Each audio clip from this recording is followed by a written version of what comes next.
Well, good evening, guys. Another Saturday,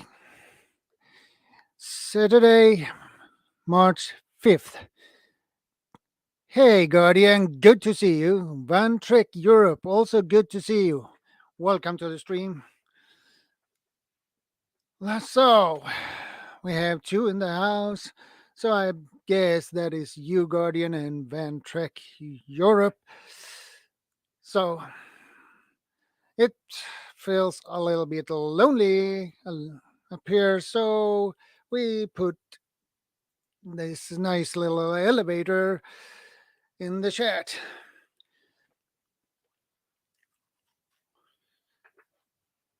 So, how has everyone week been?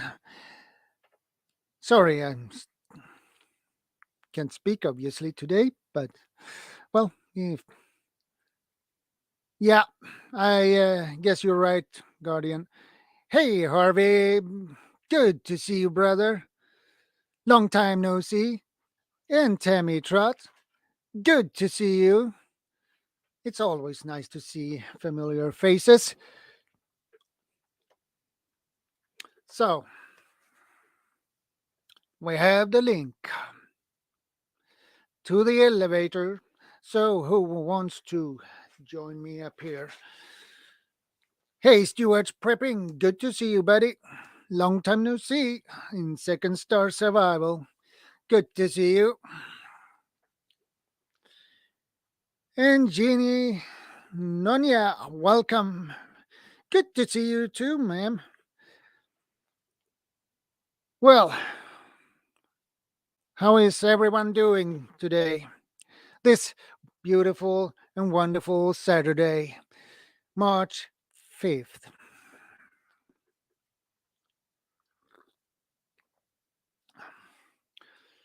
Yeah, it's good to see you too, Second. It's always nice to see familiar faces and familiar people. And it's also nice to see new people as well. Well, it's a strange world we are living in these days. Very strange days. And the world is turning upside down. No question about it. So,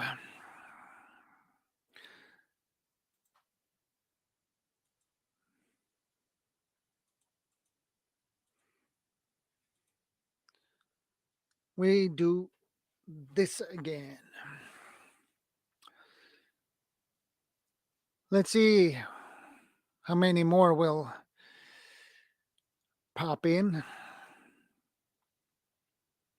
Well, Tammy, my weekend is going just fine. Yeah, that will be just fine. Okay, Harvey, busy day, huh? Creatively repurposing spaghetti, sauce glass jars to use for vacuum sealing, rice and beans about 25% failure rate because the pasta sauce jars have a very thin seal. Still saves dollar. Yeah.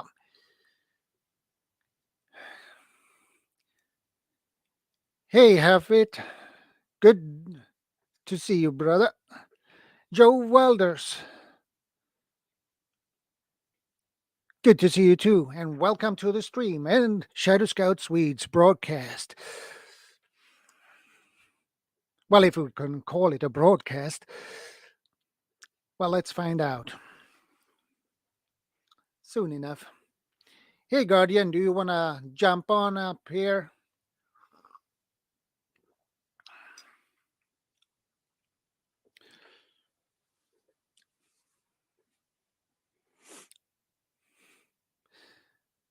That's a good name, Joe. That's a good name.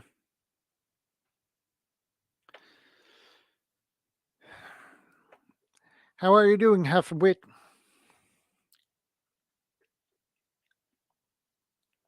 I probably butchered the name, but it is what it is.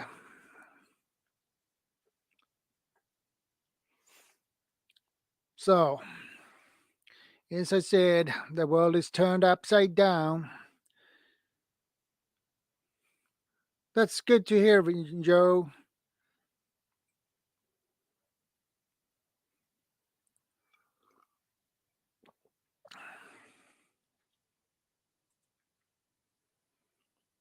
Why am I doing have that up? Um, Much better.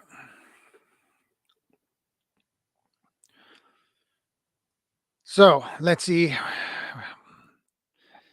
what the next couple of hours,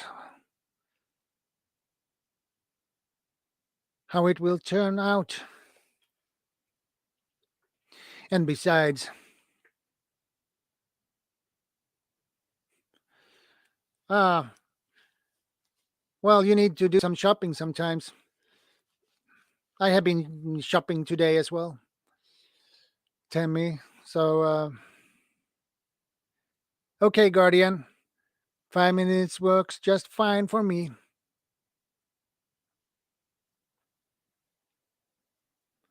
Well, that's awesome, Joe.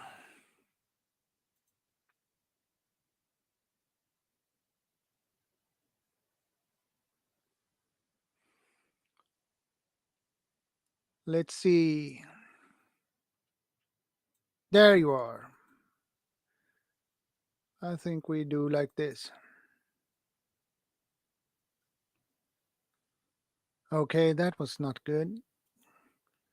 We update that.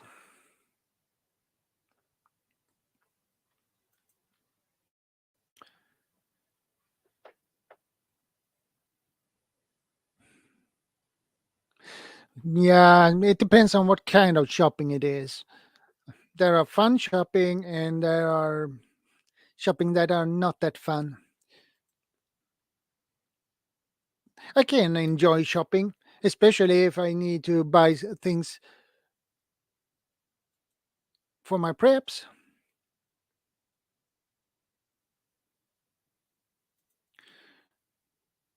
Well, I have to do that again. You're very welcome, Tammy. And Adovo Vlogs, good to see you.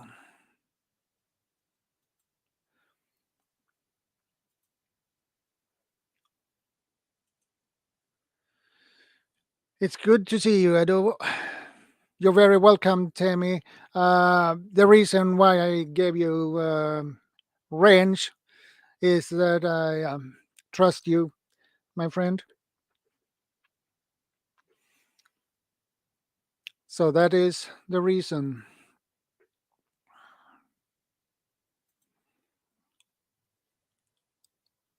Let's see if I can make this work.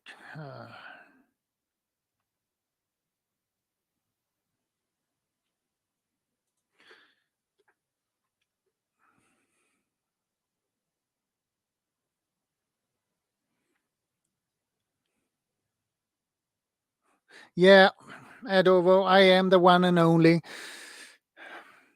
The one and only.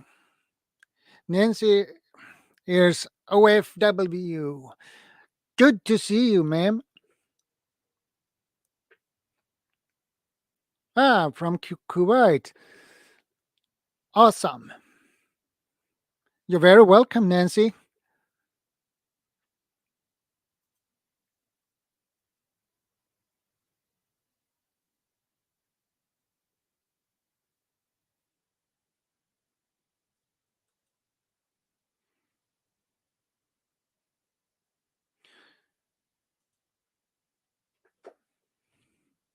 So,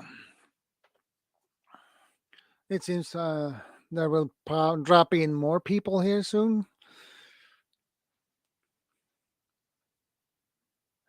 Actually, I I was looking for more 5-liter water jugs, uh, but the problem is all the water jugs are sold out.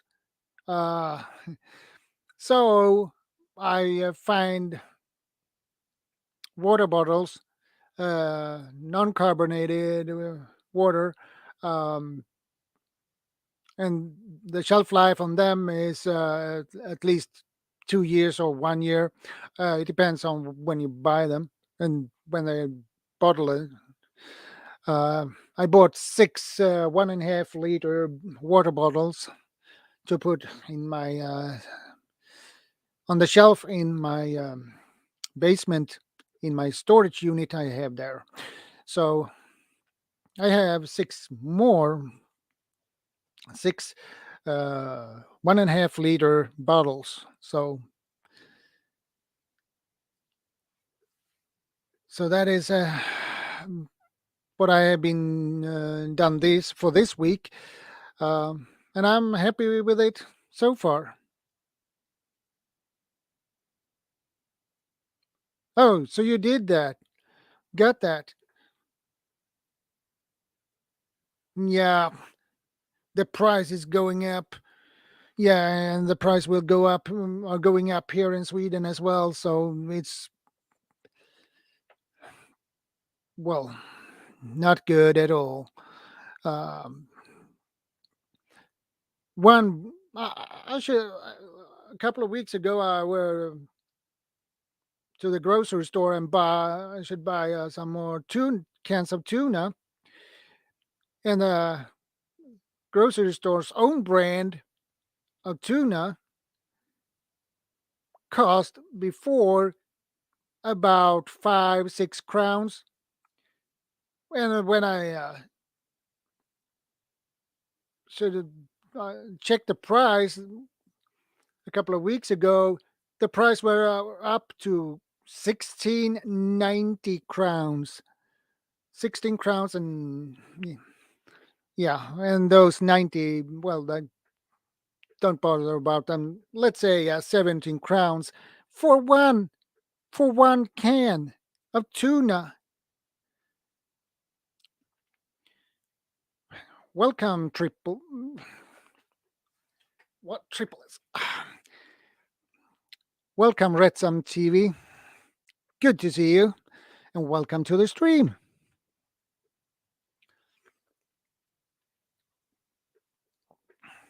So 17 crowns for one can of tuna. That's really sucks, because I love tuna. So the tuna price of tuna going up, and well, everything goes up on. So it is what it is.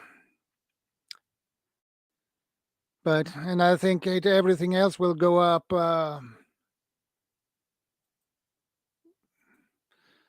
sooner or later. So especially now when the Russia messing with Ukraine, the oil price has gone through the roof, and when the oil price goes through the roof, well, the fuel price will also go through the roof.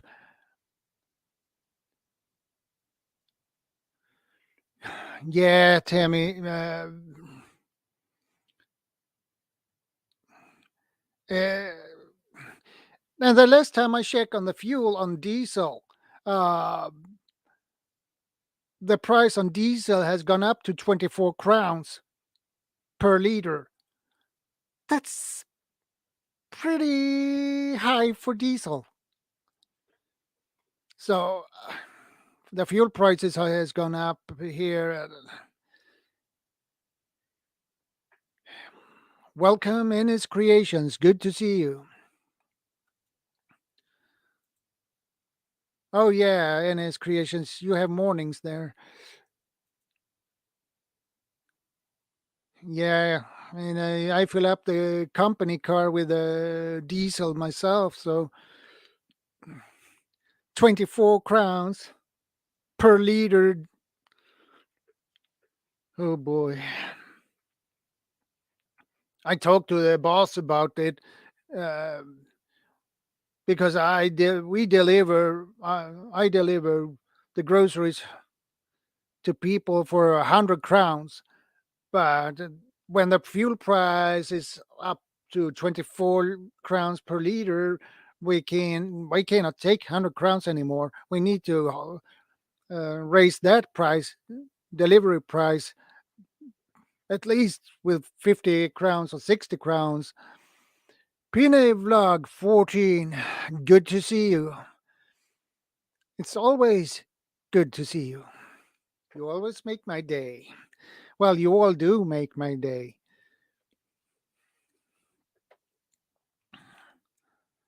It's always good to have good friends in the chat and on my streams. It's always nice.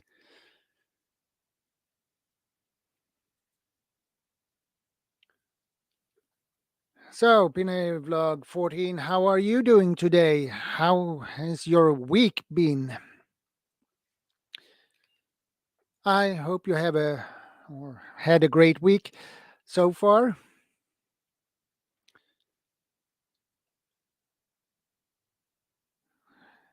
Just like veggies here.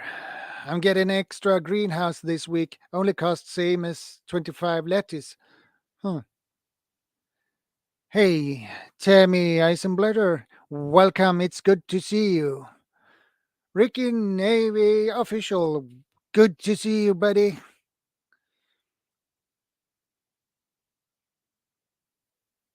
Yeah, I should begin to grow my own veggies myself, actually. That would be a good idea to do, actually. MJ Channel, welcome. Good to see you as well. Well, it's good. I get really happy when I see all of you in here today. That makes my day, and this makes my Saturday evening.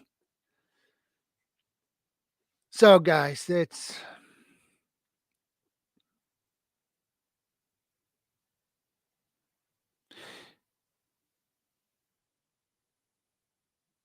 okay. Pinay 14. No problem. You are here for a while. That's is just fine. I don't force anyone to stay. If you if you need to do have some other things, um, you have to do it. I can't hold you here, Pinay. So no problem. MJ Channel, yeah. I'm glad to hear that, buddy. Much appreciated. Well, it's beginning to moving on pretty good here now. We grow runner beans, potatoes, cabbages, onions, carrots, peas in the pod, cucumbers, and tomatoes. That's good, Timmy. That's really good. MJ, my time here now is 8:18 p.m.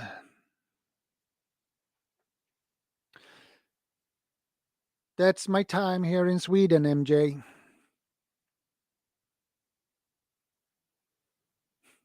Yeah, I know, Pina. The time differences are really confusing sometimes. I always get confused when these different time zones that mess things up. Um, but anyway, if you're new here, please get to know each other. Uh, I don't mind. I don't mind. Get to know each other if you're new here and get to know the people who are here. Feel free to do that. I don't mind. I never did.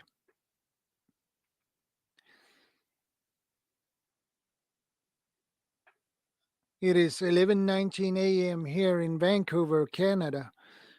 Yeah,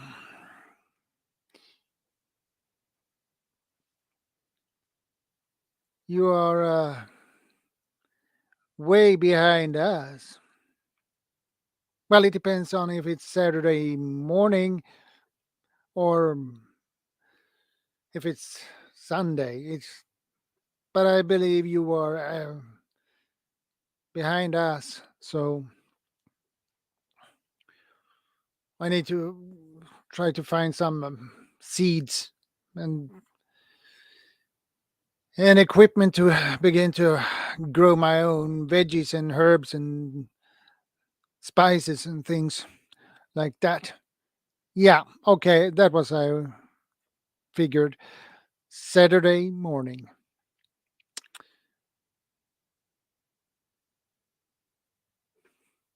That's awesome.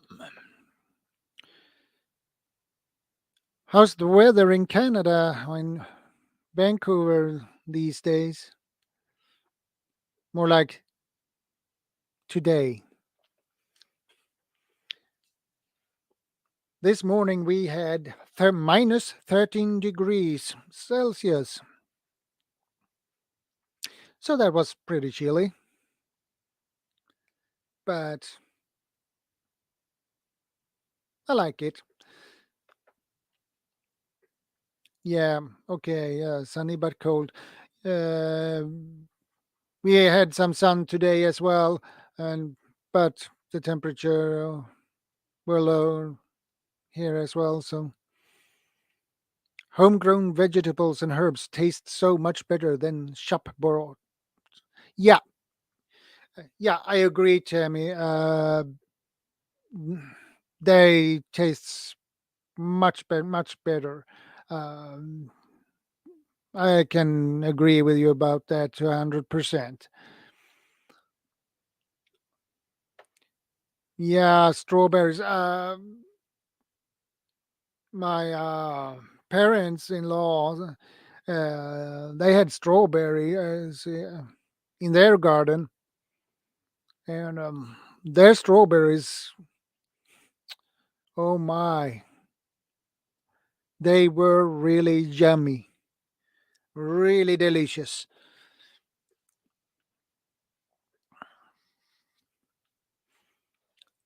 But I agree. What you grow by yourself tastes much better because those veggies you buy, um, they are mass produced. So,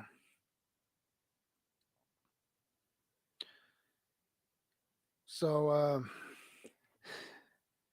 the taste are a little bit different, and they probably spray them with pesticides, probably.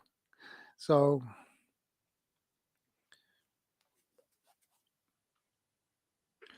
mm, that probably takes the edge of the taste.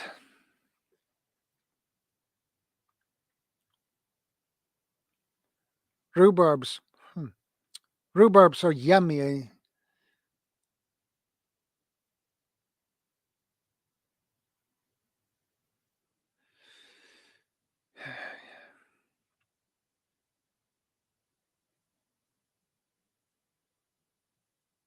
Yeah, I agree, Guardian.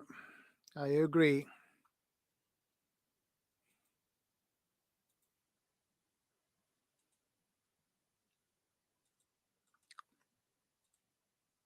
I put that link out again.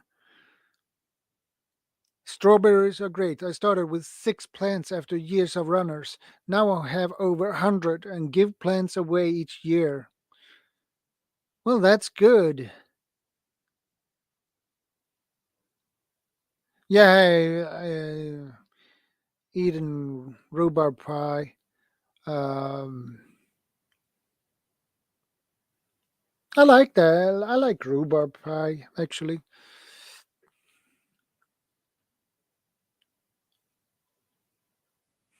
Yeah, I guess you have a lot of strawberries in Philippines.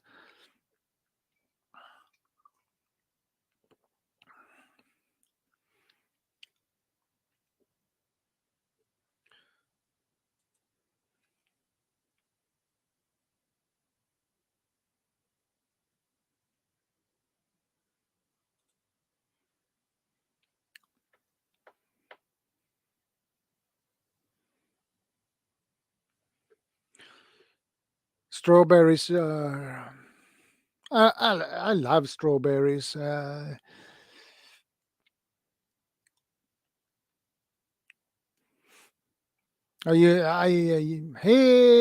Deidre Baker.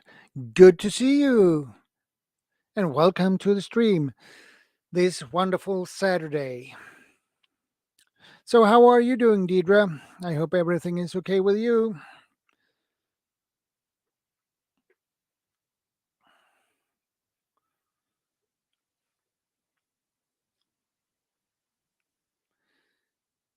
I hope you had a great and wonderful week too, Deidre.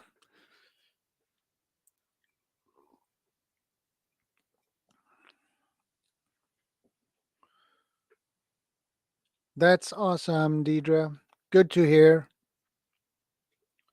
My time here is 8:26 p.m.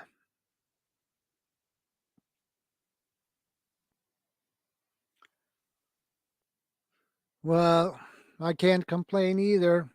It has been a busy week, but it is what it is. You have to take it for what it is, and well, it's no use to complain. It's a waste of energy when you can put the energy to onto other more positive things instead. That makes the day much more fun and enjoyable.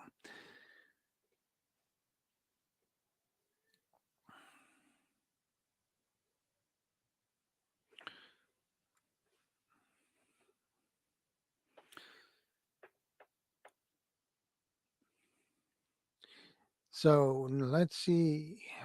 I think we do this again.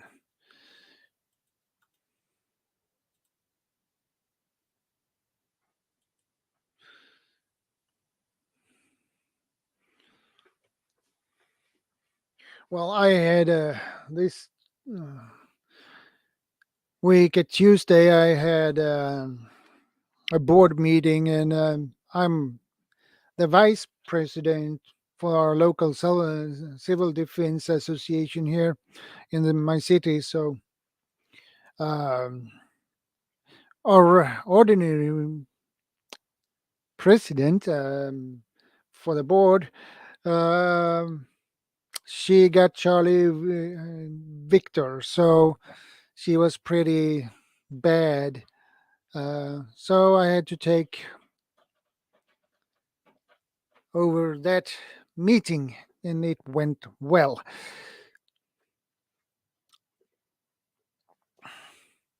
And it's good, guys. You talk to each other. It's really good, guys.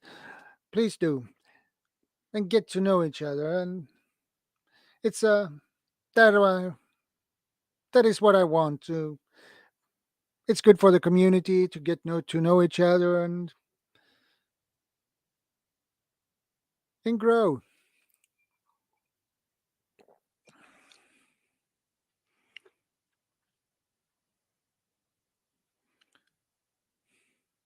Smile Travel, good to see you, and welcome to the stream this Saturday evening.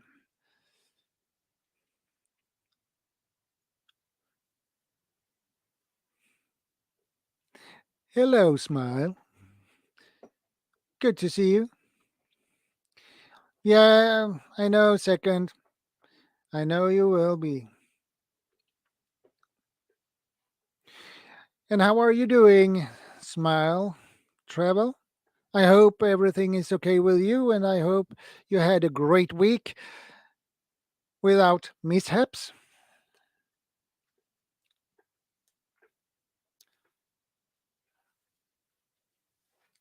Well, and I believe Guardian is still here, so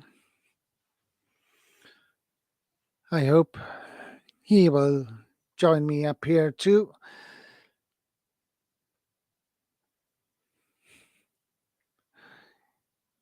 Well, the Civil Defense is Association is voluntary. So,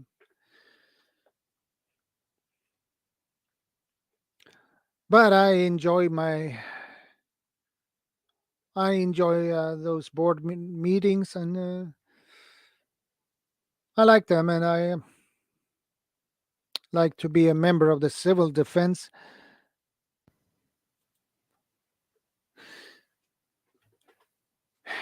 Welcome, Guardian. Good to see you, brother. Long time no see. Hey, good to see you too, Shadow. I appreciate it. Sorry for the delay there. I do apologize. Just taking care of a couple of last minute things. And yeah, you doing all right? Yeah, I'm doing good so far, anyway. That's good to hear. Yeah. No, I just want to say you were holding down the stream there pretty well. Hello to everybody in the chat, by the way. Good to see everybody. Yeah, so what I just wanted to say is for that half hour there, because I was just, doing the last couple of things as well. I had to bring a light in here because our lighting is pretty rough. But yeah, for that half hour, you held that down very well. I don't know why, you know, why you get nervous doing a solo stream because you're so good at it. So I just wanted to compliment you on that. Yeah. Well, I try to do my best and keep the people entertained, but it's not easy when you're alone up here. It's easier when you have people up on the panel. And JLG.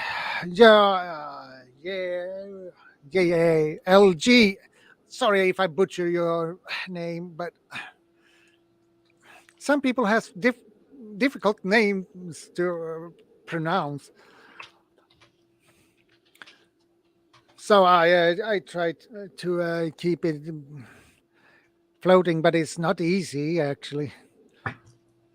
I know. What happens is, you see, I can do the solo streaming sometimes, but I just always feel that I just end up tending to like ramble and speak a lot of words with very little source and value. You know what I mean? And Yeah, that's not really entertaining for people either. Like there's if I'm on a certain topic, sure, I can hold that topic relatively well, and I enjoy speaking about certain things specifically pertaining to preparedness. I can speak yeah. about prepping forever and speak about different dynamics in that, and survivalism and scouting as well.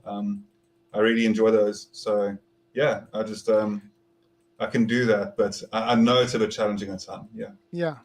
Welcome, Verna Cordon. Good to see you, ma'am. Yeah. How, by the And way, Andre Southgate. Welcome. And preparedness veteran as well. Good to see you guys.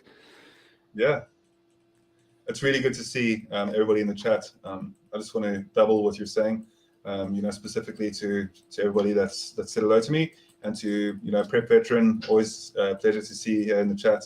And yeah, it's definitely something nice to bring people that are like-minded together, specifically in these times, I think, when things Yeah. seem a bit upside down. So it's good.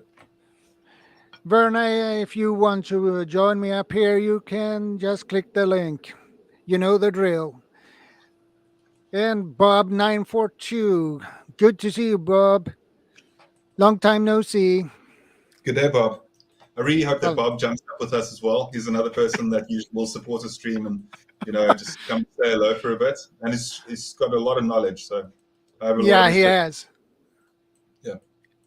I think somebody that, there's a lot of people in the prepping community, but there's people that do more action than speaking, And I know that Bob, in the warehouse where he is and with the creative mindset that he is always creating new elements of preparedness and survival tools. And I love that. I think that he really, is more of a man of action than words as well. So I appreciate that a lot.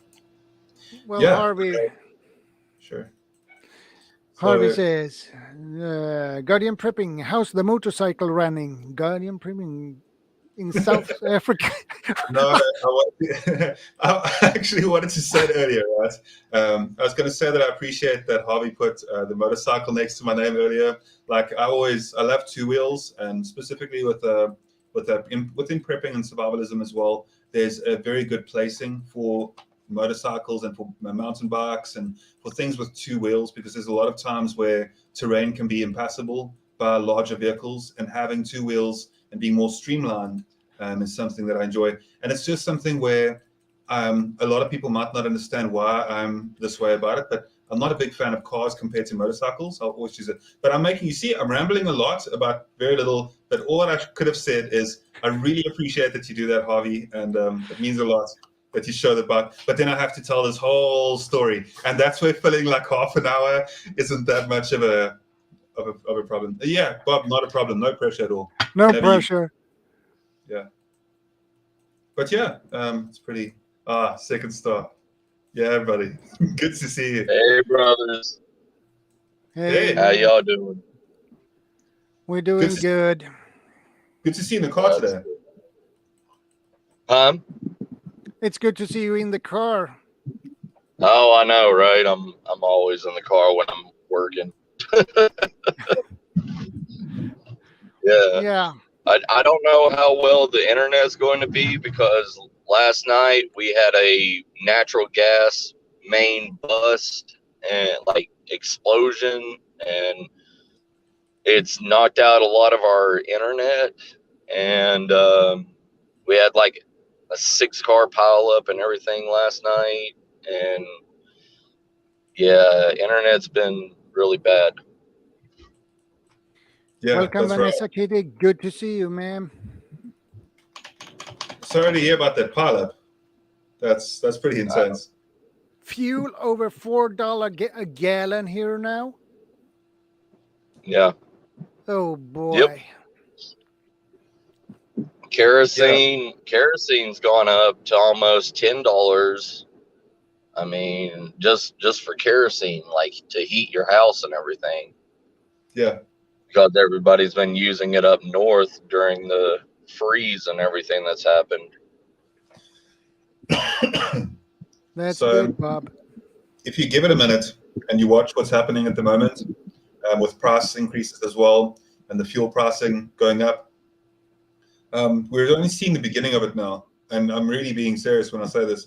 If it continues, if what's happening in the world, the situation, I'll call it, if the situation carries on the road that it's on right now, we could definitely see a vast increase when it comes to, fossil, like certain fuels, and because of certain places being such big producers of certain substances, it's huge.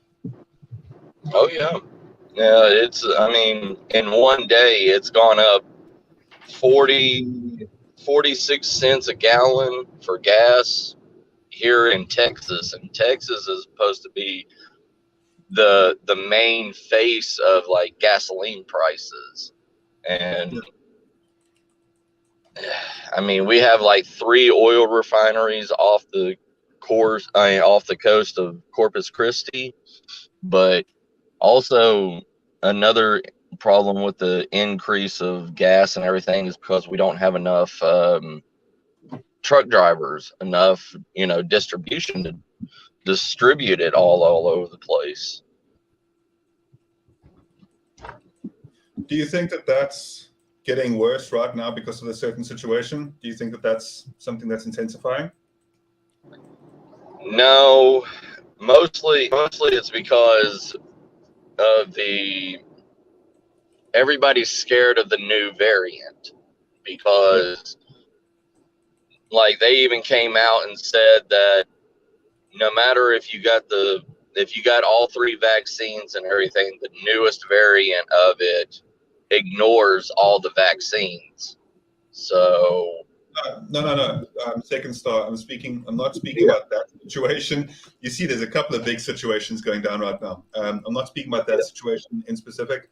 I'm speaking about the more World War III kind. The World War III kind. You could put it that way. Yes. Yeah. If you wanted to put it lightly, like that. Yeah. I mean, the distribution, most of it is the workers. Like, we don't have enough workers for everything. Even, like, I know a lot of the people that's in the oil field, and they're they've lost like 25% of their workforce and everything. Just because of other reasons, but like it's really a lack of workers in every area, and they can't really distribute. They can't really work on a lot of places, and especially in major resource areas. They're just not they're not doing too good. Yeah, that's not good to hear. That's yeah, I think, you know, there's always something.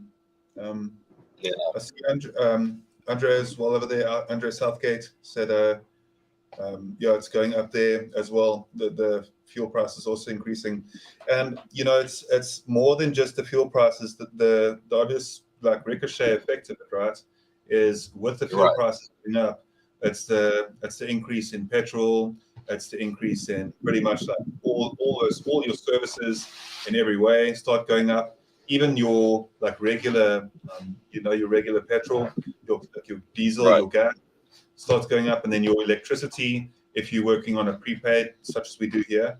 So yeah,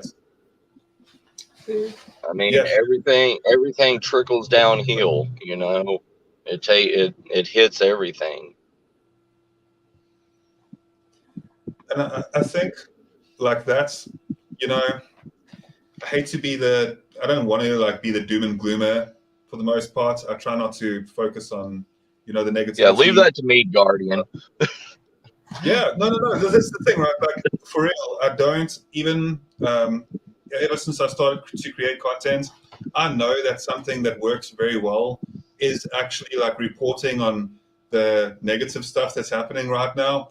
And like the problem is that usually, depending on the situation, I'll usually put out like a video in relation to it. But with the situation that's occurring right now, it's so hard to go into it without going into politics, right? Because if you go into politics, it's the three rules that I swore from the beginning of making the channel until now, and three topics that I despise really. It's politics, race, and religion. Like it's just those three are very personal things for people, and they're very divisive as well. So when I was growing up, my folks would always tell me, you know, race, religion, and politics. It's the three things that you just don't really get into.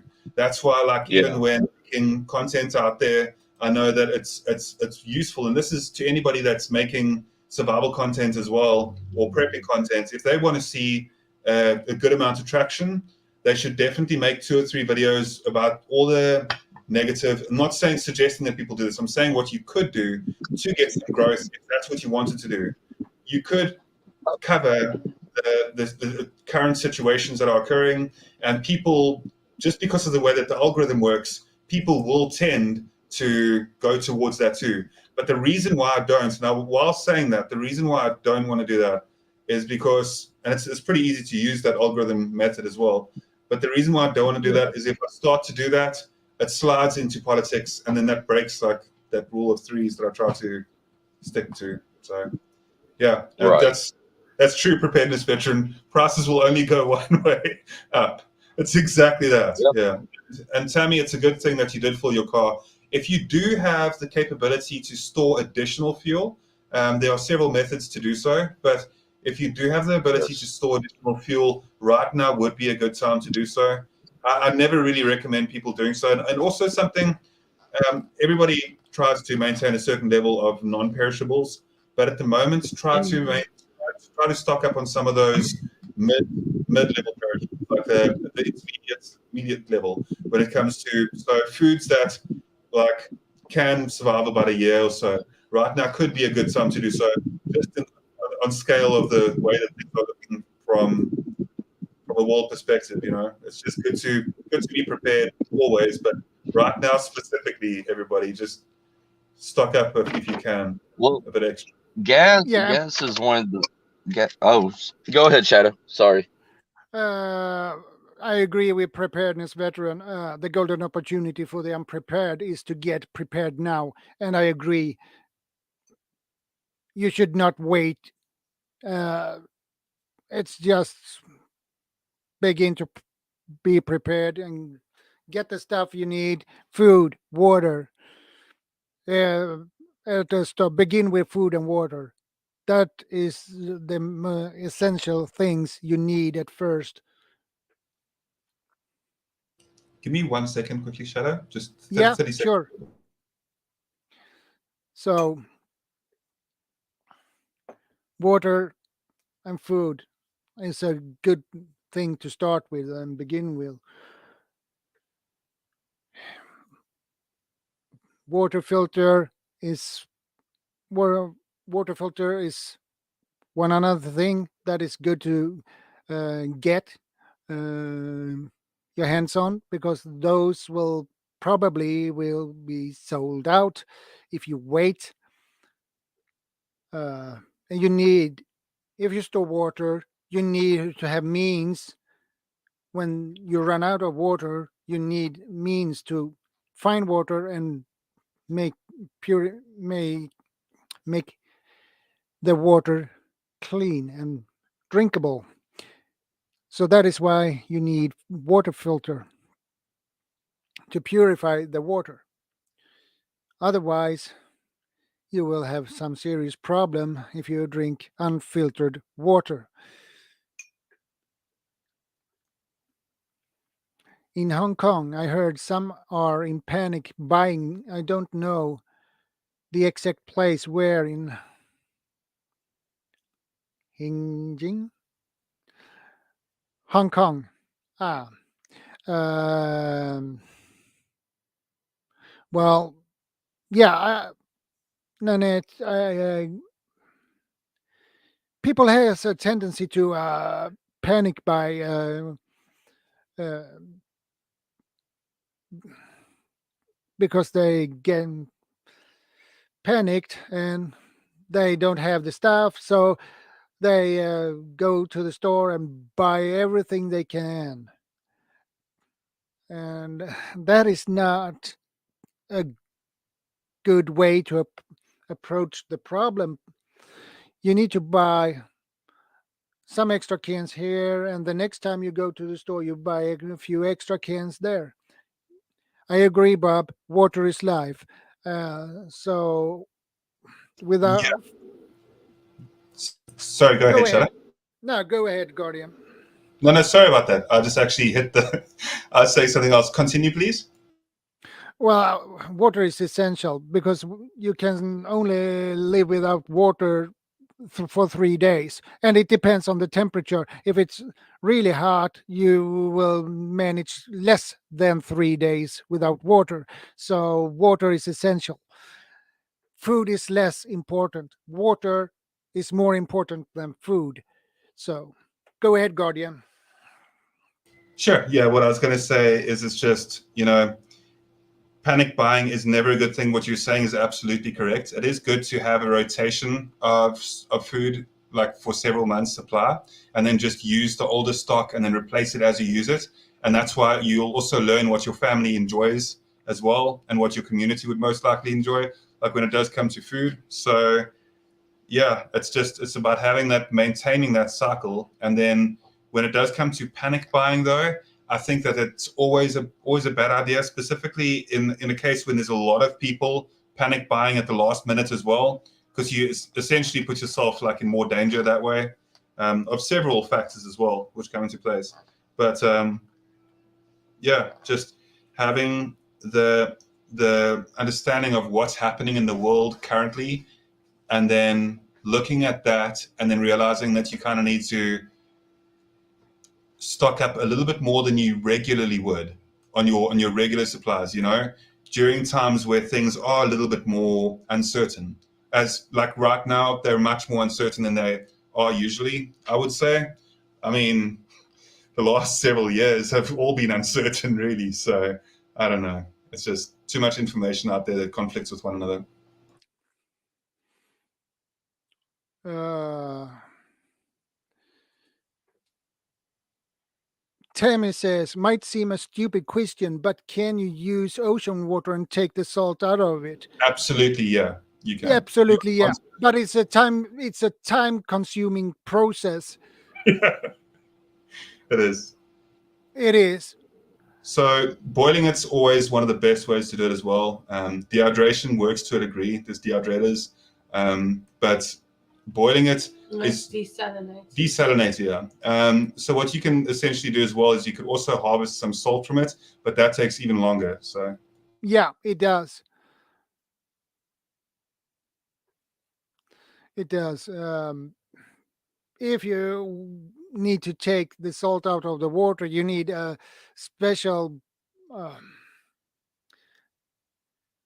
what they call the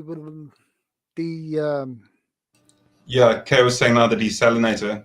yeah, desalinator. And the problem with those are good, but the problem with those they need electricity to work. So Yeah, ideally what you would have is several backups for that, where you'd have solar panels, and you could have solar panel where you'd have solar and off-grid living, but then you'd also make sure that you have replacement for your solar. Make sure that you've got an extraordinarily long life of solar if you really want to look at like the long-term long-term SHTF scenario. Yeah. Vanessa says it takes lit 9F energy to remove the salts from ocean water. Yeah, I don't know the numbers of that, but you're probably correct about that.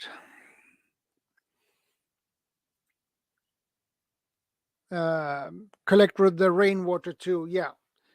Filter, sanitize, and store. Yeah. That's another options.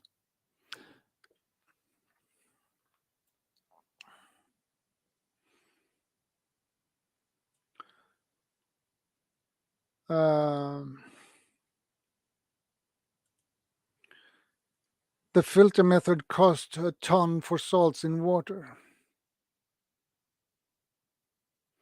Yeah, I bet they do.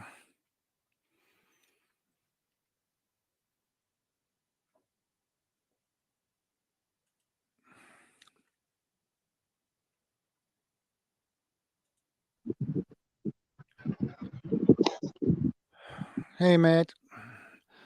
The reason why I asked is because I live on the Jurassic coast and I'm surrounded by the ocean. Yeah, I understand the question. So, What's going on? Sorry, I had no internet connection for a while. okay. Well, we suspected that you lost the internet connection, so no worries. Yes, sir. Yeah, everything's bad right now. They just told us that we need to get that everybody needs to get a stronger internet router because when the natural pipeline went up or whatever, it did some kind of frequency and messed up the distribution of the internet wave signals.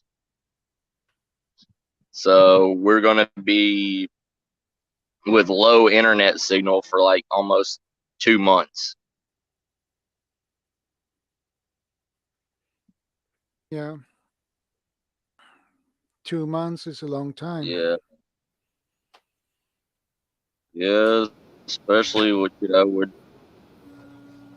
a lot of us try to do YouTube and have our channels and everything,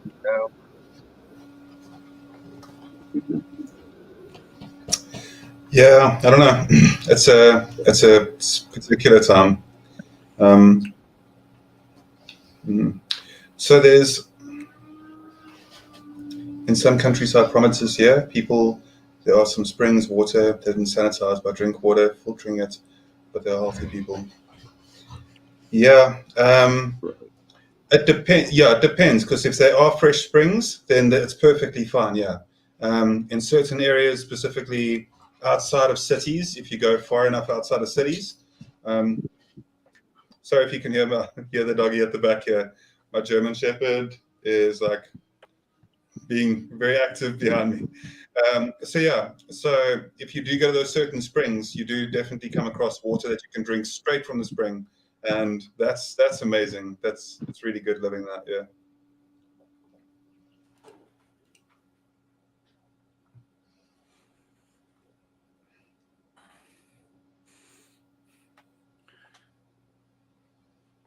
Yeah, spring water are usually good, but there can be spring water that are contaminated as well. So on some Yeah. See, places. oh yeah, like, see, I can talk like I can talk about that. You know, a lot of the spring water and everything, like in America, is is is mountain water. It comes straight from the source of the mountain. Um, the cleaner the water is from a spring is from the mouth. I mean, it's actually coming up from the ground. It's being purified and treated. It's when it gets closer and closer to human civilizations when it starts getting dirtier and dirtier. The, in reality, I mean, a lot of big name survivalists and stuff like that, they talk about giardia, they talk about all these sicknesses that you can get. But most of the time, that's like a 10% chance that you're actually going to get any of those sicknesses in a very rural area. If you're in the mountains and stuff like that, the wildlife isn't going to let something just fall over and die and decompose in water. There's too many natural predators and stuff like that that are actually going to pull that dead body out and not contaminate the water. And you know, a lot of wildlife, unless it's in like really hot areas, do they actually defecate and, you know, urinate and stuff around a drinking hole. If there's natural resources of flowing water, they don't do that around their drinking area. So, because they know they need that. Yeah. Sorry, I'm still listening to you, Second Star. I just got past a pizza from the side. That's okay, Right. buddy. Got distracted there for a moment. You're good, brother. You're doing good.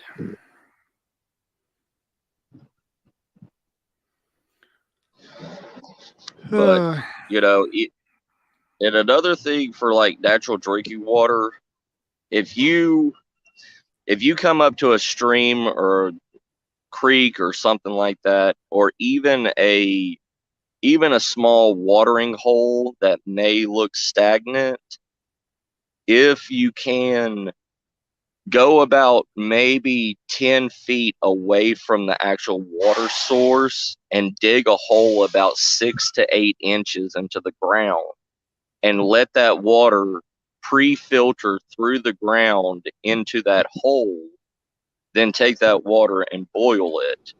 Yeah. That's if it's very scummy and it has, you know, algae growing on it and it looks stagnant. But if it's natural flowing water, you don't really have to worry about any pathogens really staying in flowing water. And also, when if you're like in a survival situation, don't get the top of the water. Put your water bottle at least 3 inches under the water and let it fill up that way, because you're not getting everything from the top of the water. You're actually getting the clean water underneath. Vanessa says something here. 3 airmen went deep into Arctic and decided to drink directly from the stream nearby. The wrong choice. Should have boiled the water first. Yeah. Well, Uh, there's. Oh, go I ahead. Go believe ahead, they, Steve. I believe they didn't feel that well after they drank that water. Well, the thing with the Arctic, any snow biome, they could get what's called red death, which is a red bacteria that just started coming around in the last, I want to say 60 to 70 years. You get it a lot in northern countries. You get it in Alaska. You get it in Canada, Norway, stuff like that, in very, very snowy biomes. And the red death, you can see it when it first lays because it's like a red mist that's on top of the snow. If you take that that snow or anything where that red mist has laid, it will poison you. It's kind of like on the same level as cyanide.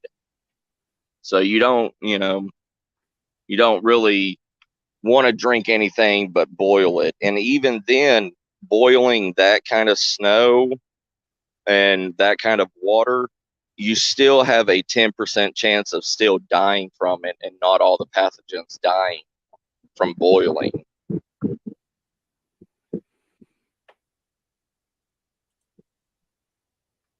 Yeah. Wow. Do you see us? Yeah. That's really awesome. How by the way, Homestead Oz? It's really good to see you guys. Much love to Welcome, the both. Homestead Oz. Good to see you. Hey, Oz, how you doing, brother? Or Lynn, either or both. It's really been a bit too long since they really are genuine and precious people. There's salt of the earth people, and it's always been awesome to have a chat with them. Yeah. I think that they're willing to listen to people more than most people are. They are awesome. Yeah. They say there are numerous cheap ways to make potable water. Oh yeah. So I mean, the cheapest and the most effective is what is it? Potassium pomegranate, pomnate, or whatever, that like people in Africa and a lot of like India and everything that they carry with them. It's a chemical compound. I mean, it purifies water. It creates fire. It has multiple purposes for it.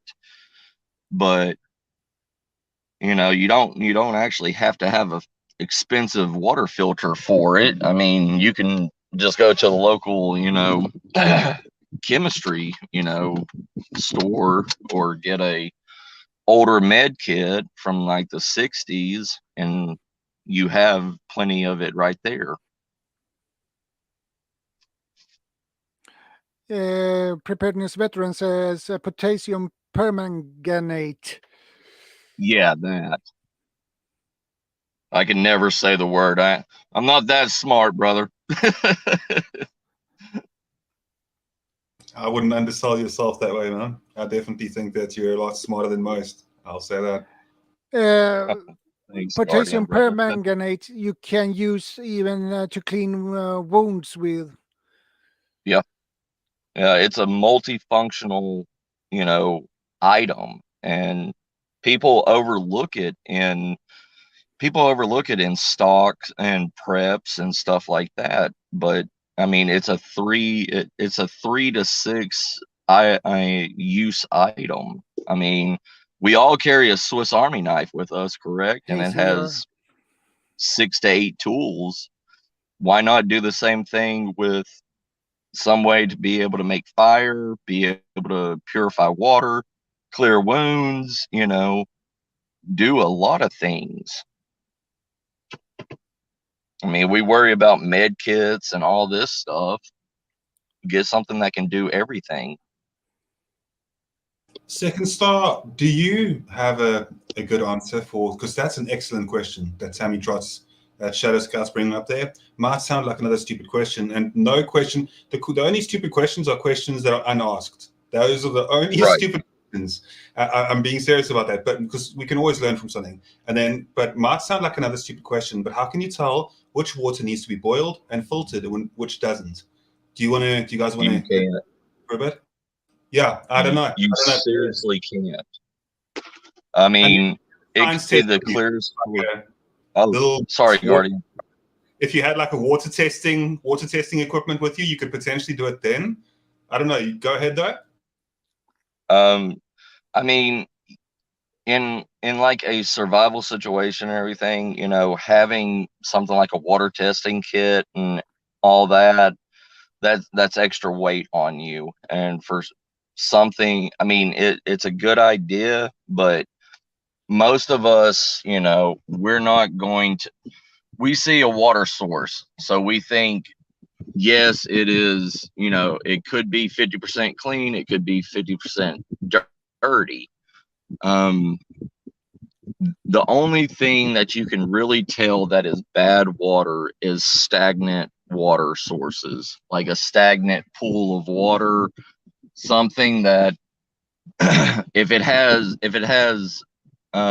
algae growing on it, if it's dark, you know, dark murky water, and if the water smells, right, if it has like a decaying smell to it. But all water, even if it looks the most purest drinking water, can still be contaminated. I mean, you can go to Mexico and there's fresh running creeks of water, but you can't drink from those at all because they actually have kind of like cyanide that runs in that water. You can't boil it, you can't drink, you can't drink it, you can't purify it either because it's such a high concentration of natural poison in it that it will kill anybody. Not even the wildlife will drink from it. If you find a water source and not even the natural wildlife will drink from it, don't even try it. Something that preparedness veteran said a little bit earlier, though, because I understand where you're coming from, second, but something that preparedness veteran said was along the lines of that, yes, here it is. All water can be processed in some way, shape, or form to be made potable. So essentially, like, that's obviously something that also coincides, but also, you know, just irrespective of the situation, you can always, where there's a will, there's a way, you know. Well, I mean, yeah, the majority of water can be processed in one way, shape, or form, but like the certain streams in Mexico, like they seriously cannot find a way to process that water to make it drinkable at all.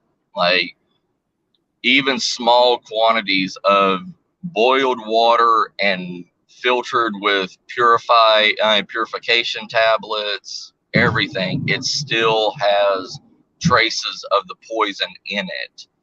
And it actually comes from the quartz caves beside the Cave of Death, and it's hot water, so it's close enough to magma that it's already being boiled. But I mean, it's hot water, it's boiling water, but it's also full of poison. So it's kind of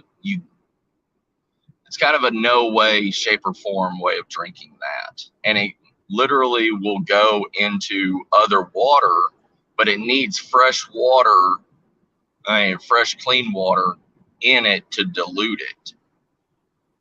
But trying to trying to go to another water source or follow that one source to another source is too much time, effort, and calories being taken. You know what I mean? If it's in a proverbial survival situation.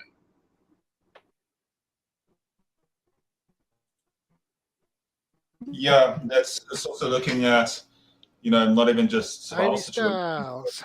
Hello. Good to Hi. see you. Hello. Man. Welcome. Hello, everyone. Hey. Hi, This is how Ivy you doing? Style. Yeah. Nice to meeting you here. Nice meeting you. You have nice people here.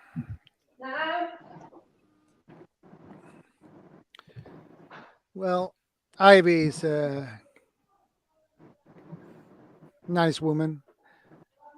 And she helped me out with my channel as well. So Nice. to get the Yeah. watch hour, at least. There's definitely good people out there. There's a lot of good Hey, people out Carla. there. You just, Good to see him. to look. Good to see you, Carla. And see, another thing is like a lot of there was a Harvard study in wilderness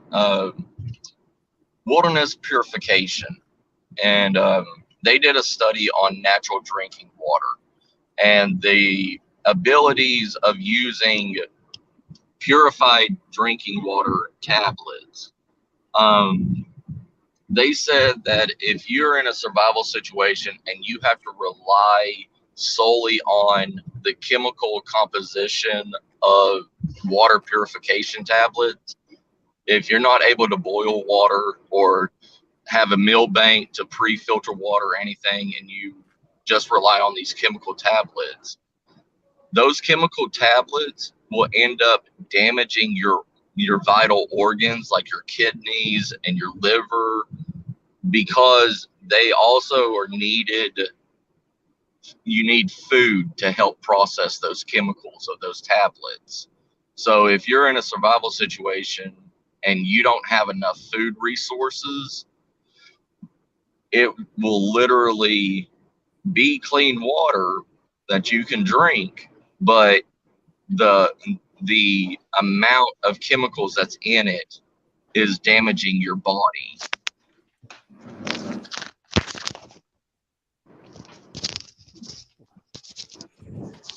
Just wait a minute and I will go up now. Yeah. I'm just turn off the light down and then I will go up. Yeah. Oh, you're No fine. problem.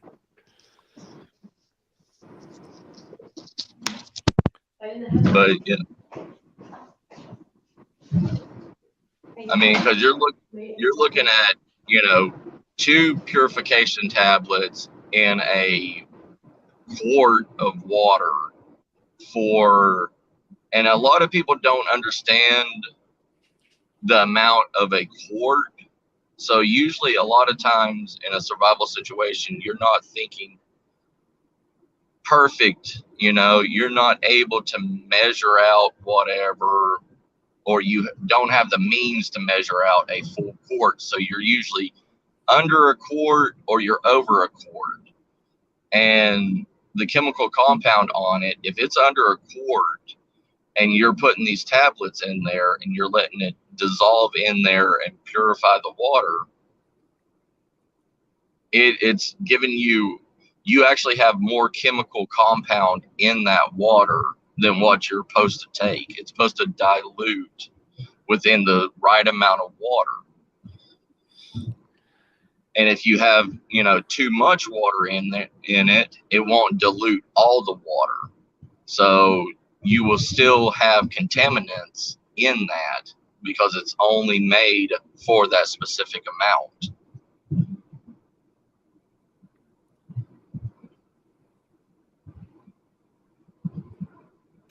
You can also go through the traditional way, and a lot of people will, say how solar stills aren't as effective as they want. But if you do the large solar stills, and that's what we've been doing a little bit more recently as well.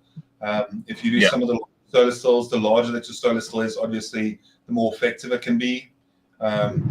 Keeping from small scale, and it's just one of the purest ways. And obviously, just making sure that you have the capability to boil. So obviously, boiling water is incredibly effective. It's one of the best ways out there. It's just straightforward boiling water. Like it's really, it comes down to necessity as well, and some of the basics are there for a reason. Oh yeah, I mean, that's literally the best way to purify water is the boiling. But but we've gotten to that mindset that we need every little thing with us. We need this to do this specific thing. Because even those aqua tabs and stuff, it's not filtering the water. It's not. All it is just purifying the water. It's not actually getting rid of contaminants. It's not getting rid of parasites that's in the water. But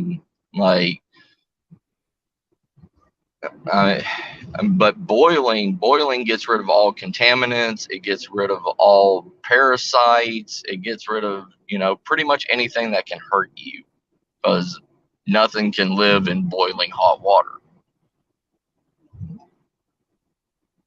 Yeah. Did you, second thought, did you also see the comment that Homestead Oz dropped there?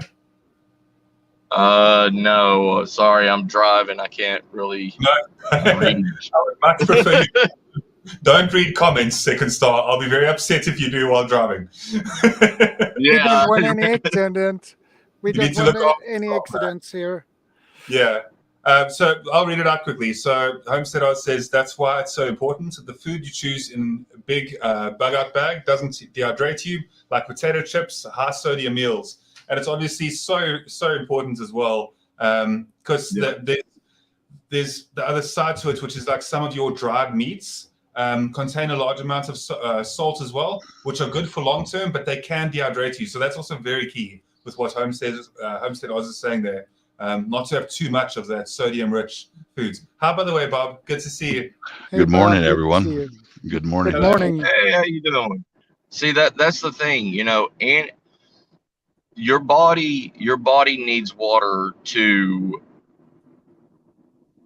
handle food, to process food, no matter how small the quantity, no matter what. That's why a lot of like bug out bags and survival bags and stuff like that, they tell you to put dehydrated food in there, because the main ingredient in dehydrated food is water. Yeah, it has salts, it has salts, it has spices, stuff like that.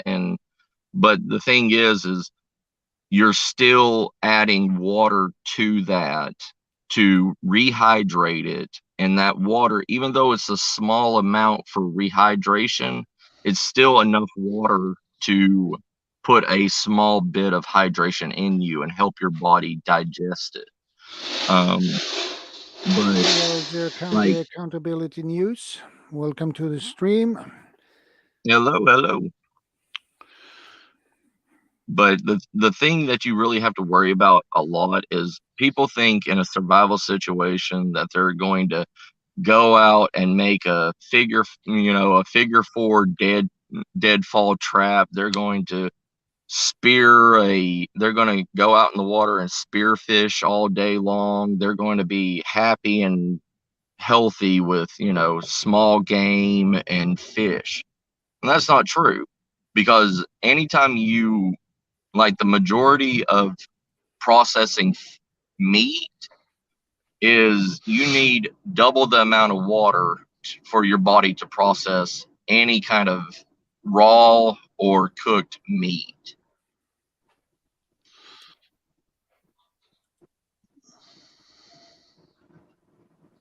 Yeah, at the same time, it's that energy trade. You got to look at the trade in as well. Yeah. What you're kind of giving out for what you get gaining. Bob, how you been? It's been a while since I've spoken to you. How's everything on your end?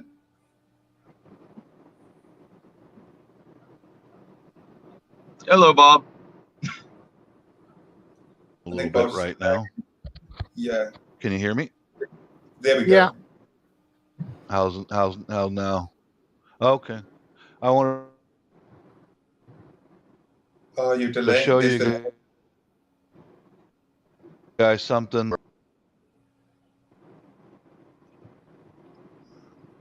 I'll go out and come back in. All right.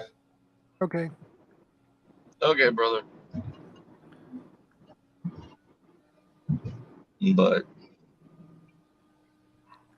I mean, yeah, you want sodium, you want something that's going to replenish your electrolytes, replenish, your stamina, stuff like that. But it's easier, instead of carrying a lot of like sodium based food, if you do have a survival bag, at least make a small spice kit, something that has, you know, a little bit of everything in it. Make your own like spice concoction that can do whatever you need, cinnamon, salt, brown sugar, something that you could also pour into your hand if you have no food or whatever, and you could take a small handful of it and pop it in your mouth and get some form of nutrients. Like me, I'm a type 1 diabetic, okay? There people in the prepping community and everything overlook a lot of the stuff that is made for diabetics, that is healthy, has plenty of proteins, has sugar boost, like glucose tablets. Okay, glucose tablets, they don't have any carbs, they don't have anything else, but they do have sugar. They have almost 24 grams of natural sugar in it. And one small thing of it comes with 10 pills.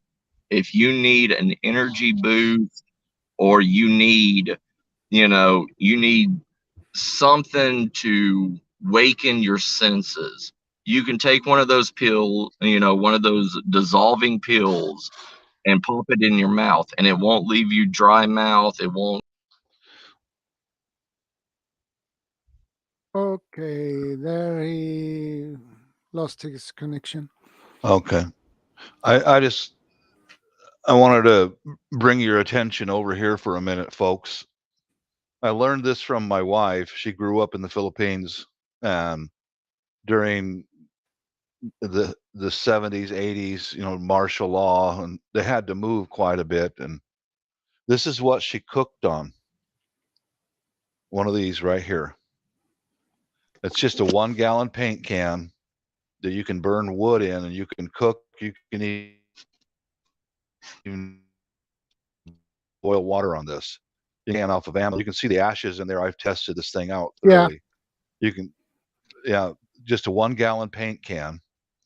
That's what she used for years and years and years. I keep a big bin full of dry wood and fire starters right next to the stove, so that I can make sure that we can cook at all times, because the wood is already dried. It's split into small pieces, and you can feed it right into the front right there. I've cooked dinner on top of this thing, but I took it a step up, and I'll show you the. Bob, before you do that, just one moment before you do, Shadow Scout, can you double click on Bob's screen there? You can just double click on Bob's picture there for us. If you there we go, perfect. Yeah, a 1-gallon paint can like this with just an open top. My wife stressed to me to use a paint can because they work better than a coffee can. She said the coffee cans are too thin; will fold up. But I've cooked dinner on this. I've boiled water, all that. But I made it. I went a step above, and let me bring my camera down here for just a second. And I urge every prepper to learn how to weld, learn how to cut metal, and how to weld. Okay. I took used bed frames out of secondhand stores, and I welded together a stand.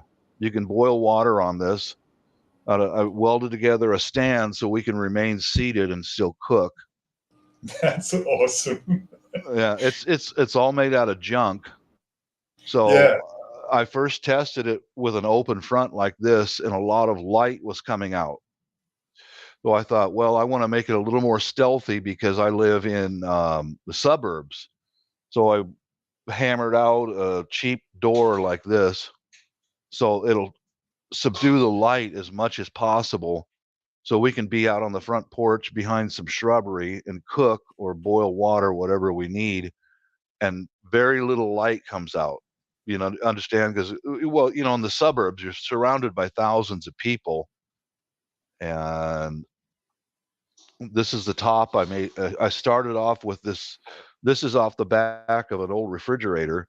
This grate, so the heat and the flame will come right through it. And Brilliant. then, Yep. yeah, then I used a piece of plate metal, and you can cook either way. Like this some light out, but this subdues a lot of the light, and it takes longer to cook if you put a little plate on top of it. So then, like I said, I've got large plastic bins full of scrap wood that's already dry. The way I dried it was, I'll get the container for you. Just give me a second.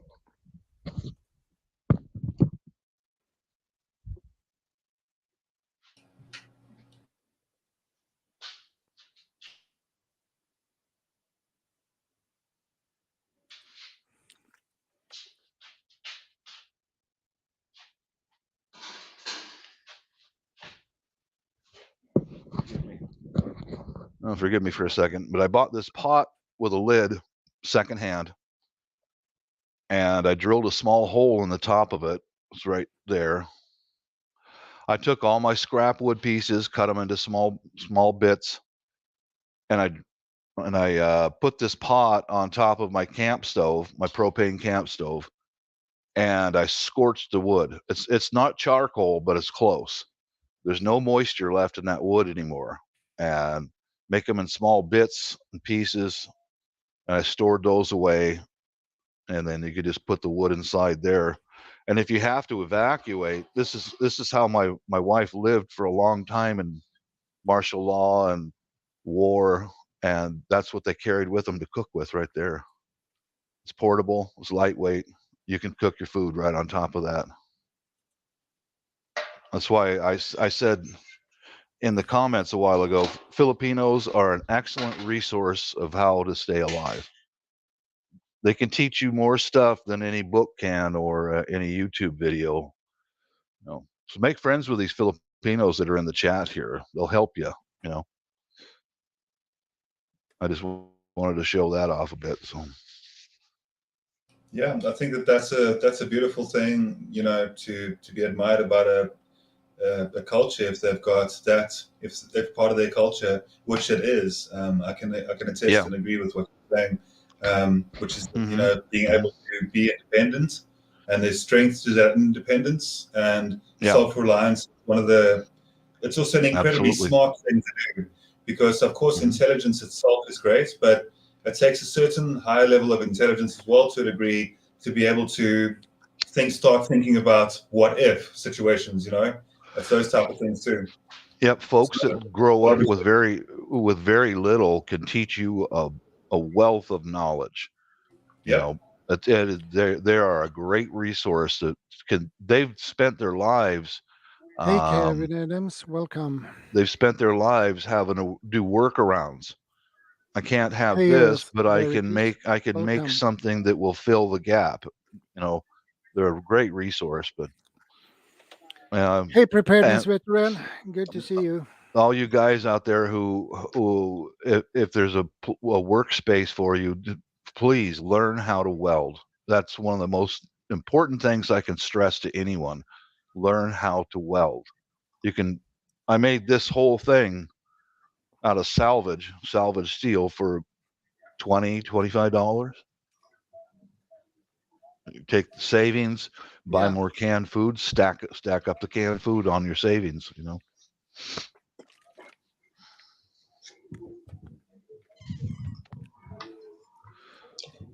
Hey, folks. Hi. Preparedness veteran.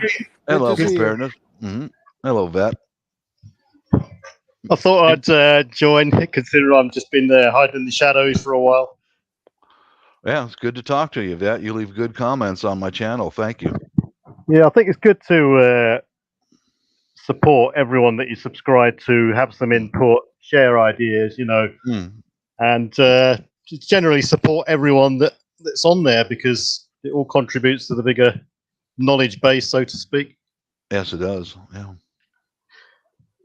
Yeah, I can say how good it is to be on the same panel with you as well, because of how much support you've given me throughout the last, over a year now. You've been very supportive.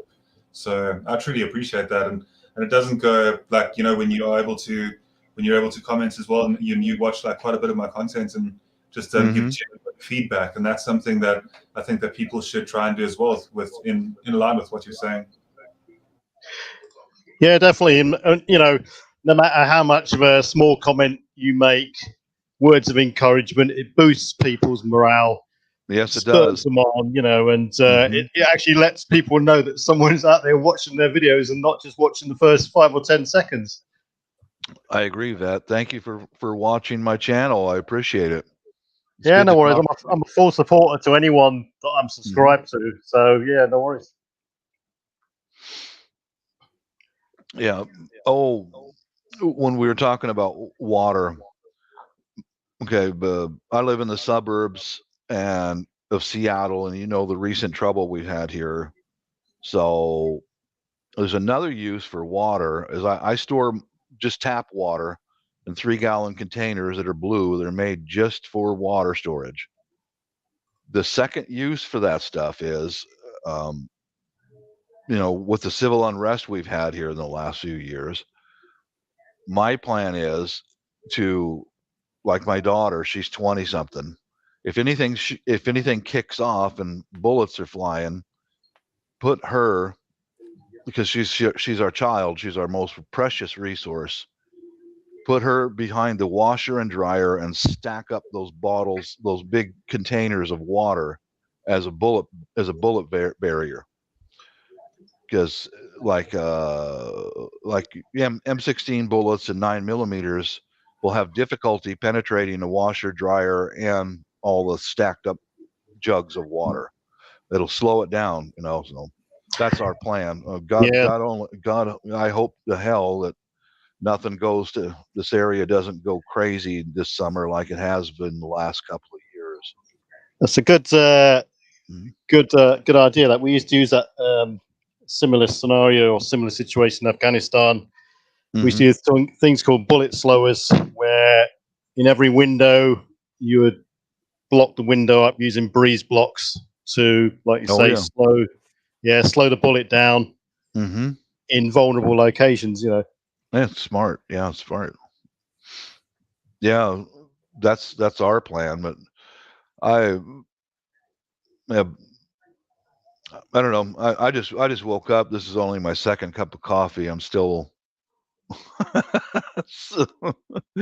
I'm still slow to think.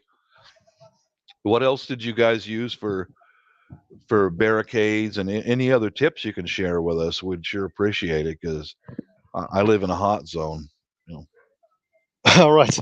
Well, it depends. As with any scenario, it's based on the threat.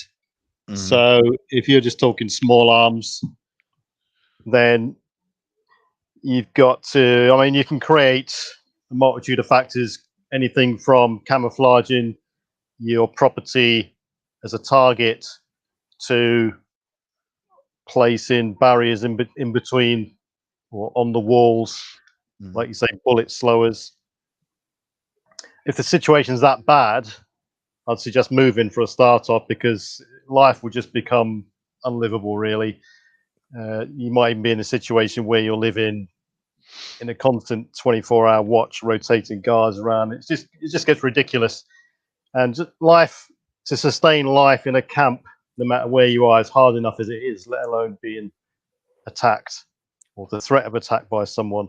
So, creating distance, visual barriers, all that kind of thing builds up to make you the less easier target than the next person or the next property down the line. Yeah, true. Yeah, we're not to that point here in my area yet, but the threat that we have in my area is the drug addicted, and from the month of April until September, the warm months, Right. they swarm the suburbs here. So the our biggest threat is constantly is property loss. And during those months, I wear a sidearm inside the house, and I've ran 9 addicted people away from that garage door last summer alone. 19 in the last 10 years. That's pretty bad. Yeah, that's life here in the Seattle area. As, you know, eventually, Mrs. and I are going to move overseas. Not sure what our kids are going to do, but we'll see. You know, it's ridiculous how much like chaos and disruption could be averted if chemical abuse was not a thing. I agree. Across the entire world, if we lived in a world where there was not such a thing as people abusing or taking any chemical substances whatsoever, like, well, everything's chemical. I know you could make that argument, but I'm saying like specifically, altered chemicals made in laboratories and those type of things. And I don't want to get into the topic too much, but I'm just saying, like, when it comes to those type of quote unquote recreational things that people do, it always leads down a terrible line. It ends up people, stealing from one another, and it ends up with communities going down, and it ends up with just so much suffering.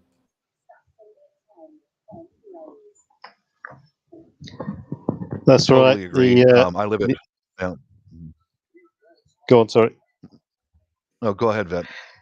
Yeah, I agree with that statement Guardian Prepping just said there. Mm-hmm.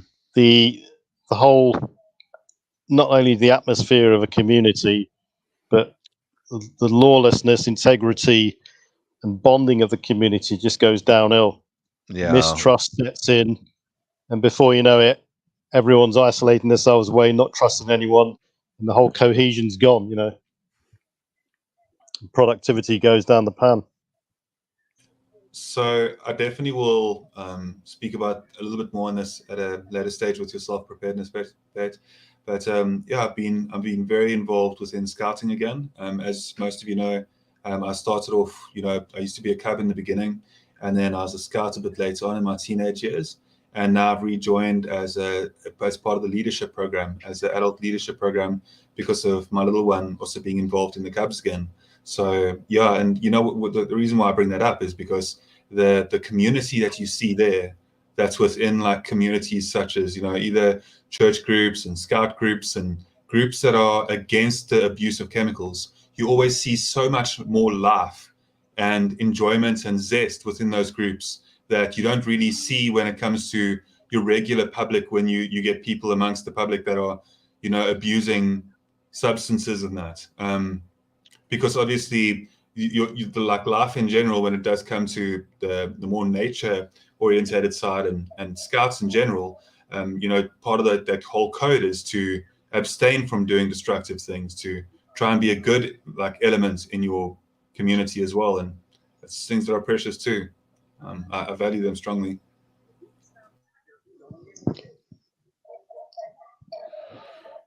Preparedness veteran, you asked if you how to get the avatar on your square.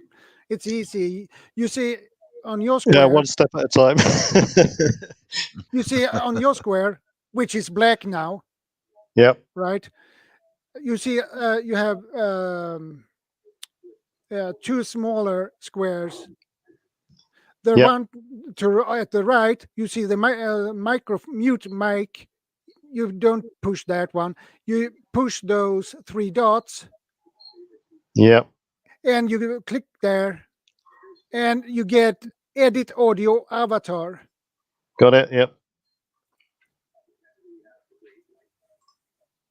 And I've got 3 boxes now. I've got one with a sort of a shadow person on the left, one in the middle, which is an avatar I selected, but that's not coming up, and another with a plus box in it. There should Don't worry be, about it. should be an upload option there. There should be one. Look for upload. Like I think it's the 3rd or final option there. Yeah, it should be an upload. Yeah, well, I've already got uploading one. It says you'll have to log in or sign up for free for uploading more avatars. Don't worry about it. Don't worry about it. Next time round, I'll get it onto it. It's not a problem. It still is, it's mysterious. It's almost like you have the camera on, but it's pitch black where you are. It's Yeah, complete I've covered it up with gaffer tape. So yeah, if anyone wants if anyone wants to get me on the live feed or whatever, just message me or whatever, and I'll be on there. Yeah, that's something that I've really seen that people have been partaking in quite a lot recently is just live streams, and it's something that's engaging. Almost as I really appreciate the people that are here in the chat as well, and some of the people on panel, well, all the people on panel that are here this evening. It's these Saturday evenings that I've grown to really look forward to. It's this time every week. Well, most weeks when Shadow can, and I've ended up doing more enjoying more live streams here than my own channel. So I appreciate that, Shadow. Yeah, I appreciate that you enjoy my streams and you get something out of it. So, well, the main thing is it's good to band ideas around, and things crop up that you don't necessarily think about or expect. And everyone can have an input then, and you get various angles. I mean, we've got a worldwide audience here for a start off right now. We got Australia, Sweden, yeah, South Africa, Britain, and America. Philippines. Those are here too. Yeah, the Philippines. Yep. And at the moment, this is a crazy, fragile situation. I'm sure we're all aware of what's going on. And I'll tell you where I'd rather be right now is somewhere in the Southern Hemisphere. I hear you. So that's the thing amongst all of this is my location. Thanks, Homestead Oz. Yeah, if you're in Australia as well, Australia Homestead Oz is actually also in a pretty secured location if you could choose to be in one right now. It's not regarding politics or anything, but just in terms of getting as far away from the current situation and where it's occurring as possible, because you don't want to be anywhere near there right now. And my heart goes out to everybody that's in those areas right now, because that must be the absolute worst. And I always say there are no winners in war. There are never ever any winners. That's right. I mean, I've seen a similar situation. I agree with you. Mm-hmm. Bosnia, Kosovo, Sierra Leone, and it's just not good. Not good at all. You don't realise, well, most people don't realise, not the whole atmosphere of the place and the fear that's conjured up just through, well, I say just through, but through the actions of sniping, shelling, and just not knowing where the next incoming blow is going to be, and I don't think people appreciate also the realistic possibility of leaving everything behind and moving on to an unknown, and then moving into another country where you are the immigrant and you just don't know what to expect. What you've left behind, it's all gone. When you're going to get back there, Mm-hmm. It's a psychological, real psychological factor that on people. The psychological, glad you brought that up, is that my missus, she grew up in the Civil War in the Philippines in the 70s and the 80s. Most Filipinos don't like to talk about it very much, but I tell you what, my friend, she still wakes up in the middle of the night. And one time she had something in her memory and she woke up and she ran She was I'm running. back. Hello, Miss Hi, Ivy. Bob. Hello. Kamusta? Welcome back, Ivy. Mabuti. Ikaw? Oh, Good to see mabuti. you. Mabuti din. Okay. Mhm. Okay. Yeah. I'm just listening here. Yeah. My I finished my work. my Where's my missus. asawa? Where's your asawa? Where Oh, is your asawa? she's working. Hi, CR. Yeah. Hey, Did CR. you, Ivy? Did you grow up in Luzon, Visayas, or Mindanao? Yes, I'm from Mindanao. Okay, that's where my wife grew up too during the. She's grew up in Hi, Davao, everyone. Or forgot the she mic was on. started in the north, and then North when the Cotabato. she lived in Cotabato for a while. Which in the Cotabato? Where the place? Because we're in Kidapawan, you know But that? That is a she Kidapawan grew up city. in. Oh, okay, so you remember the days of the NPA and. Yes, that's why we go to Surigao. Because a Surigao. lot of Okay, that's. yes. My wife was born up around Cagayan de Oro in Oh, that area, Cagayan. and they had to move all the way down to the south of the island over the years to try to get away from the NPA and Yes. from the Abu Sayyaf and all that. Yes, a lot of now, The- but now it's maybe since the president Duterte, it's no more Yeah, the NPA. yeah. There's Everything just a is few all of them right. left. There are just a Yeah. few of them left, and they live way out in the middle of nowhere. They live by Yes, extortion they have now. Mm-hmm. in my province they have like a no man's land, so that's why Mm-hmm. we cannot go to my land because all the girls we need to uh, we're not going to because they have a lot of armies there and the NPA, Yeah, so yeah. it's very Yeah, your president, I admire him. He has courage, and he loves his people. He won't. since He won't. Duterte is now it's maybe it's okay. Yeah, yeah. He cleaned a lot of it up. He won't allow. Yes, He won't yes, allow that. And like in Marawi, I was in yes, in Cagayan de Marawi. Oro. I was in Cagayan de Oro city when Marawi started, and yeah. I had to hide during those times because I was there for a feeding program to help the Oh, hungry. yes, And my friend that I met up there, a lovely lady, she called me and she told me, go in your hotel and stay there. Don't come out. I had to yes. hide because I'm the only foreigner for miles. So she Yes, said, just, because you're foreigner also. It's mhm, it's a new like a new looks for them. So yeah. Yeah, I had a it's very yes scary scary. situation before the fighting started. I was walking down a street watching the machine shops and the salvage of vehicles, and there were and the farther down the street Oh.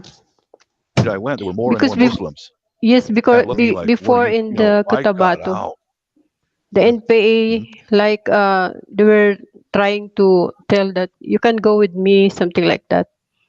All my my brothers also they were telling that oh you need to go to Yeah. like a forest and then Hmm. you just training for the NPA. And then my brother said no. That's why we live Yeah. in the another country. Yeah. Yeah. Same thing with my brother-in-law. Now we're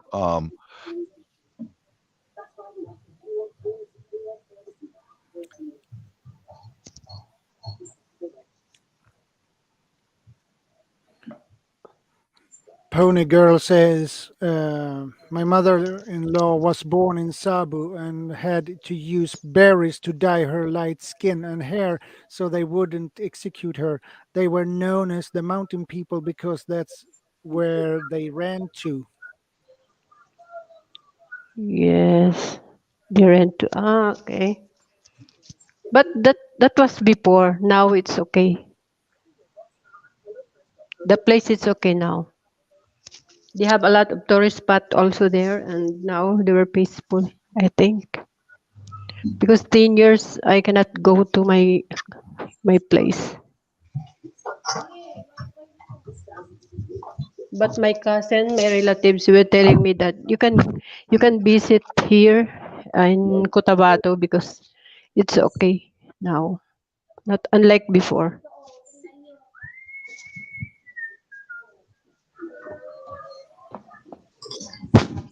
So what I want to know is how many people here have reevaluated their preps and what they've done since the events in Ukraine. Well, I can speak on. How, by the way, Sia? I haven't gotten a chance to say that So before I answer that question. Hello. Hi. Oh, bus Bob. Oh no. Oh, we got Bob, Van City here. in a Though. second. Oh, look at Hey, that. Van City.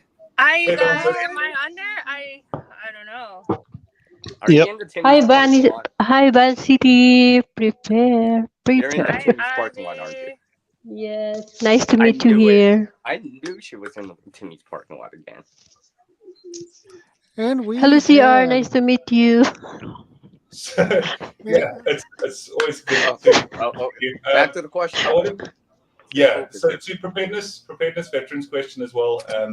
I just wanted to say, the thing is that in my specific situation, I've always had to prepare for the I and CH, I'm never coming home type preparedness. So the dynamic doesn't really change specifically in my area, and according to like the way that I've got to prepare, So for me, not really. Yeah. Well, I think one of the big dilemmas at the moment with many people I've been approached many times this last couple of weeks is that the nuclear word has been mentioned, which has instilled fear into quite a lot of people. And the key question is, although the event will be survivable to a certain extent if you're out of the immediate blast range. Well, you're assuming it's all bad. Remember, it could be a simple. Oh no, yeah. That's a fire, right? It's quite a survivable event right? if you're out of the immediate area, i.e., within 8 to 10 miles, depending on the actual warhead dropped. But the key question is the survivability after your supplies run out. You can't just you eat through your stores and your canned food and so on and so on. Thereafter, the question is, what do you eat?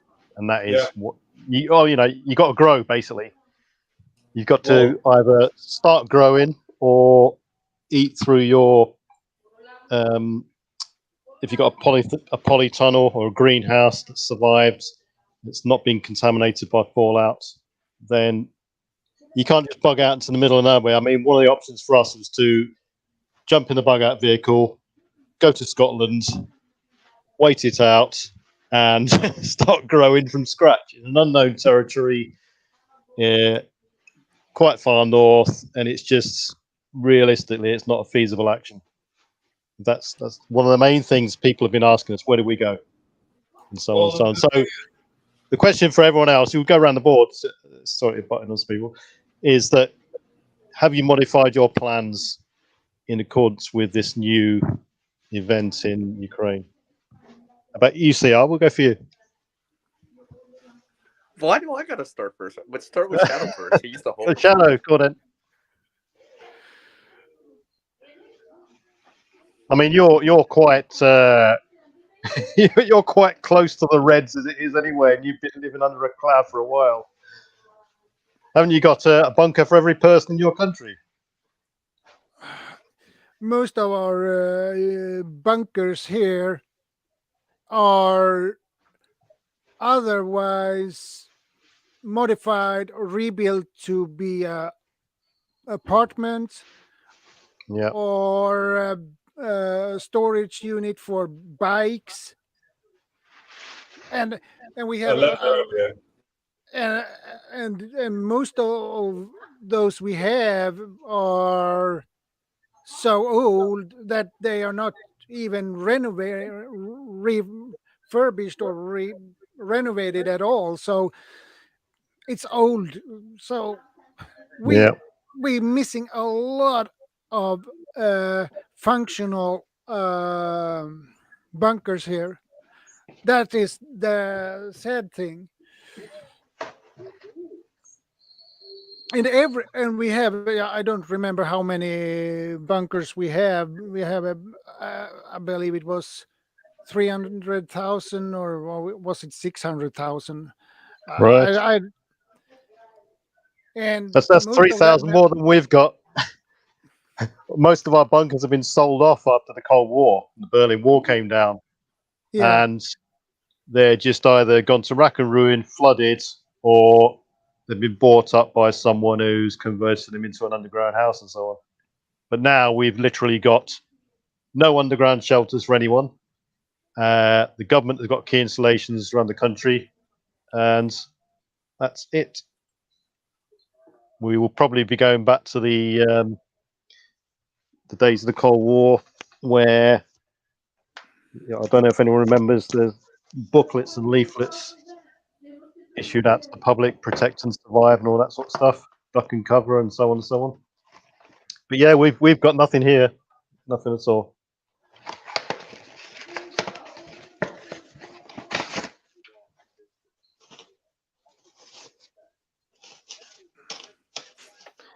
I see someone mentioning in the comments there, Ki, potassium iodide, to counter the iodide 131 threat from a nuclear blast, and no doubt they will be going and getting snapped up and bought up fairly quickly. But I think I read somewhere, if you're over 40 years old, saturating your thyroid with potassium iodide isn't that much of a problem, because you've had such an accumulated dose throughout your life that it won't be badly affected. If you're under 40 years old, you can adopt other measures like getting some iodine, liquid iodine, and painting a strip onto your skin 2 to 4 hours prior to any sort of big event. That will absorb into the thyroid over time and provide the same sort of saturation. But the key thing with that is knowing when to do the 2 to 4 hour painting onto your skin. I was going to do a video on that actually this week, but didn't get around to it.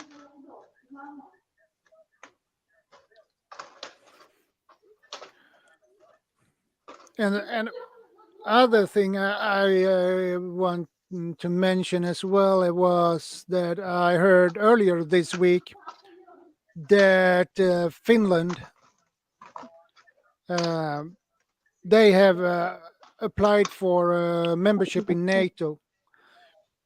And let's say we have Norway, who is member in NATO, Denmark, member of in NATO, even UK are members in NATO, and many other countries as well. But if Finland join the NATO,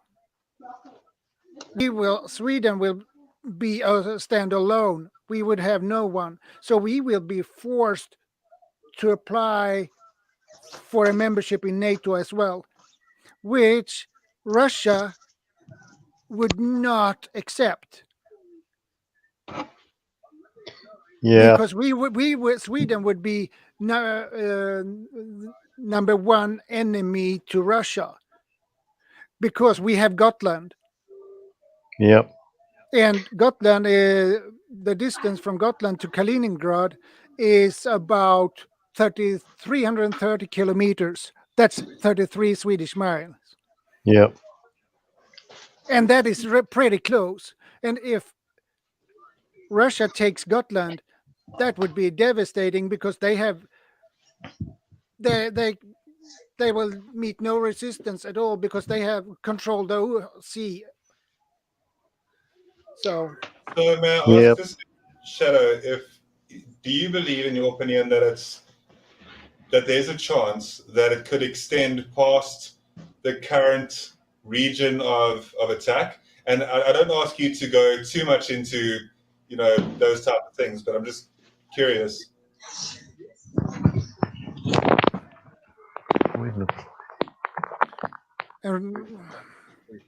Russia has all interests in Sweden. They always had, especially Gotland. So. Wow, that's a very interesting answer. Yeah, if let's say if Russia takes Gotland, US would not like that, so they would send their people to help us to take back Gotland.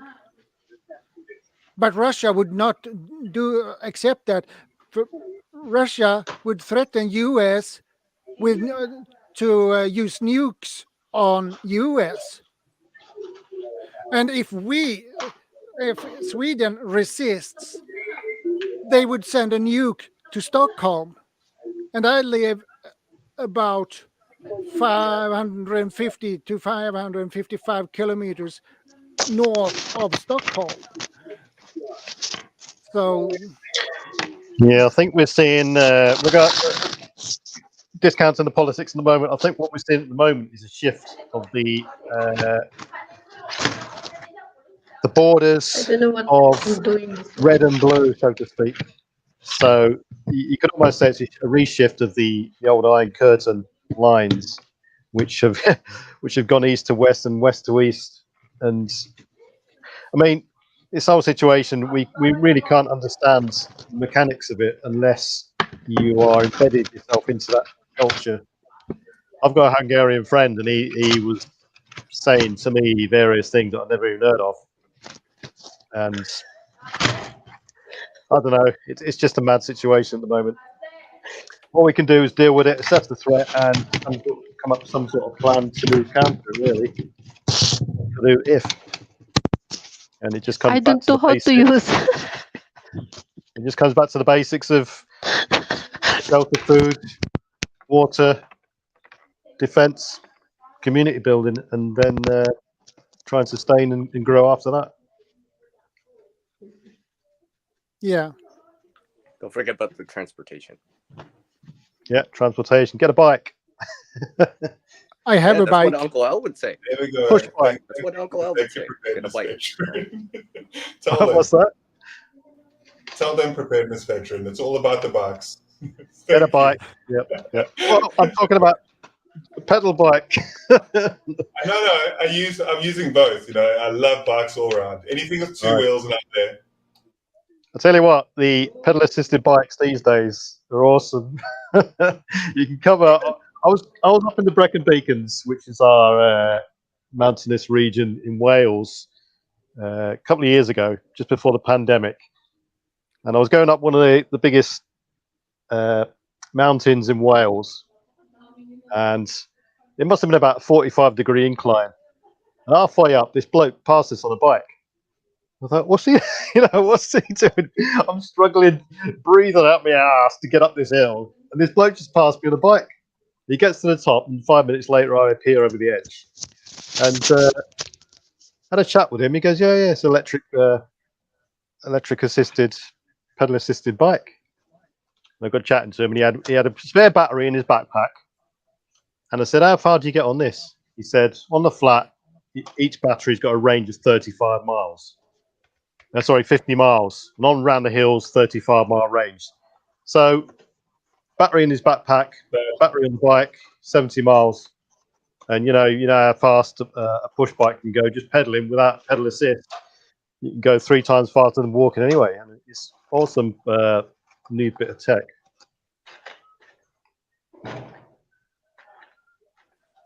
Also, when they're simplistic as well, sometimes like having your easy to maintain and easy to repair on the side of the road, with the mountain bikes and just your road bikes in general. But having some of those there's so many different types right now that are out there. Some of the more advanced electric bikes, but I don't know. I'm more of a traditionalist when it comes to it. Yeah. Main problem I find is electric bikes, pedal assist or fully electric or whatever. They're just so expensive at the moment. It just goes out of many people's price range. So going back to a good old basic push bike, 21 gears or whatever, a mountain bike is absolute winner in my terms. I mean, if you bug out, for instance, jump on your bug out vehicle, you put the bikes in there as well. If the vehicle breaks down, you have that contingency transfer plan. the bikes downscale to a rucksack, or if you've got a bike trailer like I have, put downscale onto your bike, and away you go. When your bike terminates, you're on foot again. You know, so yeah, it's a great on graduated. foot is probably gonna be the last thing you want to do. Yeah. Everything else will come first if you can, right? Transportation, right? You know. Yeah. Vehicle, truck, that kind of getting thing. out of the then way. Bicycle, motorcycle. Yeah. Right. And then you're towing something, then you're walking at the end. Yeah, the thing is, like, you know, as Preparedness Veteran was saying as well, being able to get out of the way. If you had, welcome back, Bob. Bob's back. If you had the ultimate in tech regarding this, and I've always believed this, right, and I've always thought about this, as soon as you can have enough solar capacity on a backpack to charge your e-bike, so that you could, and having, like, obviously you get the most durable and rugged tires, and you make sure that the entire bike is made from as durable material as possible. Every inch of the bike is made completely durable, and you have a solar backpack. You could essentially ride, you could even go as far as to use the motion with the right technology. You could use the motion to capture the water that's in the air and turn it into drinkable water if you've got the technology, and then you could really ride forever and only need to eat every now and again. Right, what this thing said. Yeah, I've seen there's a German attachment to a bike you can get which draws the moisture out of the air and converts it into water. But I think at the moment, it's the actual reality of it is, unless you're in a high humidity area, the amount of water you can actually extract in an hour is pretty negligible. So it isn't quite there as far as that goes. But yeah, it's getting there. Yeah, I'm just saying, like, it is very unlikely. I'm just obviously making a huge hypothesis into, like, just theoretical. Oh, yeah. The thing that gets me about bikes is the punctures. I know, that's the thing. Like, even though currently I've got slime, I'm using slime in my tires, it's good to a degree. It gets you so far. And obviously having that extra protection in mountain bike wheels, making sure that you've got that extra layer. I forgot what the title of it is, but it's that rubber that they insert on the inside of the tires to just add an extra layer of protection. Yeah, I've tried quite a few. I pedal a lot on river paths, footpaths, and so on. And all the hedgerows are what are they made of? Hawthorn bushes, which are spiky bushes. And every 3 or 4 miles, you can get a puncture. It's outrageous sometimes. And I've tried slime. That didn't really work too great. I tried lining the tires with gaffer tape. That didn't work too well. And then line your tires with other thicker bits of rubber and so on. So anything just to create a bit of a barrier for the spikes. And it's just, I've resorted finally to a robust outer wheel with a really thick tread on it. That seems to work quite well. There's a technique that they use here in South Africa and other parts of Africa as well, because, well, if you've ever got the time available and you're on YouTube and you want to watch something very interesting, you can watch Deadliest Roads. It's called Deadliest Roads, and you can go through YouTube and there's different episodes in there. GP. Yeah, I've seen that. It's crazy what you see on that. Yes, right? It's it's crazy. Yes. It looks so precarious at times, like the cliffs. It's just like, right? I know. Or the mud holes and stuff like that. It takes like 10 people to push one car, and it just takes 2 people along. You go around a blind bed with a 300-foot cliff on one side, and you got a truck coming towards you. Yeah, precisely. It's things exactly like that, and it's like, so it's called Deadliest Roads, and it's on YouTube. And if you guys have time, maybe tomorrow or something like that, whenever you got a moment available, definitely watch a bit more of the episodes. But on those episodes, I've seen that they do it in other places throughout Africa. But what they do in South Africa as well is where they burn the rubber closed. They've got a technique where they can close the puncture of a tire without using anything else except, it's a very I can't explain it other than saying it's a very it's a very interesting technique that they use, to just use a little bit of fire, and they almost pop the puncture closed, and then the puncture closes itself using just a little bit of a flame, and then they whip it. I don't know, I wish that I knew exactly what they do. I kind of know the basis of what they do, but they fix punches consistently with using hardly anything, and the people that know how to fix it can obviously use it as a trade, and they're able to trade with other people because of that skill. Right, that's a good one. Now I'm gonna look into that. Yeah, I've seen videos of people in Iceland in off-roaders popping wheels back onto the rims using gas.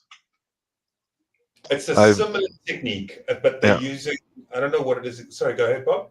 Well, I've seen in the Philippines where a man was fixing a wheelchair. He used a soldering iron, similar to this wood burning kit right here. Similar, right. To fix the inner tube, and the wheel of the wheelchair was broken, and it was plastic, and he used a soldering iron to start solidifying the plastic and putting it all back together. And by God, it worked. I mean, he did that on the sidewalk, and that was his trade, was fixing things like that out of plastics with a soldering iron. Improvising. Yeah, but that was his business. That's how he brought in coins so he could eat, right on the sidewalk with a soldering iron. And the local people knew that that's where you go when you got something plastic that's broken, and he would mend it for you right on the sidewalk. Yeah, I've seen videos like that too. Mm-hmm. It's so Quite good. Interesting to know. And then there's also the culture where when something breaks and you seal it shut using glass, and you can make it more precious over time. And it's that whole culture where you don't throw things away. You treasure things and you look after them, and you don't just throw away the old. And it's the whole capability to retain goods and to fix things rather than to just throw them to the side. And it carries over to the way that we treat people as well. You don't just throw people away, kind of thing. You try to repair things, and even with yourself, you try to consistently improve upon yourself. And where you have broken pasts, and where you've got a past, for example, or something like that, or where you've done wrong, you try and do right. You try and live a better life. Agree. I think a lot of people have found that in the pandemic as well. Mm-hmm. And a saying, what guy on one channel said, there's no such thing as single-use items in a pandemic. No matter what it is, everything never gets thrown away. It always gets reused or cannibalized into some other. Now I'm getting excited. You guys are talking about reusing and recovering stuff. And, even like you say, even people, everybody has got potential to do something useful. And you shouldn't shun anyone out of a group because you can teach them something and they can contribute. Yeah, I've been to the Philippines many times, and that's how their society runs. A guy will have a full-time job doing this and that, and then at night he'll set up a stand on the sidewalk. And like one fella I saw, he did wristwatch repair.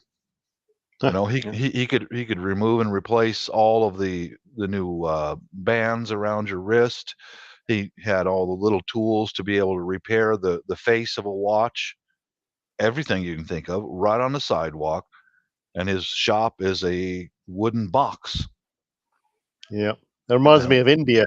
The creativity in places like India. I mean, and a good example is Cuba, who have been almost isolated with every sanction going.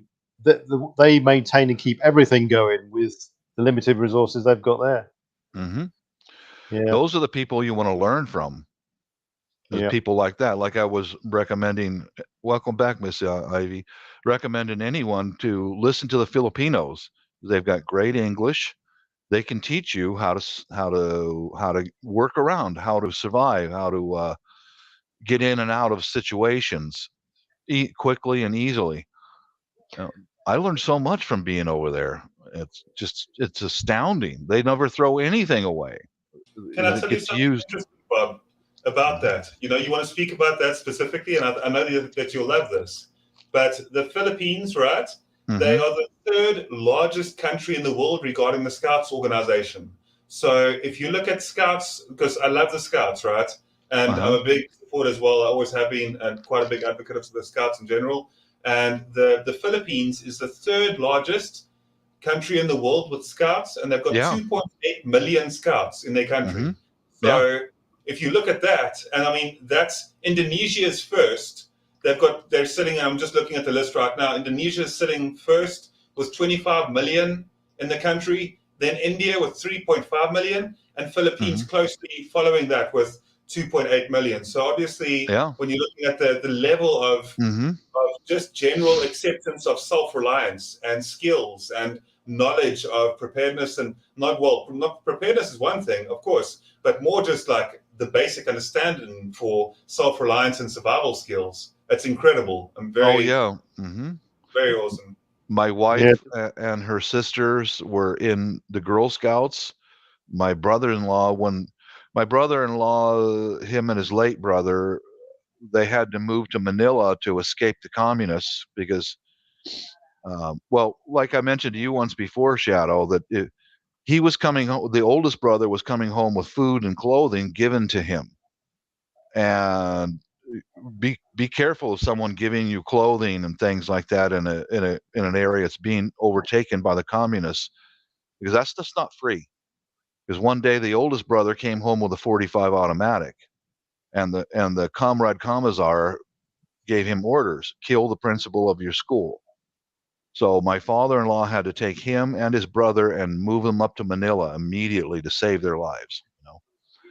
But here's another thing I learned over in the Philippines. I was in Cebu City by myself, and kind of a scary guy came up to me. He was a pimp, and I'm not looking for girls. I'm just sitting outside on the city street watching and talking to strangers and stuff. He was a scary guy. This right here bought me out of any problems. 2 cigarettes. You understand? 2 cigarettes, because he was a killer. I could see it in his eyes. He was a killer. And so, hey, do you smoke? Here, pare, here, pray. There you go. Enjoy. That bought me out of problems. I didn't want a girl, and this prevented show a little bit of respect and a little bit of generosity. Yeah, absolutely.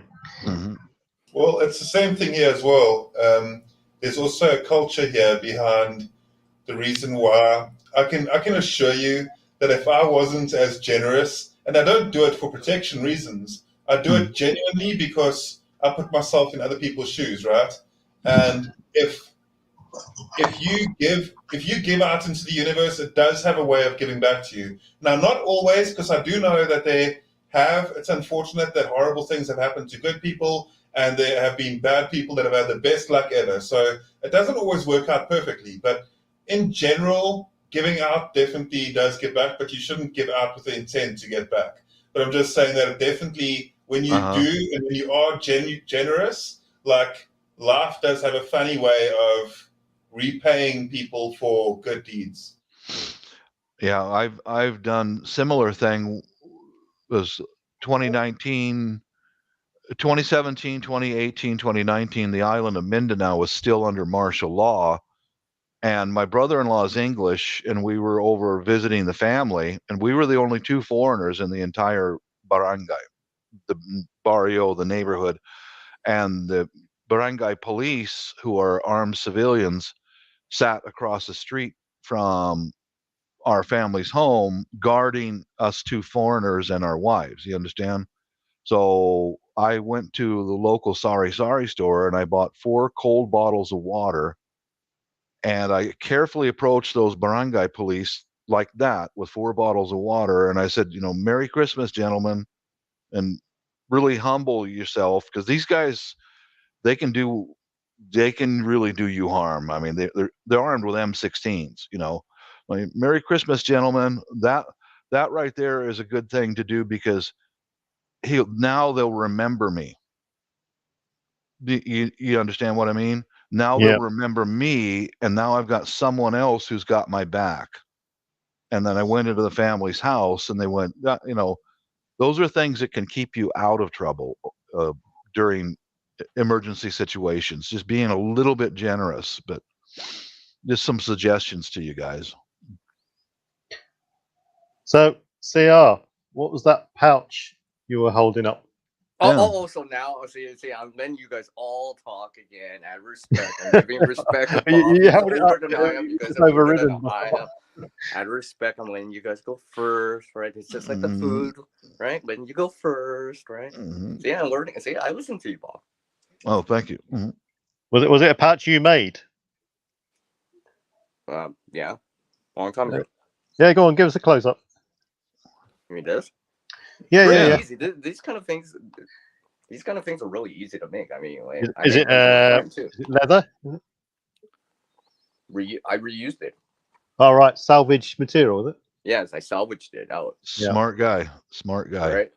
See, and I made literally here's a draw.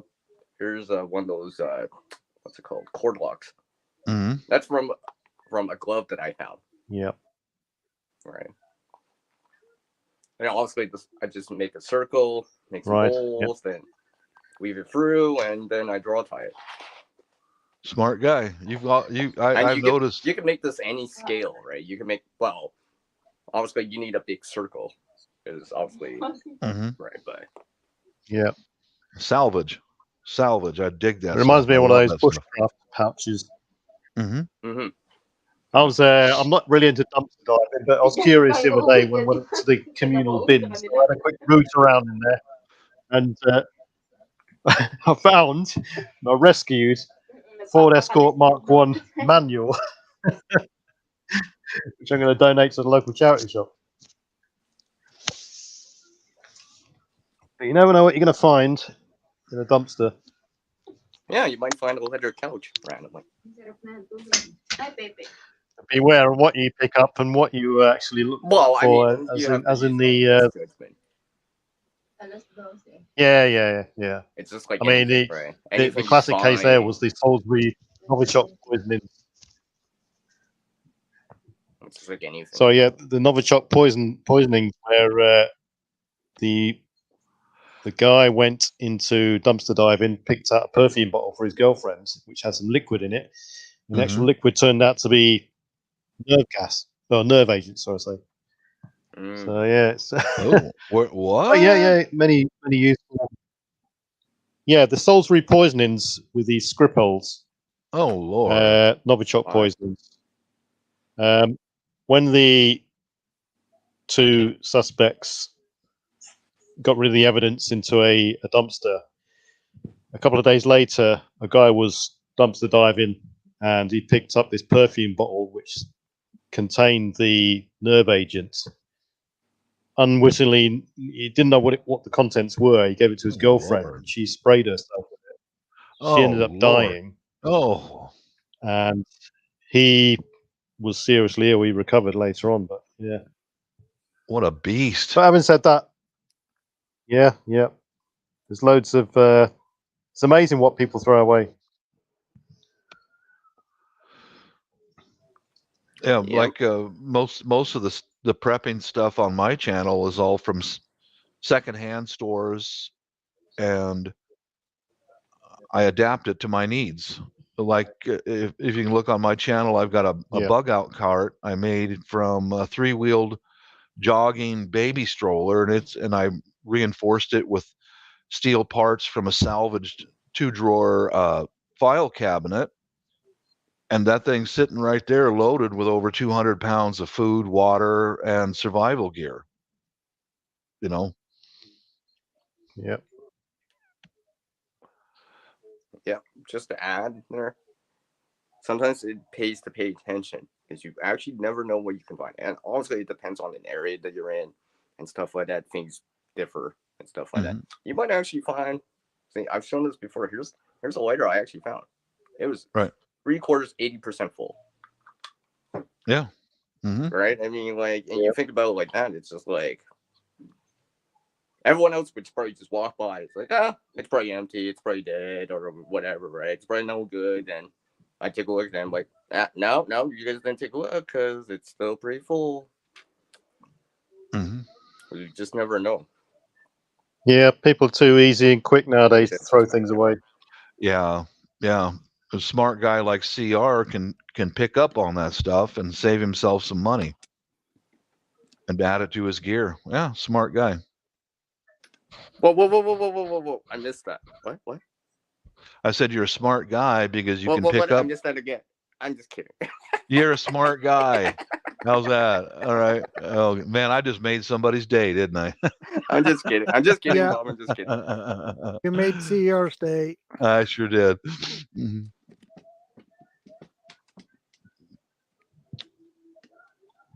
Miss Ivy, are you still with us? Can you hear us?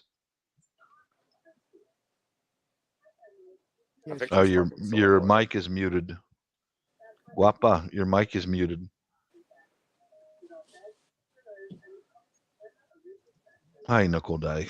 Yeah, you can see the icons got the cross over the mic. Yeah, she's muted off. Yeah.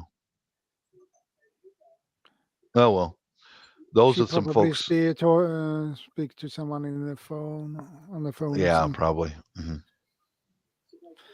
So yeah, Bob, I was looking through your videos of the week, and I was quite impressed with the is it your brother-in-law's gym? He handmade all of that. Yeah, that was he made really the whole thing. I mean, the guy I was so impressed. I said, I've got to make a video about that. I've got to make a video because, you know, he's standing there. You saw how big he's my bodyguard when I'm overseas. He walks with me and the crowd's part. But he made all of that on a little table with a small vise on it outside of his house. Everything was cut with a hacksaw, and he's got a stick welder that and you should see. I'll try to post up a video of what he made to protect his home with recently. Is he got more square tubing, and he built he paid a guy to come in and dig a foundation and do the concrete work, which gives income to the neighbors, you know. And he got square tubing, and he made a fence with a swinging gate that locks. That's like 8 feet high, right up to the roof line of his house. He made the whole thing by himself and welded it all together. It's like, dude, is skills, man. He makes extra income because his father earned income during the martial law years by rewinding electric motors and by doing electrical work on appliances. And when they were leaving each city to try to escape the communists, he carried his tools with him, and that's how he made income for the family, was repairing appliances, whatever else it's electrical. And that's how my brother-in-law learned how to rewind electric motors. And he's making extra income right there in a little table in his house, rewinding electric motors. So is that gym now a business, an income? Yes, it is. It is. Yeah. Yes, it is. That was one of the other impressive things about it, the fact that he's basically built it from scratch, and now he's made his own business out of it. Yes, he has. Yeah. And the way it operates there is he's built more fencing and stuff inside the house, so the gym customers cannot come into the living quarters. You know, they have to go through a side door. And there's my niece, the oldest daughter. She has a chair there, and they've got a TV set up for her so she can watch movies. And when the customer comes in, they pass through some coin through a slot, and she'll then take out a plastic cup, and they've got a water bottle for the guys who use the gym. She takes the coin and then hands them a clean water glass, and they go in there and work out, and yeah, that's income. Mm-hmm. Yeah, good. Yeah. And he also, since you saw he's a bodybuilder, he'll go in there at times and they'll give him a little extra money, and he'll go give them private lessons, weightlifting and all that. Yeah. He's a solid guy, man. He is a solid guy. Yeah, it's good creativity there. Uh-huh. So, CR, what was that pouch you were holding there? Whoa! He said that word I'd love to hear. Is that sunglasses pouch? I don't know. It's just something I made, just like this. See? Oh, right. Yeah. See, 3-dimensional. Oh, I just made that from scraps. That was just practice. Yeah. I had stuff laying around. I was just like, let's try to put it to good use. Yeah. For example, you make that from ECR? For example here. See, this is a screw, right? And I needed something, so I just used a wine cork. Mm-hmm. Yes, cork. I don't know why. How can I forget a word that has CR in it? Well, you're a smart guy. You're a smart guy. You'll remember the words. Right. So if I put this in my bag now, I don't have to worry about it. It's really easy to just undo it. Mm-hmm. I got it. Amongst other things.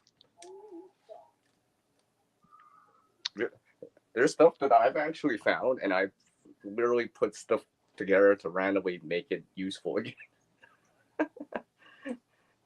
There is stuff. Such as this, which just happens to be a light. Oh, and you made your own headlamp? Well, it's not quite a headlamp. It was part of a headlamp. Yeah. Because I was just like, well, it still lights up, right? It's just the band and all the stuff was broken. And that was abandoned too. I know that was because I think a vehicle ran over it or something like that, but the electronics were still good. Solid. LED was still good, right? I'm like, well, come on. I'm not I shouldn't waste it. There's still some use in there. I just have to think outside the box a little and be like, Oh, by the way, I used some coffee stuff for that too. See, Van City, yeah. See, coffee. See, that's why I always promote coffee, amongst other things. Cool. And tape. And other things. Yeah. See, right here, I have one of those lenses. Well, it's a plastic magnification lens, but so I can magnify it out. Well, you can't see because it's so bright in here. Oh yeah, you can see there. There you go. Yeah, right. Just for fun.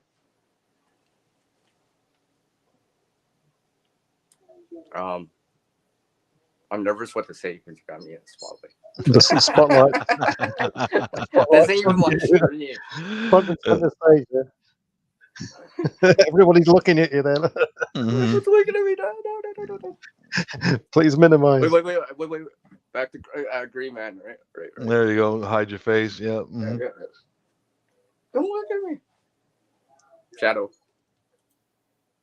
Thank you. That was your cue. Yeah. But yeah, if you take a look, right? Sometimes, and just kind of think of what you do have, right? Because in a survival situation, you usually won't have the gear that you really need. So you're not have to make use of stuff you do have available. Whatever. Yeah. I think natural wood, metal, plastics, whatever it is, right? You got to make it work. It's only a problem I've come across is that you accumulate all these preps, Wow. Good intention, and you storm we away. we know. Storm away in X, Y, and Z location, and it can get very easy to forget what you've got where. And weeks after you wanted to find it, it just props up somewhere. Organization. Yeah. Somehow, because if you can learn how to organize like a tin, for example, which I just happen to have one, or your bug out bag or your go bag, you can start applying that into your home too, right? It's just all scale, right? I think a lesson for me is the fact that don't overcomplicate your preps. Keep it simple, not too basic, but it's got to fulfill the purpose. And if you overcomplicate things, you just have too many options, too much gear. You won't know where everything is, and just stuff will get left. Where's my first aid kit? Rotting and stuff, and that can be a problem when you start picking things up and say, "I'll have that just in case because I need it," And that's a real danger. But on the other hand, you want to collect items maybe that will be hard to replicate if everything went sour, It's a trade-off, right? I mean, like, it's a trade-off. Yeah. You have more to work with, but you're gonna be able to work with it. Yeah. My bug out cart that I made out of a baby stroller, it's got 200 pounds of gear on it and food because I have a family. So I've got to have enough for us. And I originally made it because I live in a volcanic area where Mount Rainier is still an active volcano. And you've got about 40 minutes once the sirens go off, because we've got sirens, lahar sirens in this area. You've got about 40 minutes until that lahar is here. Now, we've got friends that live on the hillsides. I live in a valley, and we would be wiped out. I mean, that's 1,000 years. This area was about 8 feet lower in elevation, and the last time Mount Rainier popped off, it buried this area with 6 to 8 feet of lahar. Well, I made that so that I will guarantee you the roads are going to be jammed up. The traffic is going to be stopped because everyone's trying to get to the hillsides all at the same time. So we can just grab that cart and run for our lives. And we've got some friends on the hillsides that are Filipinos. Filipinos always take care of Filipinos and their families. We can arrive at their places and go, we have food, water, and a way to protect it. It's like I've got a shotgun sitting right there, and I've got a sleeve on the cart to slide a shotgun in there and a revolver on my hip. Will you take us in? We can feed ourselves and guard your house too. So offer something, right? It's just like that out of respect thing, right? You're offering something. You're not coming empty-handed. You're not a burden on them. That's correct. Because, what? You didn't come with water. Now we gotta split our water with you. You got some food, but you're coming with something. You'd be like, okay, well, and protection. I will guard you and yours if we can camp out on your living room floor or out in your shed or something. So there's a warning system in place for that specific Mount Rainier threat. Yeah, and it's also for civil unrest and all that stuff too. I can So grab that. Is it siren or is it via text message as well? Both. The first Monday of every month, the lahar sirens are tested, and they used to be a blasting siren, but now they've changed the program to where it's giving out instructions. This is lahar test. We follow your lahar, your designated lahar roads, and that's like the emergency broadcast system that they test. That. It's the same thing. This is just a test, right? Well, at least I rather see that and be like, well, okay, at least we know it's working. So you have do you have specific evacuation routes? Correct. They're all marked with signs and to get you out of the low areas and get up on a higher elevation. And our plan is to go to a hillside that's where our Filipino friends live. Like I said, Ivy verified that Filipinos will never turn away a Filipino. On this one hillside, we've got 3 families up there that know us well. And on this hillside, the back side of the hill is Puget Sound, so that the Coast Guard and the Navy will eventually get there and start evacuating people. But miles down to the north, there is SeaTac Airport. So we've got a place to stay plus access to evacuation, you know. So you live in the Cascadia fault zone threat as well? Yeah, I live in the Seattle area, so in Washington State. Is there how do you determine the difference between the Mount Rainier threat and the Cascadia threats to avoid confusion? I'm not sure what the Cascadia threat, but Cascades is a mountain range that runs through this state. Are you talking about a fault line or something like that? Yeah. So if how does someone know that there's not a Cascadia quake-induced tsunami as opposed to the Rainier threat? Oh, I'm sure that they'll announce it right over the loudspeakers. Right. So it'll be done in voice then, right? Yeah, probably will hit us on our cell phones too at the same time. Yeah. See here, we've got. I mean, I'm in UK. If anyone doesn't know, we haven't got yet a emergency broadcast system. It's still not live. It's been tested over the last 2 or 3 years, and it's going to go live by the end of this year. But we still haven't got it. Yeah. And I didn't know that most cell phones now, smartphones, have got the app installed, pre-installed in the phone. And it was only year before last or last year, I was driving along and it went off. Immediately pulled the car over. Well, what's happening here? You know. Yeah. That was just a test, but yeah, it's still not in place. Well, here it's like the Amber Alerts, right? Exactly. I was just going to mention that. It's an automatic thing now, all right? Yeah. I don't mind hearing them. I know, like, okay, but that's where it's there for a reason, right? I'd rather know than not know. Yeah. I think here it's going to be the case of it will send a broadcast message to every region that's affected. So if it doesn't need to know your specific location, it doesn't need to know any account login details or anything like that. Right. It will just blast out the message depending on what cell phone tower you're logged onto in that threat area. Yeah. Very useful.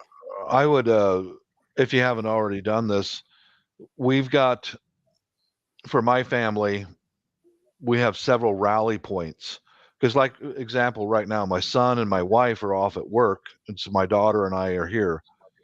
This is the primary rally point for us is home. Get home.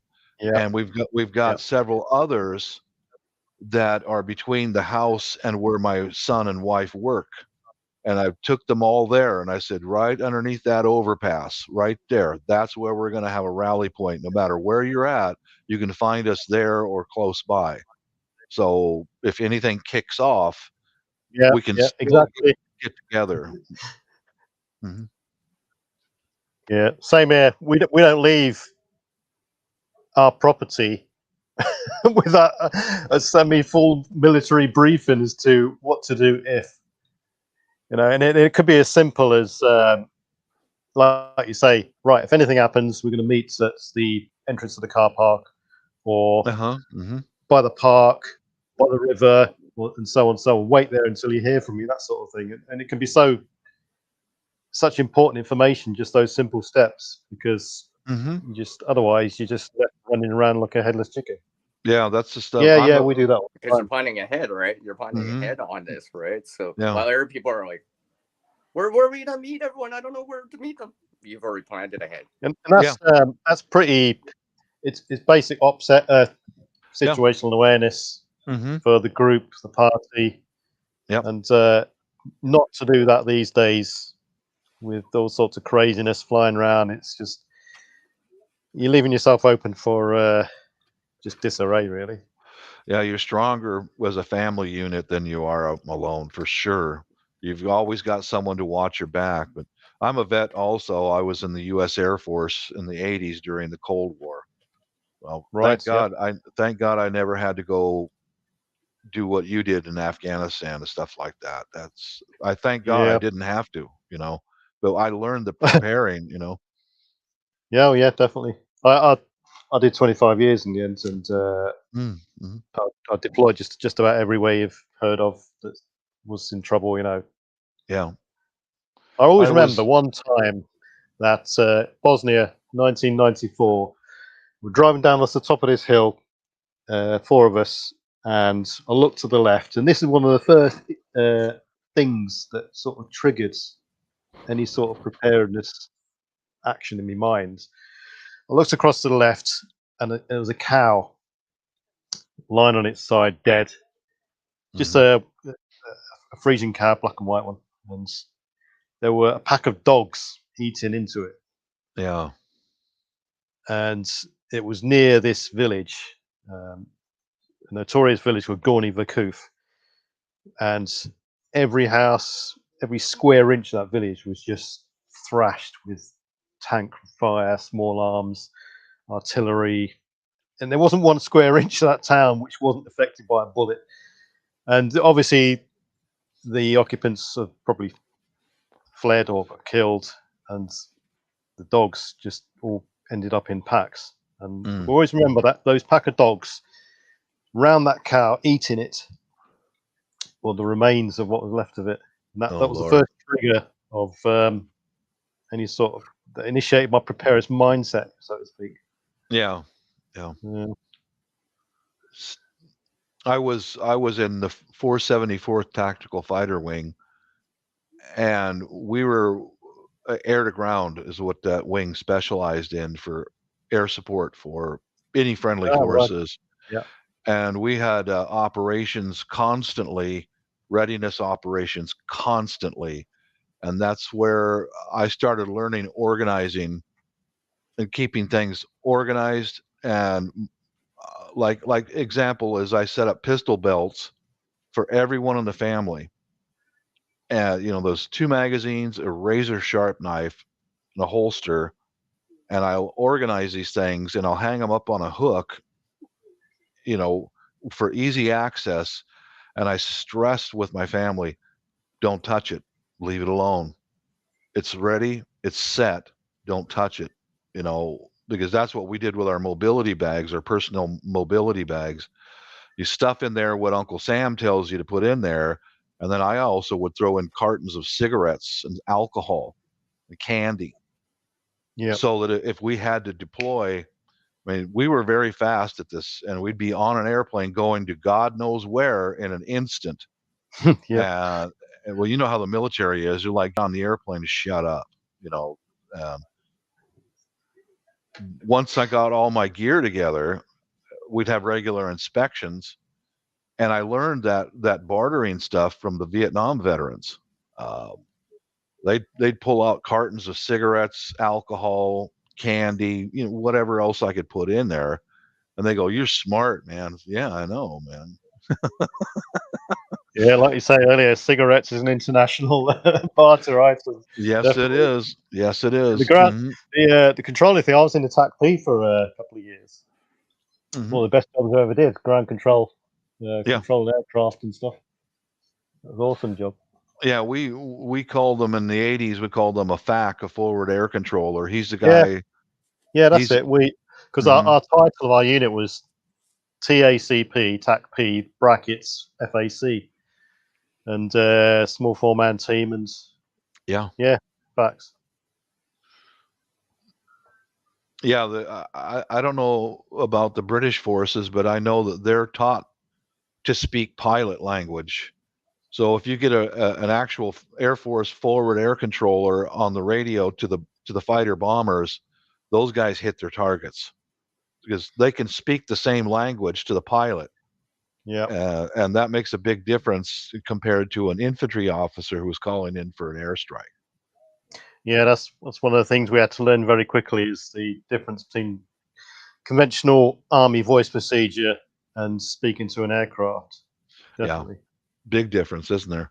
Yeah, and you can tell, going off subject a bit, but you can tell also the difference between, say, an American F-18 pilot and a French Mirage 2000 pilot, or a Spanish pilot, a Dutch pilot, and British pilot. The voice features just varied throughout each nation. Yeah. Oh, yeah, that would make it complex, wouldn't it? Mm-hmm. Yeah, good job. Yep. But it's those kinds of small jobs that, for me, initiated a sort of self-reliance, independence when you're working in small teams. Yeah, certainly. There is limited backup. You're providing backup for someone else, really. Yeah. I was just an aircraft mechanic, and I would be base bound, because without aircraft mechanics, the planes are not going to get off the ground. Yep. Now that was my duty. Yeah, absolutely. Maintenance of gear, often overlooked by many, and the cause of many accidents. Absolutely, yeah. Lack of, that is. Yeah, that's where I got my foundation of being organized and being rapid and knowing what's in your gear and leave it alone. That's I'll say it again. I stress that very strongly with my family. This is packed. This has got everything in it that you need. Don't mess with it. Just leave it alone. I've got small bags in all of our cars, so that if they're stranded somewhere, they can start a fire. They've got snacks. They've got different things, to be able to stay alive. And the bags are compact enough to where they can just throw a sling over their shoulder, and the bag, it's a laptop bag is what it is. It's got all the stuff in there they need to be able to walk a few miles to get to a rally point or get back home. Yeah. I also adopt quite a frequent, probably once a month, I check everything. Just purely the fact it could degrade, damp can get into it, and so on and so on. One of the biggest problems I find, which is quite hard to check, is first aid kits, because if you've got 4 or 5 first aid kits dotted around, you've got to check all the dates for each painkillers and tablets you've got in there. And I mean, packages of dressings isn't that much of a problem if they're not broken, the integrity is all right, and they're still in date. Then not much of a drama. But I find it a real long slog going through each of the pills, making sure they're not crushed. Are they out of date? Then you've got to replace them. It takes a lot of time to do. Those people who just check their preps once or twice a year, I mean, I think that's quite cutting it fine, to be honest. I have a suggestion for anyone out there. Like, say if you found some tablets you need to replace, what I do is I take a photo of it on my phone. So next time I go to the market, I've got a photo right there. Oh, that's right. I need to replace those. I do that with my food, because I rotate my canned goods. Say we took a couple of cans of soup off the shelf, and I'll take a photo of it. So next time I go. But I'm really glad I did that with my water storage. I went over my stuff, just looking and making sure everything's okay. And I had a stainless steel large that's for boiling water. And in there I had instructions and a small bottle of bleach, so that you could drop a few drops of bleach in your water. I'm glad I checked that, because that I think I made a video of it. That bottle of bleach fell over, and that bottle leaked some bleach inside of that container, and it destroyed that stainless steel container. So I had to wind up and take all that, throw it out. I'm going to have to order a new pot and system that's dedicated just for sanitizing water. And I'm glad I checked it, because if we're in a bad situation, it's like, oh crap! No, now I've got to start over again. Those small time slips that can escalate into a bigger problem, and certainly when it's gone, and it can ruin other things. Yeah, definitely. Now I've got to focus my time and energy on something else. Yeah, not to just, when it's a kit and in good working order, just fill it with water, put it on this little stove I showed, and light it up, and but now like, oh crap, I'm glad I checked that. Yeah, absolutely. Well, you did a career serving all over the world. You are a wealth of information. Yeah, sometimes I forget. I don't like to brag. I'm not the kind of person who brags about things, but I've done so much things that sometimes it's embarrassing to just openly say what you've done and what you qualified in. So I just let people just ask me questions and draw it out of me, because I've come across some people who just don't believe you. Yeah. I can understand that. Yeah, remain humble. Yeah, I get that. Well, guys, I'm going to log off. I got to get my day started here. I woke up late. I'm retired. I can do that and get away with it.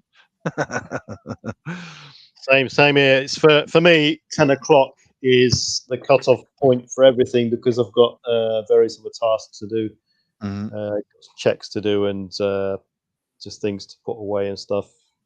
So yeah, I'm ShadowScoutSwede. I'm signing off, and I'll probably catch you another time. Good to meet you today, Vet. Yeah. No worries. Yeah, catch you later, Bob. Good talking to you. Thanks for stopping by. All right. Anyone listening, thanks for your input. Thanks. Hey, Shadow, if Miss Verna comes up, call me. Yeah. She's cute, dude. Yeah, I know. Yeah. All right. Peace, everybody. God bless. Yeah. God See you bless. later. See you later. So yeah, Shadow, I'm departing, and thanks for having me on. I'll catch up with you again at some other time. It was a pleasure to have you here. Yeah, no worries. See you later, everyone. Yeah, see you later. Stay safe, keep prepared, keep training. Yeah. I've got to find out how to leave now. Just hit the red X. Catch you later. Catch you later. Okay.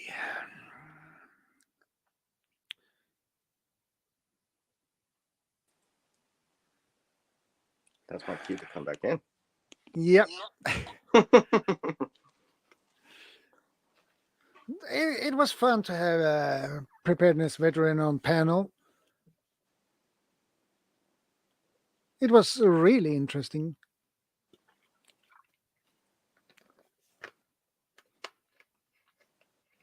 I'm not letting you do more of the talking for once. I always do the talking every Saturday now. Yeah, you like to talk. Hey, what's that supposed to mean? Just kidding. Well, you're famous for talking.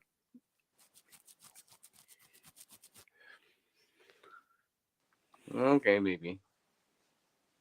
Yeah. Maybe. I like preparedness veteran. He has a lot of good ideas, and he always has good comments.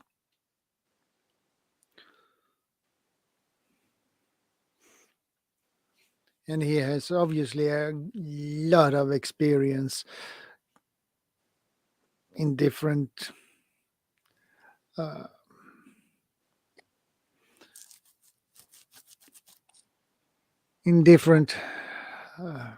area. He has a different expertise in different areas.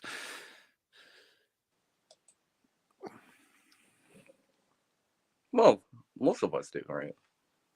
Yeah. Most of us know more of certain things, less of certain things. You know, and hopefully your mutual assistance group or community, you have the best of this and this and this. What's lacking over here, someone else has got this, and so forth and so forth. Not just gear, but skill and knowledge. Experience too, right? Yeah. By the way, I need to get some more coffee. I'll be back. I knew that was coming. You knew that. Well, actually, I need more coffee. It's a requirement. Yeah, today it is a requirement. Yeah. So keep everything rolling. Okay.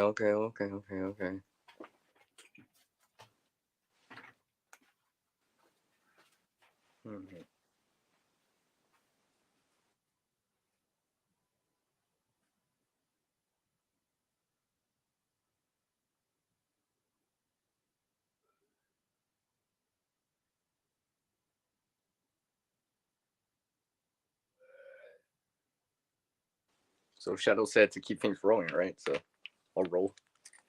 Yeah. Okay. Just keep things rolling, right? So. I'm assuming he meant literally keep things rolling, so I'm just gonna keep rolling here. I just randomly have these wooden bobbins, amongst other things.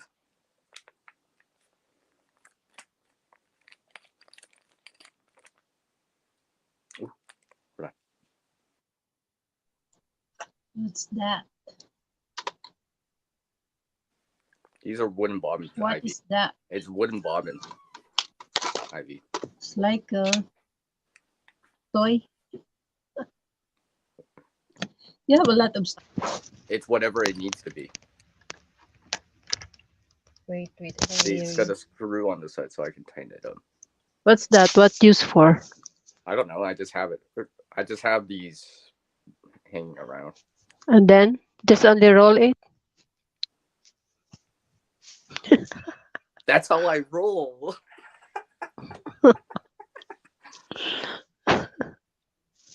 I think he's coming back. Right about. So where are you from? You like Chinese.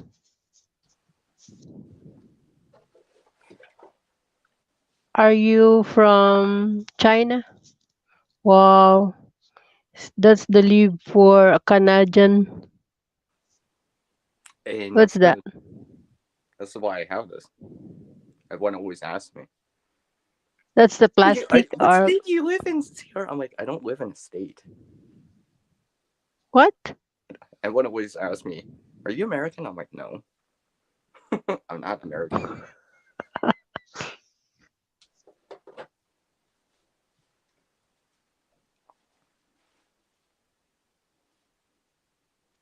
Hold on, let me show you something. Hold on.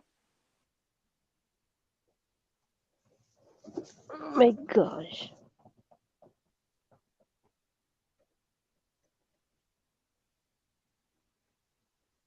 What else? I also made this too. It's the wood. Sort of say I always craft this together. Really easy too, right? It's like yes. It's like the car craft, the tire. Maybe Why'd you do that?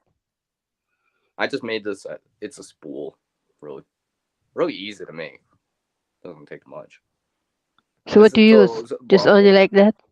Well, this is really you can make a wooden toy car with it if you wanted to, but I use them as spools for line, thread, and stuff like that. Oh, just like a tie. You can put it there.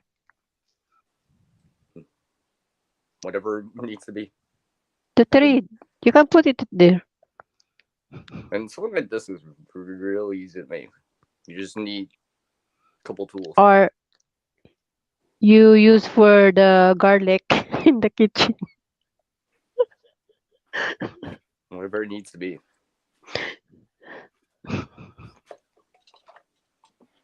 So what else?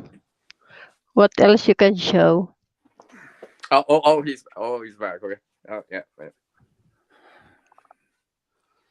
Don't worry, Shadow. I kept it rolling, literally. Yeah, that's nice.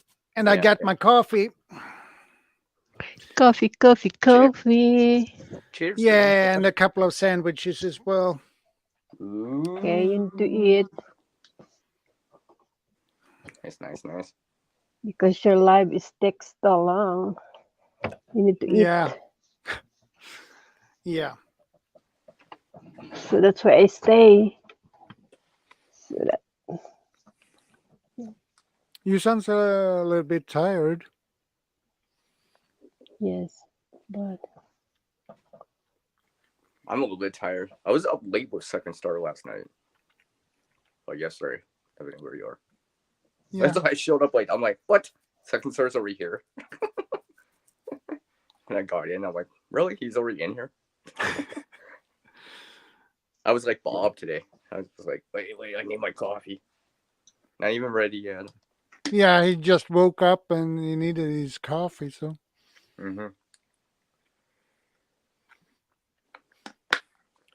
Your coffee with see, sugar? I've shown this many times. What's that? Necklace? No, it's so I can put it over my shoulder. So I don't actually have to carry my coffee in my hand. I could just swing it over my shoulder. Oh. It's more useful, especially in the winter here when I'm walking. Because I don't want to be holding something in my hands. Because I might have to brace myself or whatever. You just put it in the other side also. Real You easy put too. two. I mean, like, again, real easy too. Nothing to it. Just some cordage and some knowledge of some knots. That's the Alpine butterfly knot or loop. And these are what's known as taut line hitches. Basically, a taut line hitch is basically a line version of a zip tie or a reusable zip tie because it's held in by friction.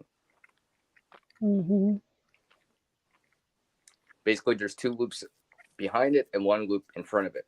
Well, two loops behind it, then you go around back, then you tie a loop in the front. Basically, that's held in by friction. So we need like a eben tie. Yeah. It's kind of a slip knot that holds itself by friction. Useful to know. And you can adjust it as well. Mm-hmm, Put more tension to the line or. Those friction-based hitches. That is the lightweight. I'm sorry. Lightweight. That one. It's not heavy. No, you mean this? Just yeah, that one. It's not that heavy. It's probably. Welcome, NC Deb. Good to see you. Hi, Deb.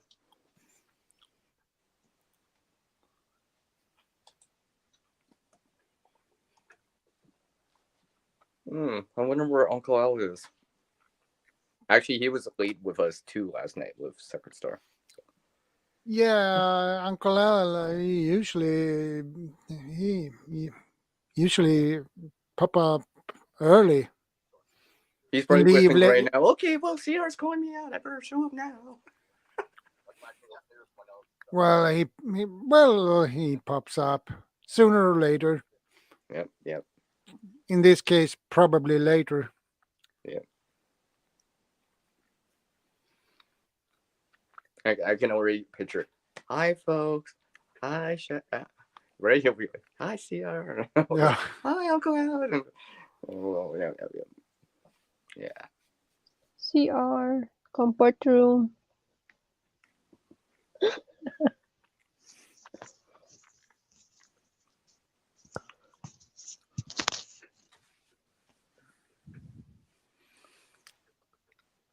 So yeah, I mean, I do have some.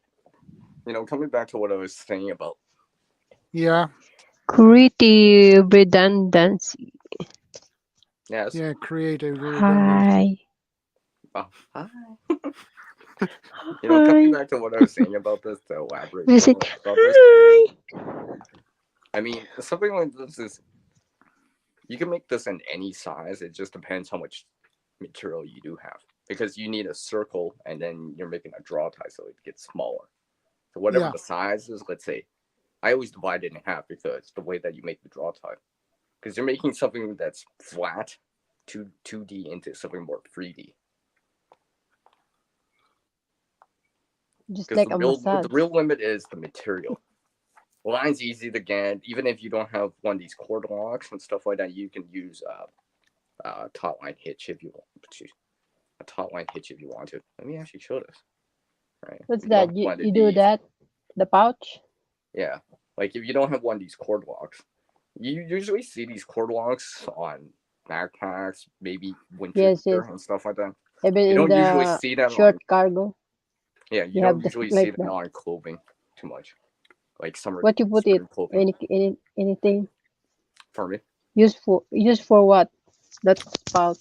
Well, it's a container, so I mean, like, I did one for someone before and stuff like that, right? I mean, like, maybe you can use it also for cover.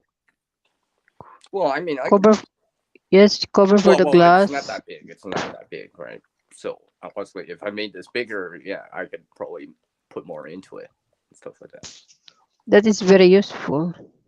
Yeah, and this is just scrap stuff, right? Easy enough to make. Like literally with a few tools. Actually, you probably could just do it with a nail as a tool. You know, well, you would need something to cut, but let's just say you had a cutting tool, a nail to make, to use like an awl to punch the holes in, because you actually have to punch the holes through. Oh. Right. It's that is more or less evenly. That's the leader, or what is Let that? me open it up here. See this good.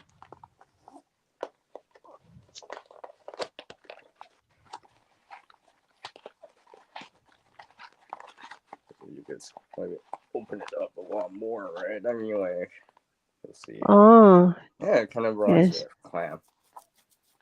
I mean, not a clam, oyster. Right, so this is the way that it is, right? And you can see the line in between. It's not overly difficult to do. You know, probably like a 5-10 minute project if you already have the materials. Mm-hmm. And stuff like that. Use it for what you call the tie or thread or. Pardon me? I don't know. You can use it for what? Well, I mean, you could use it for whatever fits inside, right? I mean, like, whatever it is. And I mean, I could be using that to, well, if it was bigger, I could put wild edibles in there, or let's just say I could put poncho in there if I wanted to, something like that. Sky's the limit when it comes to containers. What you put inside, it's just, what do you need a container to do for you? Hold stuff, protect the stuff. And then maybe you need also for the stick for the tint. Yeah, like, I mean, I don't. That but it's not. But it's not technically long. It's short.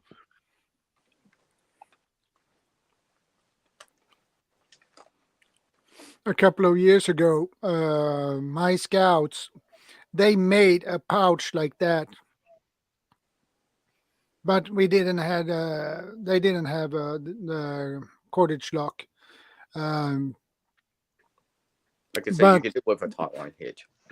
But what they used for it was to keep the tinder in. They made basically a fire kit.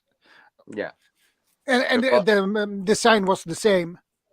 Yeah, like in the bushcrafting community, a lot of people have this kind of thing as a tinder container or something like that. Just, you know, it's in their bag or something like that. My friend Shadow, you made the swords. When I see your, in your video, you made it or you just buy it? You have small, yes, the knife. It's mean the knife. I have many knives. It's like a double blade. Double blade.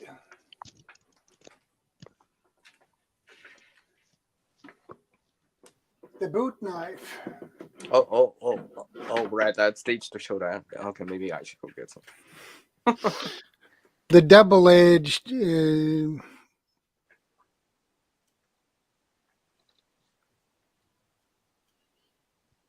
Is that hole for lashing? The hole in there? Is that for lash purposes? I have no idea. It just happens to have that. Because it looks like it's somewhere that you would lashing point, or something like that.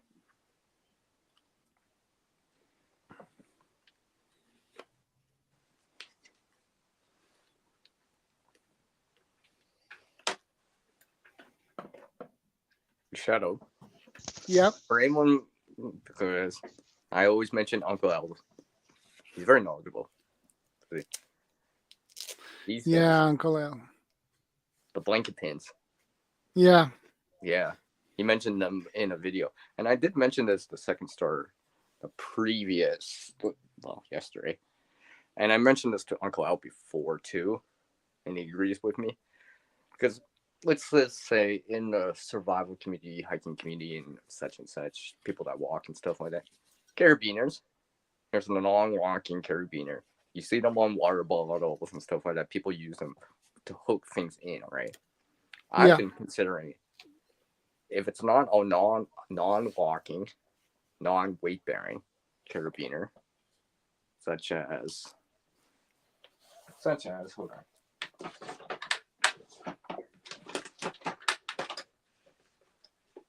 Well, okay. I don't want to mess around, but we all know what a walking carabiner and a weight-bearing one that actually says a number on it, right? Like it actually says the kilonewtons and stuff like that. Right?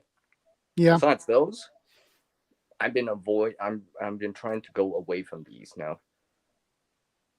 Like, that's the lock. You can go, well, this one's broken anyways, but easy to clip on and off, right? But if they're not walking, there's a chance for stuff to slip out. It's not weight bearing, so it's not like you're holding up your bag up a tree or whatever, right? So I'm trying to gravitate towards these now. The pins, well, not the pins, not just a safety pin, but like a blanket pin. Like I actually have one on my keys too. Yeah, yeah, my keys are in my pocket because I was telling Uncle Al, and he agrees with me. These are more multifunctional. And something like this. Whatever this can do, I can do with this. But the thing is, this does more for me. So in terms of weight to what you can do ratio, this does more. Because it's got a pin, right? I mean, I can use that like an awl. I can do other things with it. I can clip this onto stuff that I can't use this for. If necessary, I can clip it around, let's say, my shirt or something, or a loop that I have on my jacket around Bali, or a loop on a backpack and stuff like that. I should get me a couple of those blanket pins. Because I've been thinking, if you're going to use these in terms of your bags or whatever, your go bag or whatever, I think an upgrade to this would be a lot better because it's more multifunctional. Relatively the same. Well, this is definitely later than this, but I have this for my keys. Lightweight. because I've stopped doing that because I actually have one of these on my keys now. It's a little bit smaller than this one, but I'm just like, because I can clip it onto something. I can put it through my hoodie if I really needed to, a zipper or whatever, right? And then I could do a lot more with this. Yeah, even hold up your pants. Yeah, because it's more multifunctional. Especially compared to like a normal non-locking carabiner, in my opinion, anyways. Now I wish I had more than like a few of these. And you can get that at a craft store. I know you can get it here in probably in North America at Walmart and stuff like that, major stores like that. You know, I think I saw, you know, especially if you buy it in bulk, you know, you could just add that all to all the bags and stuff like that. It gives you that option. Because it's almost like an all. Just okay, Nanette Fortress. Welcome back. Welcome back. Stuff like that. So that's why lately, well, because another thing I've noticed is like I'm trying to avoid like let me get some examples here like usual. Hold on. I have examples nearby. Certain little things, see, key rings. All right, here's a walking carabiner. Here's something else. These little things. I've been trying to go away from these kind of things because how useful they are.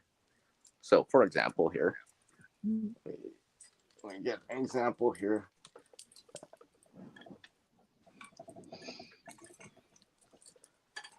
See, people might be familiar with these kind of things. You usually see them as a badge clip and stuff like that. I'm gravitating towards this now because it allows me to clip it onto like my zipper. Let's say my keys are here, I can just clip it on. Yeah. You know, something I can't do with those other things, and I can't do that with a carabiner because it's not to hold it. You know, and I actually have that on my keys. Yeah. For example, right? So let's just say you're walking, you're hiking, whatever. You didn't have any pockets. Where are you gonna put your keys? You want to bring your keys, right? You want to make sure, right? Let's just say, depending on the situation, right? You want them in view on you, not just in your bag, right? Because if you lose your bag or your bag drops down into you the lose river your keys as well. So yeah, that's a bad idea. That's a bad idea, right? So something like this might be an option, right? Put your keys through it or whatever, clip it onto your clothing so it's in front of you. It could be a whistle too. Let's say you got a whistle on there, you know, it's clipped onto you. Stuff like that. Yeah. Or for example, if let's say you have a pocket without a zipper, I can clip it onto the inside of the pocket. So it's like that safety net of a system, right? Because since I don't have zippers, oh, what happens if I take a spill? Oh, the keys probably won't just fall out because it's clipped in there. And if I use that pin, it's pinned in there too. Yeah, especially for people that like to go biking and stuff, right? Sometimes you might not have pockets because you're wearing shorts or whatever, a t-shirt. You're just relaxing, right, and stuff like that. Oh, is Van City still here? She's still here. Yeah, Van City is still here. Yeah, so that's why I've been gravitating towards some other options besides carabiners. Because more multifunctional, you know. Because these are, anyone can get these. It's given away with the stuff now, right? It's almost kind of disposable kind of deal, right? Because it's like, oh yeah, it's got a carabiner. The water boat's got a carabiner, and all this other stuff. And those carabiners are cheap, so yeah, they're cheap, right? Right. It's not a non-locking carabiner. Hold on. Let me get some here. If you're gonna need a locking carabiner, they are expensive. You probably need to pay around somewhere between 300 and up to maybe 500.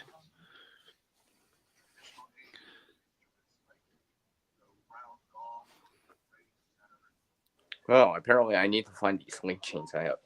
Because they actually screw tight, right, and stuff like that. And they're much more heavy duty than a carabiner like I've been showing and such.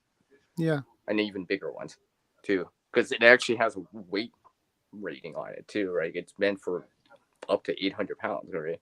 That's something I would want to use for a bag or something like that.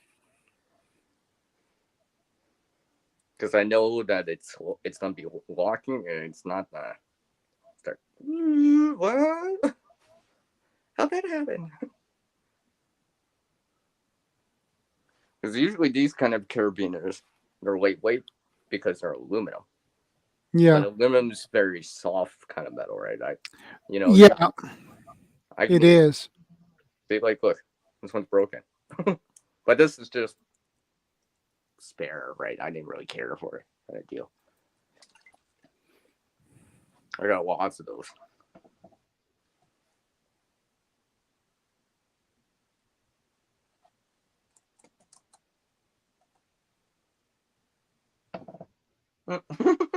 Thank you, Nanette Fortes.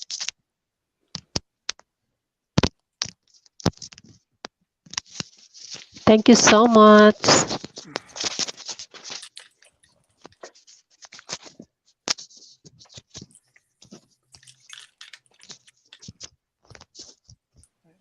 So yeah, those are the things I actually have on my keys because, like I said, anything your carabiner can do, I can do with that stuff on my keys too. I can hook it all around stuff, clip it onto stuff too.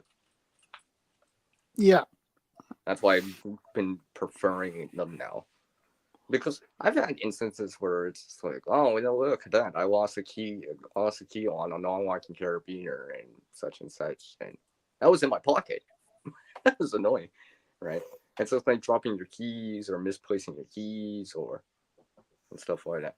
Because I do a lot of biking too, and the thing is, I don't want to drop my keys. Because if I drop my keys, I gotta take time to go find them, or at least attempt it, which means it's an inconvenience. Because I didn't secure it onto it.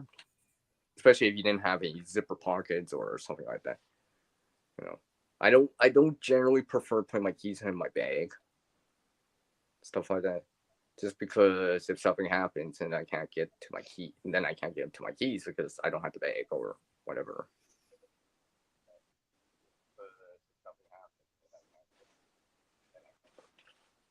Because I think everyone can agree that keys are probably a main EDC, everyday carry item for most people. Some one form or another. Locking your door to car keys and stuff like that. You want to make sure you know where they are. And have them on you too, right? No one likes to get locked out. That sucks. And you hear that about people getting locked out of their vehicles and stuff like that. They could do all this inconvenient stuff, and stuff like that. It sucks. It does. Yeah. It does. Really, you don't want to have to break a window. What's going to be more expensive? Having your keys in your pocket or breaking a window, right? I right now want to break a window just to get back into my old place because, oh, look, I left my keys on the counter and decided to walk outside and the door suddenly slammed shut, locked. And I'm like, oh. Because in that scenario, you wouldn't have like your get home bag either. Probably not, because you're just outside your place, right? I don't have my get home bag when I'm just right outside, right? You're taking someone to the dumpster or something like that. Yeah.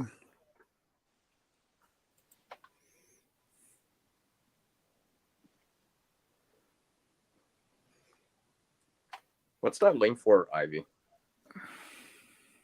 That one, that's for Premiere. Oh, okay. Welcome, Cass. Good to see you. Hi, Cass. Cass, thumbs up. Yeah. With the hamburger. I feel hungry. Even these are something I made with scrap stuff too. Scrap webbing stuff. Well, I shouldn't say webbing, but no, not webbing up. Well, straps and stuff like that. You connected with my channel? RC. No. Do this. RC. Okay, Shadow, Ivy, Van sitting here. What else have been trying? I'm gonna give you guys a sneak peek, okay? You guys gotta watch the video if I release the video later. I'll give you guys a sneak peek because I've shown these before. You're probably like, "What's this here?" It's what you don't see. Because these are reversible. So, as an EDC item, I can bring these along. It doesn't look like anything. It's like, oh. Right? But, yeah, in an emergency, let's say, let's just say, hypothetically speaking, you know, you gotta fix a tire or something like that. On that, let me just go off camera here. On that, I can invert it to this. Because I've inverted it. See? It's inverted. This one has hook and loops on it. I could connect and daisy chain them if I wanted to. These were just stuff that I made from scratch. This is the rest. Right. Like these are like reversible, I guess, reflective bracelets.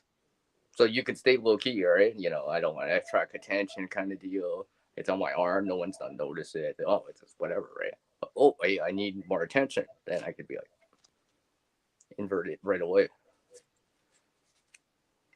From this, well, from that to this, right? Is the rest It's very easy. These are reflective. So these would be from the safety vest. These are the reflective gray stuff. Here's some orange stuff and stuff like that. Really easy to make. Really easy to make, right? I mean, really easy to make. And I could easily see these if I wanted to. Bring them along. Put them on my ankles, whatever, right? Gives me that other option. If need be. If need be. If you use your hands, but I use that for my hair. Yeah, or something like that, right? Well, that's like a ponytail. Too. Or you can use for biking. Yeah, exactly. I sometimes I'll use these for biking, right? And stuff like that.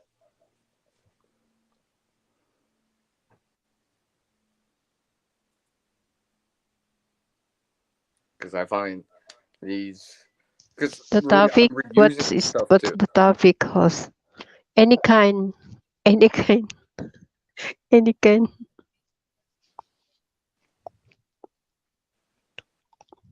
thing is, in terms of, let's say, your loss or whatever, I can just now start hanging these up. I can start hanging these up. Not it for this. You can go and you can join like up. Trail marking tape. Yeah, well, because these are highly. The link is in the top. I pinned it. Highly reflective. You can join here.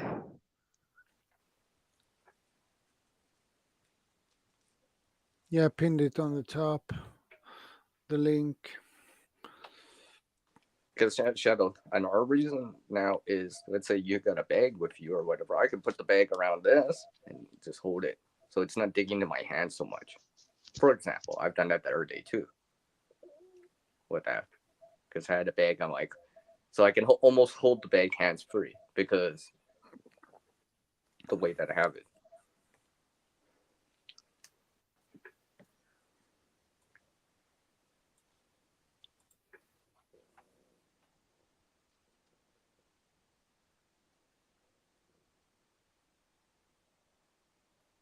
I feel like showing tell time now. It's showing tell. Well, it's nothing wrong with that. It's. But I won't show you guys everything. I gotta leave something for the videos. Yeah.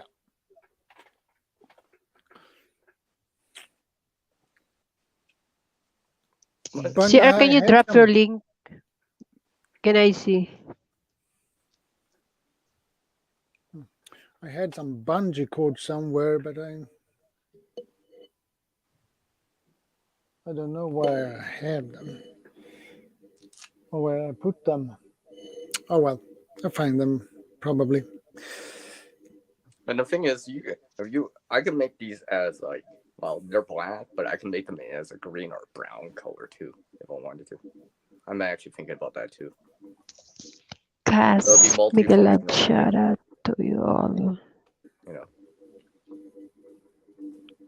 if I'm hiking or whatever, you know, I want to stay low key or whatever. We can join here. Maybe I want to stand out a little bit more. Hi guys, what's the topic goes? Feel free to get to know each other.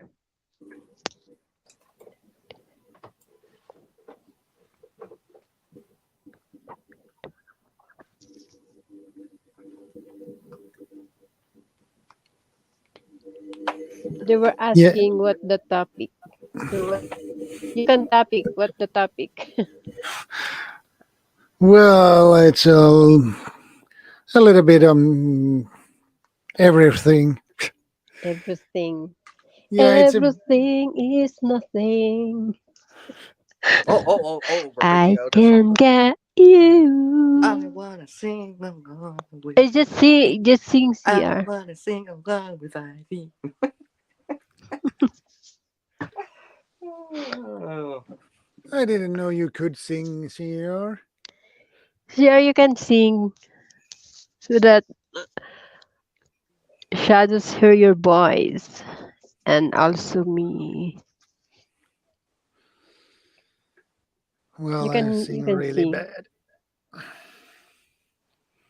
You sing. I have two hands, to left and the right.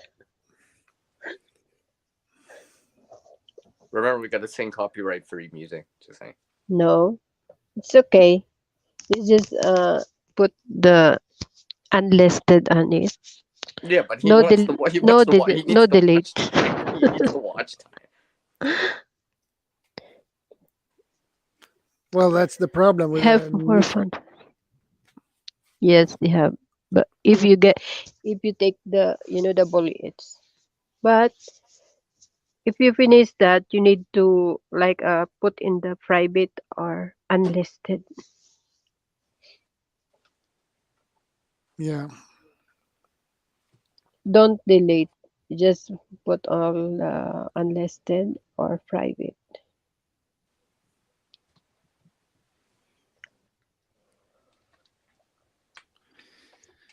Yeah. Oh. If you are new to my channel, please subscribe, like, and comment. So Shadow, apparently I was like cleaning out this closet. I actually realize I had these spare jackets. I'm like, oh yeah, I did plan ahead. I just kind of forgot I had them. I was just like looking at I had this down jacket. I'm like, oh yeah. Too bad it's getting warmer now. I get to use that when it was minus 30, minus 40 out at that time to try it out. Because I put it on just to see, because I almost forgot what was in there, like pockets and stuff. I'm like, oh, I'm getting too warm. Then I'm looking at the tag. I'm like, oh yeah, that's why it's got down in it. Something like that. It would compress down to a sleeping bag kind of size, too, because it's down. So. Okay. And that one's made here in Canada, so it's quite warm.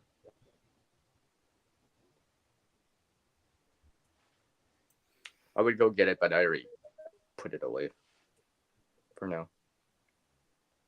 Yeah. Amongst other things.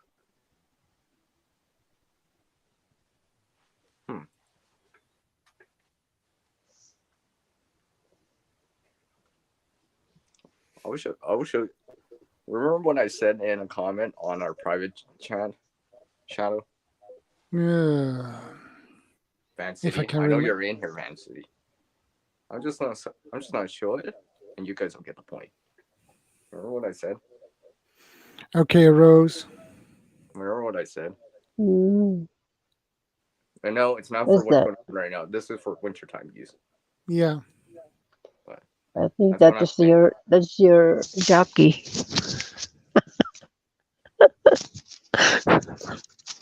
It's a buff or a gator. Yeah, it's a whatever. buff. Yeah, right. Because I've been gravitating towards that a little bit more now, because it's more multifunctional in comparison. Rose, take care. See that it covered my face, right, and something like that. It's more multifunctional than a scarf. A scarf will actually not keep your neck warm, and you can stick it on the inside. That's a given. But okay, homesteaders, take care, stay safe, and God bless. Thanks for stopping by. Take care. A scarf is one of those things. It's more bulkier, so it's kind of hard. I mean, and because it's bulkier, I have a tendency to not want to put it in a backpack during the winter or whatever, right? Or EDC it or put it in my get home bag because it's bulkier. But something like I was showing you right here is an option. It would still provide me protection against the wind or cold to a certain degree. Yeah. You know, and it's multifunctional because it's a buff, so I can do this, put it over here, and all that stuff. So I've been gravitating towards the buff now. It's more multifunctional. And if you have like 2 or 3 of them, you can literally make something to cover your head, face, and your neck. Homesteaders. They are from Australia. Yes. God bless, and God bless you too.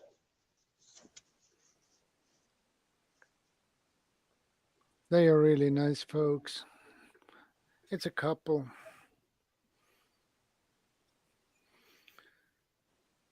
Evan and Risa, good to see you. Welcome. Welcome. Hello. See, but I actually said hi in the chat, so they say it before. Yeah. There's a time delay. So Ivan and Riza. You'll see that, then hear us. Club shout out admin. You awesome, Fam City. Just saying. Welcome to.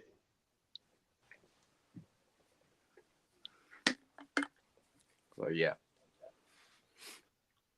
So Shadow is well aware, and Ivy, you will be aware as time goes on that I like to reuse stuff a lot.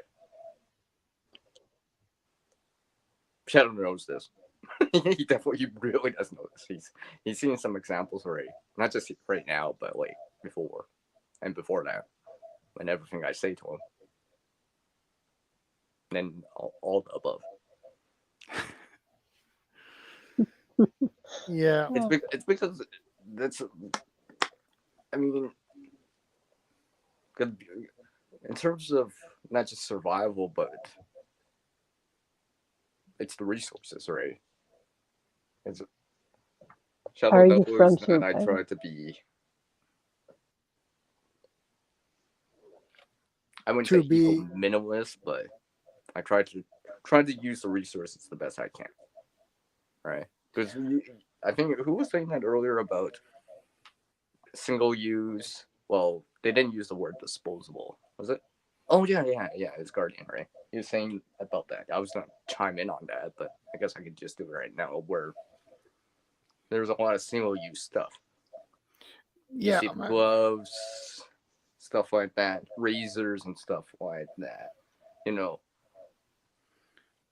even a bag, right? Even a garbage bag, to a certain degree, is disposable. You know, and and plates, cutlery, and stuff like that.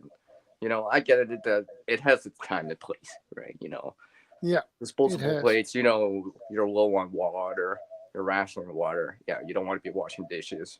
Okay, disposable plates and stuff, paper plates, whatever, right? I get that. I understand that, right?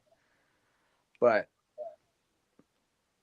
I've been trying to add some more, not just sustainable stuff, but stuff that I can reuse more often, that are for long-term situations and stuff like that. So something like higher quality and stuff would something, or ways to even reuse stuff that I already have, like clothing, for example, right? There's a lot of clothing. Yeah. There is a lot of clothing out there. There is a lot of clothing. I know Garden Prepping mentioned about that one about the roads and stuff like that, but there's also like that fast fashion that's out there. It's in there are places where you just see it's just like literally like almost seems like hills worth of clothes, right? Clothes that no one wants to wear. They're either too dirty, stained, or I don't want to wear this logo on my shirt, kind of deal, right? Or it's ripped up or whatever, right? So it becomes disposable because no one wants to wear it. Like for example, like no one wants, you give like your high school shirt that has your high school name on it to a thrift store or whatever could reuse or resell, it's probably not gonna sell, really, because no one's gonna pay $3 for something that says your high school name on it. Probably not, right? And what usually happens is that they gotta send it away, or it's gonna be landfilled or incinerated. So, to me now, if I'm gonna be doing that, I might as well just reuse it instead. Like, for example, like make rags out of it, for example, right? Because everyone was talking about the TP back in 2020. I was already like, use rag. You really got it, right? Welcome, Mace, live in Taiwan. Welcome to the stream. Hi. Good to see you. Hello. That's our president and our SUV family. Lalab Maset, thank you.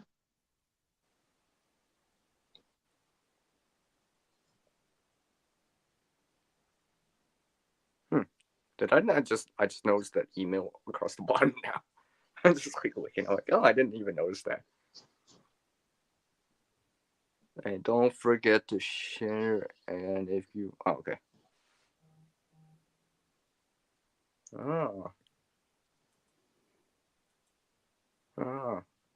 Did you make that back in 2000? Mice life in Taiwan. Hello everyone. Good morning from Taiwan with love.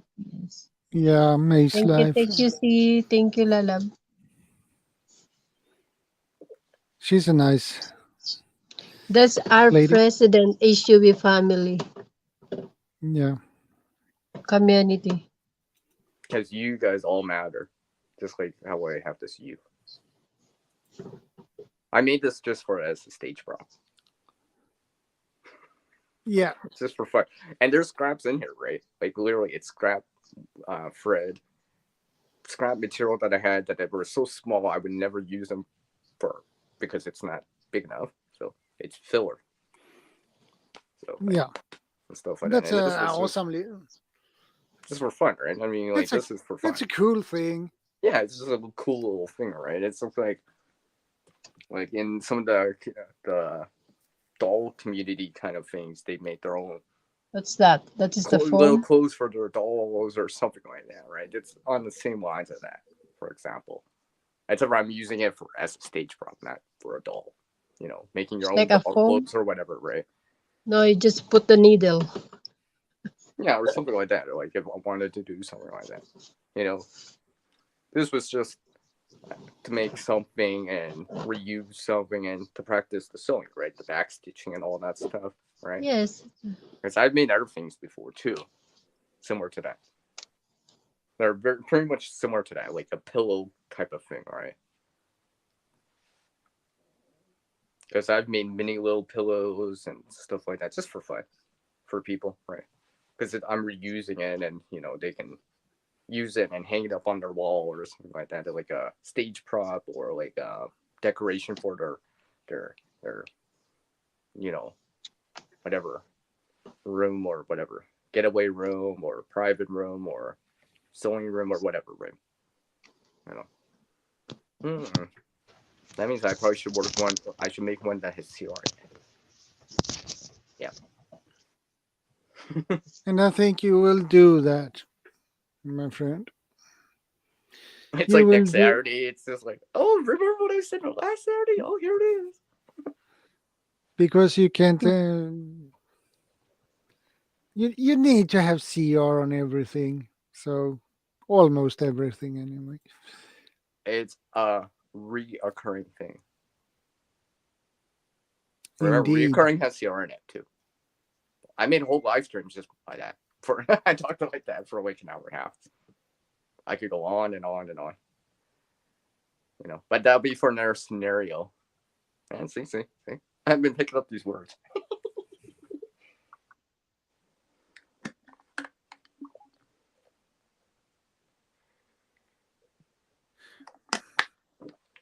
I think we should, instead of throw things away, I think we should try to reuse as much as we can and as much as possible. It comes back down to it again. if the resources are going to get more expensive, that means we're not having to use things. Hopefully, use things more than once, twice, 3 times, maybe as much as possible, right? So, for example, here in the bushcrafting survival emergency preparedness community, when you know what charcoal is, which is basically a suave version of charcoal, just to piggyback on what Bob said earlier, he was trying to make charcoal. But I was been thinking, if you're going to use 100% cotton, well, which I just don't have an example nearby. Well, anyways, oh wait, I do. Right? No. Here's a sleeve from 100% cotton shirt. I know it was, because Okay, when you burn it, it holds an amber. That's how you would know. Yeah. Even if there's no tag or anything, that's how I would check. I'd be like, I just burned it a little. If it holds an amber and it keeps glowing, it's probably cotton, for example. So cotton, you can make charcoal out of. That's a good one. But before you do that, why not reuse it as a rag first? You can always make charcoal after the fact still. Right? That's why I've been trying to gravitate towards, if I'm making charcoal, it's after I've used it to do stuff with, like wipe stuff and whatever. Because when you make charcoal after the fact anyways, you're just burning off everything else anyways. All that's left is going to be the carbon, that will take that spark from that ferrite, that flint and steel, flame, solar, whatever. So instead of going directly to charcoal, I'm going to make a rag first or do something first. Maybe make this into something, use this as whatever, right? Before that. So, because usually for me now, charcoal is like the last thing I'll do. If I want to make something like that. Yeah. Because you can always make charcoal at the end still. Pretty much. Because everything else will just burn right off. You'll burn whatever. The stains won't matter. It's not going to matter. Stuff like that. Even if it's wet, you'll burn it off. Pretty much. It'll be released as steam in your tin or whatever. So, I would, I'm making charcoal. Let me just wipe this off with everything. Let me use this one more time before I char it. And even charcoal, to a certain degree, or char pungent, there's secondary uses for that. It's not just for fire. Although the primary use for... Let's get an example here. Where's my charcoal? Make sure you go.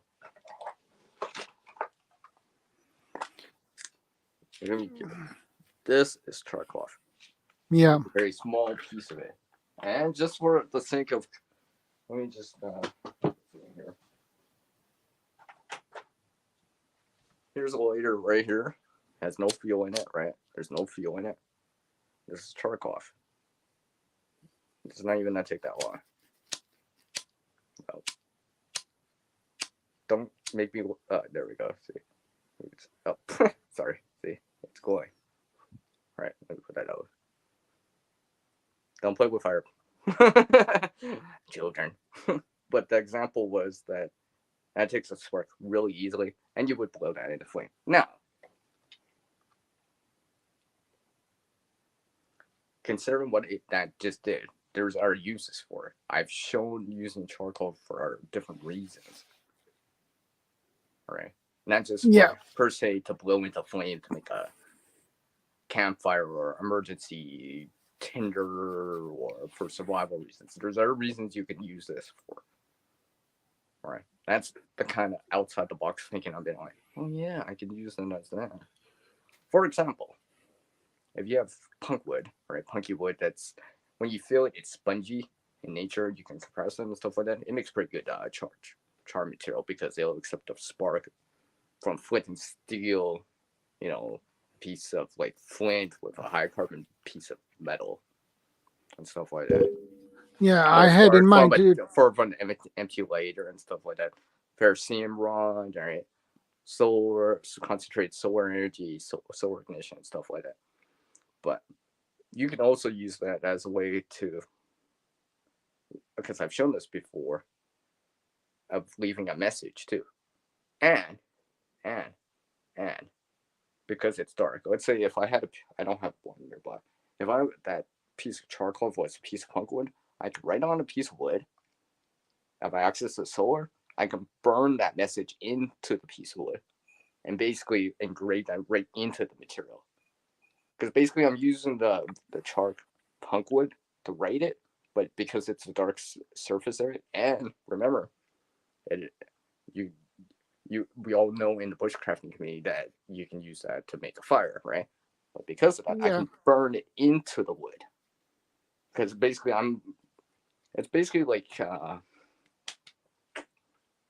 I'm tracing the letters first, then I'm bringing it in. I've shown that before on a video.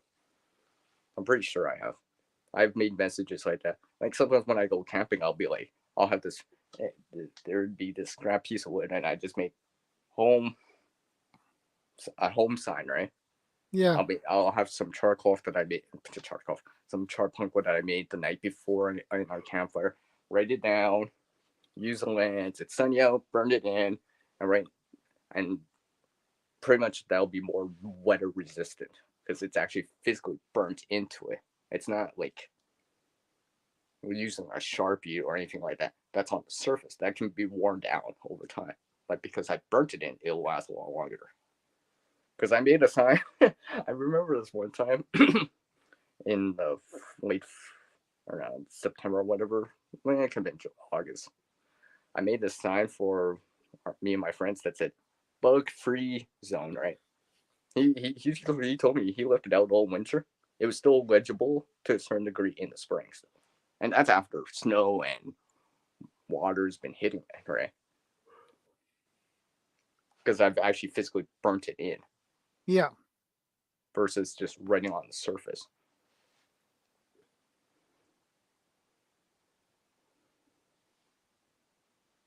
So it's something to keep in mind. And there's other reasons to use it. You might want to use it. Yeah. Keep it in mind, right? The knowledge, add that into the knowledge bank. And this is just stuff I'm like, oh, well, I guess I could use this for this. And stuff like that. And it started to make sense to me. I didn't really see much info about that out there, as far as I know. Pretty sure someone must have figured this out before. I'm just bringing it more into the light again. No pun intended. See, Fan City. I can't even help it. The puns just write themselves.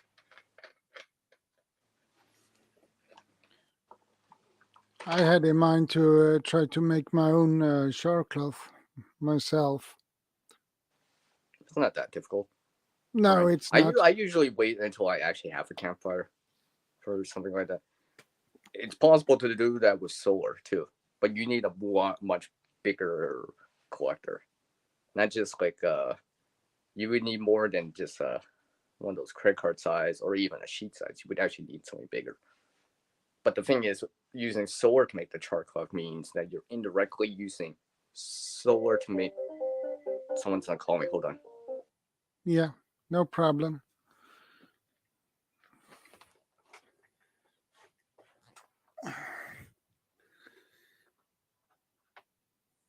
Let's see. Every time. Oh, Sierra, let's call him out right now. He's not doing anything. No, I'm on a panel. Again. Well, I begin to think that those who are calling you must know you are on a panel or streaming by yourself. Yeah. What was now I forgot my train of thought here. What was I saying here? Oh, yeah, about the charcoal, right? Like, if I make that with solar, right, I'm indirectly using sunlight to create fire. Still, yeah. Right? Because instead of using a campfire, I'm actually using concentrated solar thermal energy to create the charcoal. Because charcoal, you just need heat. You need the heat in there, so you are left with nothing but the carbon, the char material, right? It doesn't matter where the heat source is coming from. Yeah. Coals, hot coals. I made charcoal with just hot coals. You don't need open flame. You see a lot of people making it with open flame. You can just do that with hot coals. I've done that with hot coals before too. I can do that with concentrated solar thermal energy from like a big lens or big reflector, stuff like that. Bob is back. Bob 942. The Bob is back. The Bob is back. The Bob is back. Yeah. See. I think you're making me breaking the song now.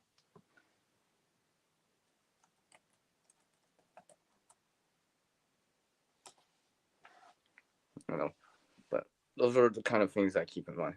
Because sometimes when I go camping with other people, some people know what I'm doing, and they're like, "What are you doing?" I don't know what CR's doing, right? And I always explain to them, this is like charcoal, but in a swath or a cloth form.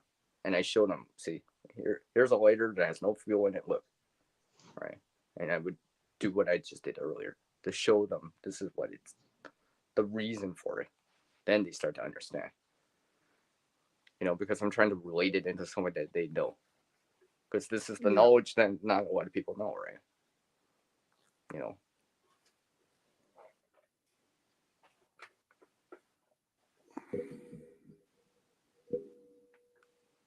Because you said you used to with the scouts, right, Shadow? Yeah. Well, because I was one of these more important things, as a wise teacher would say, the secret to fire is surface area. Yeah. And I'm working on an acronym for surface area that indicates stuff. So S would be known for spark. You know, U could be used like ultra dry tinder or whatever, something like that, and so forth and so forth. Yeah. Obviously, F could mean flame, a flame source, right? Later match. Yeah, that sounds logic. Yeah. Just to keep that in mind, I'm like, oh yeah, this could work. I've been working on it. Yeah. You know, E could mean elevate, right? Get it off the ground, right? You know, you have your base for your fire and stuff like that, especially if it's damp or something like that, snow or whatever, right? You know, A could mean air, right? In terms of airflow. Yeah. You want airflow in, right? Because fire triangle, you have heat, the fuel, tinder source, and oxygen, air in this case. Yeah. Right. Because the more air you add into the fire, it burns hotter. You'll consume the fuel faster, but you'll liberate the heat much faster because you start to add air into it. And the same reason is that when you let's say you have the standard common petroleum. Oh, hi. Hey, Hello, Verna. good evening. Good to see you. Yeah, finally. Okay. Hello, CR. Hi. How are you? Hello. Just to finish my point real quick here, you know, it's like a cotton ball. If you spread it out, it'll burn faster, but it'll liberate the heat a lot faster too. Yeah. Hi, sis Berna. I'm here. I'm behind. Hello, sis Ivy. Hey, Shadow, Still we should put them lying. on the top. We should put the ladies at the top. I lay down I'm just kidding. Nahiga na ako eh.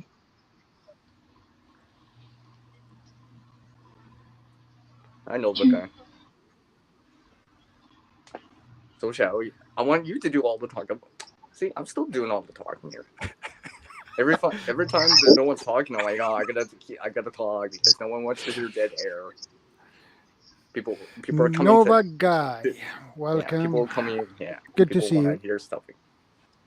Right? No one comes to the stream to not hear something or see something. So. Well, I have a feeling that Bob will. Oh, now you're like, oh, hey Bob, can you come on see something so I don't have to talk for this? That's what you mean.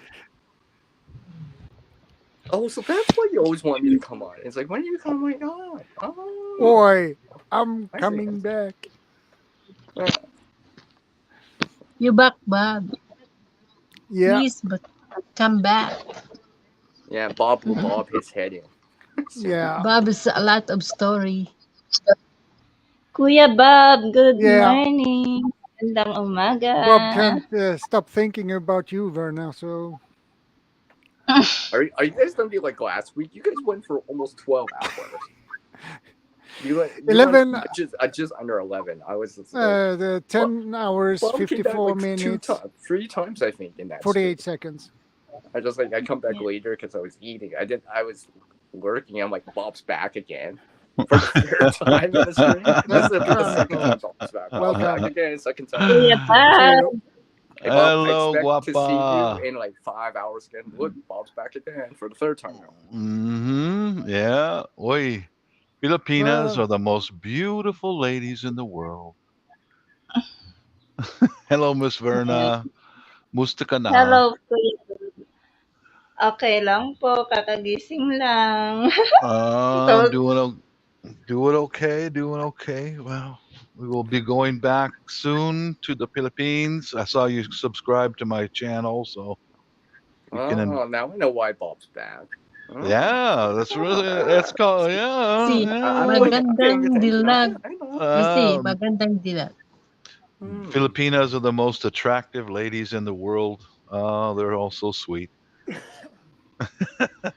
Sweet and caring. I knew when I saw you, love had opened the door. We're singing. I'd fallen in love again.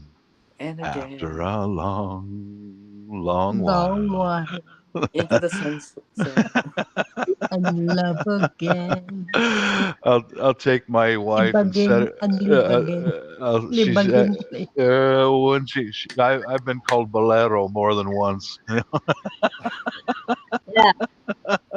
Yeah. I take my wife and I'll turn her computer chair around and I'll hold her hands like that and sing her that song. Oh, she just swoons. Sam, good morning. Oh yeah, magandang umaga. Magandang Hey Bob, umaga. let me take some notes here. Let me get some details. Okay. Oh yeah, man. You persuade the ladies. That's what Bob says. Oh yeah, you bet, man. The women are the most important in the family. The wife is always the most important. Yeah. Yeah, sing them a song a little bit. Let me get my waterproof paper. Yeah, take notes, brother. Take notes. Yeah. Let me laminate that and put it in my bag. Like, this is what there you go. Yeah. It'll be part of my long-term prep. I knew when I saw you, love had opened the door. Who does that song? Is that something Marie Chan or something like that? Jose Marie Chan? Oh Jose yeah. Marie Chan. Yeah. Yeah, when you're married to a Filipina, you have to learn how to sing. That's big, very important. And obviously you sing pretty good, actually, Bob. Oh, thank you. Better than me, anyway. Hey, because if I even would try it, I would blow your eardrums out. So earplugs, and besides, lock and load your guns and. Well, lock up your guns before the beer comes out in the karaoke, just so no one goes crazy.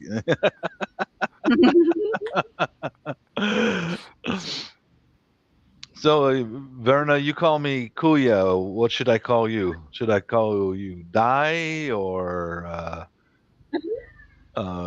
Sis, or what should I call you now? Guapa. I'm not die. Oh, I'm not. I heard a Filipina's feeling when I was working at Boeing. I said, "Hello, Dai," and she got mad. It's a Bisaya, ano. Yeah, she got mad because she was a Tagalog, and she's geez, I didn't mean to upset you. And But I can call my Si nieces Marcos. die, because they're Bisaya, Welcome. Marcos. Well, so many Filipinas here. I like this channel. I like Filipinas. Oh, so that's why you keep coming back like a second time. Yeah. Oh, yeah. I went in the house. See, Shadow, you're getting all that watch time. Oh, yeah. I went in the house and I did some vacuuming and straightening up the kitchen a little and came back out here and just listening to music, watching this channel, waiting for the Filipinas to arrive, You better give a shout out to Bob. You better start giving him a shout out. All right. Shout out to Bob. 942. He's always I was trying to come up earlier, but it says I can't reach the link. I don't know why. Fruit Queen. Okay, yeah. Thank you. Si Marco. Marcos. Hello, I'm not Marcos. I sub your YP to Fruit Queen. Marcos. That's Bisaya. Marcos. Got to roll that R, man. Roll that R.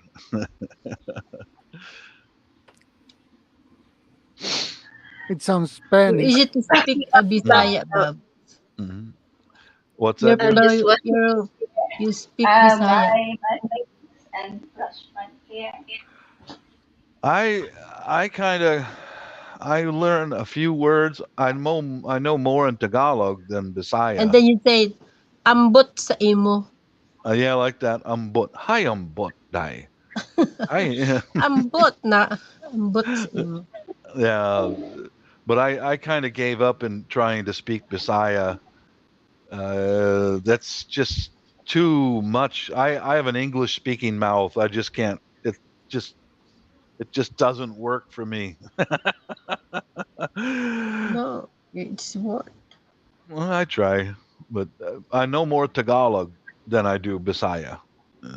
Tagalog seems to be simpler for me to learn, but Bisaya, it's complicated. It's just complicated. It's very complicated. Yeah, I told this story last time I was up here.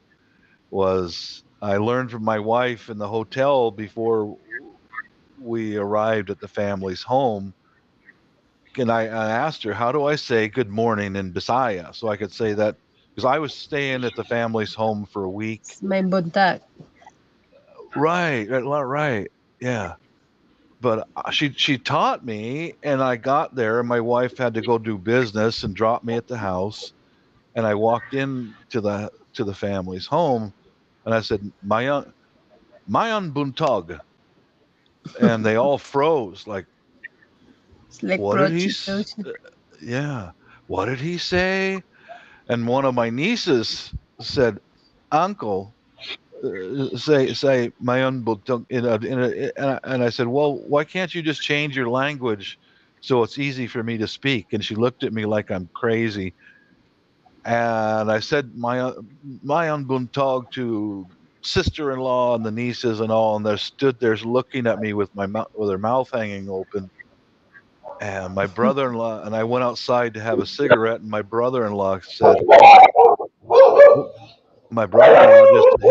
he just said, Bob, speak English, bro, speak English, because apparently the way I was corrupting the words was I was saying like prostitute and mountain. Hooker mountain, and oh my God, I was so embarrassed. I didn't know. So he just said, my brother-in-law said, Bob, speak English. Don't try. Bob. Don't embarrass yourself anymore. Yeah, that's what he was like, CR. He'd go, bro, just speak English. Just speak English. Shh, just stop.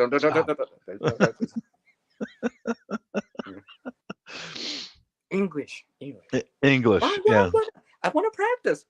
No, you're saying the wrong word, Bob. Yeah, I didn't find out until much later from my daughter that I was saying prostitute mountain, and I was, oh my God, was I really saying that? Oh my God, I'm sorry. And you probably like, oh, all the ladies are smiling at me. No, they were laughing at you. No, that was one of those times when everyone, a blank face and their mouth fell open. Huh? What did he say? Did you just see that? Yeah. That guy's just said. Yeah, said something about prostitutes. Oh God, forget Bisaya. No more. Yeah. Hey Bob, do you want a shovel? Because you're digging a hole. I was, yeah, I really did. I did, yeah. Yeah, thank you, ladies, for subbing to my channel. Just hang out. We'll be over in Davao soon. Nicole. I'll just say have a blessed day. Yeah, Bob, don't say it anymore. Just use English, right? Just speak English.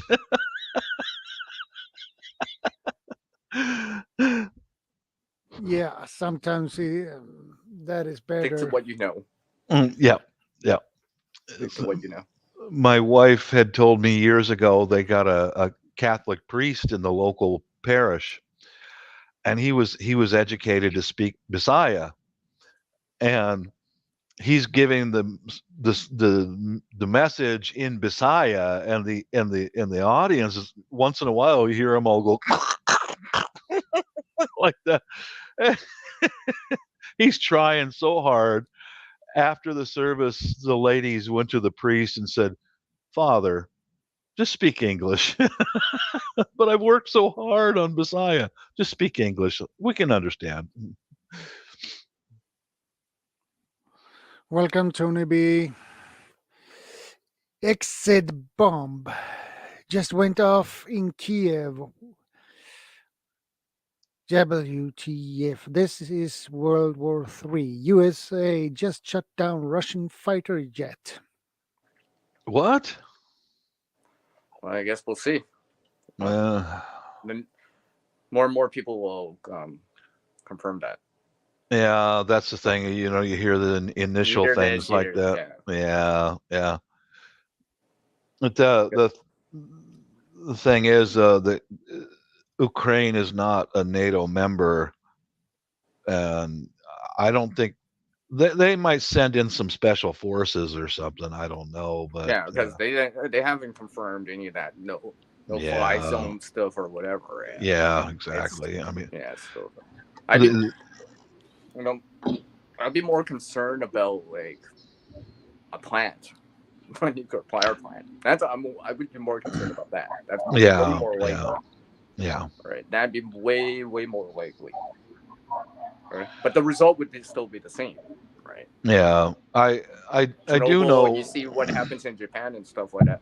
They increase the evacuation area from 10 kilometers, 20, 40, 50, 100, and so forth. Right. So. Yeah. Because it's just simply too dangerous. The most I know about the Ukraine was I ran across a video here on YouTube where they were having an interview with a Canadian Special Forces guys.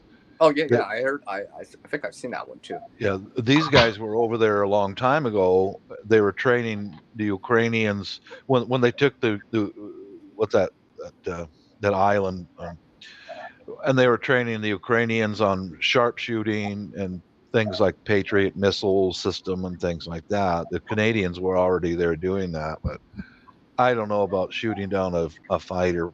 I don't know.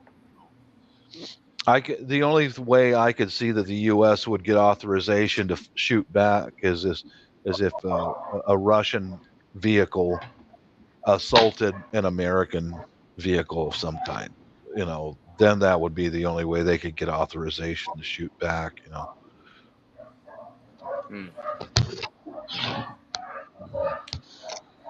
Yeah, Bob. I mean, it's sad what's going on. For the people, pretty much it's for the people, right? I mean, I'm more worried for the people overall. Same here. The population, itself, right? It's the influx of people bugging out, evacuating, and stuff like that. I mean, all the videos and stuff like that, you see people, they got something on them. They're bringing a suitcase, they're bringing wheeling stuff, they got backpacks and stuff. That's like right. That. Mm-hmm. Right now, to be a Grey Man is to actually have something on. He's got nothing on. He's going. Yeah. I've seen some videos like that where they're coming in thousands across the Polish border to the average people, and that really is the right thing to do, is just get out. Yeah, exactly right. Sometimes, we've always, everyone in the survival emergency preparedness community says, "Oh, I'll bug in," but sometimes you need to evacuate or bug out, right? It's unfortunate. Certainly. If you can't defend it or it's unsafe, there's no supplies there or resources, well, you're gonna have to move on, right? Yeah. It's what my wife and her family had to do during the communist wars in the Philippines. Was they had to just move. They had a cart that my father-in-law put together with his tools and some supplies, and wait till dark and then roll out, but unless there was a curfew called, then they had to move during the day. Yeah, because I know you were mentioning martial law last time. Yeah. Stuff like that, yeah. With Gil and stuff like that, yeah. Yeah. Really, I pay attention. I pay attention to what Bob says. Yeah, thank you. He's knowledgeable like Uncle Alice, so I do pay attention. I try to adapt it to my own scenario and what I have here to do and stuff like that. Yeah, but get to know these Filipinos in these chats. Seriously, they learn how to grow up with very, very few things. They also have been experienced with evacuating out of danger zones. Tsunami. Yeah, I don't know. Typhoons. I was not saying hurricanes, but typhoons in there. The Filipinos that are my age, they've been through a lot, especially the ones in Mindanao. They went through a lot, and I don't know about Verna's age and where she grew up, but. And that's the thing too, and I grew up in Bicol. And that's right, you're Bicolina, yeah. Yeah. I was gonna say, Bob, and the thing is, these people, some of them didn't have as much time as they think. Some of them were not as ready as they think for something, right? For what it is, right? Oh, you mean the Ukrainians, or? Yeah, well, just remember, if you're more ready to go, then you're ready to go, right? Because that window of opportunity is getting shorter and shorter and smaller and smaller, right? Yeah. I feel you're fighting just to get on the next train out, right, or whatever, right? And exactly. Like that. And stuff like that. It's kind of sad, to be honest. Yeah, I my heart's with the Ukrainian people, man. They it's a hard situation. Wait. Let's solidify that with a heart that I have here. All right, there you go. Yeah, nurse teacher. Actually, it's an LED light. Oh, that's cool. Yeah. I just happen to have this. Yep. Right? Because everyone's like, "Oh, I'm never done bug out or whatever." Well, I leave that option on the table. I rather have that option available than never have that option available. Yeah. Just in case, right? Because all it takes is that one little thing, right? That doesn't take much. Yeah. I mean, like your home or whatever. I mean, there's been instances that would justify having to bug out, and you would not have a choice. You would not have a choice because unless you go, even if you go to bunker, right? There may be instances where it's safer just to evacuate out because it's just the way it is. There's pretty much a lot of scenarios that might offer that. Yeah, for that option.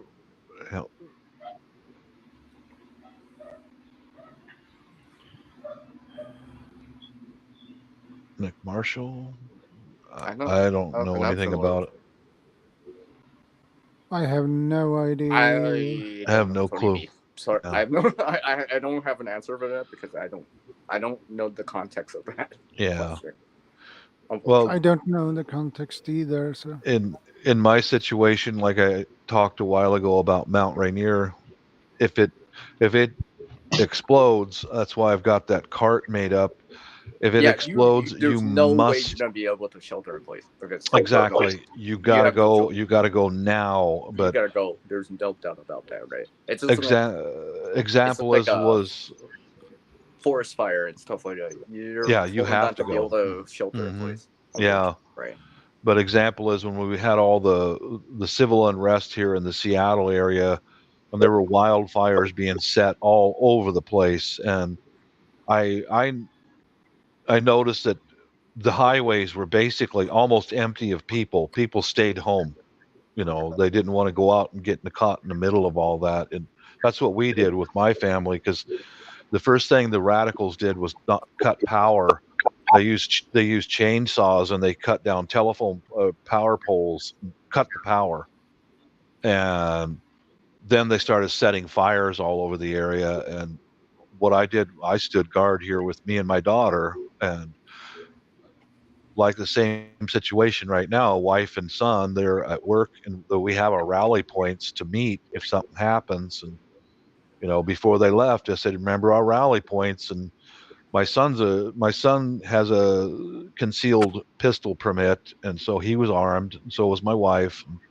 And I made sure they had a get home bag in each car, so that I told them both, just stay in communication. If you can't get home, call mom, call me, whatever. And Joel and I are going to stay here, and I'm going to guard her with my life. Can I add to that real quick? Because Sure. I mentioned this the second story before. I think I might have mentioned this to you, Shadow, before. Everyone's aware that the price of gas is going up.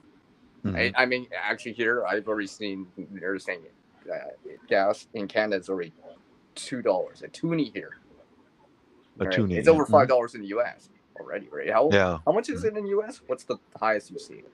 I don't know. I'm retired. If it starts reaching like $10 a gallon, that's a major milestone. Mm-hmm. It's never been seen ever.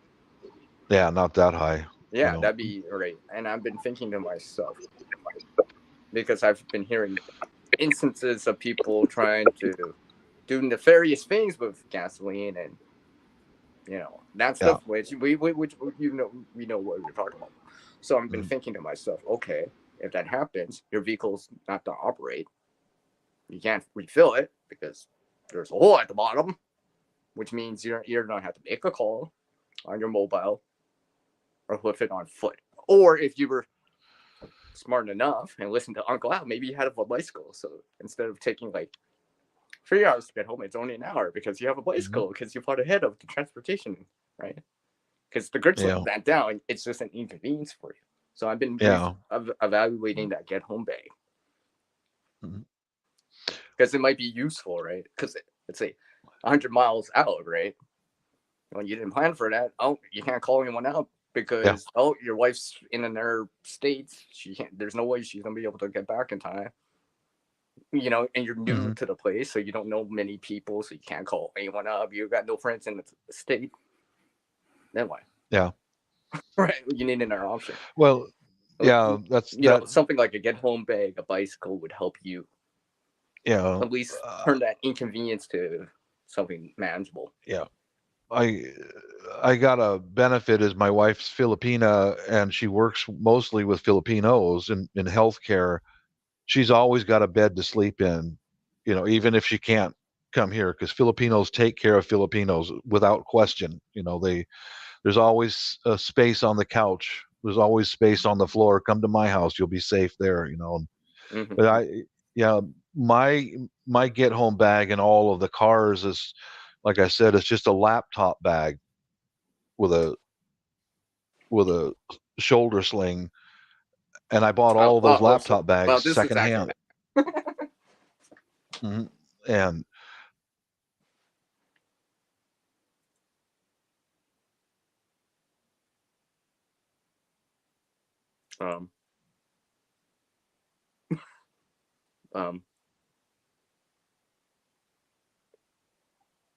there's peanuts.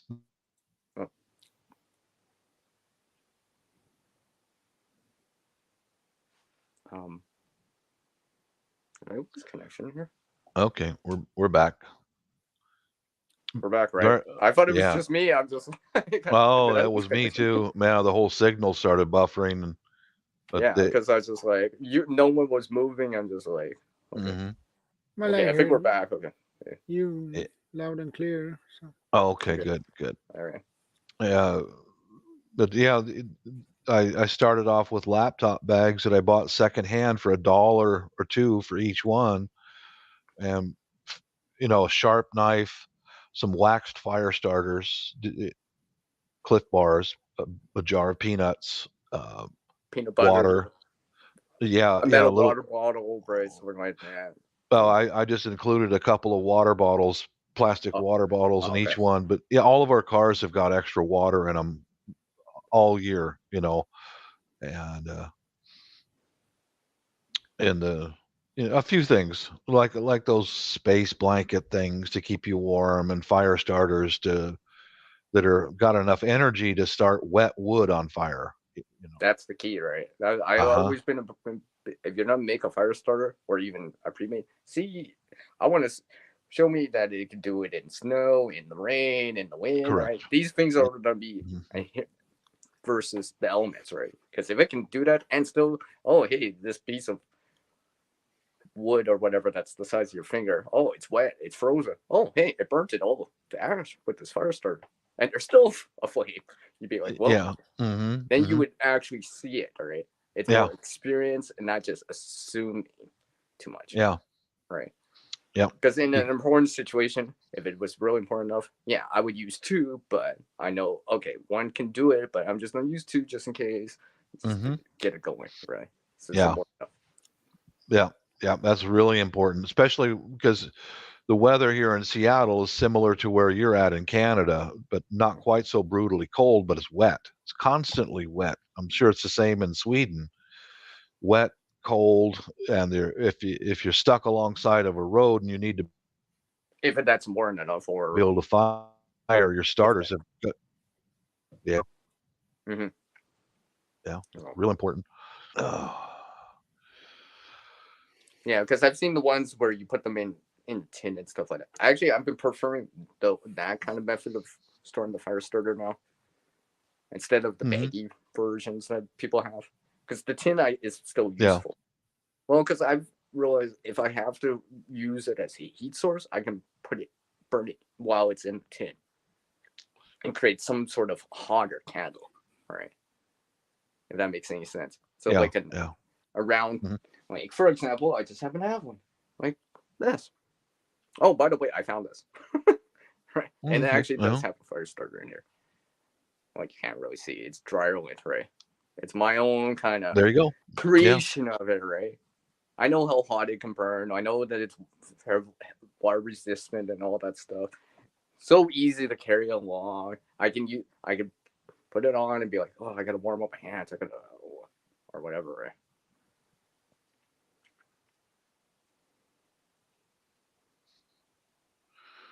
Okay. Okay. I thought we lagged out again. And no one's saying anything. Right. See, that's why I keep talking, so people don't be like, no one's moving, no one's talking. Did I buffer? Am I buffering? Good enough. But yeah, Bobby, this is just something I found this, right? I just sanded off the logo and all that stuff, but it's aluminum, and this is like simple, right? I mean, this is like I could put this in a tin. Well, I can put the tin in a tin, I should say, right? I can put that into that fire tin, Altoids, whatever kind of tin, and have that to supplement what I have and stuff like that. Everyday carry it if I really wanted to, or whatever, right? Because it gives me those options. Better to have options than have no options, right? Because if you have options, then that means you can choose which one you want to use, whatever's more suitable, right? But if you don't have options, then it limits what you can do, in my opinion. Bob's getting some stage props. I mean, some show and tell time. I have something. See, everyone. This is why I always bring this up, because now the guys are like, oh yeah, If Sierra's showing something, I gotta show something.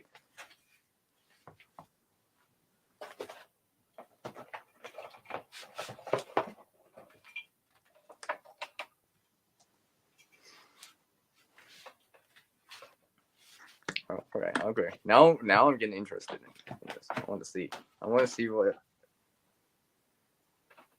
they got. I think everyone will be looking at the gear and stuff like that. You can apply it to your own situation, stuff like that. Something similar, and stuff like that. Some of the stuff you can DIY. Of course, you can buy stuff, but sometimes it's nice to know that you can still DIY this kind of stuff too, if need be. Budgets and stuff like that, right?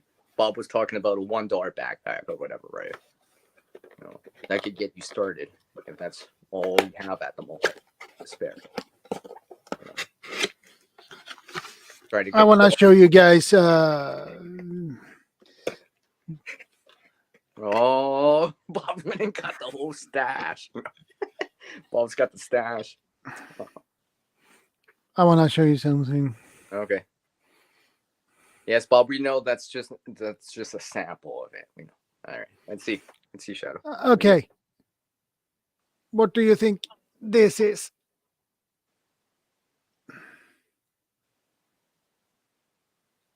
That looks like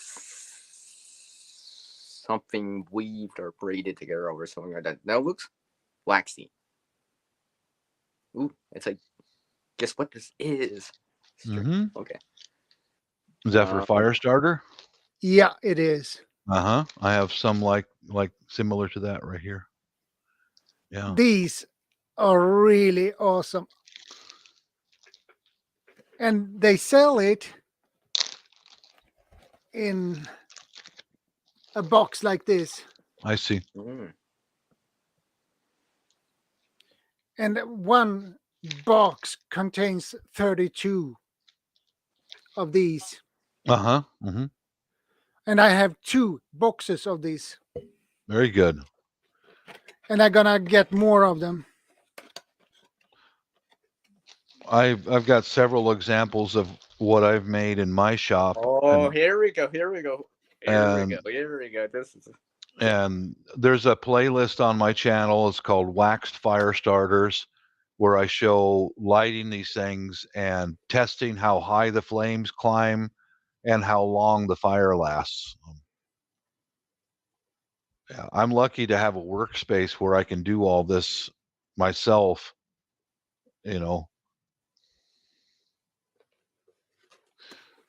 This is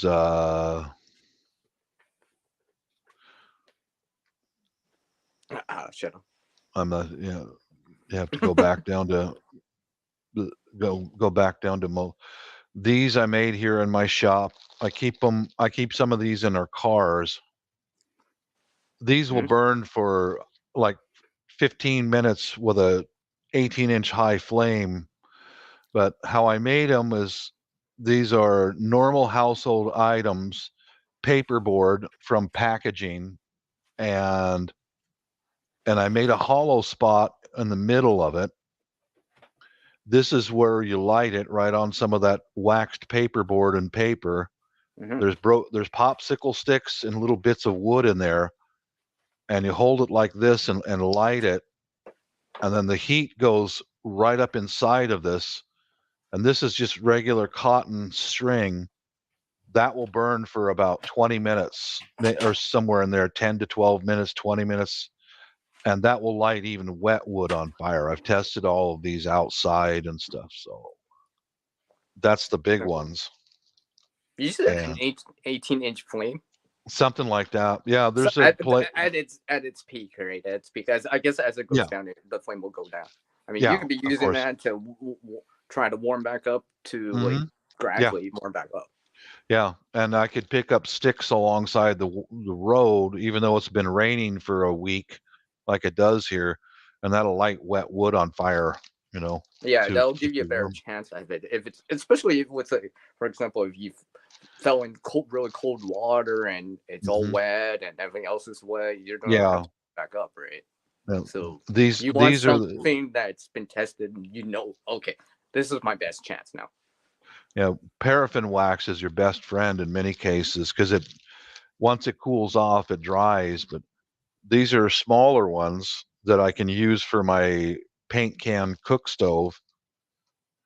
There's a little bit of wood inside of these with some cotton string, and this that sticks out, that's where you light it. And I can put that into my cook stove, the paint can cook stove, and it'll light everything on fire quickly. Yeah. Yep. And I think I showed these other ones last one of your lives was these right here. I take paper, normal household paper, and I put it into a blender. I chop it up into fibers or pulp, and I made a system to be able to compress that paper. That's these right here. This is all just compressed paper. It was soaked in paraffin wax, and then you light it right there. I got a. Those are for those are for the stove, the paint can stove.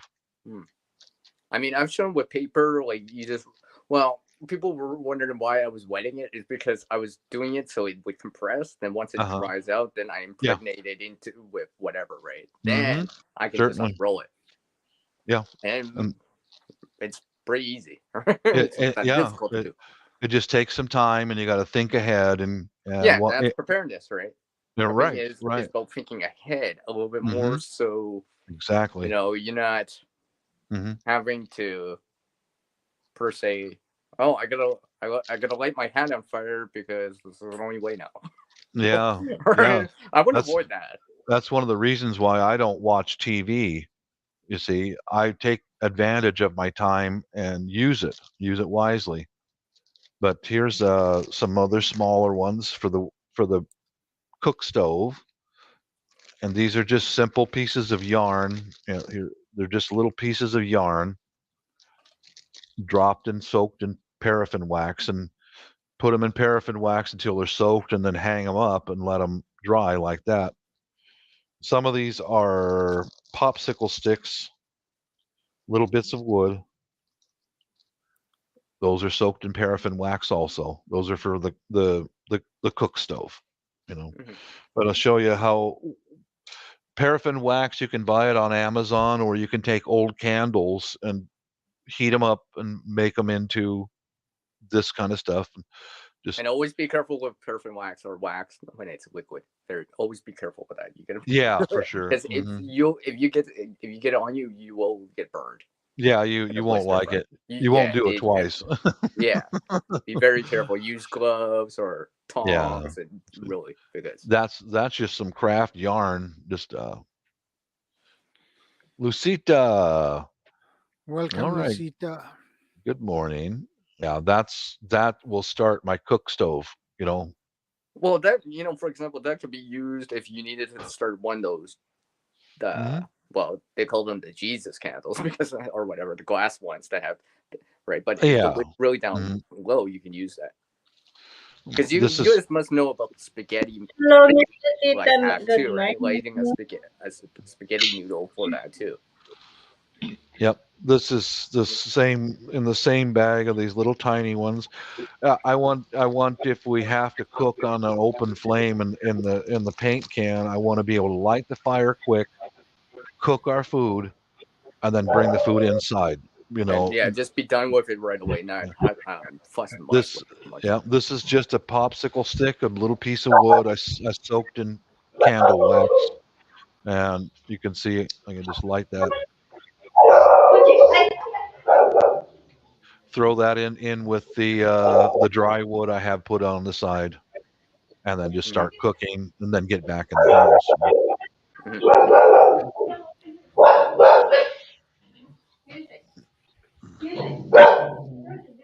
Yep, that's make good use of your time, though. Who's ever out there listening, make good use of your time. Sitting around watching TV and doing nothing is not going to help your family if something happens. Yeah, try to be proactive, and you can multitask, right?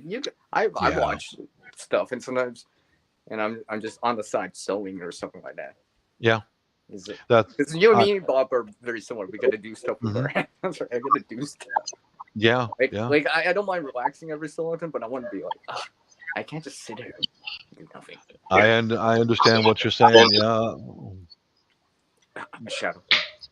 Most times, I have a laptop out here, and I can watch. Hello, Guapa. Hello. You know, Bob and Shadow and everyone. You know, nothing wrong with pre-made. I got these. These are. It was part of a gift, right? One of these, right? You know. Yeah. Nothing wrong with this, right? I've used this to make reheat some water for coffee, stuff like that. But I actually use one. I would use one of mine instead, right? Yeah. I tend to use these for emergencies only, right? I'll use spare stuff that I've already made, you know, stuff like that. Because you can get those zip fire starters, all this other stuff we all know about. There's lots and lots out there, like lots and lots, right? But then it's good to know that you can either make this if you don't have much money or whatever. Yeah. Source it out naturally, like something like fat wood. For example. That's all paraffin wax. You can on Amazon you can buy 10 pounds of paraffin wax. And I've been making candles out of this and fire starters from this. It was about $30 for 10 pounds of wax. You know, it's funny that I've actually found wax candles before. Oh yeah, big candles. I'd be like, really? Yeah, I'll reuse this. I don't want this in a landfill. I'll reuse it. Certainly, I'll show you my candle. A couple of things from. I make my own candles. I got some molds from Amazon, and I just sit here in the afternoon sometimes and make my own. I'll show you how I do it very quickly. Yeah, I've made molds into like a small 1/2 inch disc. I can easily just break them in half and stuff like that depending on why I need them.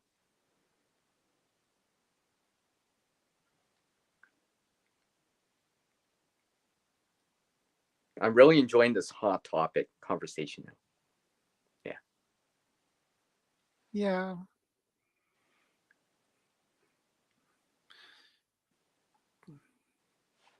£10 of wax is pretty good. Yeah. I also buy secondhand candles from thrift stores, and like example is some of these candles I bought and some of these I made, but there's the butt ends of the colored perfume candles. Yeah. I save those up and I melt that down, make them into more, and these are the same. Some of these are secondhand candles, and some of them I made them, and I save the butts. When they burn out, just throw it in there, and you could even add some more of that paraffin wax into either mixture. Some fresh, you just cut it off with a hacksaw from the big block, throw it in there, and Amazon sells these 6-inch long wicks. I prefer to just buy the wicks because I've tried the other methods of making your own. It's just better just to buy them. $10 for 100 6-inch long candle wicks, and just the molds are there. You know, just that's some of the stuff I do when I'm bored, and I've got over 100 candles made. Yes, Nova guy. Made and then put into plastic containers, and I shelf them. About over 100 of them just sitting there waiting to use.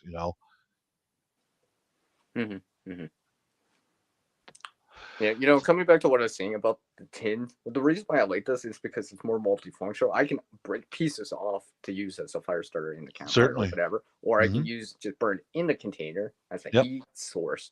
I got to warm up my hands or whatever, stuff like that, right? That's right. That's right. Heat up some coffee to make some coffee. So that's why I've been gradually. Most of my bags will tend to have a tin as a fire kit, because a tin allows me to make that char coffee if I want to later, but it's mostly so I can put stuff inside, and if I need it to be like that. a platform so I can put shavings into whatever way. Yeah, there's let's see what we got in the side chat. Yeah, one thing to consider for your fire starters and all that is CR lives in Canada. I live near the Canadian border, and it's cold here. Same with Swede Snows, here. right? It does snow here. And your hands lose the ability to be able to operate when your hands are, and that's why I've always stuck with just a good old lighter, because you try to tear a book of matches and you're trying to coordinate your hands, and I mean, literally, you guys know snot drips out of your nose when you're freezing cold and your hands are not working properly. That's why I don't go for matches, because it's hard just to close your hands. Stick with a lighter, man. As long as you keep it warm and dry. Yeah. Usually the trick. I mean, matches, for example, if your hands are warm, I can operate that. If my hands are warm and -40, it'll still work. It will still work because it's solid versus a liquid like later. Yeah. But if your hands are cold, you'll be like 5 minutes later. Where's the match, CR? I'm working on it. Yeah. Right. I trying to get it off or whatever, right? Even like one of those storm type of matches, you still have to handle it. Those paper matches, man, if those things get moist, they're garbage. The wooden matches are much better if you're going to go with matches to light your stove or light your fire. The paper matches, I would only use them or have them in like a wallet or something like that. Yeah, put it in the glove box of your car. Yeah, something like that, right?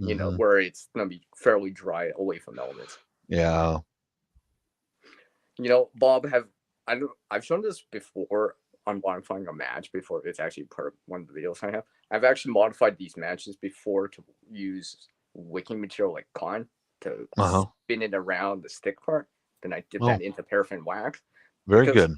Because there's two reasons. Because it allows me to have a longer wick. I can burn the end of the match. I can take the cord out and like that too. And I can stand it up and do all this stuff. I can tie it around the stick and all that stuff. Yeah. And it increases the burn time without, like, if I use very thin kind of cordage to wrap around, just dip it in that end into candle wax or whatever. That can burn for like 4 minutes, standing up, obviously. But it dramatically, and the thing is, because the wick, the cordage I use to spin around doesn't take up that much room. Yeah. So, good but thinking. I'm increasing the burn time, right? So Certainly. instead of a match that takes 30 seconds, it's going to burn 5 minutes, 4 minutes, whatever, right? They'll give you That's their good thinking. Yeah. Even this takes a little bit to set it up, but to me, it's worth it. And the thing is, I can actually do that with a storm match too, along the bottom of where the stick is, right? Yep. Because I can still hold it. It adds fuel. Once the storm match goes through, it'll start to burn the paraffin wax part, and which means that the match will last a little bit longer. Yeah. Gives me a better chance. It's an emergency tinder source because now I got wax in there, right? So let's say exactly. I don't have I don't have a strike, or it's not a strike anywhere match. I can hey, but I got that ferrocene rod. I got that later. I can still use that. Certainly. Yeah, it's a good thing. Add fuel to your fire and have it all in one piece, like what Shadow was showing right there. The ones that he got together there, those are nice, man. It's a good fuel source. Just more fuel for your fire, the better off you're going to be when you're freezing cold. Those small fire starters burns for at least 10 to 15 minutes. Yeah. That's very similar to what I've made, right here in my shop. I'm fortunate I've got a workspace, but much of this, I use paper board. I'll show you from food packaging. Like this is just I bought these scissors especially for making fire starters. Heavy industrial scissors. And I just take that food packaging and cut it the same width as a little wooden popsicle stick, tie it all together, and there's your fuel. You know, tie it all together with some cotton string or even yarn. That they both work. As long as it absorbs the paraffin wax, you're in good shape.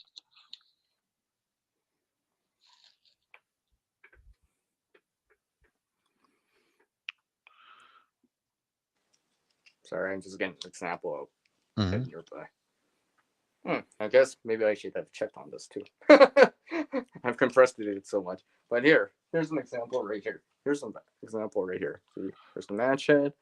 And just some, I wrapped it around. There you go. Wax all over it. Because I can still hold it. I can unwind this out, right? Certainly. So once I start burning that in, I can burn air in or whatever, right? Tie it around the stick, then tie it around the stick, then light it so I can reach in better. Whatever. See that? That's a guy right there who thinks ahead. That's, you know, if it's thin type of cotton cord, it's probably not going to take up that much more extra or bulk, right? It doesn't really increase the bulk too much, but it increases the burn time, right? That flame working time and all that stuff. You know, and if you use, you still there, Shep?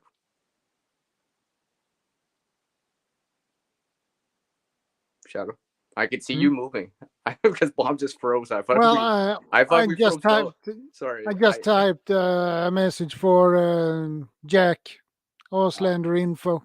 Hi, Jack. Sorry, I guess Bob froze. No, I thought we were going for that thing again. I'm like, wait, Shadow's still moving. It's because Ivy's not here and she's not in the room, so I can't. Yeah, we lost Bob in there anyway. But I was saying, and this is what I started to do, and it just made sense to me. I just like, oh yeah, so I've started to add that in. So as you see some of these fire kits, you'll notice that a lot of them have this kind of match, modified match, because actually that's what I need, the video. Okay, now we're gonna make sure I gotta put it back in my thing. Hold on, I gotta put it back in. See, now I gotta put my fire kit back together again. Yeah. Something like that. Like I said, I could just take a lighter, light one end of it, right? Let's say if I don't want to use the match, but I can still light the other end and still have the match after the fact still, if need be. Or if I use the match to light it, then I can just have the wick in and then start lighting that. So I have two spots that are, you know, that have a flame, and just then add that in or something like that. So it's not that difficult to do. You can almost do it for free. So. I think that is a good idea to. Well, because I'm not saying anything. I've seen ones that people use TP and stuff like that, and granted, they'll probably burn harder or longer, but the bulk too, right? Because sometimes people are trying to put matches into containers and stuff like that, right? A lot of the time, like those matchbox containers or a tube or whatever. So you don't want it too bulky from like TP going around. I tried those before too. Yeah, they burn hotter and longer, but it's also more bulkier. Something like this, I could still fit into a container, a straw, if you wanted to go through that straw method. Yeah, I'll be right back, guys. I'll show you some of the wood that I've already got prepared for my paint can stove that my wife cooked on for years. I need to gather some of that up and a coffee. I'll be right back. Okay. I would love to see that. Get it? See, Van City? Yeah, see. If you're listening, Van City, see, I just made that pun. Just for you. Yeah, Van City probably listening. Yeah, she's probably hanging around. Yeah. Here too, so. She might be still in the chat. I haven't seen her for a little bit here. Wait, I'm waiting for this LOL in here for her. She'll be like, I'm still here, LOL.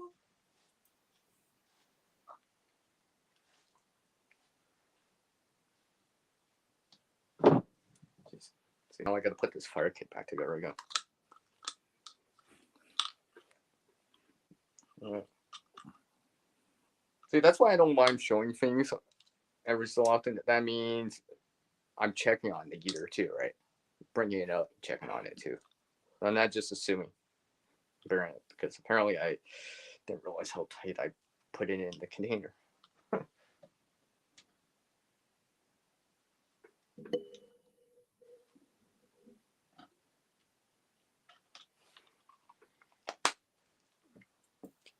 If you see that container, you'll realize where that came from.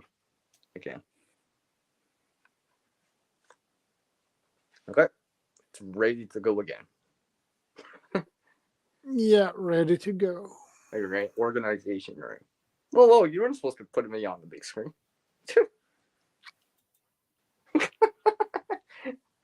But Couldn't ready help to go myself. as much as possible, right? That's why I've been trying to work on organization, because usually organization means that you can deploy or use it fast or reuse it or put it away fast. Versus, scrambling. It's just like, because the last thing, and I've seen this, and other people have done it before, that dump everything out and find something. I don't want to do that. I want to avoid doing that. And people have done that before too, right? They had to. They didn't have a choice. But then it realizes, because from the experience, it's just like, oh yeah, the deployment was, it's all waterproof. It's all in a baggie or something like that. But the deployment means I got to dump everything out probably. Because the thing I want is at the bottom more. Whatever it is, right? I don't mind baggies and so forth, but sometimes the organization's not there either, because it becomes one big pouch. Oh, lost her in there. Let's check out, make sure my phone's still charging.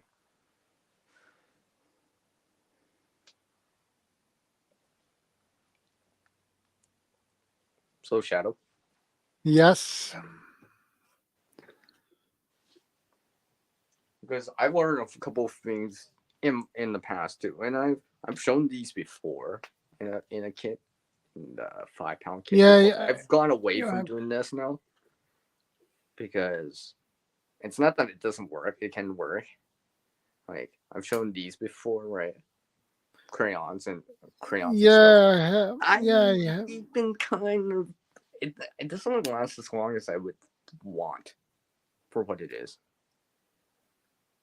For having so much, per se, wax in it, right? But there's more than just wax and candles.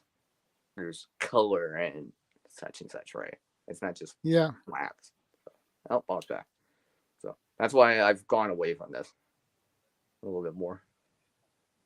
Yay, Bob's back. Yeah, Bobby's back.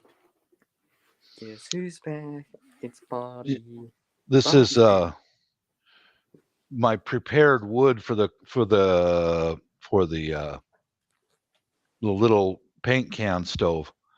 All I did to prepare this wood was cut it to size, and then I split it with this Mora knife right here at this table. Just put a Mora knife on there and tap the back of this, and it splits. And then I showed you this this cooking pot before. Yeah. And I drilled a hole in the top. And I just take those small bits of wood, drop them inside of here, and heat them up. And you can see the steam, the water turning into vapor coming right out of here. And I keep them hot until they're almost charcoal, almost. And combine that with one of these small compact fire starters. These little ones are made out of, even one of these ones with just paraffin wax on a piece of yarn will start this wood on fire. And you can always split that if you deem it necessary. Increase the surface area. Yeah. Yeah. Oh, sure. Easy. Yeah. I could just take this Mora knife and get a hammer and pop it, and it just pops right apart. But having things like that prepared before something happens is vitally important. It gives you that, especially if you don't have much in the way of lead time, right? I always consider a lot of things don't have a lot of lead time, right?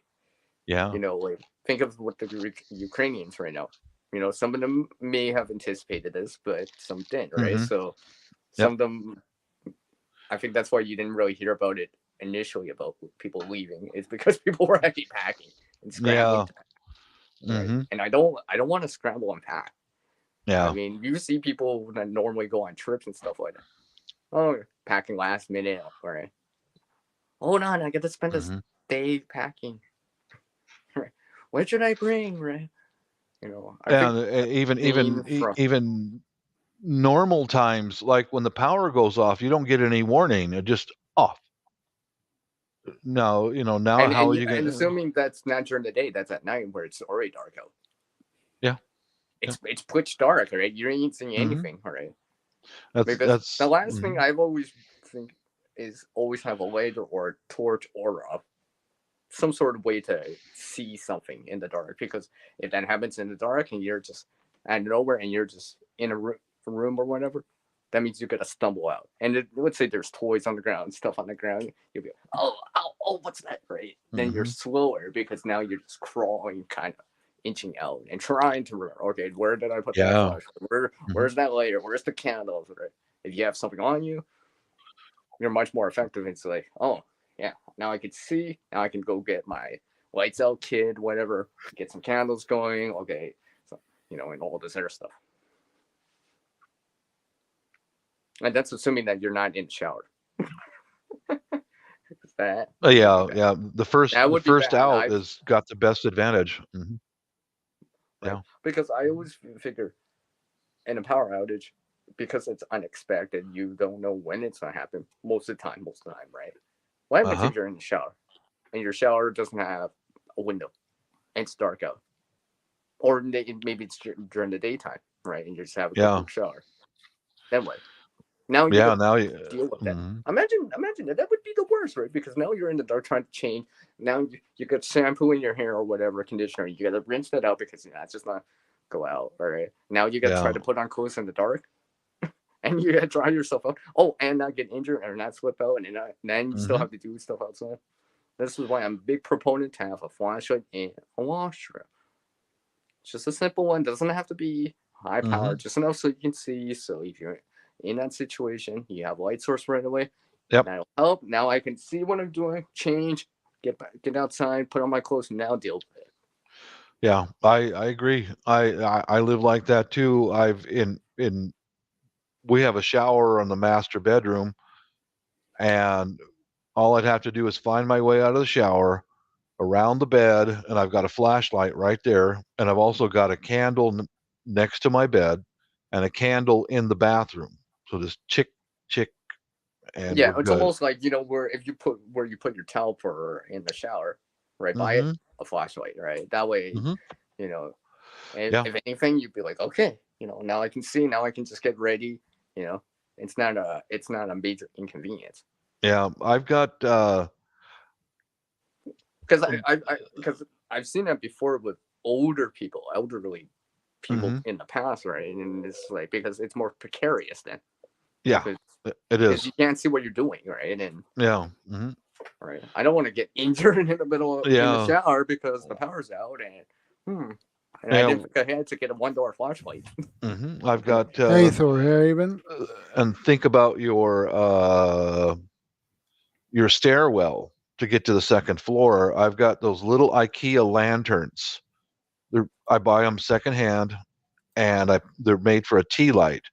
I've got three of those on the stairwell, so that we can see going up and down the stairs. And this is my normal pattern when power goes out. I grab one of those fireplace lighters, and I get a little battery powered lantern for my daughter and a small flashlight. I know right where those are at. I get those first, those two things, and I light tea lights on the way up the stairs, knock on my daughter's door, and out comes this little hand, and here's a flashlight and a little battery powered lantern. You know, are you okay, honey? You know, yeah, I'm okay. I'm okay, Bob. I'm okay. Yeah. What I thought was interesting behavior is I'm not making insulting females, but this is just human nature. Is that we remember what you say here, Bob? Remember what you say here. First, when we lost power, because the example is like the radicals to cut down the power poles, and they started lighting brush fires all over the state. And I did the same thing. I just went and got a battery operated a small flashlight and a lantern for my daughter, lit some tea lights, when dark came. Anyway, they did that during the daylight hours. They knocked the power out, and then there are two sources of light. And how she's always so brave and independent. She's 20 something, but I sat down at the kitchen table and I started because power's gone off. I lit a can.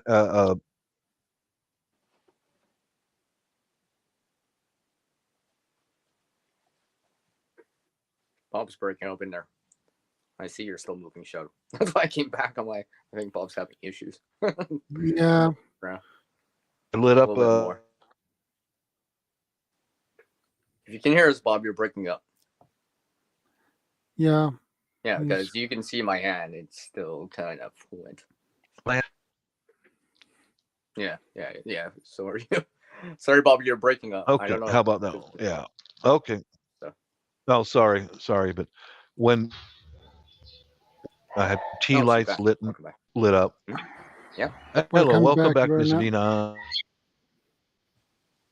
Hello. But Yeah, Miss, I'm happy right now.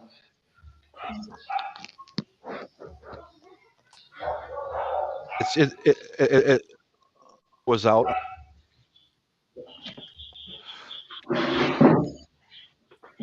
I stayed at the kitchen table when the lights were off and the power.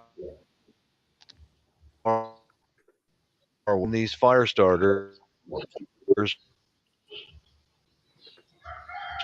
with women get uncomfortable. Oh.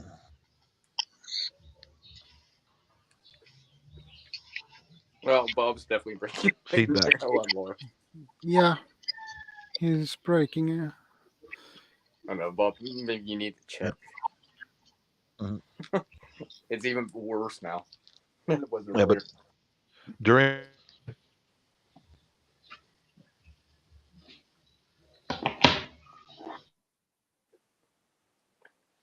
can you hear me now? Yeah. I'll be back. I'll just need talk about to something cook else for a my. little bit. Because right now, Bob, you're not moving. It's almost like freezing, and you're robotic. So yeah. Usually, if your video's still fluent, usually it's still good. But as soon as you start breaking up like that, then it's like, robotic sounds.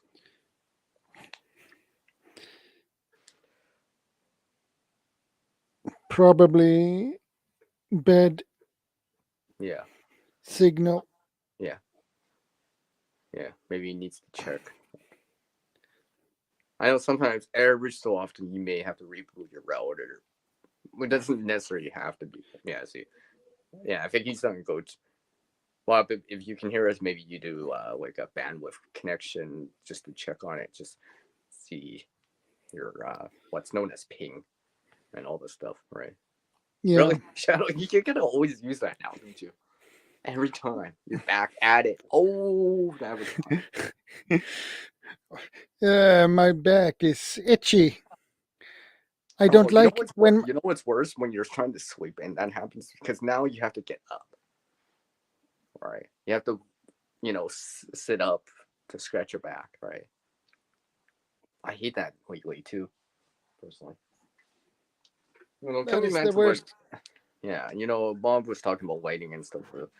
This is why I'm been a big proponent of having them on you, because eventually it does get dark. Yeah, that's the way it is, right? And not all places have, even during the daytime, right? An elevator, it's gonna be pitch dark. And yeah, these places have emergency lighting and backup power to hallway lights, for example, for you, for example. But that only goes so long. Right? Yeah. Right. That's Do true. your hallways have emergency backup lighting? Like you see them? We had last year, I believe it was. Yeah, that was last year. Okay. It was the midsummer. The same day we should. We prepared to go to celebrate midsummer. The problem was for the power just we lost the power. Nothing worked, and my wife checked via Facebook and checked that she found out that it was not only our building, it was some other places Yeah, because that I has think that's lost their always one of power. those things, right? You want to see And how far it stretches out, right? Is this like something and just local, or is it bigger than it seems? the problem was because our front door, you need a tag. Oh, it's one of those you gotta swipe, right? Well, you have this key. Key fob It's or a something like that. Yeah, it's a tag as well. So I see. And when I had to went down to check if I could open the door with the key, to put it in a key into the lock and try to turn it. And when I go out my door here and should go down the stairs, it was pitch black. I didn't see anything, so I had to take my headlamp and go down. No emergency lights, nothing. So I went down to the door, front door, and open it, and I had it open a bit, and I didn't want to lock me out. So so I checked, put the key in the lock and turn it around, but it couldn't. I couldn't open the door. I couldn't. Oh, because you checked instead of let's see if it works. So I went back up and told my wife that, hey, I can't open the door with the key. At least now you know, right? At least I couldn't open assuming, it manually. Right? I couldn't open it manually. I couldn't. Yeah, see, and that is a huge. That's why I don't like the electronic locks. Yeah, or at least if you have them, still have a backup mechanical key. Yeah, you should open them with. Why have a key that looks like this, and you can't open the door? That's crazy. That's crazy. Yeah, it is. That's now crazy. You know, right? At least now you know, right? Why do you need this for if you can't put the key in the lock and turn it manually, right? I mean, and you can't open it. So I did talk to my wife that one of us now she knows needs too, right? to be one of us have to stay home. Yeah, right. That should be addressed, right? Because now more people should know that. Now, wait, next time it happens, no one's like, "Oh, I can't get back in." What? Because they assumed, "Oh yeah, I got the key," right? Without actually trying it, when the power was actually out, when there was no power. Nope. Right? Because Shadow, I've had this experience before, a similar experience. I was actually at a friend's place. It was a local power outage, just on the block or whatever, right? But the thing is, the building's without power. There is some ambient light in the distance, but it's pretty much fairly dark, right? Now, this didn't last that long. They had emergency hallway lighting, but the thing is, after an hour or two, it started to get dimmer and dimmer and dimmer, right? So if it went longer than a couple hours, it would have been pitch black in the hallway too, right? Yeah. and stuff like that. And the thing is, you're trying to go downstairs. You want to go downstairs in the dark. That's very precarious. I'm not saying you can't do it, but you'd be slower because you got to take. You would be holding the railing or whatever, and just feeling it out, right? Tapping it, your foot out, right? Miley and Raka, welcome. Hi. You know, the thing is, I biked over to my friend's place, so I had biking lights, so I was good, right? I was good. I had my string light in my pocket and stuff like that because I was actually up when that happened. I'm like, oh yeah, I had my string light right in my pocket, right? I wasn't, I wasn't fumbling right away, right? Because I already had a light on me, right? I didn't have to reach in the dark try to find something, right? Even I had my backpack too, right? But the thing is, I have to be able to see it to know where it is, right? I know it's over there in the next room, but now I got to feel my way through and feel it out, right? I instantly just reached into my pocket, grabbed out my string light, and it's like, okay, I can see what I'm doing now. Okay, next thing, and go from there. Oh, Bob's got something here. Yeah, Bob has a lot of stuff. He doesn't know that he's on. Oh yeah, actually he can hear us. What am I thinking? I almost forgot he can hear. He just muted himself on me. Oh yeah, don't talk about Bob. He can hear us. But that's why Shadow and Bob and everyone in the side chat. That's why I'm a big proponent of trying to have. Like I know people have their phones with them and you can use that as a light source, but the thing is that it's always in your pocket. All right, because if you gotta go find your phone, then that's another thing you gotta find in the dark. All right. For example, that's why I'm a big proponent of trying to have a flashlight or something, or a lighter in your pocket. Well, he's muted. Yeah, you're muted, by the way, Bob. I'm organizing a big festival for the family when we get overseas, and these are some of the musical instruments that I'm organizing, like all these drumsticks for the family, and then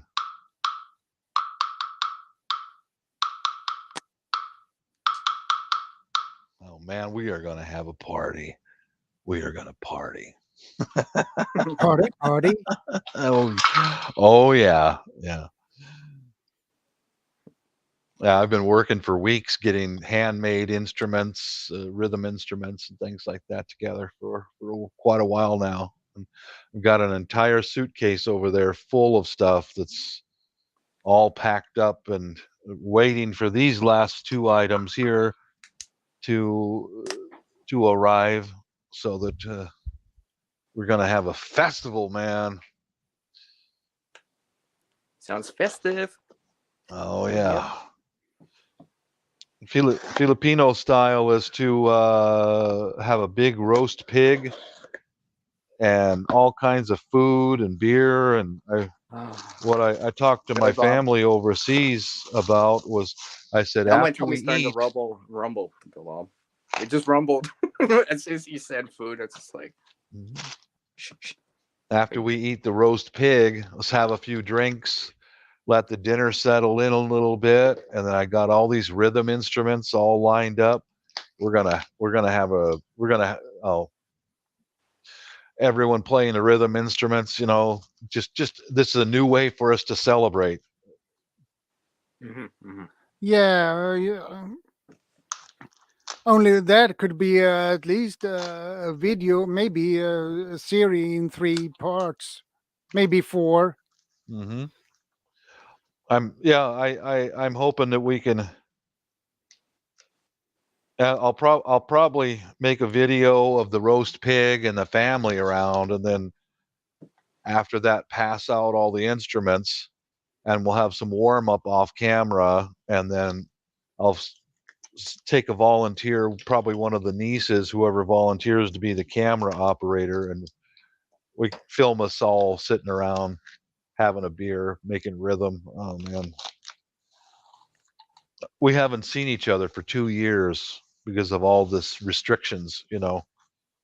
So, yeah, it has been a pain in the neck for all of us. Yeah, it has been. Here's another one. I got a blue one and a red one.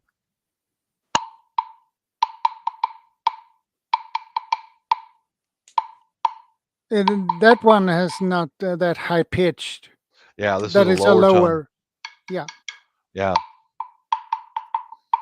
I learned about these by watching YouTube videos from festivals over in the Philippines, and I watched the instruments that the Filipinos are playing. They have these big formal festivals, and I noticed that almost all of them have some of these things.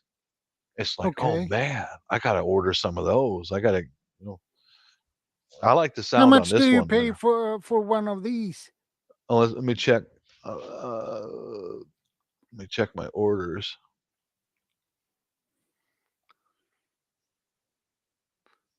They cannot be that expensive. No, they're not. They're only around 20 bucks. No, $17 for each one. That is not that bad. No, not at all. It's really, it's affordable. And then I ordered like a 20 something pack of these proper drumsticks, and I painted them and put some of this stuff on them so that we can. Oh man, it's just going to be fun, Yeah, real fun. I even made a big brass gong and handmade instruments out of kitchen utensils, welded on handles, and I'm so excited. It's going to be so good to see everybody. That's also to celebrate our brand new house over there. We haven't even seen it yet. The family has pitched in and got all the furniture and everything delivered and assembled, and the house is sitting there ready and waiting. And my brother-in-law and his family, him and his wife spend every Wednesday over there, and she'll cook lunch there. And every weekend, my brother, sister-in-law, and all three of the nieces will spend the weekend there to guard the house and to make sure everything's all set up and clean and stuff like that. Yeah.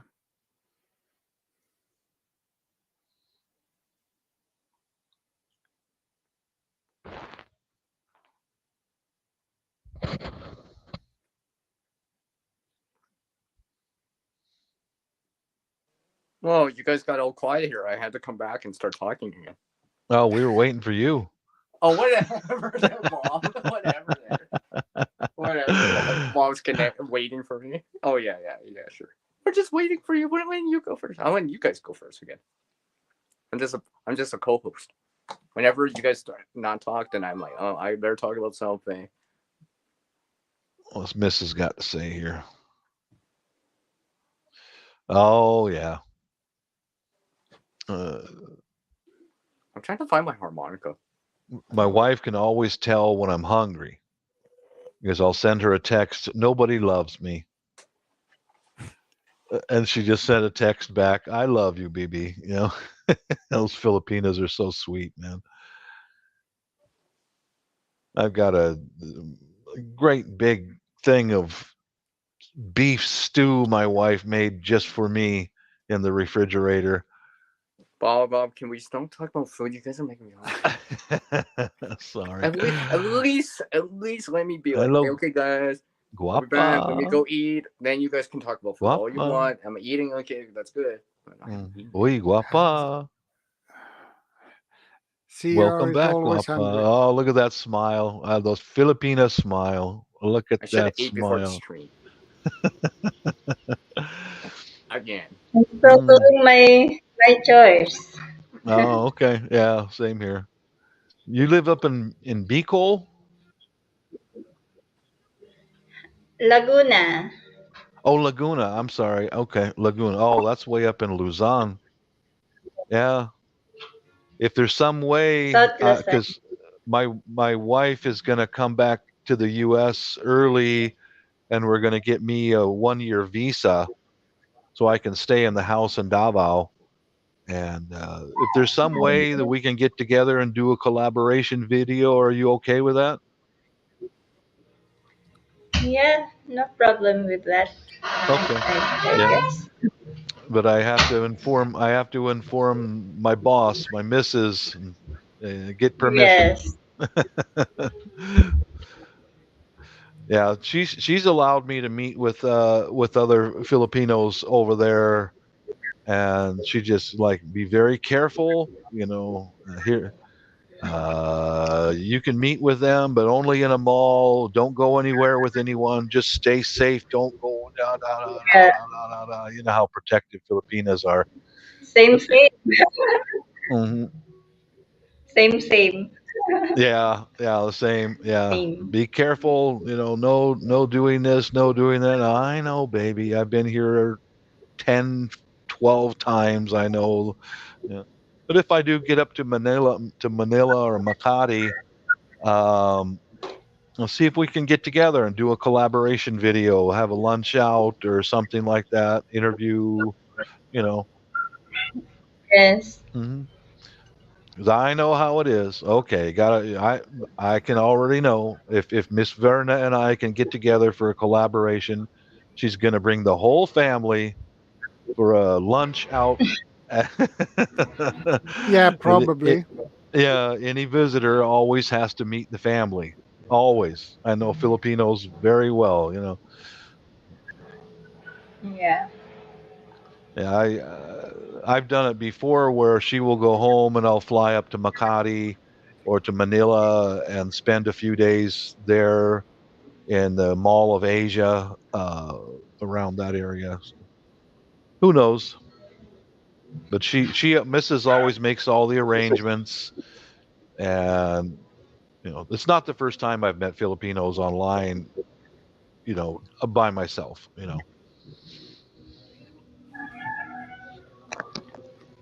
See what you guys You can need. also bring your wife.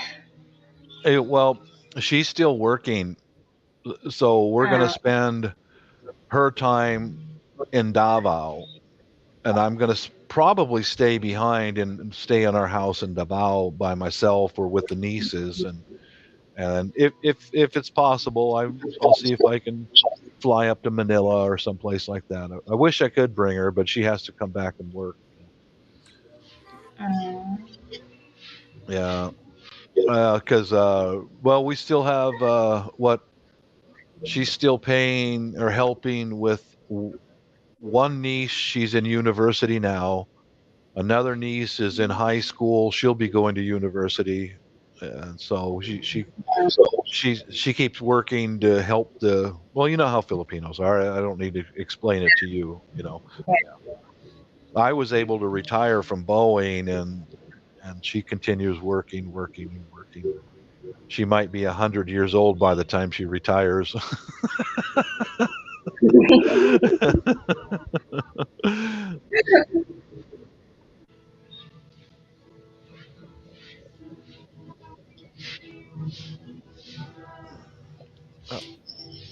How long have you lived in Laguna?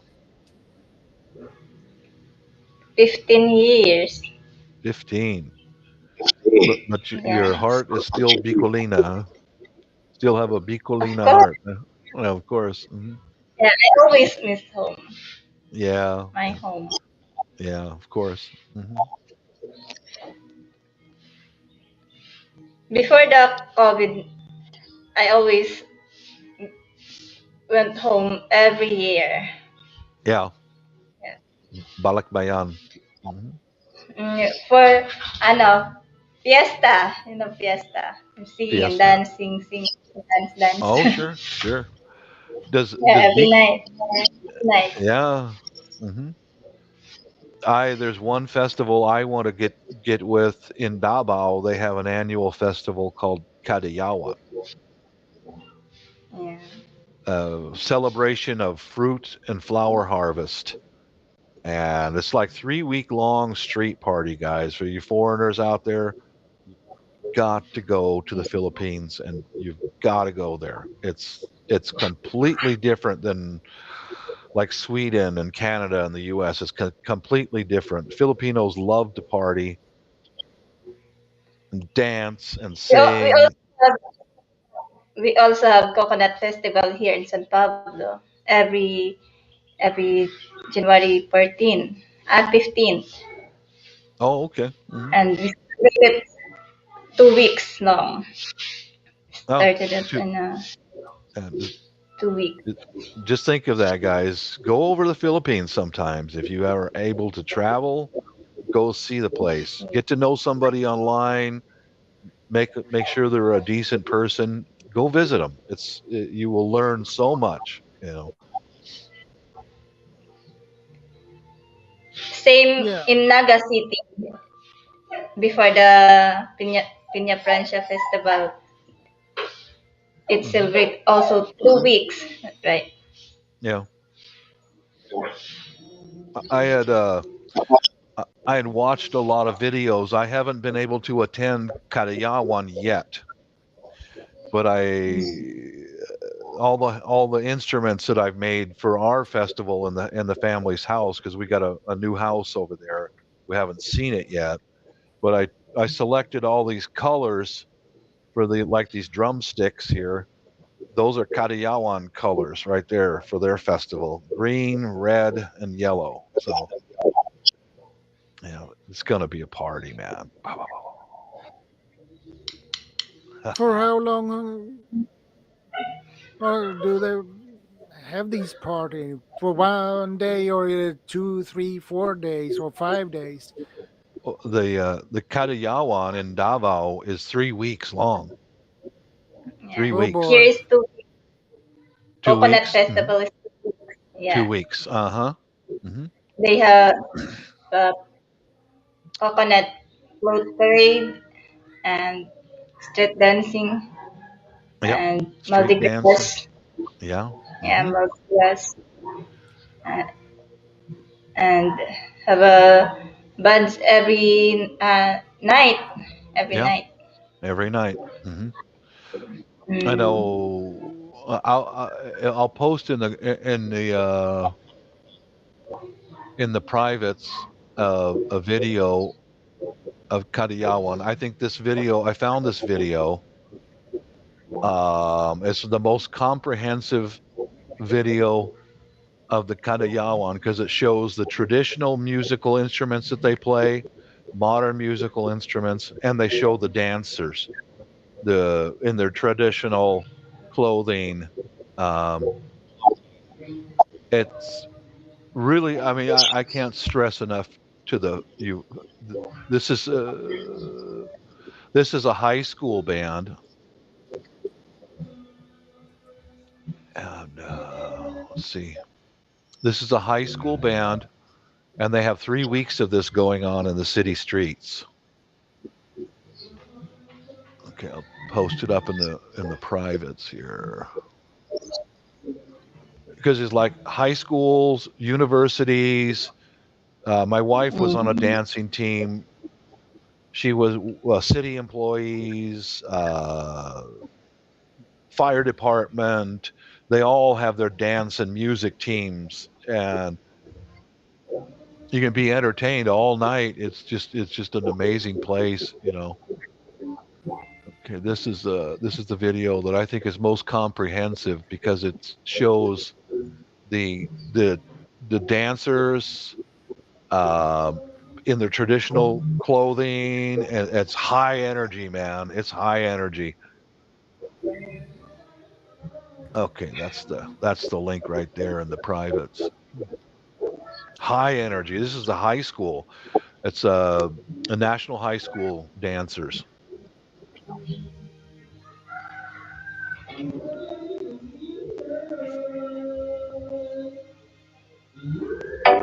By advertising on YouTube.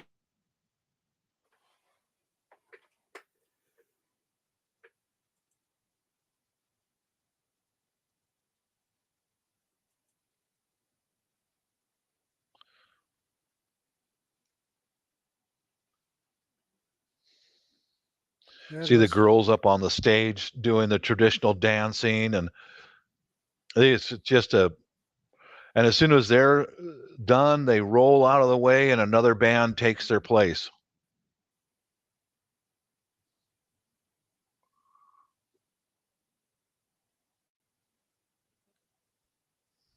Do they ever take a break?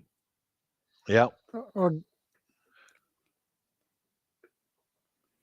Yeah, those big Southeast Asian gongs, and some of them are playing on bamboo, all rhythm instruments.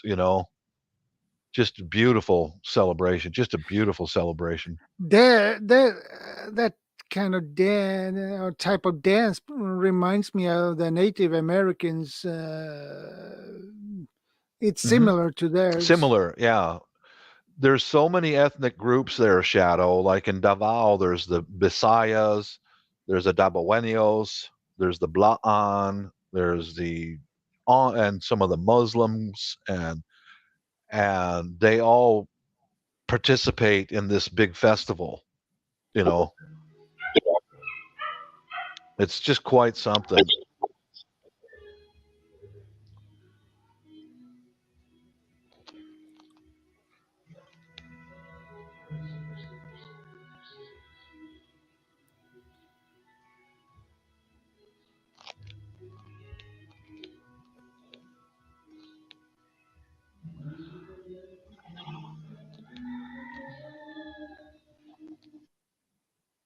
And Miss Verna would always be elected the Miss Universe. Miss Verna will be the Miss Universe. Yeah,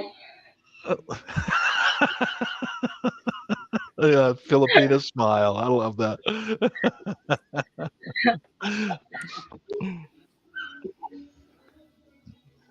Well, that is a possibility.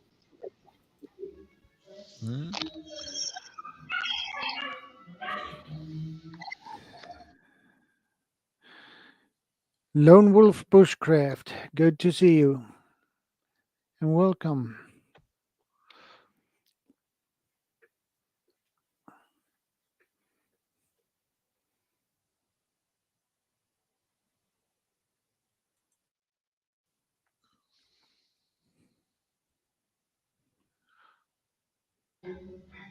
Well, we're lagging again. Sana all. Yeah, I'm also lagging. Yeah, Miss Verna, you should join. Alahoy! Alahoy! Oh, Bisaya. Nako, Miss Nanette. I'm not belong there.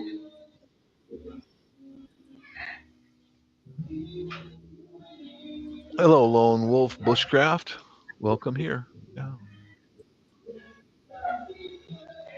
How to all in the chat. Hello, Wolf.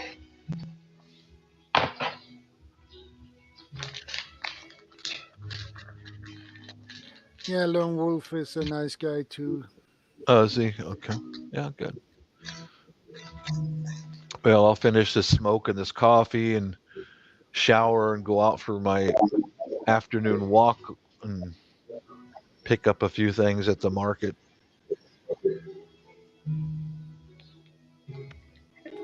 Lone Wolf. I am now connected to you.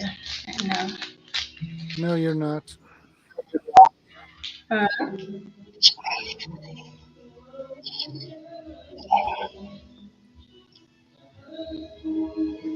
See, I'm now connected.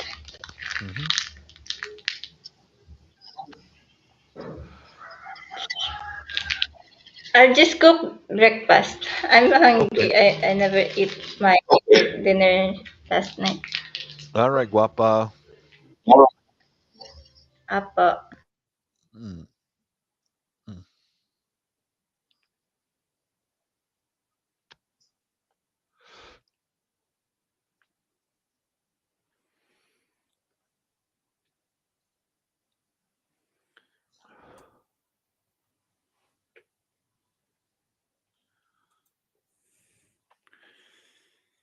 Yeah.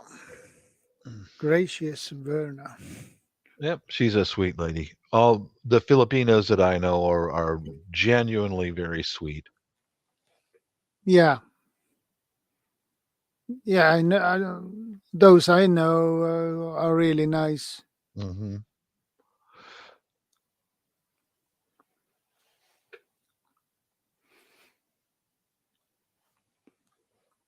They are very friendly and they have a very sweet, gentle heart, and their heart gets hurt very easily. I just can't stop praising about their personalities and all that. I think they're wonderful people. Yeah. Some of the cultural differences between the Filipinos and here in the States is like when they get depressed or sick, many times they'll go to church and pray for help. That's one thing I admire is that here in the States we go see the doctor and get pills.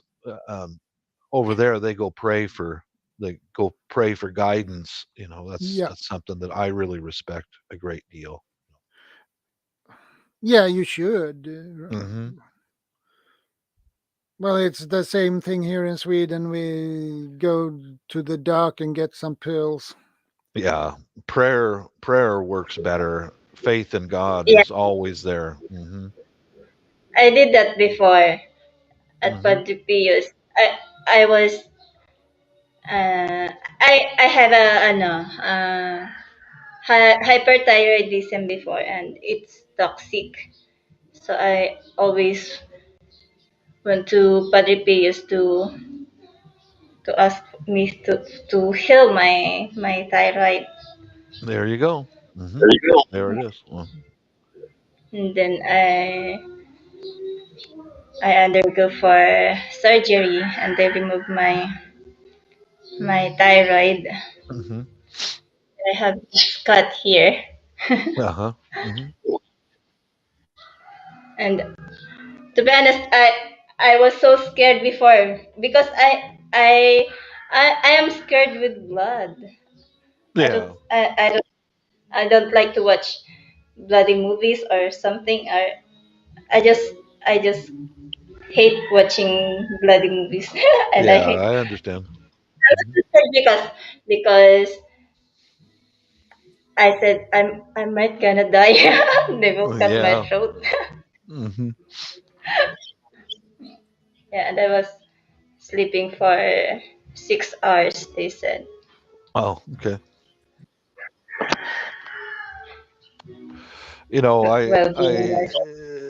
I tell you, my wife is my age, and she's always been very healthy. And I'm a pretty tough guy. I've been around the world. I was in prior military and all. I'm a pretty hard guy.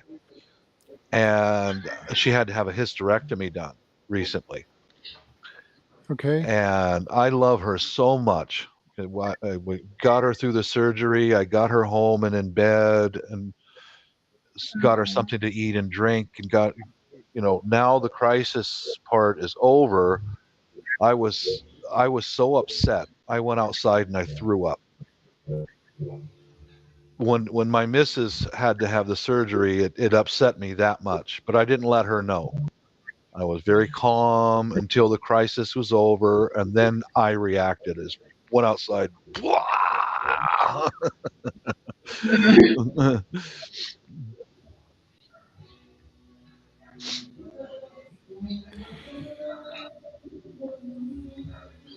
Thank you, Nova.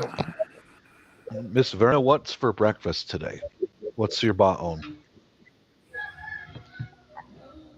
Pancit. I'll make pancit. Pancit. That's noodles, guys. Noodles, a noodle dish. Delicious. Do you have it with bread? Like that? No, it's bihon, bihon. Pancit bihon. Okay. Yeah. That's noodles with pork and cabbage. No, I put an liver and gizzard. Okay. My wife showed me a perfect way to have that pancit, that noodle dish. She takes 2 slices of toast and bread and toasts them, and you put the noodles in there, and with 2 slices of buttered toasted bread. Oh my God! Oh, so good. Hey, Square Tables Degenerates podcast.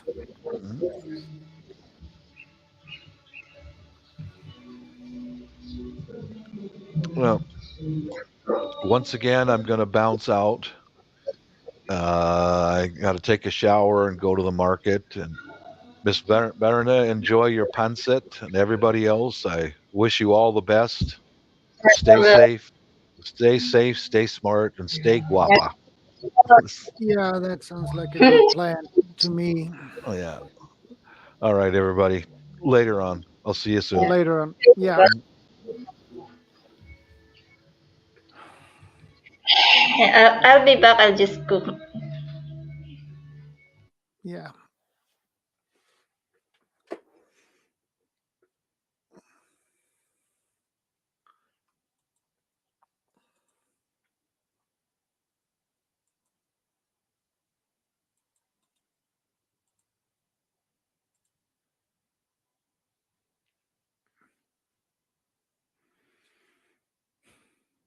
You wanna come up here, Lone Wolf?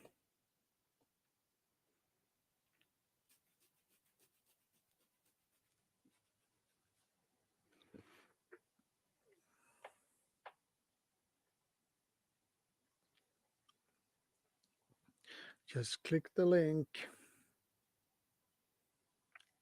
if you wanna join.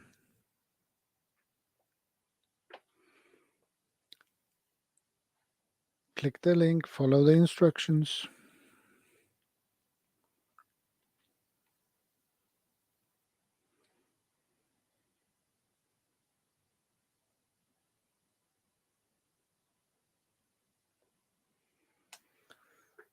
And let's see if somebody wants to join me up here. It's always exciting. Always exciting to see who want to join me.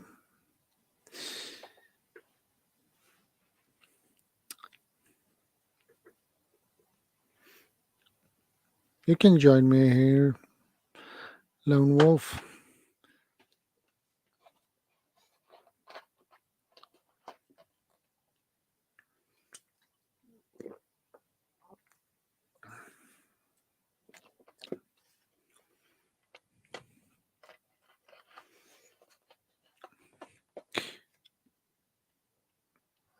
Bob942 is a great guy.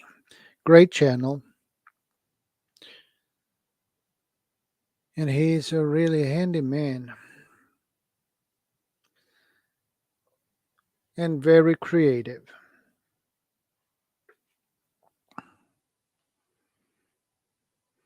And I think it is a good skill to be creative. And as he said, welding is also a good skill. I can weld, but it was a long time I did that. So I'm probably a little bit rusty when it comes to welding, but well, you get back on track when you try it out again.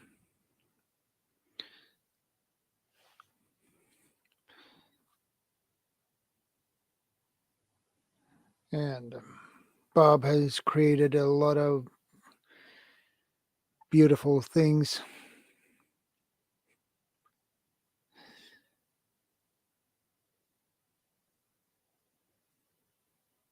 And he has a lot of ideas as well, so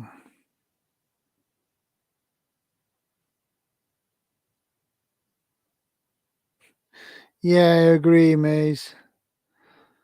I agree. Well, I can create things of, well, everything.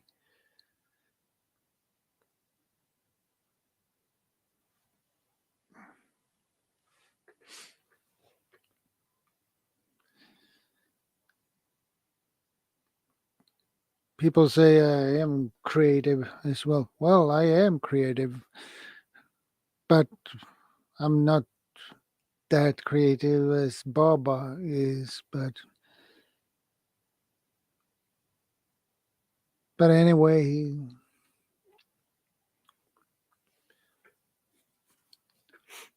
to create beautiful things that he creates, that takes a lot of practice and skill. Yeah, exactly. He can take some scrap materials that looks, well, like, well, that's not much to save or things like that. That's just not worth to save. Throw it away. Not Bob. He just take that and do something really beautiful, and I admire people who can do that.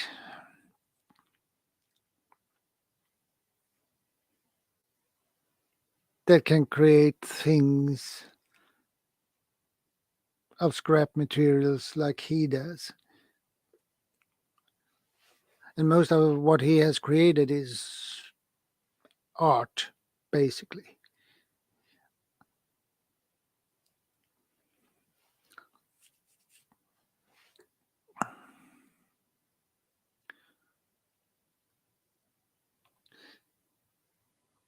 To use exactly, Mace. Um, less waste and garbage. I agree. So that is a good. We should try to do that more.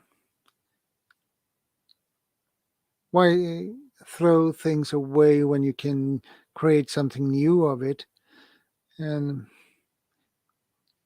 create something useful? Well, if you want to create a sculpture, well, you can do that.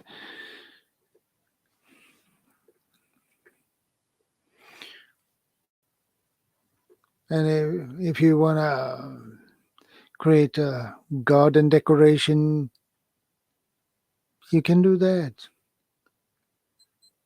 There are so many possibilities to use scrap materials and use them to create something new and more beautiful.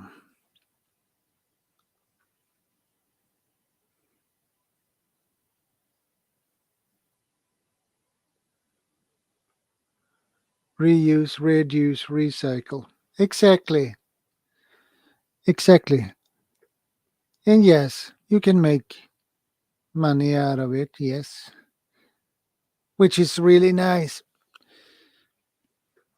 Actually, Bob, he may be retired, but he could create his art and sell it, and he would probably get a decent amount of money for it as well, because he is good enough and he has the skill.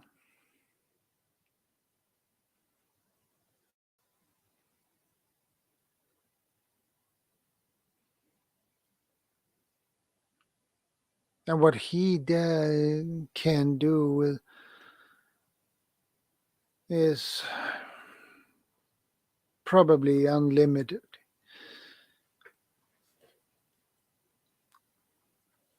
He always finds new ways.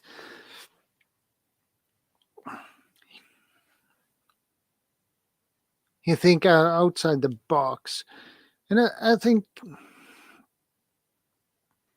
we need to think more outside the box. And most people have those the problem they can't think outside the box.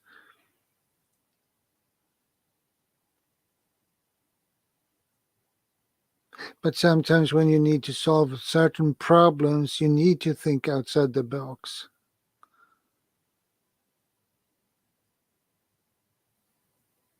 Because that's the only way you can solve a certain problem.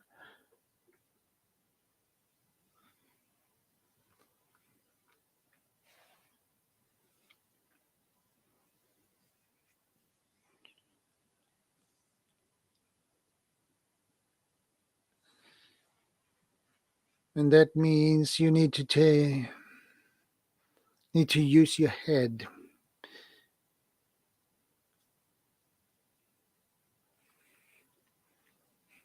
Thank you, Vinci the Prepper, for dropping his link. And for those who are not connected to Bob942, I suggest you connect to him.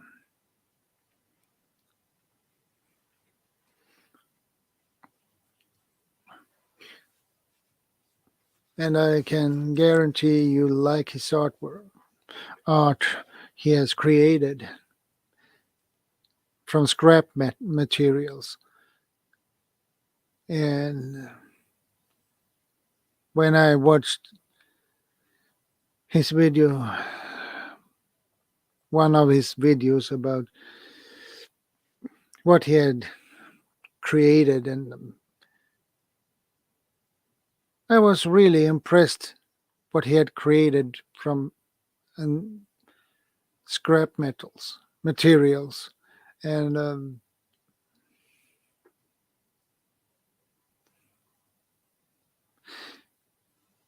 if you can take something that is not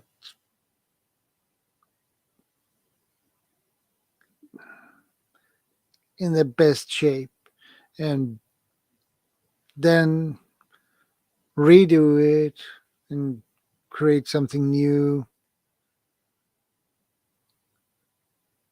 and make it looks beautiful,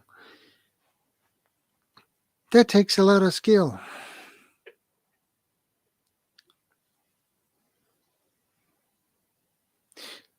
That's good, Mace.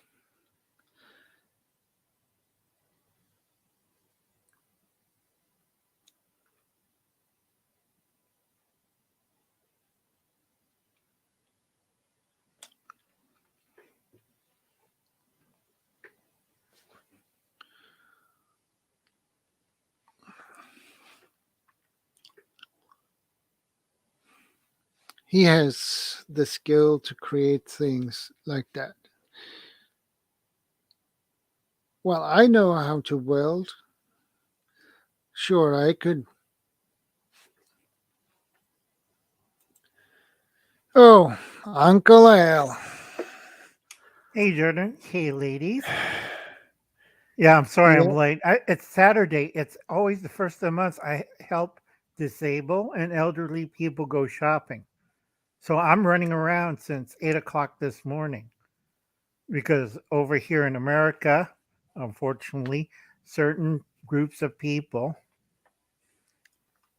Okay, let me get rid of that. All right. And I got a little reverb, but certain groups of people are mugging old people for their groceries, which I find disgusting. Yeah, we had discussed that. Hey, Masi. Hey. Hi there, Verna. Yep. You are obviously popular.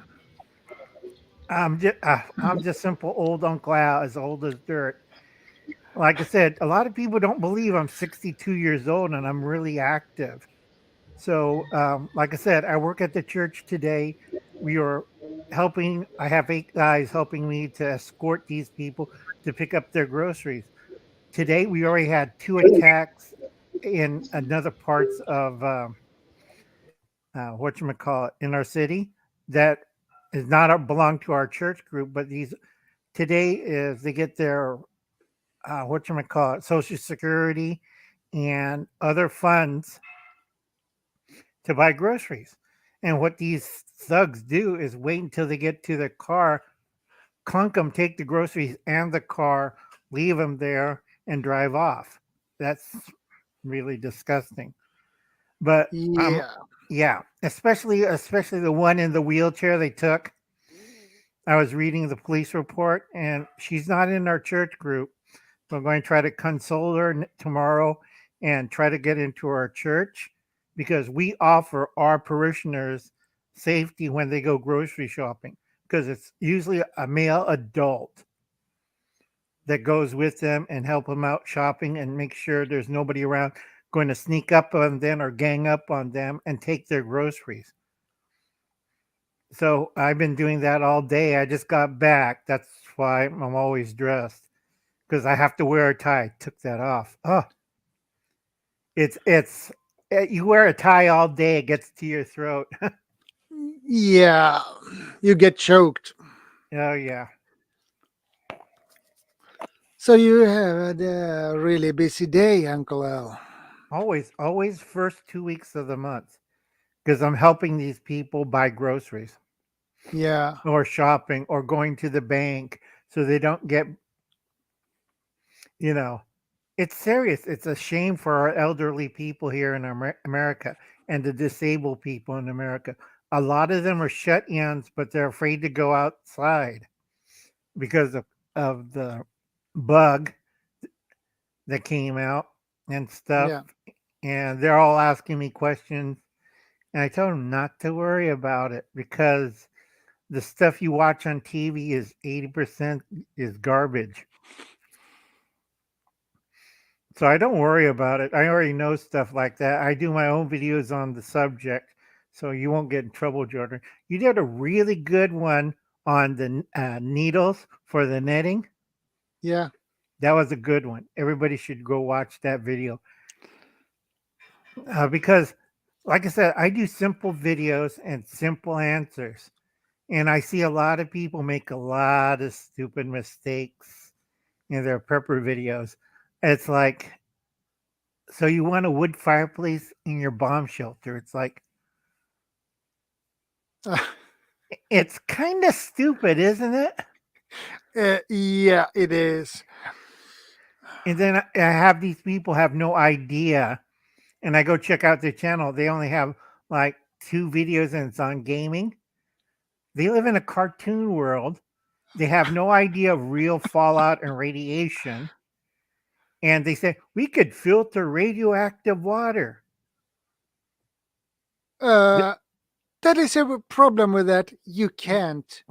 Yeah, that it's like you could get the bigger particles, but the water's radioactive from the heavy metals. Yeah. And people don't understand that. It's like, oh, I could put it through a coarse filter and I'll put it to a Berkey and then I'll put it to that. I got one of those guys and I told him, how can you test the water if it's not radioactive? Oh, I have a water tester. Water, that doesn't work at all. Right. Isn't that stupid? Yeah. Yeah, big time stupid. It's like only way you get radioactive water into clean water is to distill it. Yeah.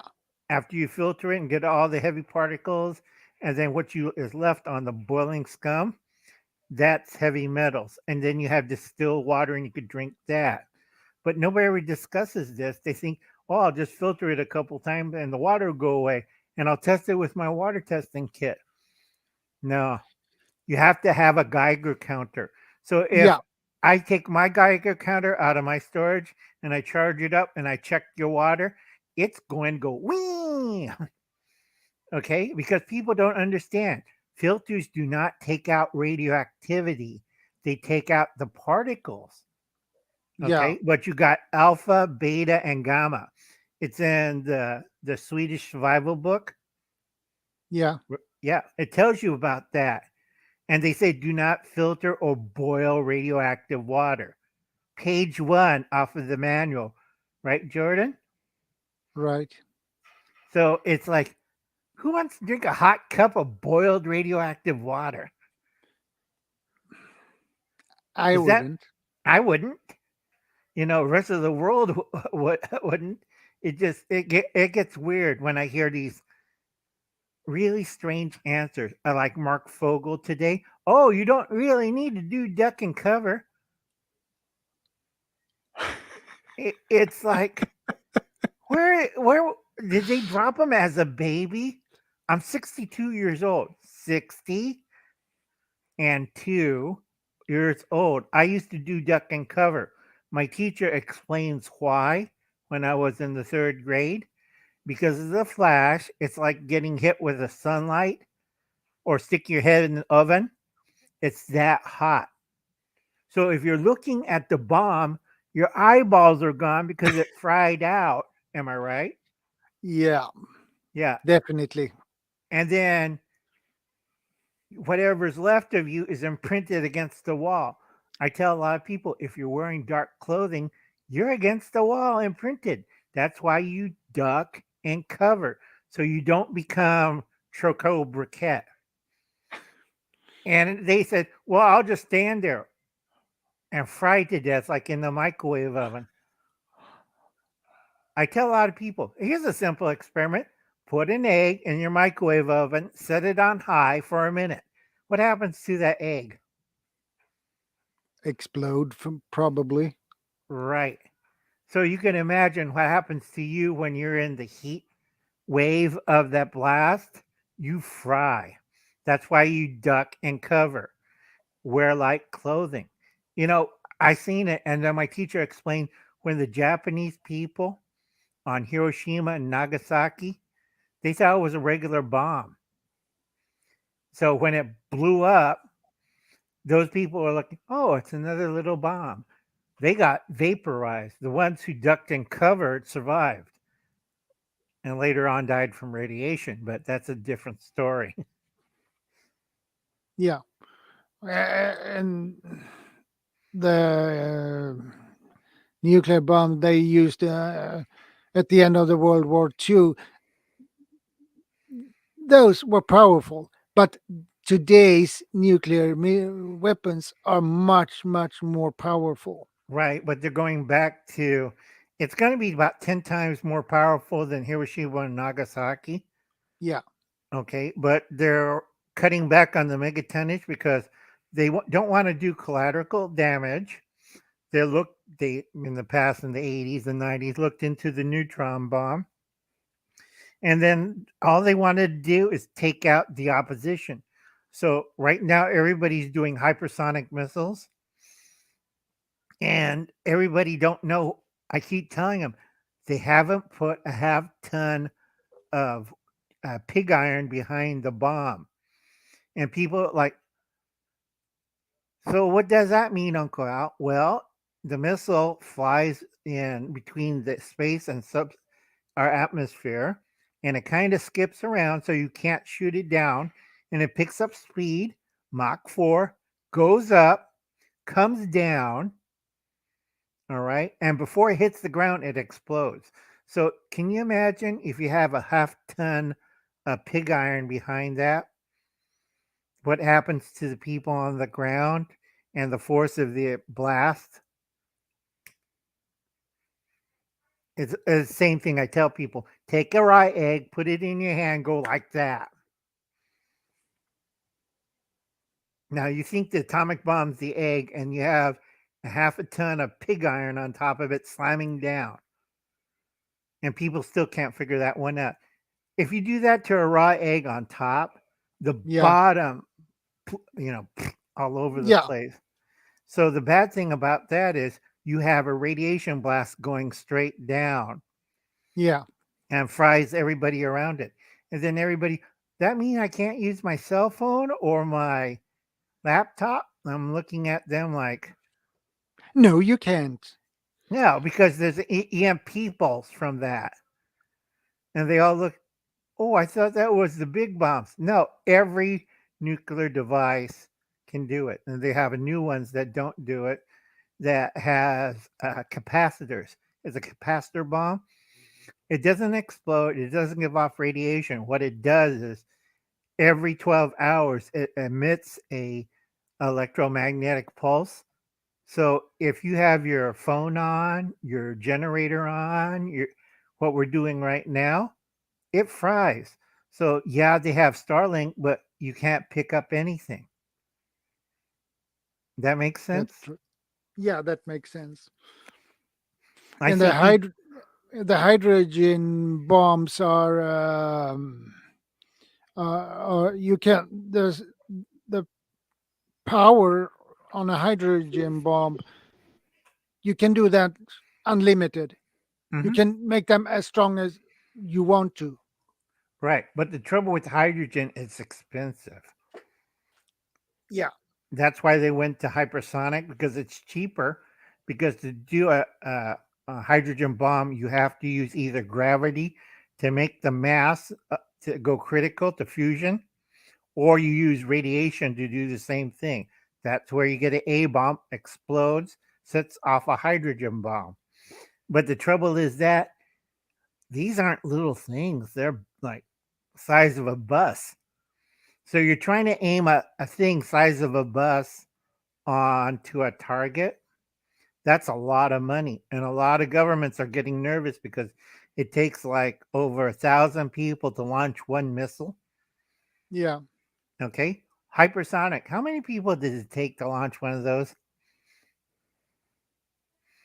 Take a wild guess. If it's from an aircraft, one. If it's from the ground, maybe a half a dozen people. Yeah. That was what I was thought about. Around 10, between 5 or 10 people.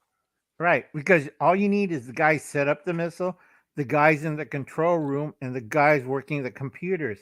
And that's it. Yeah. That's about 10, 12 people. Not the 1,000 people, like we have to refuel it, we have to check it, we have to double check it, check this, make sure everything's working. And then a lot of people don't understand. They have a lot of duds. It won't go up. How come? Missile doesn't work. That's kind of funny when we're trying to shoot the enemy base. What do you mean the missile doesn't go out? It's still in the ground. Something went wrong. Yeah. Isn't that funny? And if the missile is still in the ground, the risk is that it can explode. Right. So a lot of places don't understand this, and I have a lot of fun explaining to people. But right now we have the Ides of March. Remember I told everybody about this, and everybody kind of poo-poo Uncle Al? Boy, were they wrong. So yeah. Like I said, I'm pretty happy you got your water storage and you got your shelves up. That's good. I'm worried about what you were saying earlier about the fertilizer. Yeah. Who's the biggest fertilizer of nitrogen, potash, and phosphorus in the world? Ukraine. Was Ukraine. Ukraine's kind of messed up. It's a little hard to make nitrogen fertilizer once the Russian bombs the hell out of it. See, the areas where they took over, that's their industrial capacity part. That's what they wanted. They wanted all the nuclear plant. They wanted the power generation. They wanted the fertilizer plants. So who's number one making fertilizer now? Russia. Yeah. And they didn't attack any of the farms. Nobody ever talks about that in the Ukraine. They only attacked the industrial sites. And I keep telling people this is a surgical strike. And don't believe in Western propaganda. Like the nuclear plant's on fire. I had to check my other sources. Yeah, they did shelling near the plant, but it didn't touch any of the nuclear part or the plant itself. I heard about that too, about that fire. But what I heard was that the fire weren't not even close to the reactor. No, it was warning shots telling the people in the reactor, Yeah. if you don't fall, don't go agree with us, next round is going to kill everybody in the Ukraine. So naturally, everybody surrendered because right now the special forces of Russia and the agents, we have to be careful when we're talking about this because Putin and the Kremlin are really mad at misinformation. And I keep telling people, if you put out weird stuff about the Ukraine, and once the smoke and mirrors disappear, a lot of YouTube and social media persons will also disappear. What happened? I don't know. He went like, and because you know what I'm talking about, Jordan. Remember that incident in Sweden? That one guy was talking bad and at the Soviets in the old days. What happened after he drank tea? Poisoned. Yeah, palladium. You always want delicious palladium in your coffee or tea or in your sandwiches, because right now the Kremlin and Putin's put out it's like a hit list.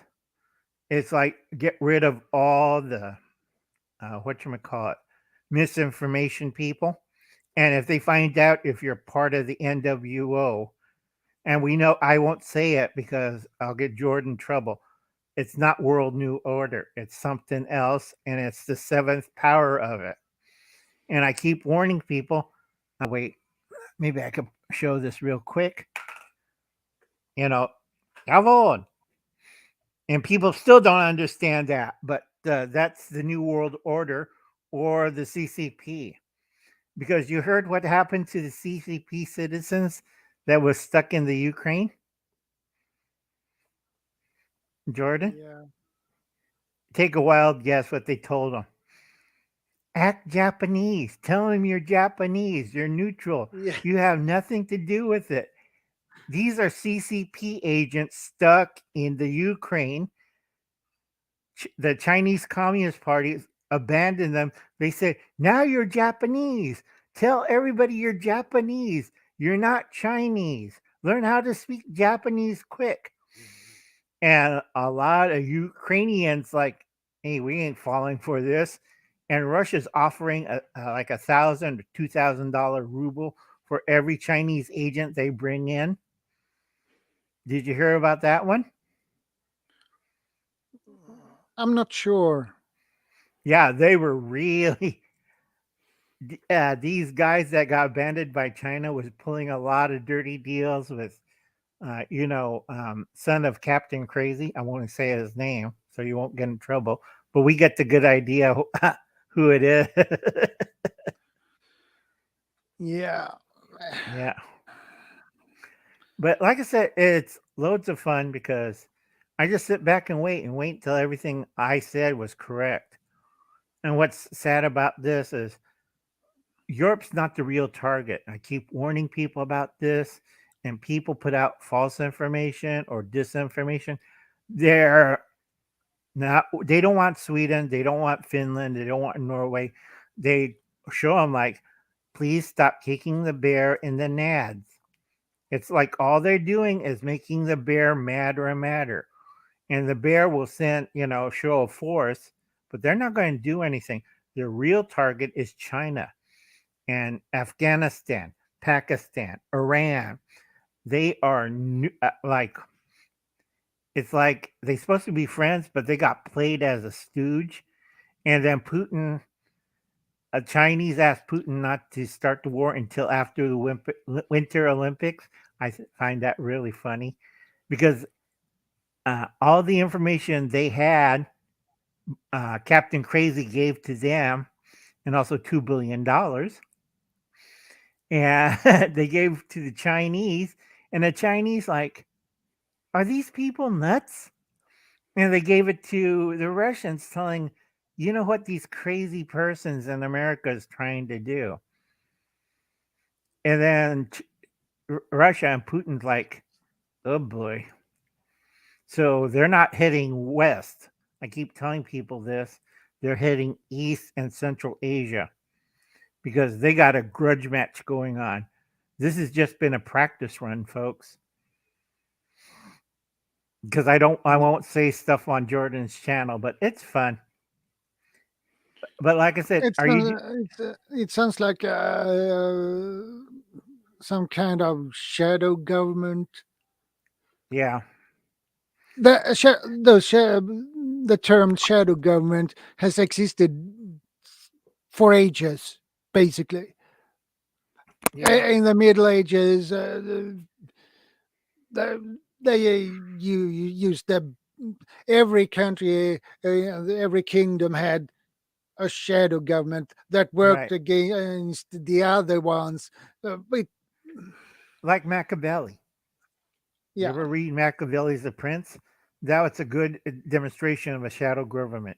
I read too much, Jordan. You know me. Yeah, I know you too well. So it's Machiavelli the Prince, people who works behind the scenes and what they're going to try to do. I keep telling this to people, but everybody poo-pooed at old Uncle Al. Oh, good. Good, Harvey. Yeah. Remember, only white rice, either glutinous or non-glutinous. Do not do brown rice. I seen that and like, what the hell are they doing? Because brown rice has oil in it, and what'll happen in 3 months? It get rancid. Or worse, you have black rice. I don't think you want to eat black rice, Jordan. No. No. Like I said, I have loads of fun. I tell everybody, buy gas right now because I'm sorry, folks, we're going to have a 37% increase on certain items.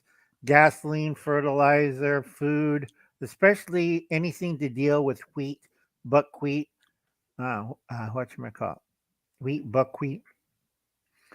And then rice is still up in the air because Russia isn't a big rice producer. It's a big wheat and buckwheat producer. They also produce oats and animal feeds. So a lot of people are nervous in the Middle East. That's why they're not, siding either side. And it's hard to say. But I have fun. You know me, I'm prepared. I don't have to worry.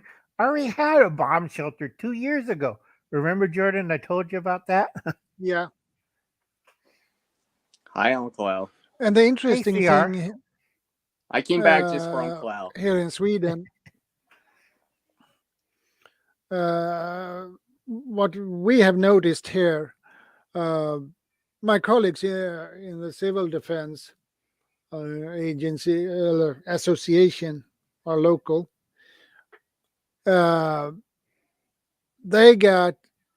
we got a lot of requests for prepper boxes where you put stuff in your kitchen, your stove, candles, things like that in. We got a lot of requests on those. And what we have noticed now, since Captain Trip in Russia, decided to invade Ukraine, now every water jug, 5 liter, 10 liter, 20 liters are sold out. Even canned goods, certain canned goods are has increased in sale. So right. But aren't you glad I warned you to stockpile? Yeah, I have. I tried to find some water jugs today, but I didn't. So I bought 6 1.5 liter water bottles instead. Though it was a Norwegian brand, and those last for unopened for a year. So that is better than nothing. True. Plus, I have 30 liter in 5 liter water jugs. Good. That's Also, why we what you listen could- to you, Uncle Al. What? I'm just That's why we listen to Uncle Al, right, everyone? He's wise. He's wise with experience. Like I said, Jordan has another trick up his sleeve. You know the water company bottles? You know, the guys who change the water things on the water machines? Yeah, I got one of those. Ask them if they have any extra, Jordan, and you will buy it empty. Yeah. And just don't tell people this in Sweden, because once they figured out where is Jordan getting all those 5-liter bottles, they'll be rushing over to the water bottle company. Yeah. You can use a cork, actually. Yeah. They have caps. Well, I mean, if you didn't have one or something like that. I have one. Oh, no, you can find it on well, no, the one I eBay. Have, I got for free from a friend. Yeah, you can find it on eBay open, or so. Yeah, it's already open, but you have a new cap for it. It only costs like $1 in Canada and America. Now it's $1.50. It's a plastic cap that you buy on eBay and just put it over the mouth of the 2-liter or 3-liter water bottle, and you stash it away. Oh, you know what I also did, Uncle, with mine? I covered it with a black garbage bag, so light can't get into it either. Yeah, you don't want the green stuff in the water, like green so chunky I'm water. covering it with a black garbage bag, so light can't really get into it, so it's darker. Right. See, I'm paying attention to Uncle Al and what the people say. Jordan it's don't off have the ground to. too. It's off the ground too. Right. Jordan don't have to worry about that. He's in a basement or a garage, and it's dark, and he has shelves, so no problem with that, right, Jordan? Yeah, and it's cool. Well, Uncle Al, what I said to him before, dark and cool. Remember, Shadow, how I told you about the backpack? Yeah. To bring the water back upstairs. Yeah. So it's not in your hands. That's why I told him, Uncle, because if he really needs to dip into it, it'd be easier to be in a backpack and your hands are free to defend yourself or whatever, right? Hold a rail, carry something else up, right? Yeah, they have more comfortable. Right, they have 2-liter water platters that fit in a normal size backpack, so you could carry 2 liters of water every time. Yeah, and have your arms and legs free. Yeah, because you might, whatever the situation is, it could be as simple as a power outage, and you want to be able to see where you're going and be able to hold onto a rail or something like that. Make sure you're not eaten by whatchamacallit, zombies. Ah! Just kidding about the zombies here. Yeah. But that is what I'm walking today. But like I said, it's all fun stuff. Like I said, all my friends know me, and I always give out warnings. We still got the rest of this month, the Ides of March. Other than the political stuff, it's weather. I have to warn people, especially in Canada and Sweden. Jordan, just be careful on the weather patterns. It could change suddenly. Like you go outside, it's a nice day. Next day, it's raining and hailing, and you're holding on to the apartment building. Yeah, I'm aware of that. I know the weather can change in a sec. You can have bright sky, not a cloud, and the next half hour you have full storm. So right, like yesterday, it rained all day yesterday, and we had thunderstorms rolling by. We need the water. We're in a drought. But I warn people, it's Ides of March, so the weather changes really fast. Mm-hmm. And then also I told people, phase 3, we're having famine in certain areas and economic warfare. And like I said, economic warfare is all these sanctions. I don't think they're going to... What's going on right now? Oh, Uncle Al was right again, everyone. Right, that was from 2019, and we discussed this on one of Jordan's live stream about famine and economic warfare, and everybody went poo-poo, Uncle Alan's nuts, or Uncle Alan's blah, blah, blah, blah. Boy, they were wrong, weren't they? Yeah, they were wrong. Yeah. So like I said, folks, take it easy, calm down, don't worry too much about it, because it's already going to happen. Well, no, I'm not a crypto or time traveler or any of those things. I'm not a ghost. I'm not alien. I'm not this or that. I'm just plain old Uncle Al, and as old as dirt. But I keep warning people. No, you're wise, not old.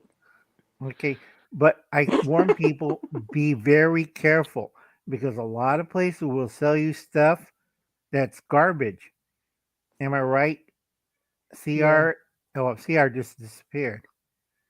Right, Jordan? You see all these wonderful stuff that they want you to sell, like flashlights or buckets of food. Have you eaten one of those buckets of food? It's the most disgusting thing I ever tasted. Oh, there's CR popped back up. Sorry, I'm trying to check on the battery. I keep forgetting. I'm like, oh yeah, I can't swipe in that direction. It automatically kicks me out or refreshes.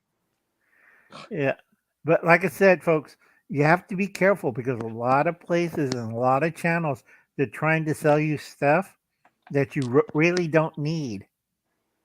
Or, are you going to really eat that? And I'm like, what are you having? I'm having pancakes and bacon. What are you having? I'm eating something from the bottom of the bucket that I paid $40.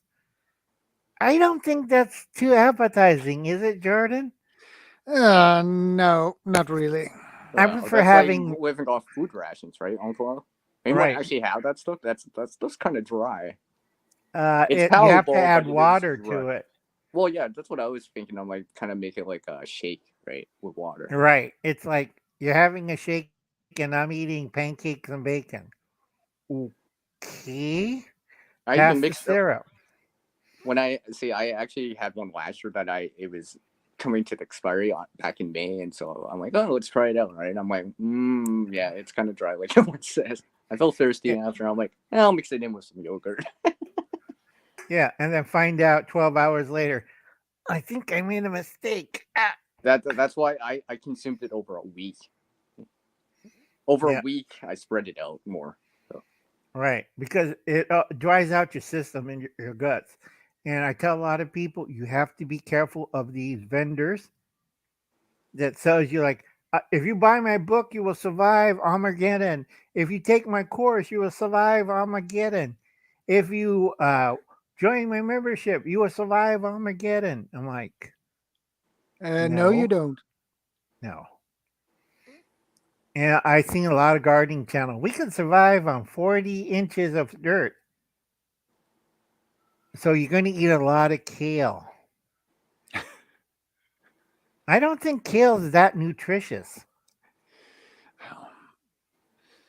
Well, it's nutritious, but it doesn't have any proteins or calories. The long-term. No. No, kale has about 1 to 0 calories. So how much kale do you have to get for 500 calories? Do you even get vitamin C with kale? Yeah, 50 pounds of kale. Does kale even I'm have eating vitamin 50 C? pounds of kale to survive. Does kale have vitamin C in it even? Yes. Well, but it doesn't have anything else. It has no fats, no proteins, no carbs. I guess you won't go down from scurvy. No, but you starve from everything else. There's no fats. There's no proteins. There's no carbohydrates. It's better to eat mushrooms. They have some carbohydrates in it and some fats. And it has protein as well. Yeah. Well, just put it in a tire and build it up and put potatoes in. Yeah. Stack the dirt up and grow potatoes. Yeah, that's why a lot of people, you have to be careful, folks. A lot of these people give out bad information, and I keep telling them. So if you're having a family of 4, not including animals, you have about 2.5 acres, and they're looking at me. What do you mean 2.5 acres? Well, you have to grow a summer garden, and you have to grow a winter garden, and then you have to grow some kind of grain or a starchy vegetable. And they're looking at me like I stepped on their cat. It's like, it's the truth. Yeah, but the only problem is kale is nutrient dense on vitamins, but it does not have proteins, fats, or carbohydrates. It's 0 on that. So you have kale is good for if you want to supplement the micronutrients versus the macronutrients that you really need. Right. So kale is good if you're going to that. I hate when people use nutrient dense food on wrong things. Kale has 0 to 1 calories. It has no protein, has no fat. And you need 50 pounds to eat it. Oh, so you're saying kale plus rice and beans, pretty good. Right. If you wanted to do something like that. Right. Or But if you rice, only lentils, eat and right, but if you only eat kale, I'm not going to go near you because you'll be running to the bathroom 24/7 because you have to eat 50 pounds of it a day. What's for breakfast? Kale. What's for lunch? Kale. What's for dinner? Kale. What's for dessert? Kale pie. Oh, here's a kale shake. And what for snack? Kale. That always cracks me up because people don't realize how much food on these nutrient dense foods you have to eat. And I told them, okay, but that plant, you have to eat about 100 pounds to survive. And everybody looks at me like I stepped on their cat again. Meow. So you'd be using the kale to kind of spice up your food better, probably. Right. Give it a little bit more micronutrients, right. vitamins that you probably lack in like rice and beans, for example. Right. It doesn't have rice and beans does not have vitamin A, vitamin D, does not have vitamin K. Oh, so all those vitamin things C. that kale can provide. Right.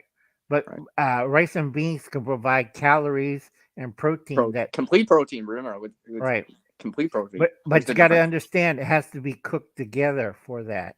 You can't eat beans and then you eat rice and then you eat kale. It has to be combined into 3 to get everything into your system.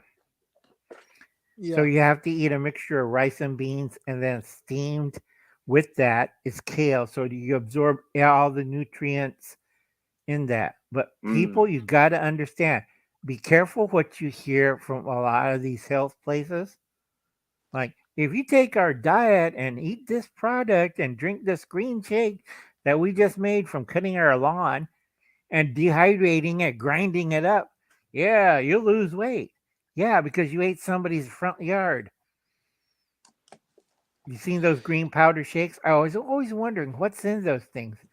And they busted one company in China. They were cutting people's lawn and grinding it up into powder. Oh, so it's not dandelion. Oh. Welcome, Jack's Food Shorts.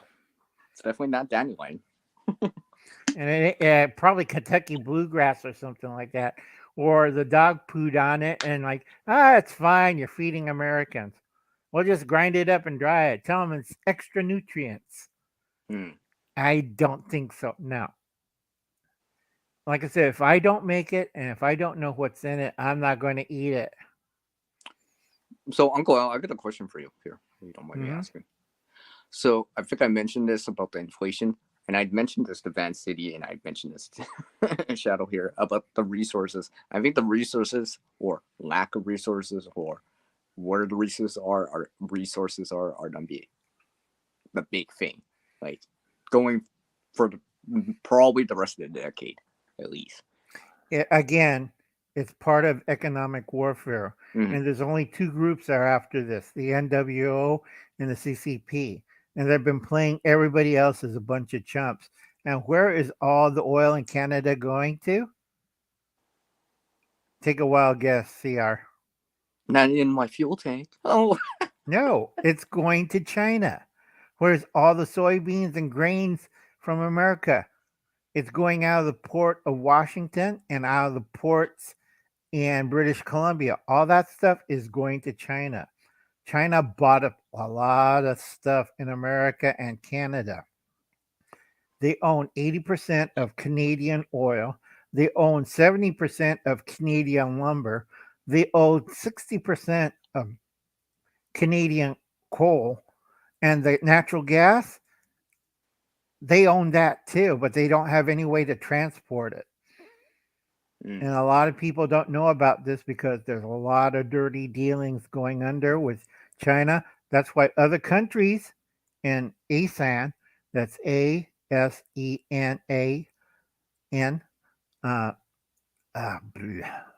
a big trading partners.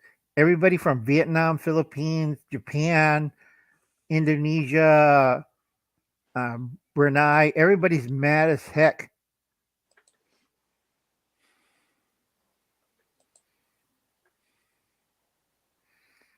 Okay, there's no protein in kale, Harvey. So that's a misconception. Oh, welcome back. Yeah, there's and lipid fats. Okay, that's not animal eating. fat. Yeah, no problem. Whatchamacallit? There's no protein in kale. Okay, that's all right on the whatchamacallit kale content, but there's no protein or fats in it. That's a misconception. So basically, it doesn't have the macronutrients that we need to. Right, But it does has not have protein. micronutrients like the vitamins and minerals. Right, because everybody says it has proteins in it. I'm like, okay, What, prove trace it. amounts? It's not an animal. It's not a legume, and it's part of the lettuce and Broussard families. So and how lettuce, you get protein out of that? I mean, everyone knows lettuce is just not much in there. There's no protein in kale. That's a misconception. Okay, that one I wouldn't trust. Rochester Educational. That's like, I'm really suspicious of it because that does not sound right. So that resource where he got it from, I would double check with other resources, because everybody who's doing these links, they don't background check each link and find out if it's true or not, or do they get paid by a grower, like saying, yeah, kale has lots of protein. Who wants to eat 50 pounds of kale? I sure don't. Yeah, so trace You would amounts at not best. feel that good after 50 pounds. Right. Because a lot of people get misconception because it's only one data source.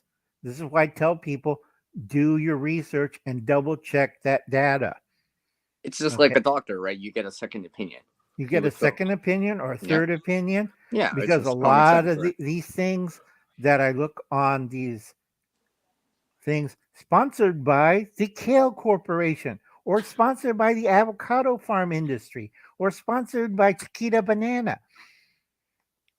It's like, no, I don't trust nobody. So I always double check all facts, triple check if you need to, because a lot of these facts, I tell everybody, don't trust nobody, even including me. Double check, do your own research. Okay, and see I don't what's trust Uncle. Right. You do your own research, CR, and trust yourself. Because you can't trust nobody else. If you're like blind, like, yes, I'll believe this and I'll jump off the roof and I can fly. Okay, that doesn't sound right, does it? If you are on top of a roof, wave your arms, and then, again, I don't trust that source. Okay, because it said protein in it. Okay, some plants do not have protein. Protein is either manufactured by nuts, legumes, or beans. It's not a bean plant. So where is this protein coming from? It's not a cow. Yeah, legumes and such as It's peanuts, beans that you would associate with having protein. Right. And the only other one that has protein is algae, and it's not a one-cell algae organism. So where do they get this protein from and total lipid fats? Because lipid fats is from an animal or a heavy, like peas. Peas has fats in it. The little pea. If you boil peas, it'll leave a oily substance on top. It's basic food science 101. But if you boiled kale, what do you get? Green stuff. Yes, plants do have protein, but it's which plant has the protein. Okay, yams have protein. And how much of it, right? Right. And also the right kind of protein, because they could say it's in the plant structure. Okay, if it's not in one of these genuses of plants, it doesn't have protein in it, and kale does not have protein in it. Because 5 other websites, I'll have to double check. Because a lot of these websites are sponsored by companies like the Kale Association or the farming industry. Why? Because they make money on kale. Or it's such a trace amount that you would have to consume tons of it just to maybe make 1 gram of protein or something. Right. And that's not very rational. You're never. Right. No one's gonna do that. No one's gonna do that. Right. And the kale protein powder is a false advertisement. It tastes good because they use probably whey in it. And that's an incomplete protein too, right? So it's not. No, it's a milk. It's a milk protein. Oh, okay. Okay. People think I got protein from it. Yeah, from whey or from peanuts or from a nut powder or from another plant that has higher protein value or pea powder. Powdered peas do have enough protein to scale on the register on this. A lot of website, again, you cannot trust their information because it's after the money. If they could prove kale is this superfood, this wonder food, they'll make money because kale is easy to grow. So I said, fine, then you eat every day nothing but kale. If it's so nutritionally dense and it has protein, in 2 weeks, you'll die.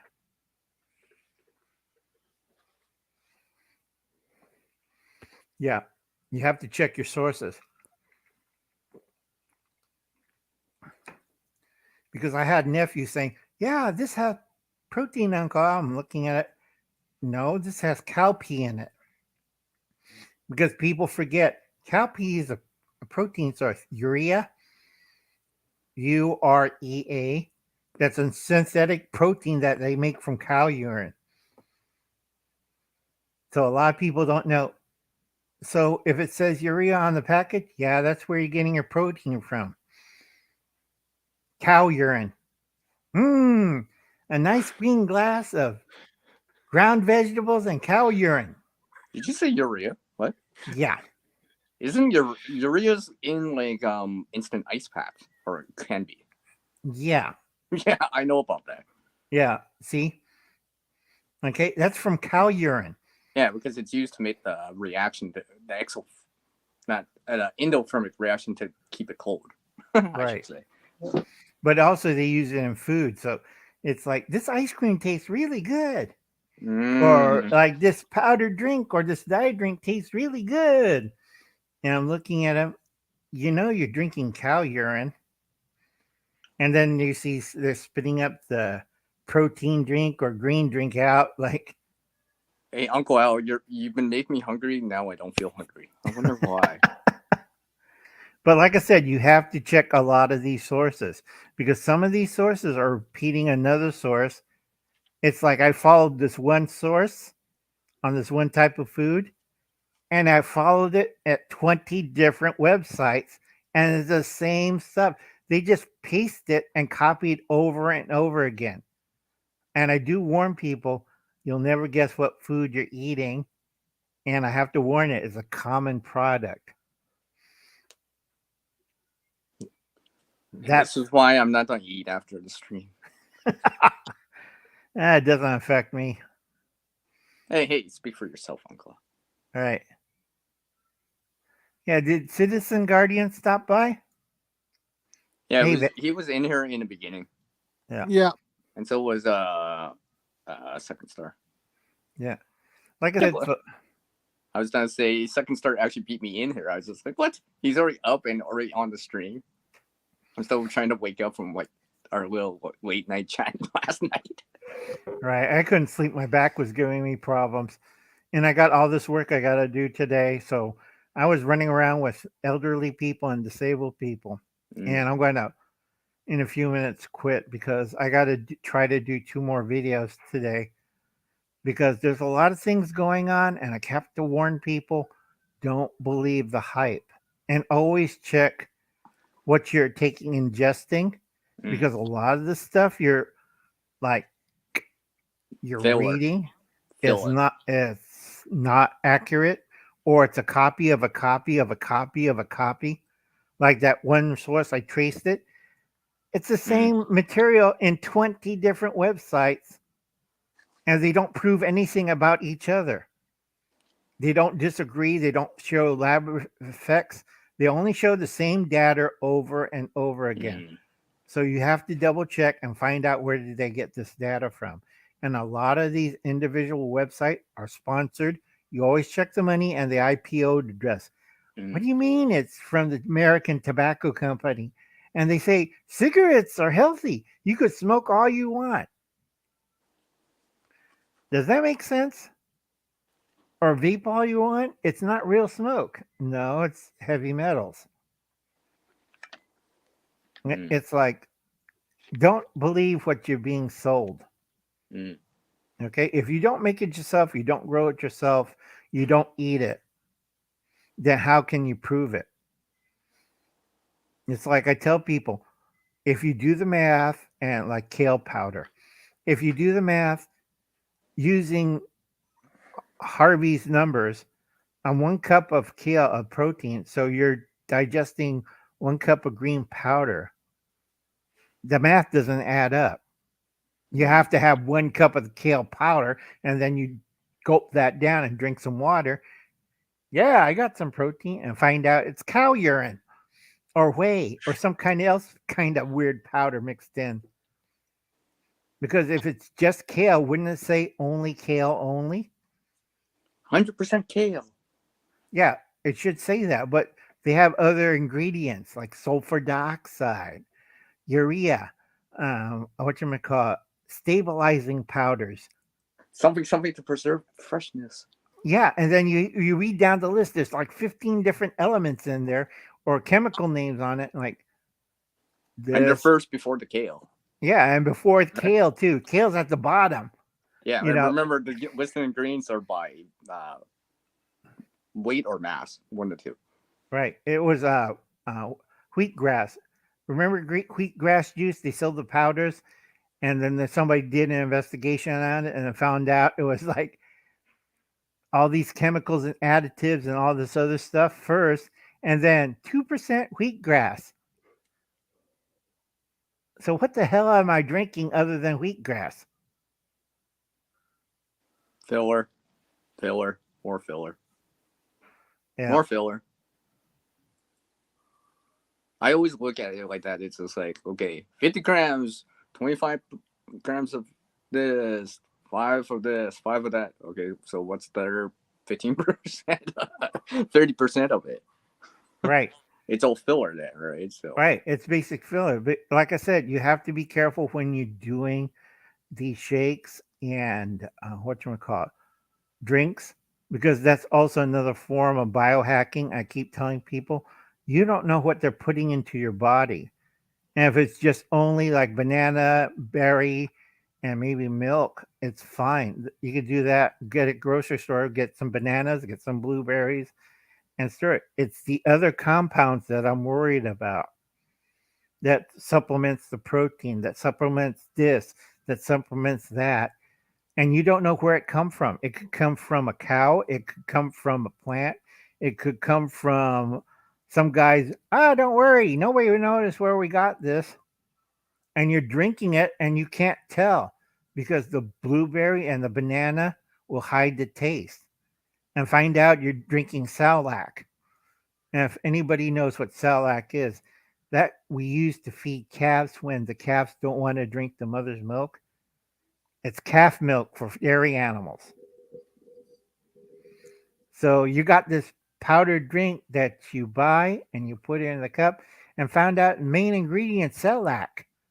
And I'm like, that's what we feed our cows, our calves. It's like, ew.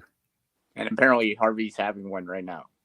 I mean, not what I'm talking about. He's protein, yeah, it's all right. Vitamin, but, well, he's already consuming it, so it was already too late. Yeah, it's getting late, and it's like 7 hours you've been on. Jordan? Last week he did 11 almost. Yeah, no, I can't do that. Bob came back like 3 times. This is my 3rd time coming back in again. No, I just stopped by to say hello to everybody and to ladies, to CR and to Jordan. Oh, hey, Uncle. I got to eat dinner. Sorry, my blood sugar's at 140, so I got to eat dinner and take my injections. And it's like, I saw your EDC video, by the way, Uncle. I did see that one. Yeah, like I said, keep it simple. Nothing rocket science. Catch you later, Brenna. Take care. You have a nice day, folks. Take care, Uncle Al. Take care, Uncle Al. Catch you later. Harvey, and see, you guys were supposed to put Uncle Al's link in. That was your cue. Come on, Harvey. I thought you were on the ball here, Harvey. Usually he's good. Well, you guys put like prepping. You put my link in there. Where's Uncle Al's link? You guys didn't even put Uncle Al's link in there. Where is it? Yeah, I agree. I'm just saying. I thought you guys were on the ball. Uncle Al was here. You didn't have to show my link. Don't show my link. Show everyone else's link first. But yeah. You know, I've been learning a lot from Uncle Al. Well, Shadow, you know that I've started to add in that gallon size Ziploc bag. You know that. I told you about this. It's something I'm starting to EDC everyday carry now. It is a container. I just had to figure it out. It heals me up quick from hard physical work. I use half whey protein powder and half plant protein powder. Now he's cleaning out his protein shake now. He's like, what's that? See. Oh, okay, Harvey. Just because you're eating, I'll give you the benefit of the doubt, but I'm just saying.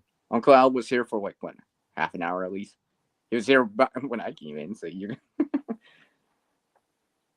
my excuse is I wasn't here. I wasn't here.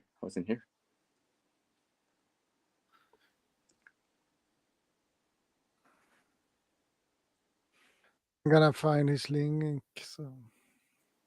Harvey, when you weren't here last week, I think it was last week, I took over. I popped everyone's link in there. I popped Gray's link in there, Bob's link, and City's link, all those other stuff. I'm pretty sure I popped Uncle Al's link in. Just saying. So.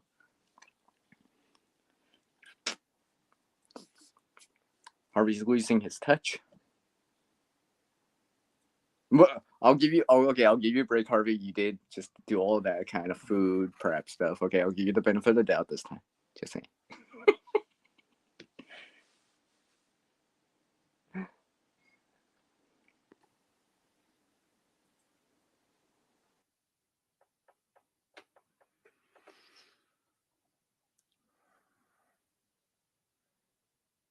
There we go. There we have Uncle Al's.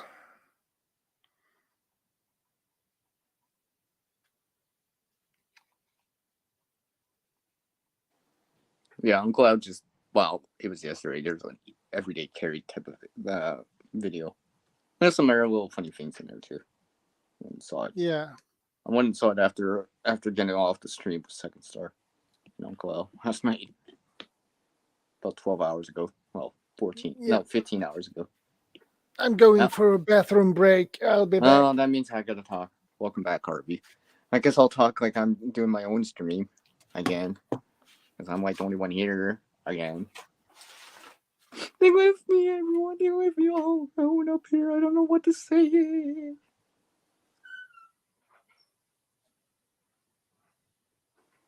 So, yeah. If you're wondering why I don't have the camera on, it's because I'm doing stuff like that. This time around. Oh, she came back. I'm back to my bed. I'm still sleepy, that's why. Last weekend you were with Shadow Crew for a long time. I noticed that because I was just like, Bob came back 3 times and you two are still in the chat. Still in the chat or on panel.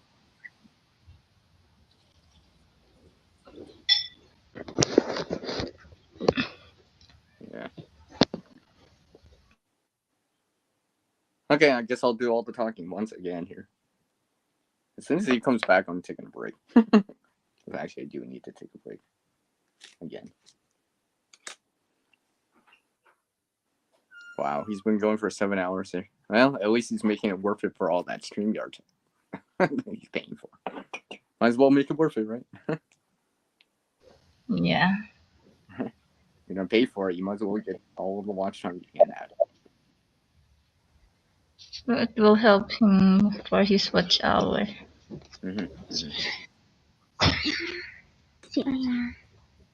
C-E-R. I hear a CR in there.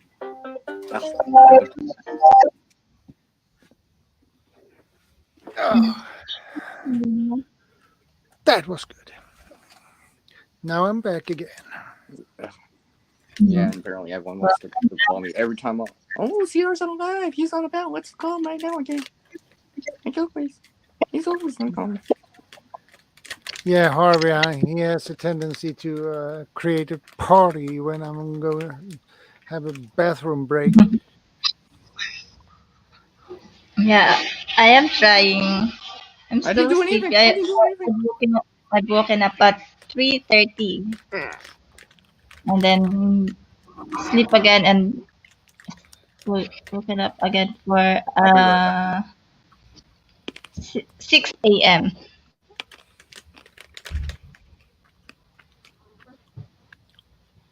My time is 3:06 a.m.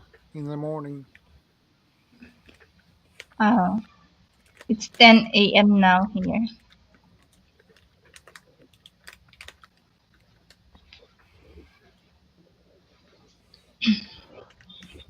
Jack says, Verna, get some sleep.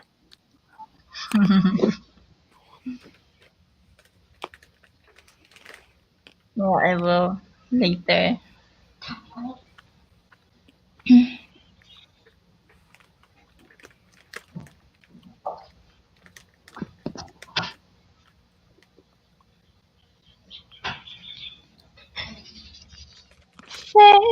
Sail with me tonight. Darren is also live. Yeah, I know.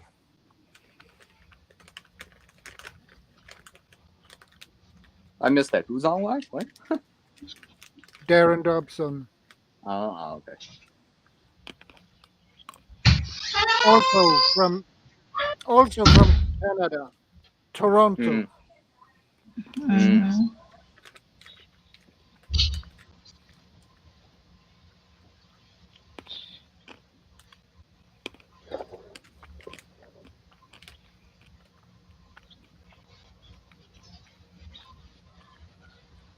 One 7 p.m.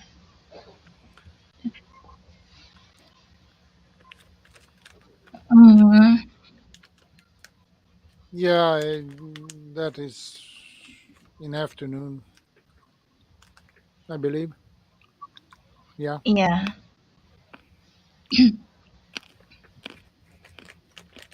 It's weird. It is weird. Ahead.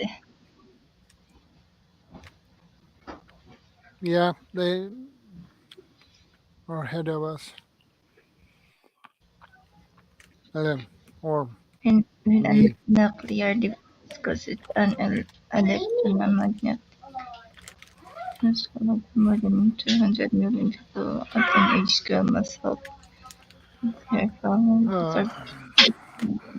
Radio flash movie. When a nuclear device causes an electromagnetic pulse that kills power to more than 200 million people, a teenage girl must help lead her family to survival in a dark new world. Yeah. I am always in the future.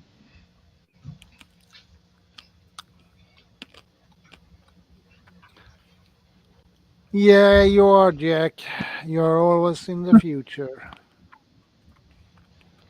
I'm always stuck in the past. Yeah. Join us here, Jack. Jack! Jack, come back. It's Sunday. All right, Shadow. I already know you're gonna go for another 4 hours, so I'm gonna go grab a bite to eat and come back. You'll still be on. We can talk some more. I'm gonna get some food into me before Uncle L comes back and ruins my hunger, my appetite again with saying all that stuff. I don't think Uncle Al pops in again. No. I don't think so. Oh, okay. Yeah. So I'll be back in a little while. Probably not that long. Probably I should be back by the top of the hour. I know you'll still be on. I know. You'll go from there 4 hours again. Welcome back. Hey, Bob. Welcome back from the market. See, Bob will come in. He'll be my placeholder. I take off. Bob comes back. Bob takes off again. I'll come back, and it's just like, see, Bob will come back in for the third or fourth time. And be like, okay, I'm back again. So, Yeah, Bob is back. I'll be back in a little bit, and I'll be gone from side chat too. I'm back later.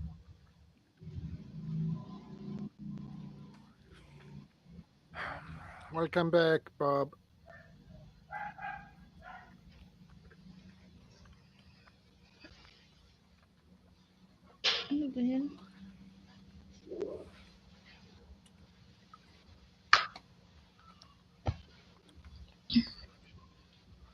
Bob later on. The supermodel. Yeah.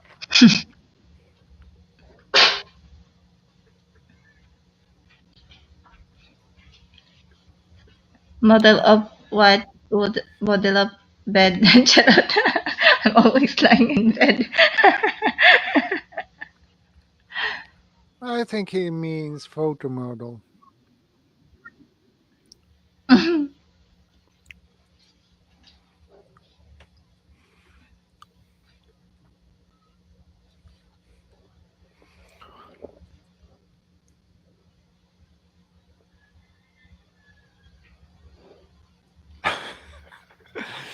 I remember year 7 book that we had to read about a girl in a valley who was home alone when the blast happened, and she survived and took in a stranger who was wandering in the hazmat suit, etc. So you remember that? I came back, of course. Supermodel is here. Shout out. Yeah, that's Thank you Bob. so much for the great information, Uncle. Have a great evening and God bless. Yeah, Tammy, Uncle Al is a great source of information.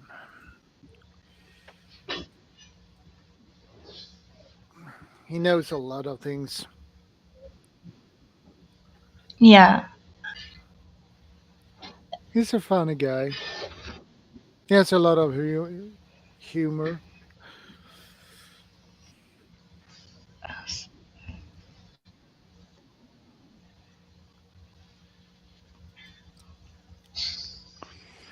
Yeah, it was more about human nature than actual blast survival. Human nature than actual blast survival.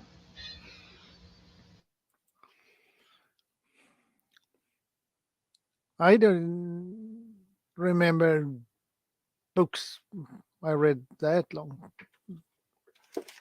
ago. Not since 7th grade.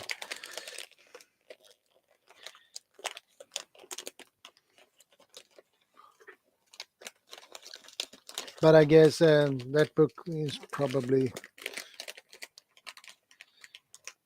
decent one. So. Hindi plan at naglalagyan ko muna.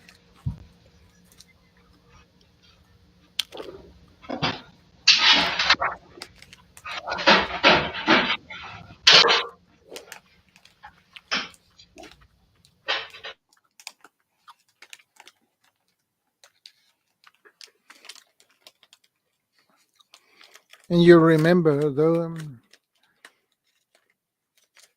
And you remember things like that, Jack? You must have a good memory.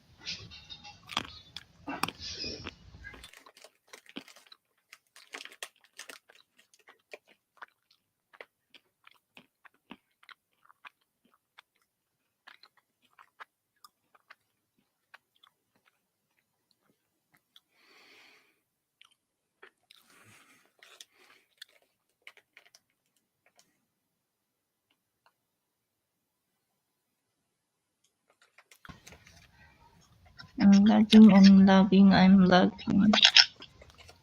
Verna, I will speak with my asawa and see if my brother-in-law and I can tour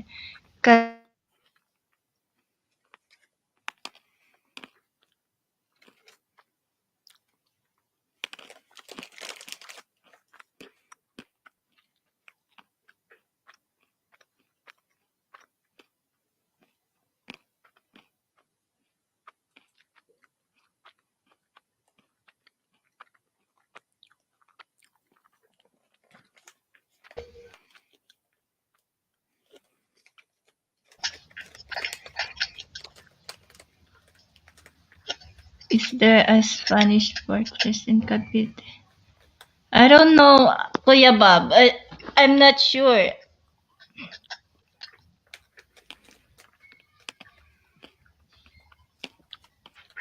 I lived in Cavite once when I was working at EFSA Cavite, and I live in Kawit Cavite for a year, and yeah.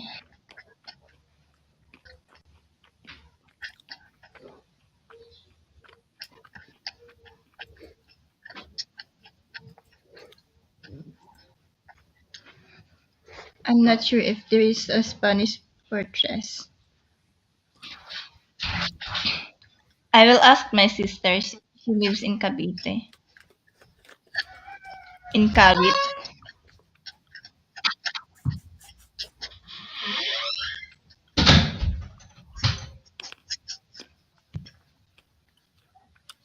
We are back up to 2 people in the house.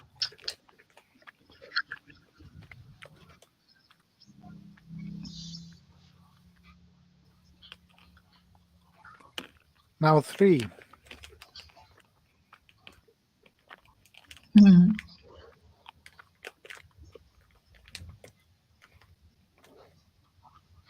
Okay.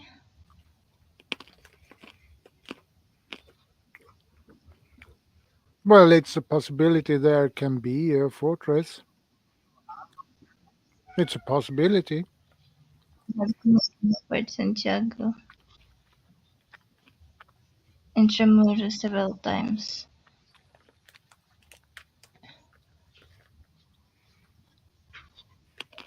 Aguinaldo Mansion. You can also visit Aguinaldo Mansion. I've been there twice and gives me goosebumps. Scary. So quiet.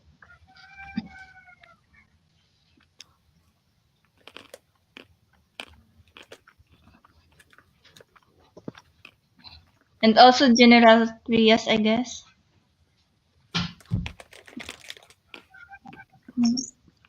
Probably. General Trias.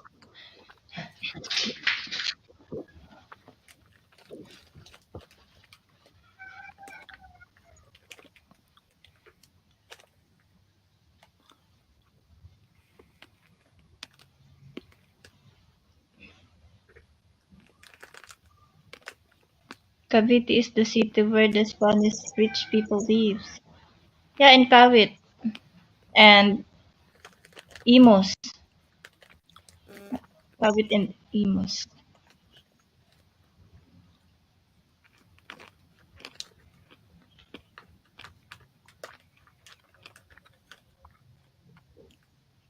Imos, Cavite.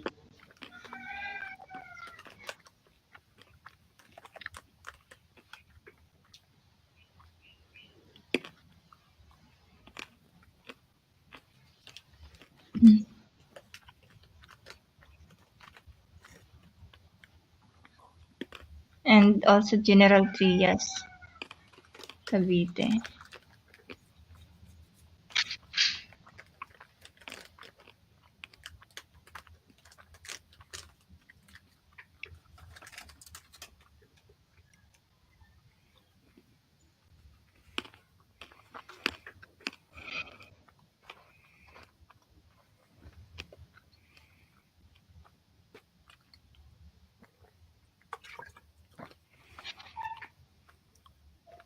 Is Cavite still city for rich people, or?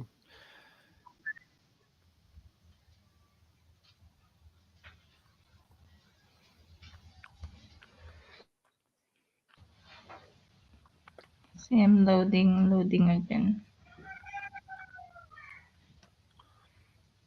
I have seen Fort San Pedro in Cebu City.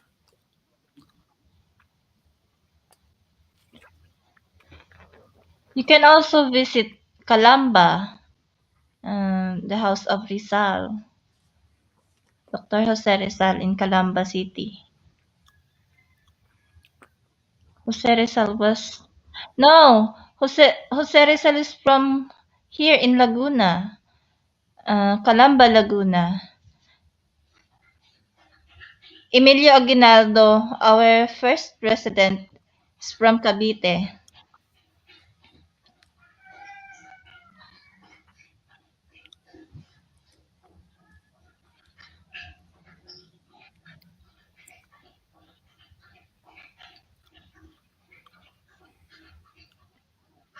He's from Kawit, Cavite.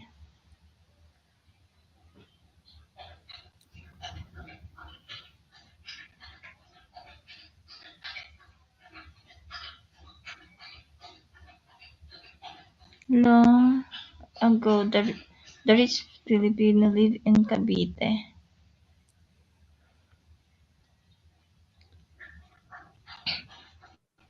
Not sure about that. I don't know. But I know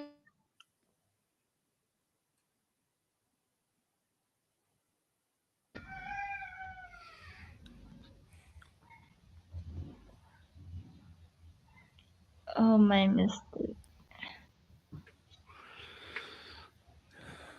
Well, it's okay, Bob. It's easy to.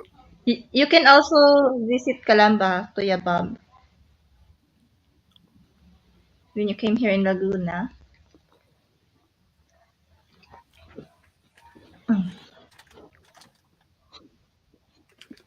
Thank you, Tommy. Yeah.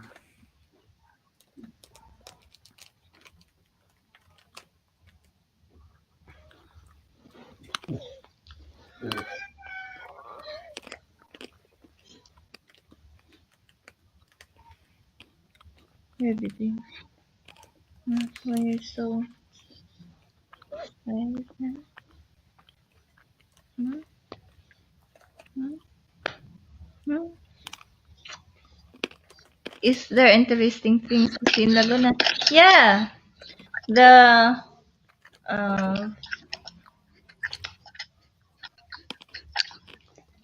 falls in saan ba yun? I forgot the falls. There's a lot of tourist spot here in Laguna. You can also visit San Pablo, Seven Lakes, and falls in I forgot the falls.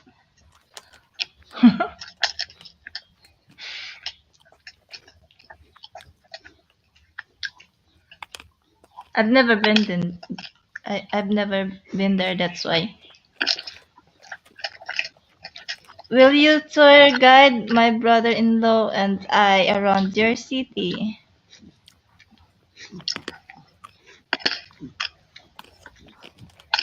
To be honest, Kuya Bob, I've never been to any places here. I only stay here at home. I once been in Palawan, and that's the next city from here in San Pablo, Calaban. And once in Calamba, when I attended the seminar training for real estate, and as a real estate agent. And I once went to Makati to attend awarding ceremony for First Park Homes, and I've never been anywhere. And I live in Cavite for a year when I was working, and once in Tagaytay when we go picnic, and that's all. My single life before is boring. I only go work, chart, and home. I've never went out with friends apart for a party, and no, I only stay at home.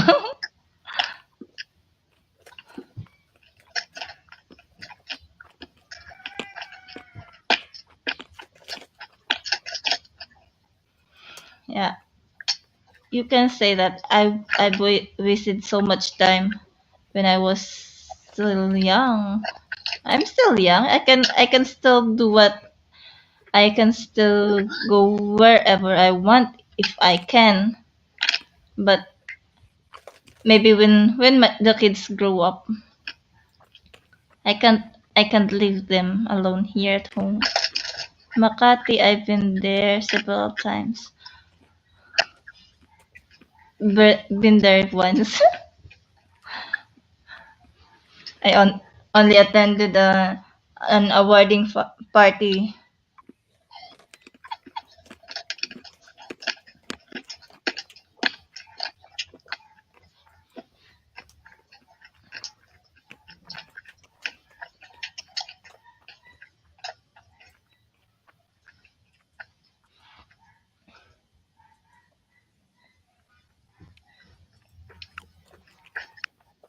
My wife, the same as a stay-at-home girl. Yeah, you can say that I am a loner. Do you know that I only make friends after I when my kids started to go to school. That was 8 years ago, and I'm living here for 15 years, and I only get friends for 8 years. See, 7 years without friends here.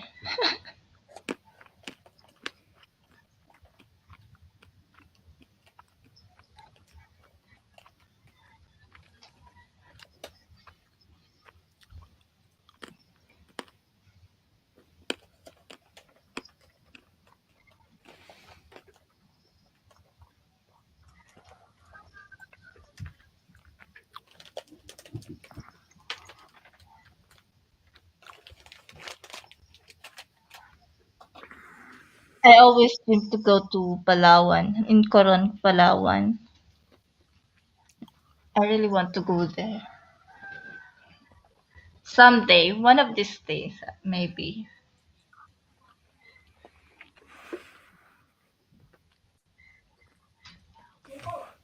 Welcome back, Bob. Yeah, I asked. Hello, Kuya Bob. Welcome back. Hello, guapa. I had met a lady when I was staying in Makati City. I met her online, and she toured me around Manila because she lived in Pasig. She toured me around Manila, Makati, and then we went to Fort Santiago Intramuros.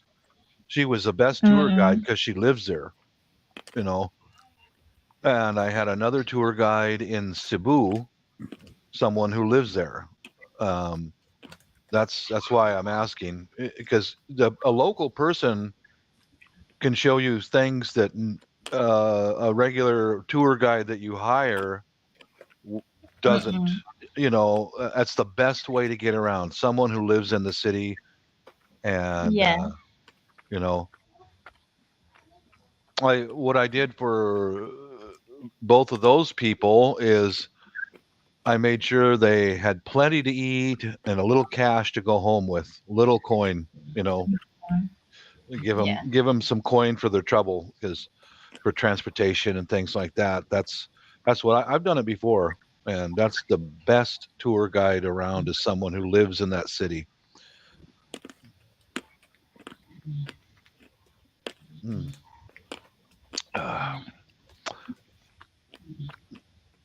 Yeah, I just called my brother-in-law on Facebook, and he and his wife are at our house in Davao cleaning, and he left the family, the daughters at home, and they were over there cleaning and getting things prepared for our arrival. We're both smiling big because we know that lechon and beer is coming soon. Yeah. They're all excited. I showed him these new rhythm instruments that I got from Amazon. These ones here. And he's smiling. He goes, "Yeah, I see those in Kalayawan Festival." I said, "Yeah, that's where I got the idea to get these, was from YouTube videos of festivals in the Philippines, or from keeping rhythm." And he's all in favor of lechon and beer. Settle in, and then I break out all the rhythm instruments I've made, and we can sit around and walk around the table and make music. I told him I want to get a YouTube video of that, the whole family walking around the dinner table making music. He goes, "Okay, bro, we'll do that."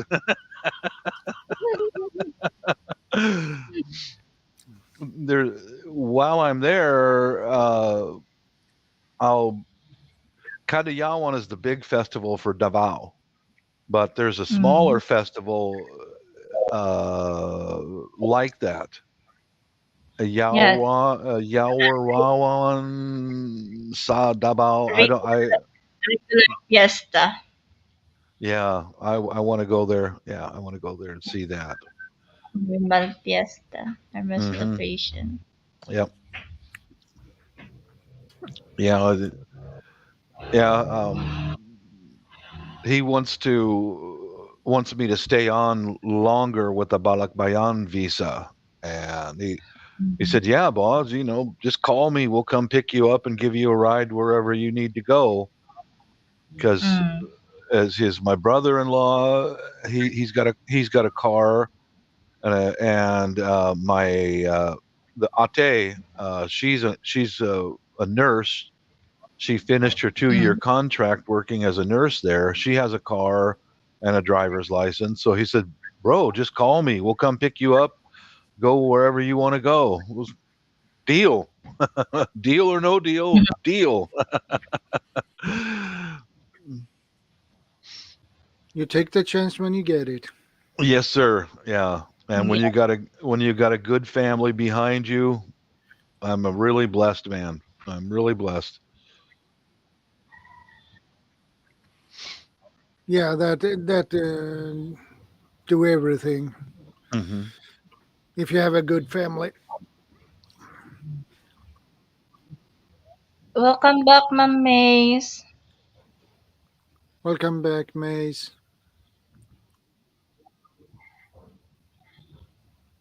I'm also back in my bed, Charot. She's ready for her siesta, after breakfast siesta. Yeah. Yeah, my wife, if I travel around, she wants at least ate. That, to the foreigners, ate means the oldest daughter in the family. She wants ate to be with me, or my brother-in-law to be with me. She wants one. It's safer for me to travel with a Filipino than it is to be alone. Yeah. Well, I can agree with you about that one. Yeah. There's a lot of crocodiles out there looking for the foreigner all alone. You'll never meet a crocodile when you're with your brother-in-law or ate. Well, I met one time, taxi driver. Yeah. I just paid him. I was like, yeah, get away from me. Yeah, just one. I only had one experience like that, but if I got my brother-in-law or ate with me, they'll stay away. They stay back. Yeah. Many times when I go to the mall, I'll have both of my nieces with me. There's three. The older two will be with me, and they'll walk next to me. And if any girls are looking at me, they'll give them the evil eye. They'll give the girls the evil eye.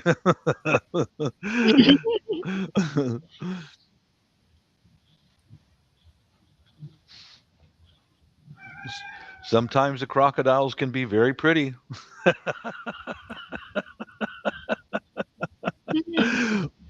Yeah, but they can bite. Yes, sir, they can. Yes, sir. That one taxi driver I had, I learned, but yeah, sometimes the most dangerous crocodiles are females.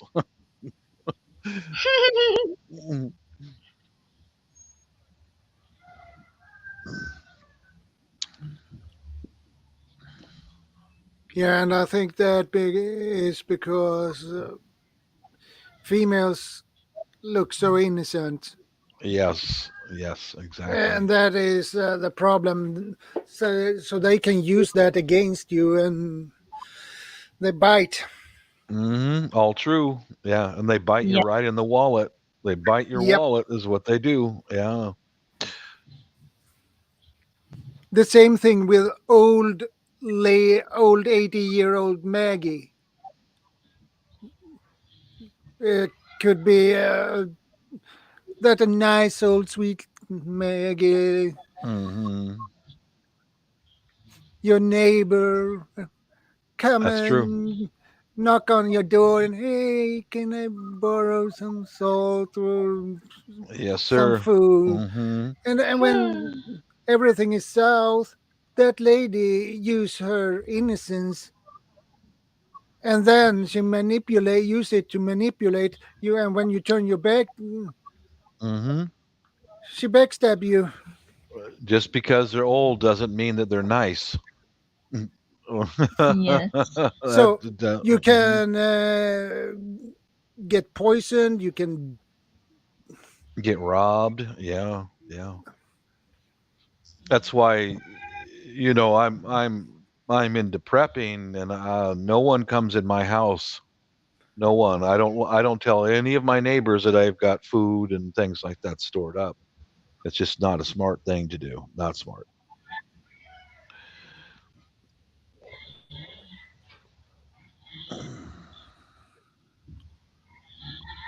It was good to see the family today. It was very nice to see just my brother and sister-in-law.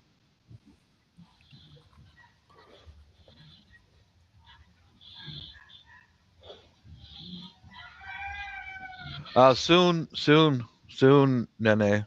Yeah, soon. We'll be down in Mindanao soon. We have the tickets, all that, and the whole family's waiting for us to arrive. And so subscribe to my channel and take a look. I'll be posting videos while I'm there. Except you might not see my wife on camera. She's very shy. She always hides from the camera. She runs. The only time I've caught her on camera are some of the times when we've been in the Philippines. But here, never. She will not go in front of a camera. She won't do it.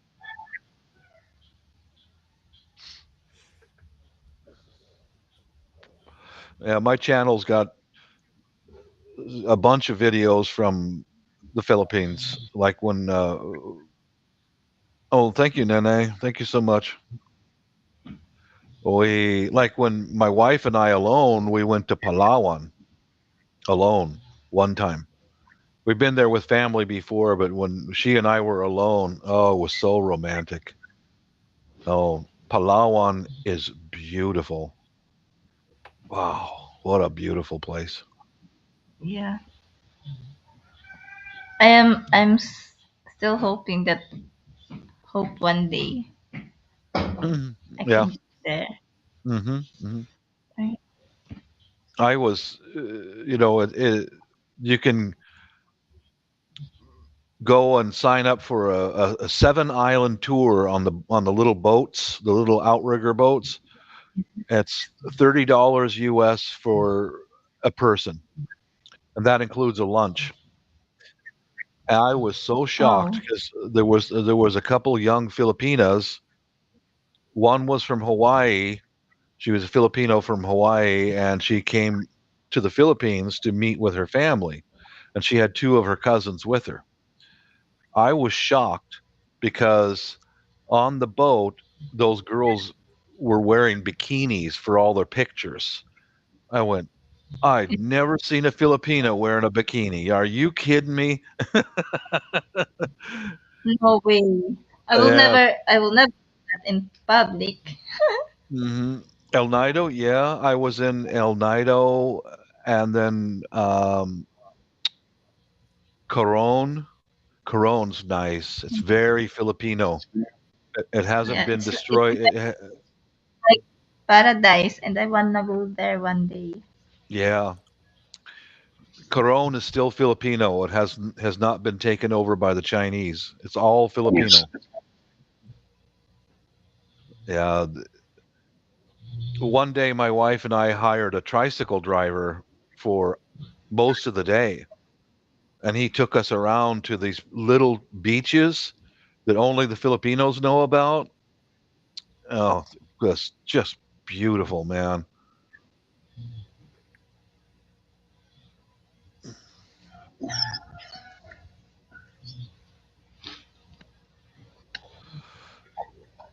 I've been to we went to the underground river in Palawan. That was Oh. it was something to see. That was really something to see. That was the whole family was with us, and oh wow.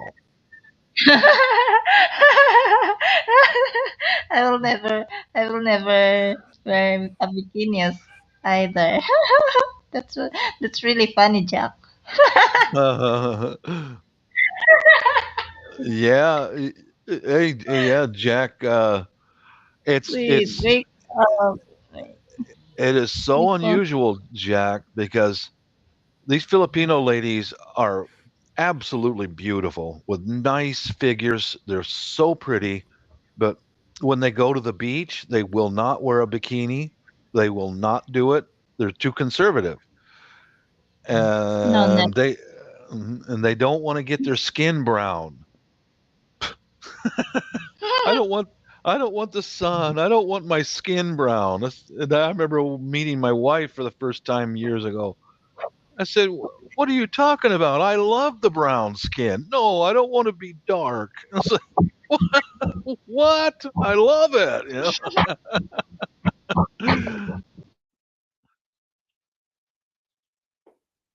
Yeah, sweet. If you can do it, man, go over there. See if you can hook up with somebody on YouTube or however, wherever, Facebook, whatever. You and your family go over there. You will fall in love with that place. The There is next thing only a little problem for me. It is the heat and the oh flight. yeah, I can't yeah. stand the heat. Mm. I suffer from migraine, and that is Oh, affected by the heat. So that's a I will bummer. not. Yeah, it's a bummer. So Mm. I have my sister-in-law and brother-in-law. They live in England, and it's the same weather in England as it is here. It's cold and rainy. And they fly from England, and then they have a stopover in Singapore, then right to Mindanao direct. And yeah. yeah.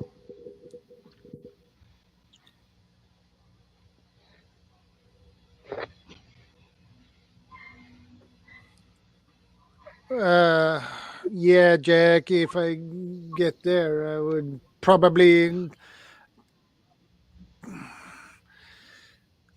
You had to put me in a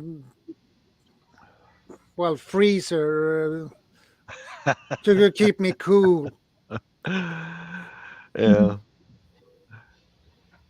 Many years ago, my first day on arrival, I'd stay inside all day and stand in front of an air conditioning unit like that. Oh God, I'm dying, and then come out at dark. But I've gotten more used to it now. I know what to expect. So it's like, you're going to be hot in the house or you're going to be hot outside. Just, just get the sweat, just start sweating. Then you'll get used to it pretty fast.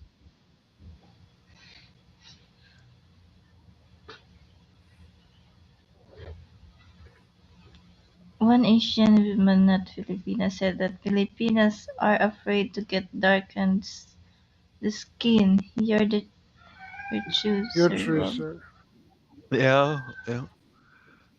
I had to explain that to my wife in our first meeting years ago. I said, "Don't you understand? Us white guys, we love the dark skin. We love it." And she was the same way. But I don't want to get too dark. Wear a hat folded all the way around her face, and it's so cute. Different little things that you learn.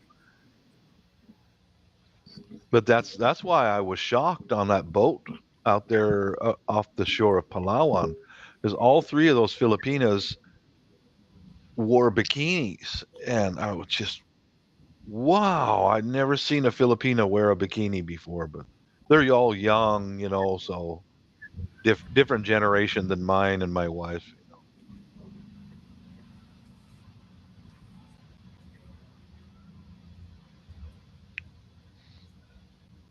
Oh. Miss I Berna, prefer. No. I prefer to stay pale. Pale. Okay. I'll Yeah. just Miss Nanette. I'll just let him find me.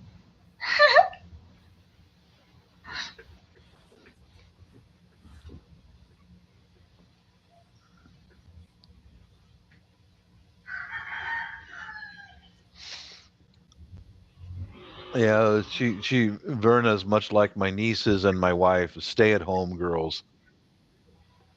Yeah.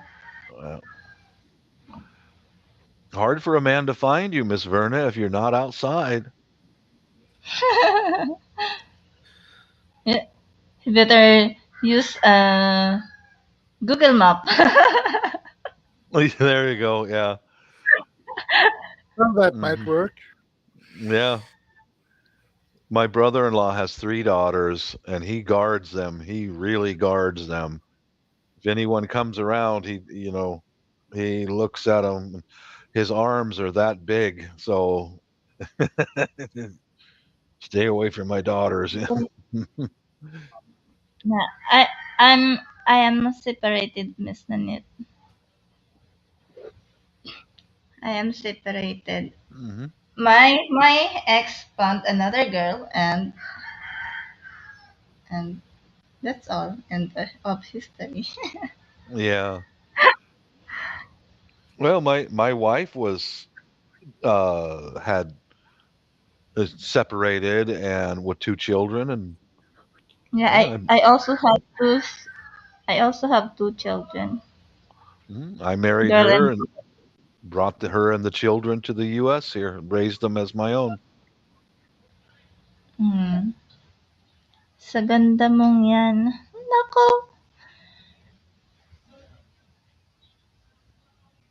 I tried.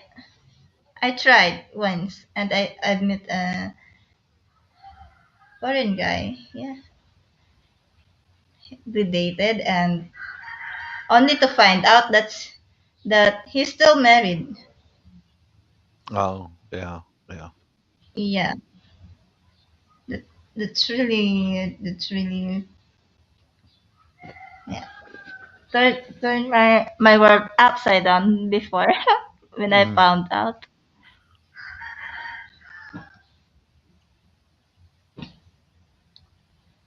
You look like Miss Shamsi Sup Sup, Miss Binibining Filipina. Oh, I don't. No, I don't. I told you she's supermodel. She's a supermodel. Miss Shamsi's no, no. If bakit ganun? Yeah, that's why I have a trust issue now. I always have a trust issue because they I think guy only wants to take advantage. I don't know. There are good men out there. There are always good men. Yeah. You just need to find them. No, I don't I, I don't like to know. I just let them find me instead.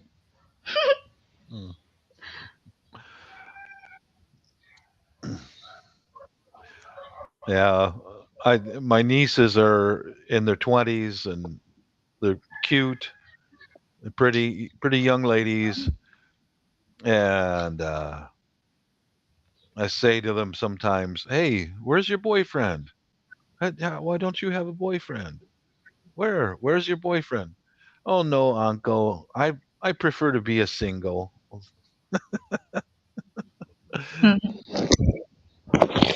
Uh-oh. There goes the phone. Yeah.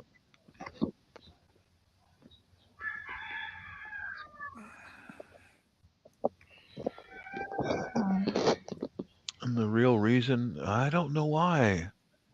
I don't know why they I they find new. I find Miss Perna. Yeah, I'll just wait for him outside my door. There you go. He'll Just wait for me. Yeah, a guapo will find you sooner or later. Yeah, it's good to be single. Yeah, no one will control what you're doing. Yeah, What you, that's yeah.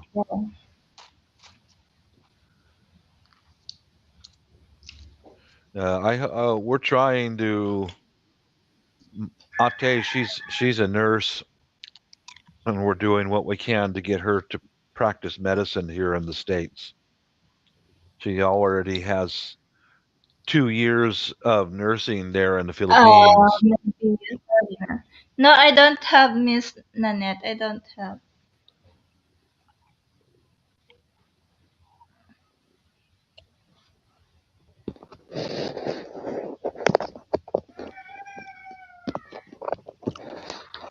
I wonder, has anybody heard anything about the U.S. shooting down a Russian fighter plane? Is that true, or I haven't. I haven't heard anything about that.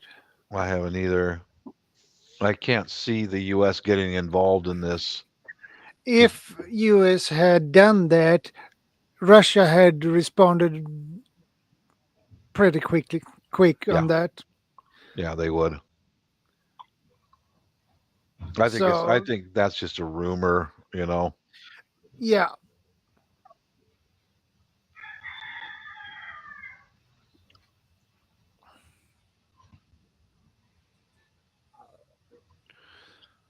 Well, Tammy, why Russia wants Ukraine? Well, they want Ukraine be part of the Russia as it was before, like that. big Soviet. Yeah. But Ukraine doesn't want that. They don't want to be part of Russia. They want to be their own state, their own country. I can sure understand that. Yeah. And the interesting thing is, I watched on the YouTube the news from our channel TV4 here in Sweden. Um, there were a major from he had been in Ukraine and trained their soldiers for a year, and he had got back to Sweden 2 weeks before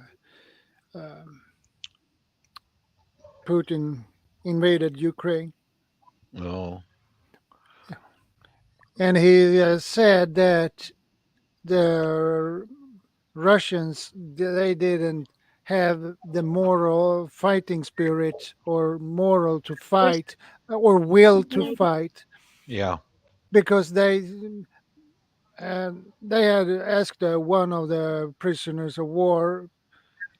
He said that, well, why should I don't want to even.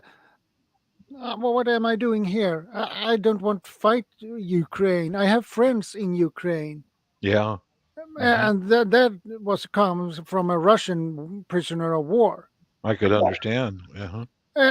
He didn't want that, and most of he had been told was that he should join a military exercise. Really? Yeah.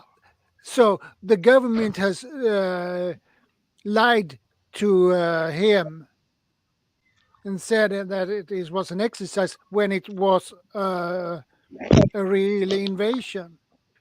That stinks. The will to fight for guys like that is gone. It's like, you lied to me to get me here. I didn't want to, that's crazy. That's crazy. Yeah, that's crazy. And this major, he said that Ukraine has less armored vehicles, less tanks, less planes, less of everything, and Russia has 4, 5, 6 times more people, more soldiers, and planes and tanks and whatever, artillery and whatever they have. But he said that Ukraine has more fighting spirit. They had more will to fight. Certainly.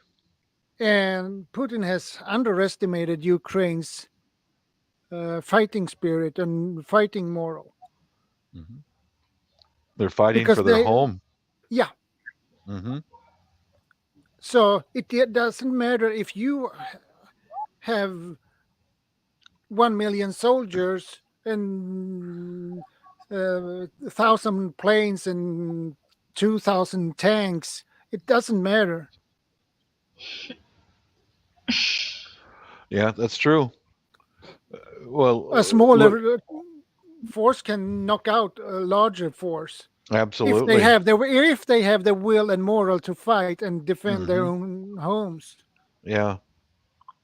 There's also a big difference. I understand that the Russian military, most of them are conscripts.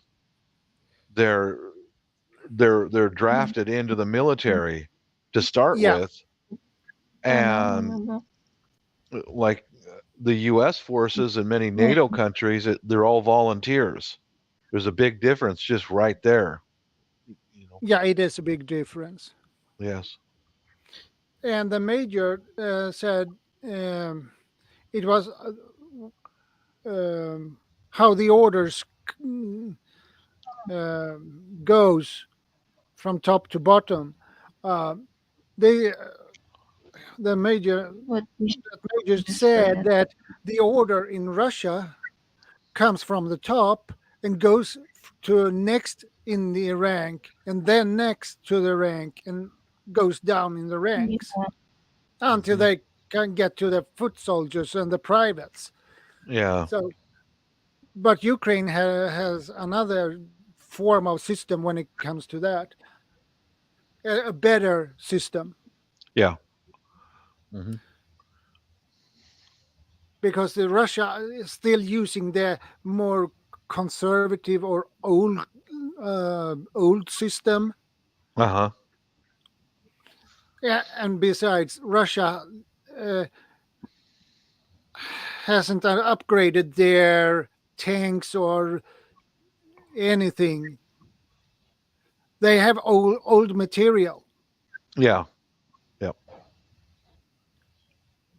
And Ukraine has more modern, more upgraded equipment and gear. So that's why they have knocked out most of their vehicles and planes and drones and whatever they have. I saw a video of the Ukrainians bought quite a few drones from Turkey, and they're highly accurate drones, and they're showing those drones taking out armored personnel carriers and trucks.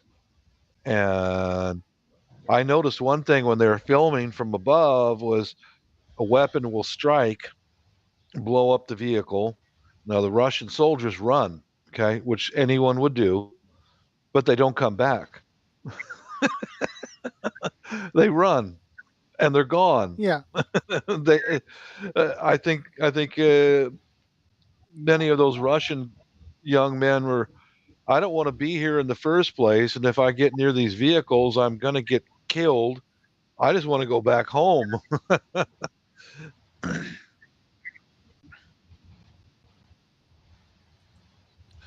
Yeah, I think one thing that the Ukrainians did was they handed out a whole bunch of rifles to young men, and they were all volunteers to come and get a rifle and ammunition.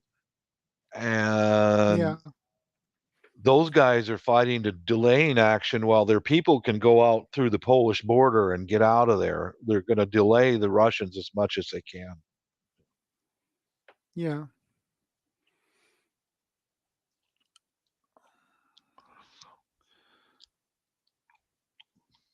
I can. I have the numbers on the Russian losses, casualties. Planes, they lost 30. Helicopters, 31. 3 drones, 217 tanks, 900 armored vehicles, 374 cars, 60 fuel trucks, 90 artilleries, 42 rocket batteries, 11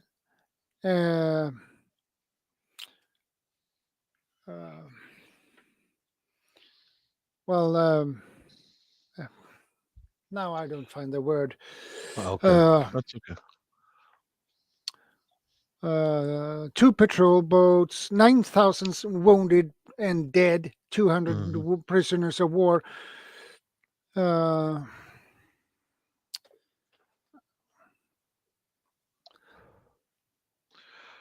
It sounds similar to, well, that shows you that the Ukrainians, they bought Patriot missile systems, and the Canadians were over there teaching them how to use those.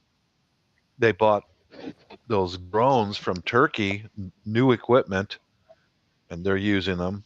But shows you that, like, the winter war between Finland and Russia sounds similar to it, where if the Finland had much smaller forces, but they were dedicated to protect their families. and they really beat up the Russians bad. 11 anti-aircraft battery they lost, Russians.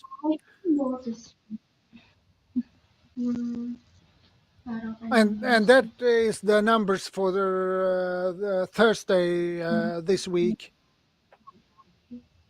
So yeah. They,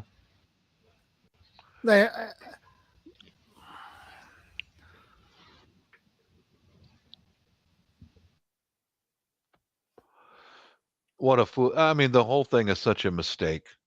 It's just ridiculous. I don't know what they're doing it for.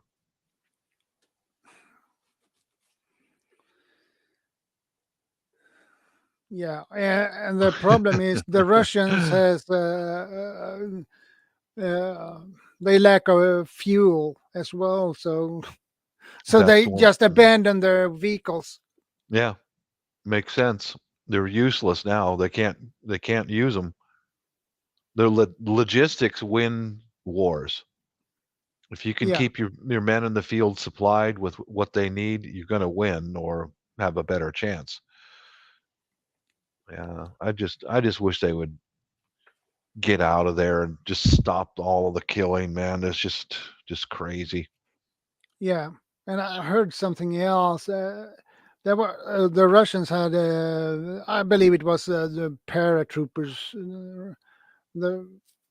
They had took a place, a building, and what makes me surprised was that there were a couple of farmers. They took back that building from elite soldiers who hold that building. Farmers, untrained farmers, against a group of platoon paratroopers. of paratroopers. Wait a minute, something is wrong with the picture here. Yeah, it is. It is.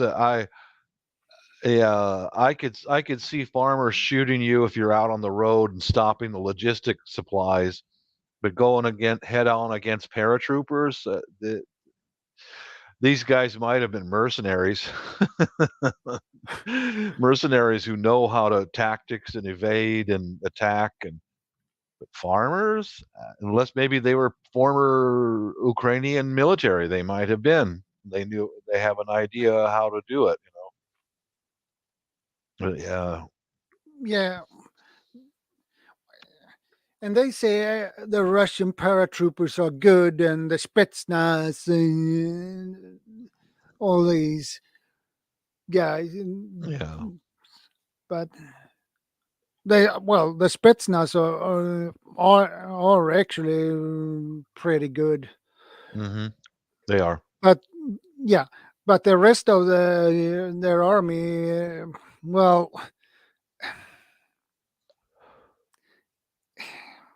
it's not much actually.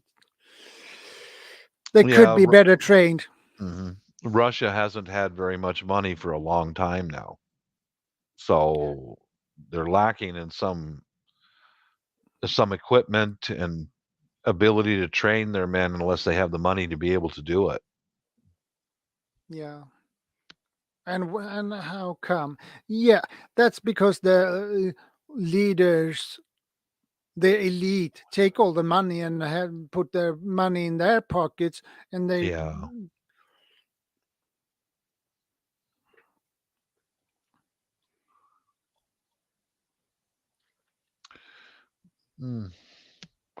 Well, I'm going to bounce out again, but yeah,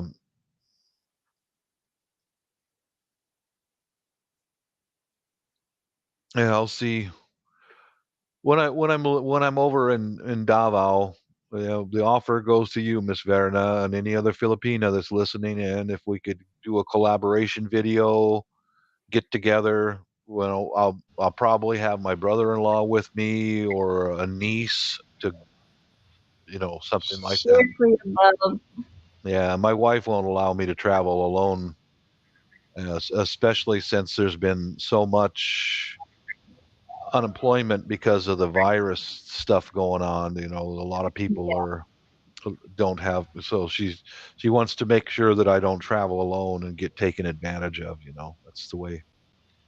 But I'll be over in the Philippines soon, and you guys stay tuned and well, I'm gonna bounce out again and get something to eat. You know, go get some beef stew my wife made for me. It's in the fridge. All right, you guys, I'm gonna bounce out. God bless to you all once again. Yeah. God bless. Yeah. Later Take on. care. Stay safe. See you later, Kuya Bob. Yeah, that's Bob. He's a nice guy. Yeah.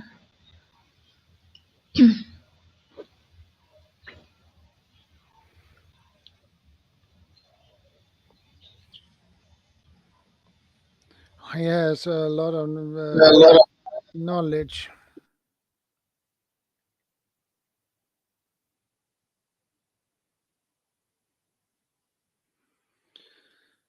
Well,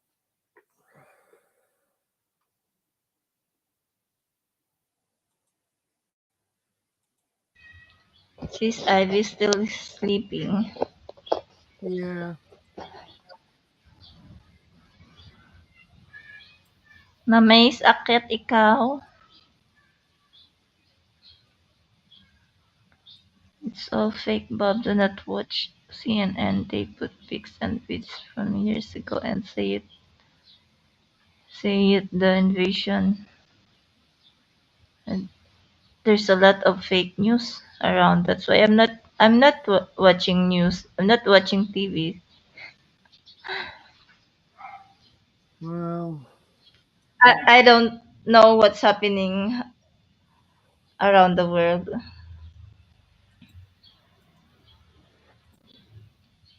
Since the COVID started, yeah. I It stopped has messed watching things up. TV.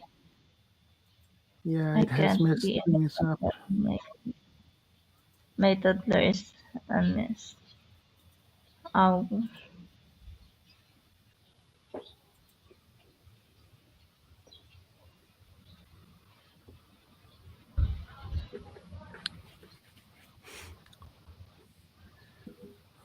5 million in the house. Mag-love shout out. And thank you for staying. Yeah, it's awesome that you guys has the energy and strength to stay. Yeah. It's pretty tough to do long streams. It's Yeah, but I'm enjoying it. It's just that my signal is not working when I'm doing my live stream.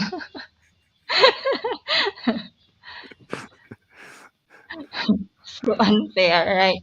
you always have problems with the signal. Yeah. That's why I moved my time. I made it 5 o'clock because Yeah. around 7 I have signal. Yeah. Yeah. Are you also do live stream, Miss Nanette?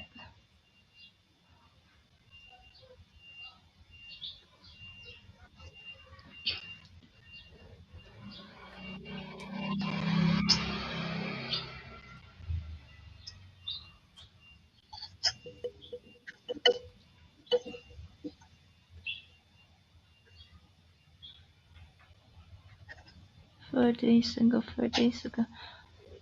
Why am I what why I am not notified with your live stream, Miss Nanette. I don't know why I clicked the bell all.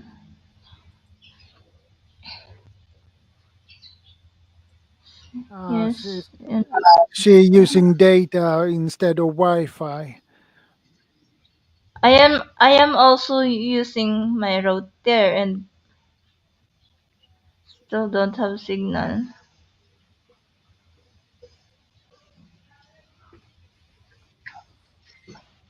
And I spend 100 peso every day. I have 500 pesos since Wednesday and I used them all for 3 days. I spent for 3 days 500 peso. It's a lot of GB. Nanette says once a week she has live Sorry. streaming.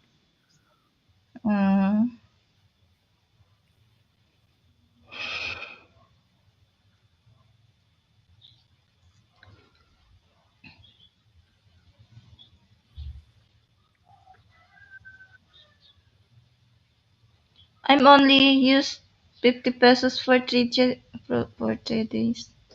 Hala, ang unfair. It's so unfair. Well, I'm always at the panel, that's why.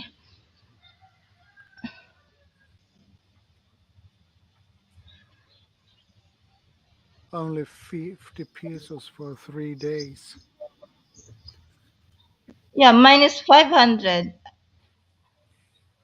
500 for 3 days. Wednesday, Thursday, Friday, Saturday, Sunday. Oh, Sunday I don't have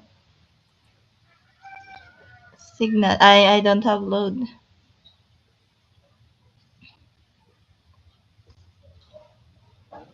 In that case, you have to refill it, I guess. I did this morning. That is good.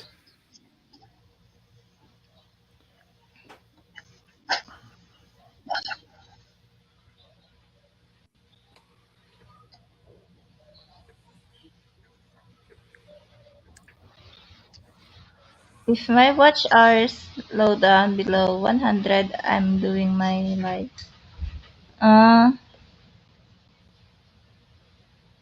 My watch hours still have 4.6 watch hour.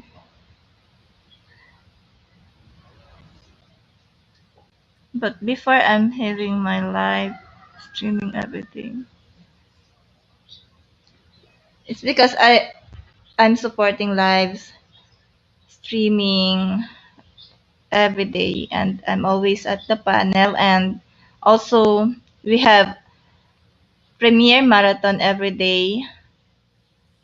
So that's why I spend too much load every day.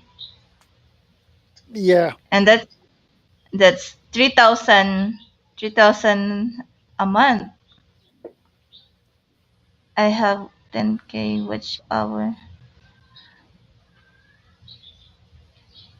10k. 10K Ano po yun? plus. Patingin nga. I will check my dashboard. Yung analytics pala. 28 days. 28 days. Analytics ko.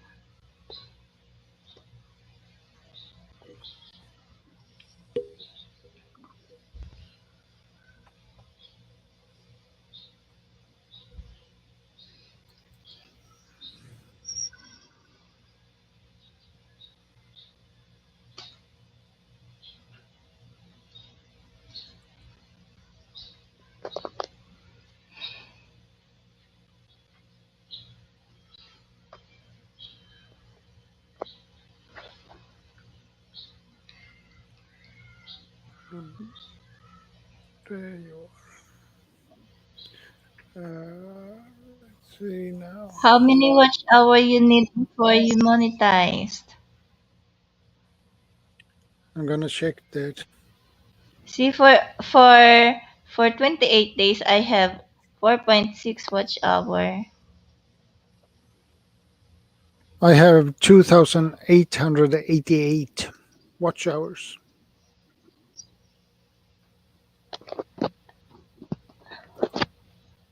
Oh.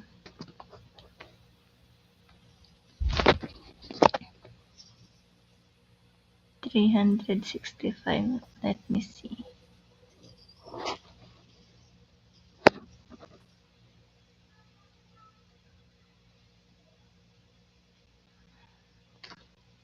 Ano pala? 5.6.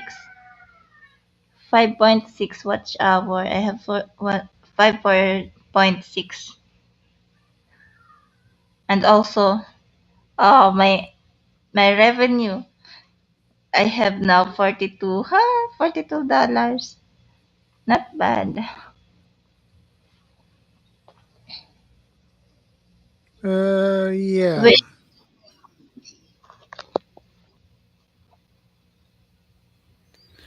Yeah. That's why I'm doing these long live streams.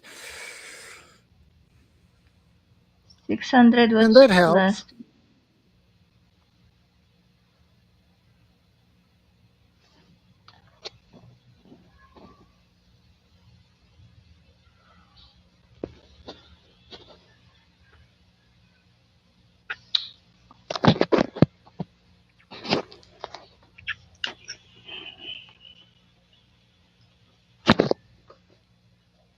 Well, what sort of military vehicles in your wake does not make sense?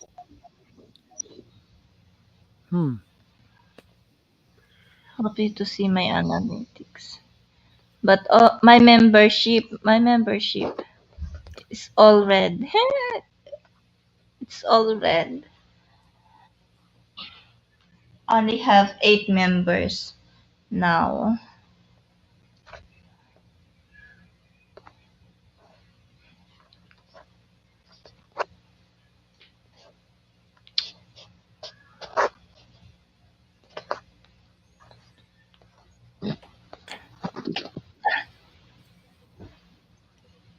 Host needs one before you want it. Yes. Well, maybe before end of the month, he'll get that 1,000 watch hour. Or maybe before your birthday, you'll be monetized. Probably. Leaving Live your streaming is at military. least 3 hours a day. Oh boy, I don't have that time to have live streams 3 hours a day. I have no chance. Why don't you do the music live stream? You don't need to stay in the panel. Just let the music play. Choose non-copyright songs.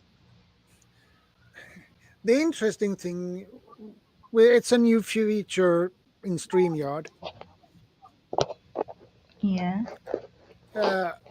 If you go to brand and you have the background and that stuff, and below background you have another tab that is called background music. And that is in StreamYard. You have acoustic cinematic, dance pop, daydreaming, feeding the ducks, into space, lofi, night driving, rock. And that is in StreamYard, as you can put in as background music. Yes, you can do that. But I don't know what YouTube says about that. But hey,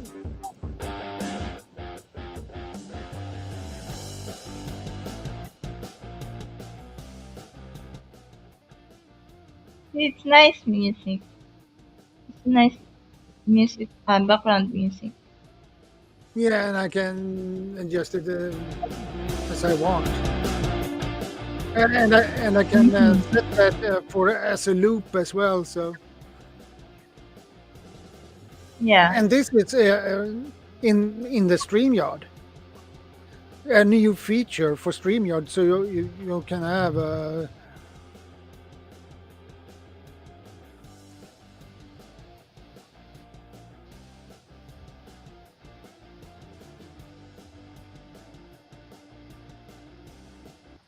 and I can start and stop as I want. Yeah. The acoustic cinematic. It takes a little while to If you want to load. get monetized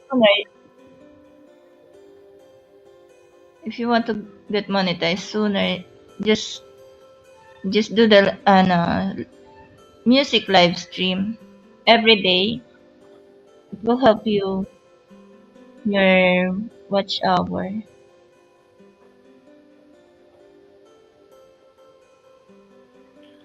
Yeah.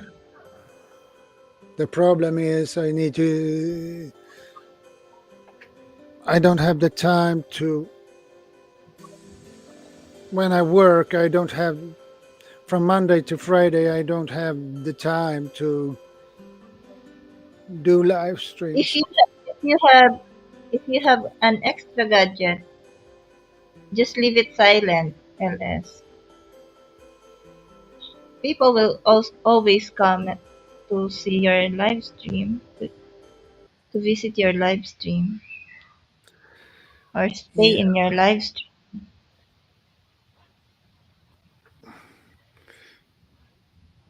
And if I'm, the problem will be the time for me from Monday to, well, Friday doesn't matter because I don't work at the weekend.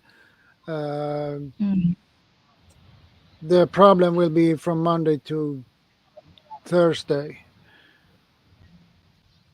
And if I'm gonna, Monday and Thursdays are a long day at work. I have at least 10-hour day at work. So, and Tuesday and Wednesday, there I work shorter days, but the question is, if I'm gonna do a live stream, to fit everybody else, the most of the people,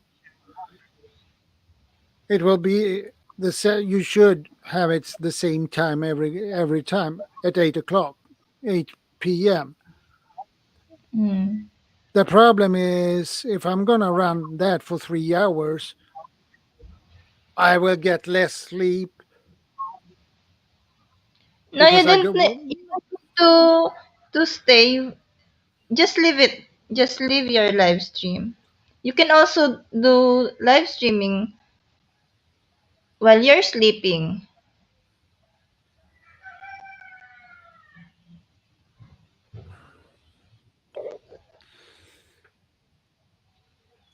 I did that before. Yeah, I did that before.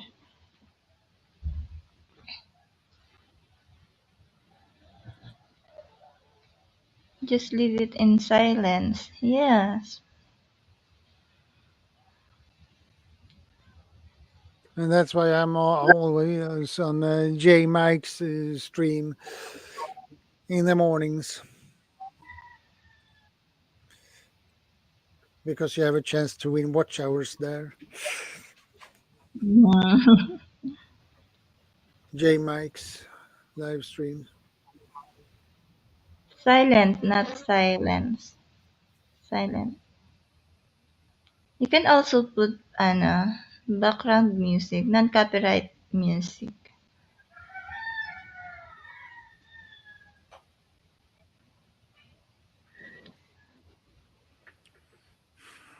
While I'm still working with my watch hour, I used to leave it while I'm sleeping, but not silent. I shared screen some prayers, Bible for 8 hours.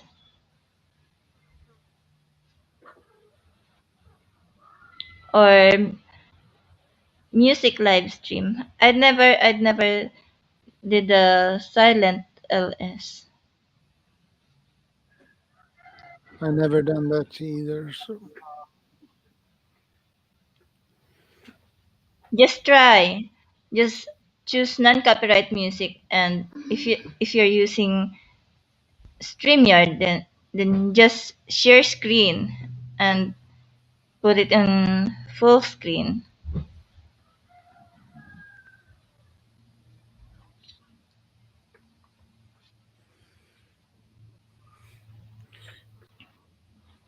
I am normally very careful with music. Yeah.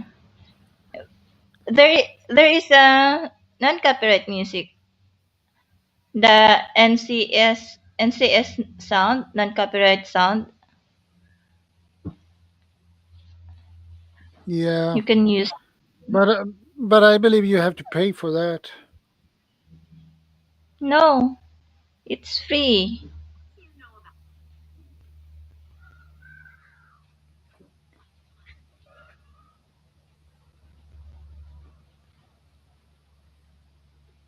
I'm lucky in the world. My watch hours is free given to me. Yeah, same here.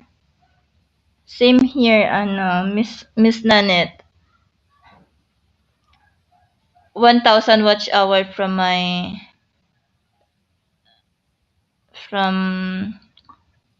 Owie Boy. That was my boss in live streaming. Yeah, I helped him with his bananas because I was his secretary. Secretary. He's doing a paangat program, and I was his secretary, and he gave me 1,000 watch hour and team issue as well. Do you know Sir Bitoy, right? And Shadow. Bitoy's video collection. And Nasser 87, yeah. And Pinoy Golfer. They helped me with my watch hour.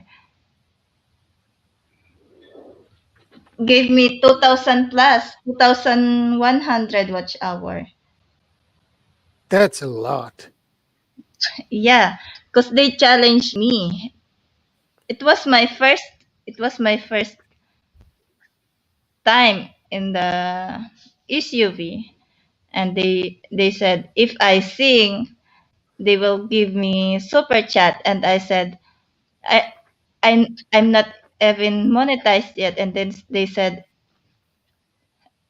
they will going to give me watch hour instead if I sing 4 songs.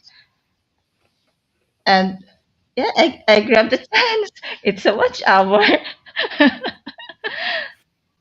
And in 3 days, within 3 days, I get 4,100 plus watch hour.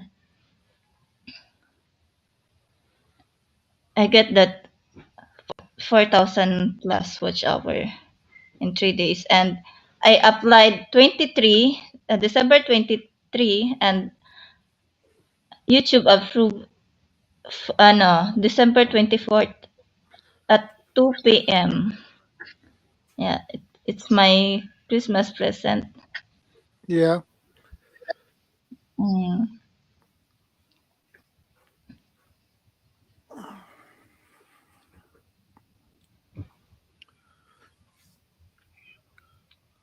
Can you sing now, Miss Berna? Ow.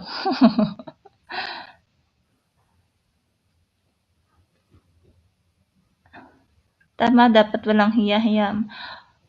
May biyaya sa... Yes! Even if I'm not a good singer, I grab the chance. It's a watch hour.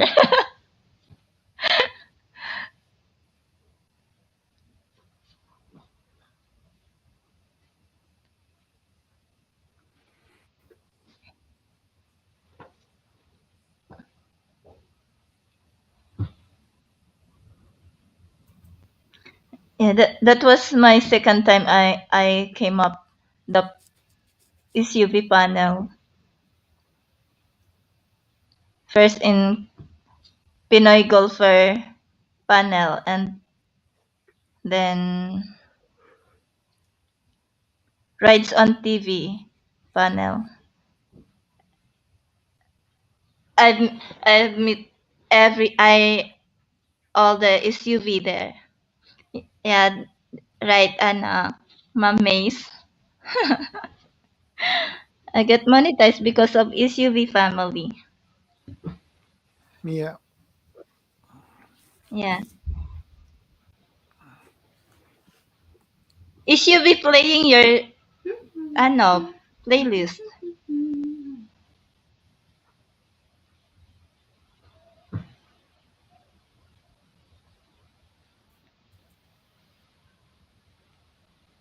We played your playlist last week. Yeah, I believe it was. March 3 and March 2. Yeah, March 2. March 3. Yeah, it was something there. Sana all. Something around there. Yes, we are playing your playlist, Shadow. Yes. March 3, right, and Ma'am Maze. Yeah, I have seen. What's that one?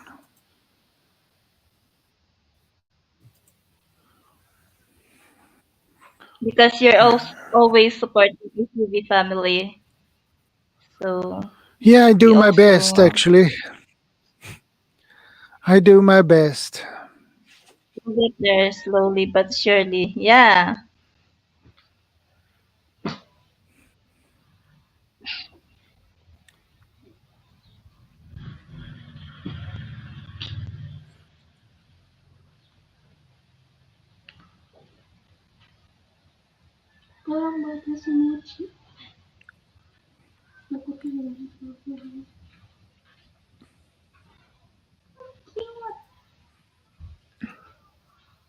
That's why we're also supporting you as long as we can. Yeah.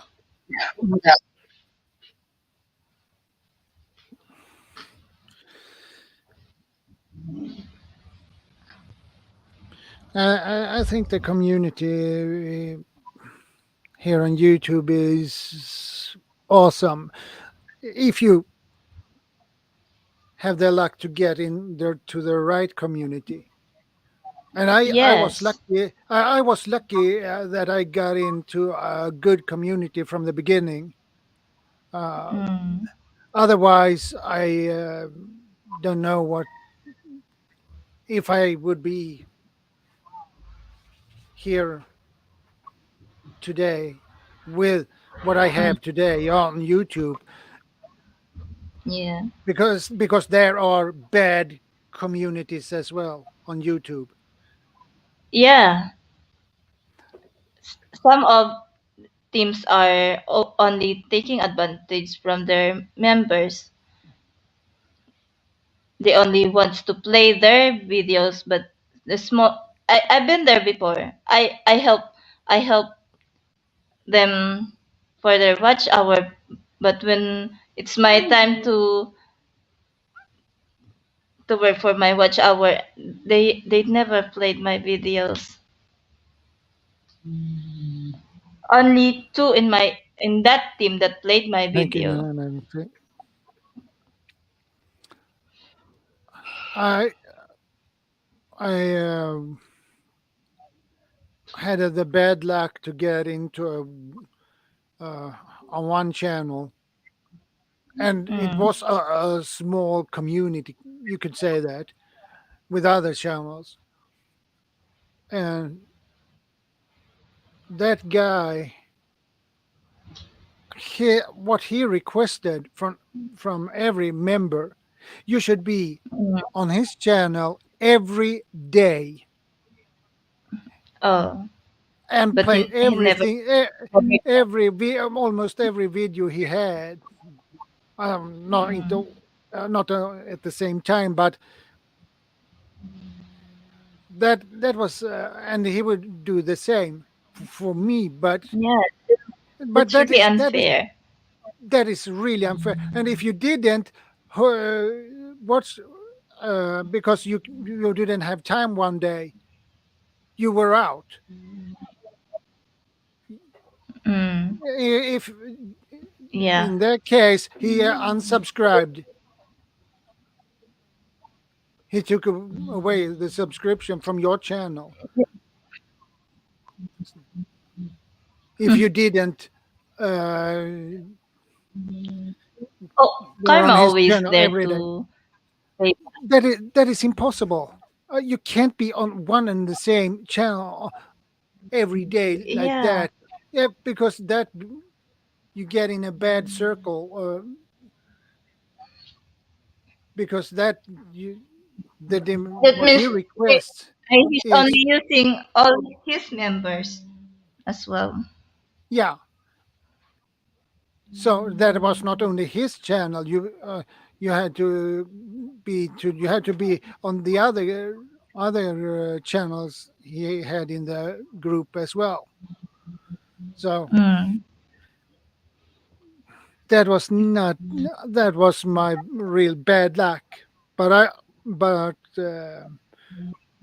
and when I were busy because of the work, and I hadn't time to be on his channel that day. So the day after, when I go to his channel to watch one of his videos, well, he said that, oh Lord, like he was a little bit disappointed.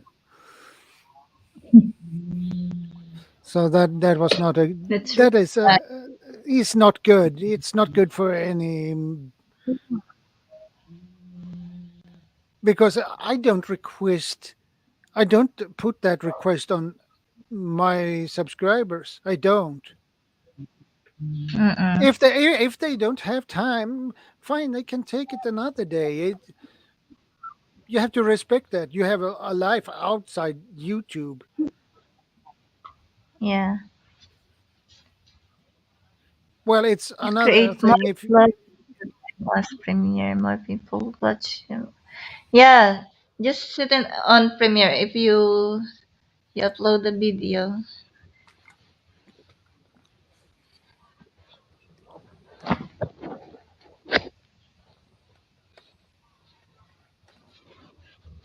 I know I don't even have done a premiere.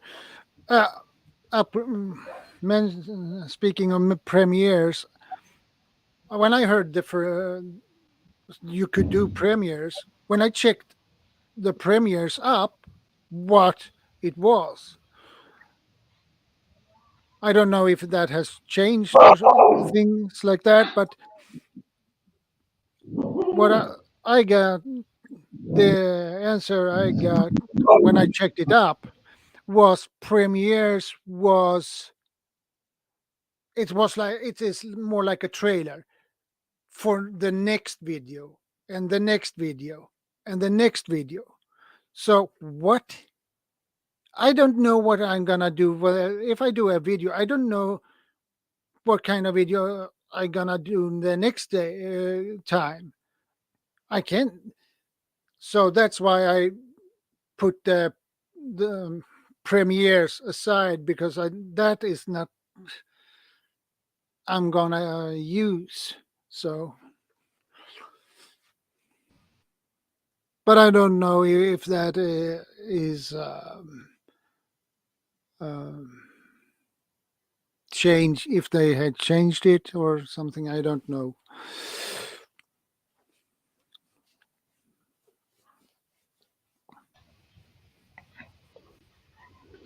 I never used trailers on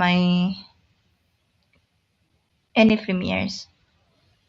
I've never used trailers because it will gone when the after the premiere played, right? Yeah.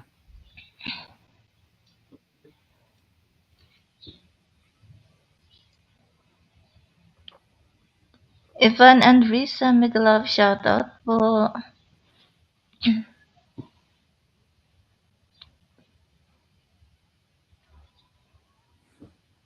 It's not trailer, it's your video uploaded but set as premiere so people can comment live. Yes.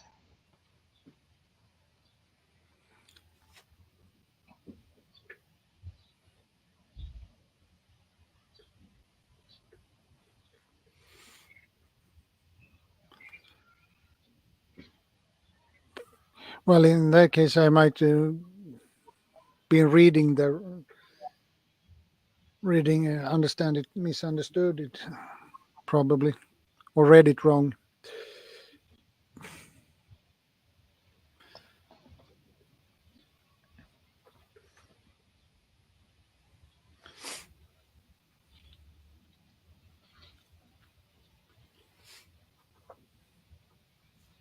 I don't have not no premiere. I haven't done any premiere. I only schedule them as upload them as videos, regular videos, or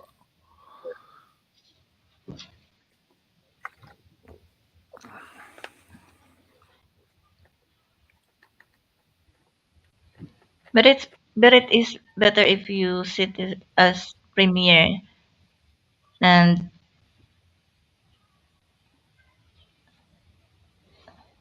share it to any live. So when they get your reminders on, they will notified. Yeah.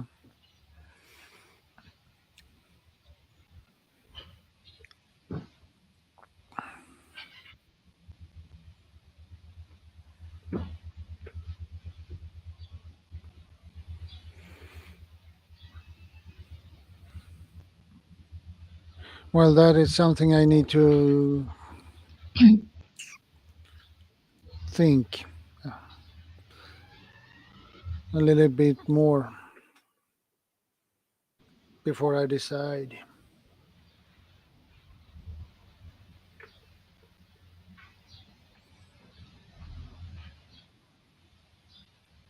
Because I upload every Wednesday.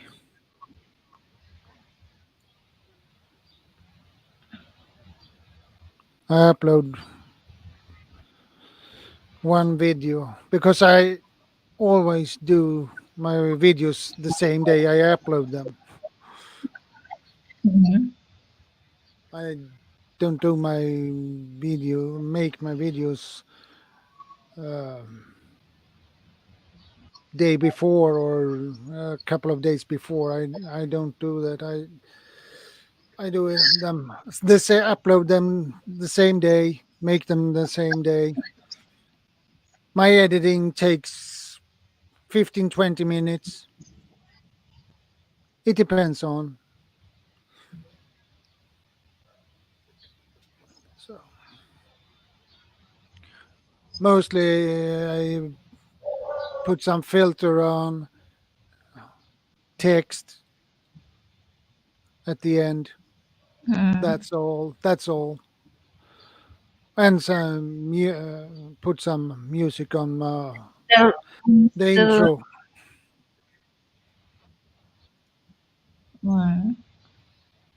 I'm still studying.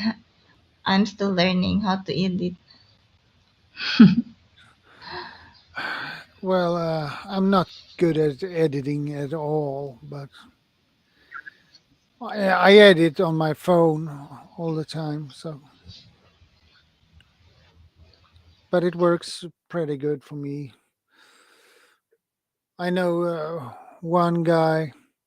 It takes 8 hours to edit one video. 8 hours. I don't have that time.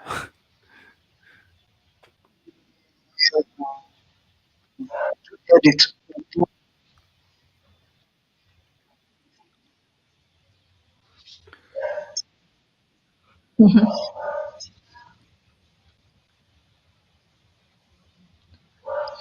I will edit the video greetings later. Birthday greetings.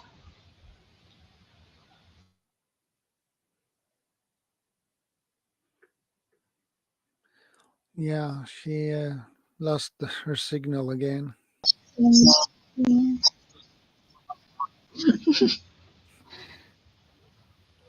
You lost your signal temporarily. Yeah. Where's my router now? Where's the router? Disconnect ka kasi. Disconnect ka. Wala kang aralin.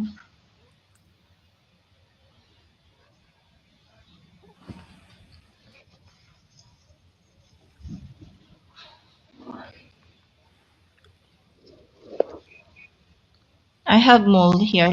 Looks like a tattoo.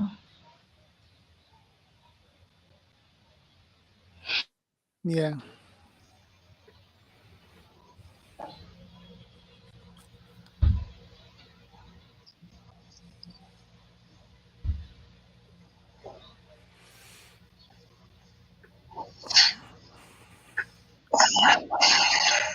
One 8 hours, 50 minutes, 50 Well, seconds. not bad. And we have here six watching.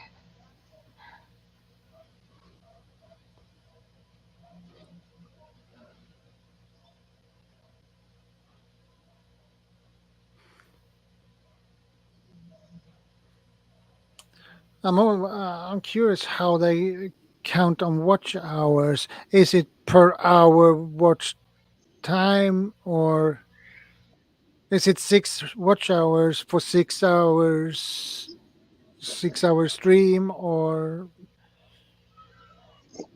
I don't know how they count it. Maybe if that, for example, for that watching, and you have now almost 9 hours, just multiply it and 4. 9 times 4.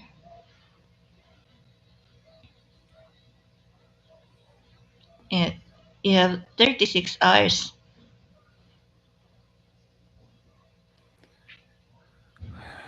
Welcome back 36 into watch the hour.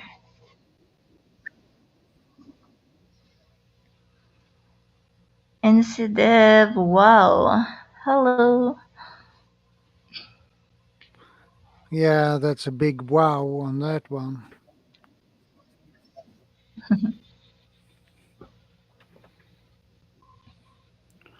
Yeah.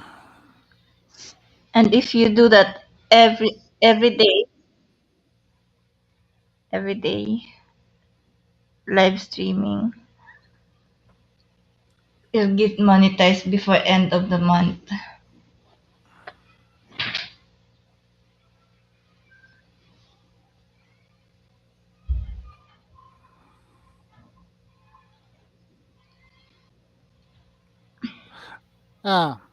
Okay.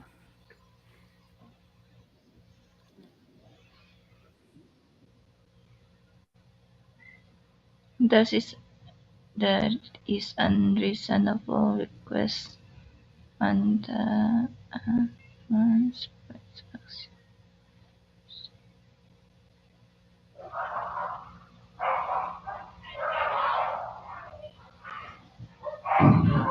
Yeah, Tammy, that's unreasonable.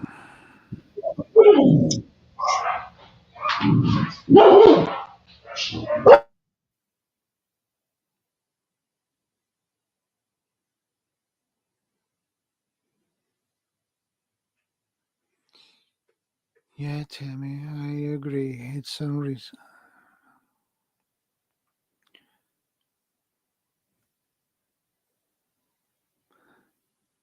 11 p.m., huh? It's 4:54 a.m. here in the morning.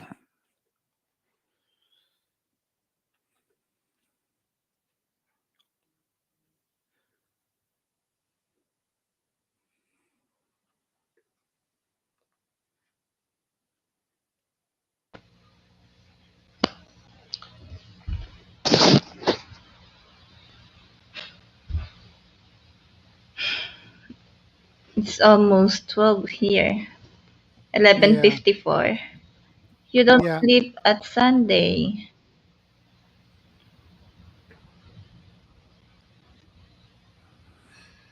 Of course, I sleep at Sunday. I'll go to bed and get some sleep after the stream.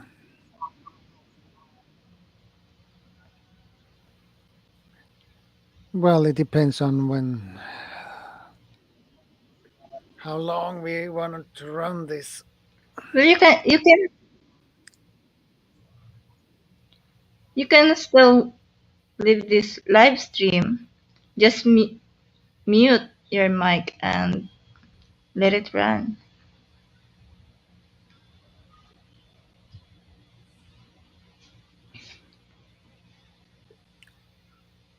Yeah, and wake up about 6 hours later.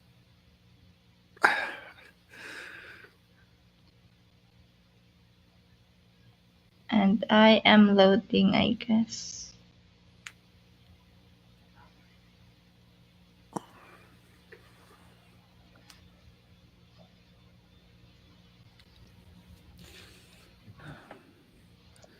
Of course, I sleep.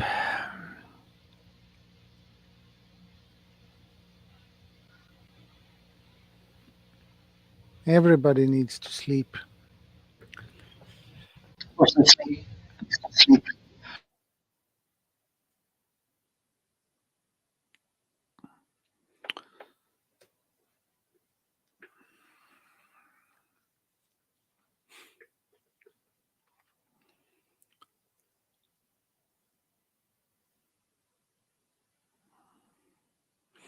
Run for almost 9 hours.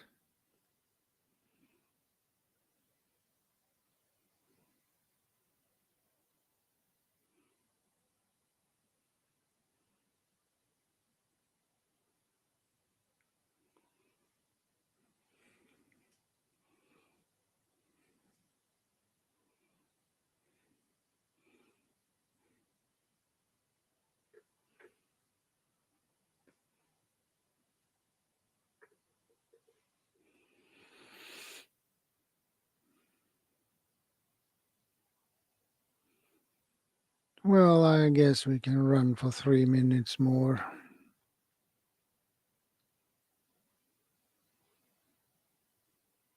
And then I basically need some sleep.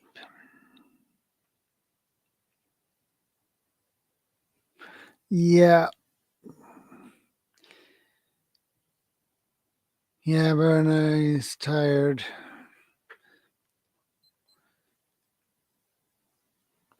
I don't want to keep her awake for the whole night. That would not be fair.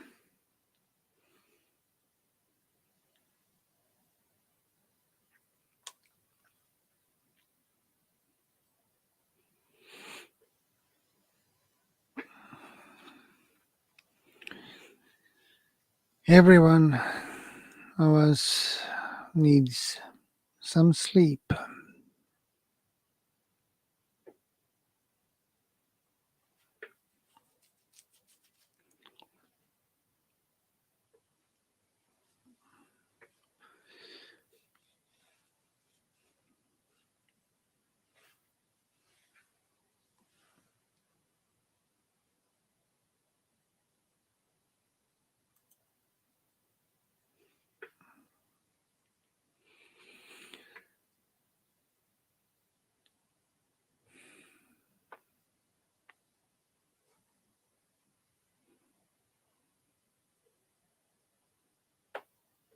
Yeah.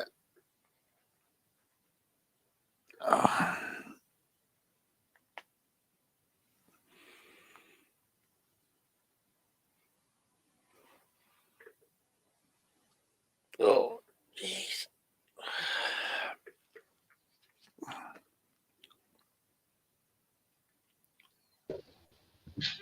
I'm talking while I'm mute. Yeah, I done the same mistake myself. I did the same mistake a couple of times when I was on J Mike's streams. I was muted, said something, and what? Why don't they respond? And I want take a look if my mic was muted, and it was muted. Oh, wonderful.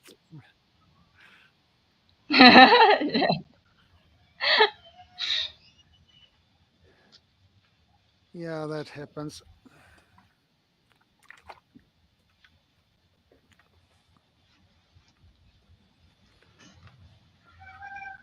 Say hi.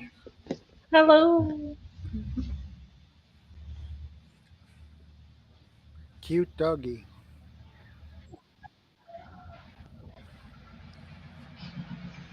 Yeah. I adopted her when still ano, quiet, quiet. Uy. Wait, I can't mute.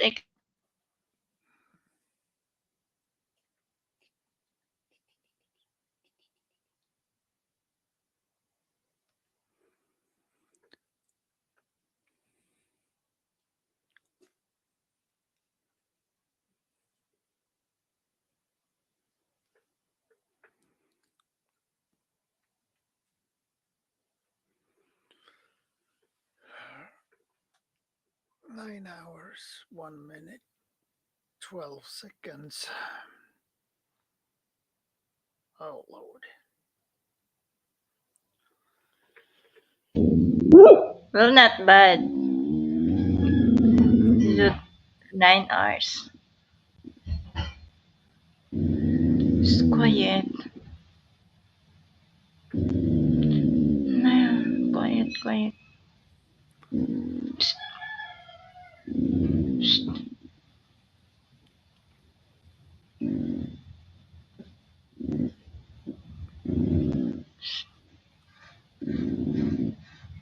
I think Sis Ivy will wake up after 2 hours.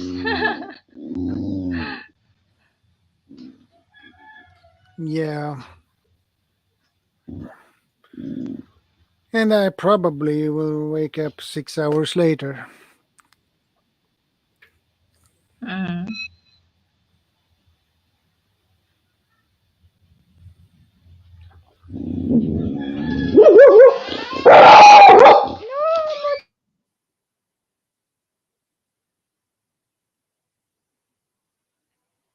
Oh, man.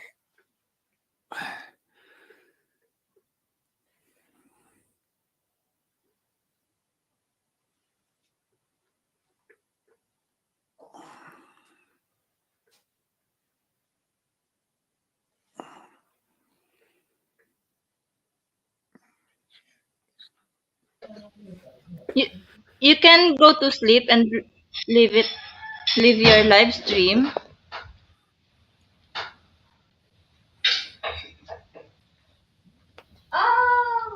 Just let it run. The problem is my cats are running up and down sometimes on my computer desk, so they can push some buttons, and I don't want that. Okay. Because they have done it before. Mm-mm. Stepped on my computer, so they can push some buttons, and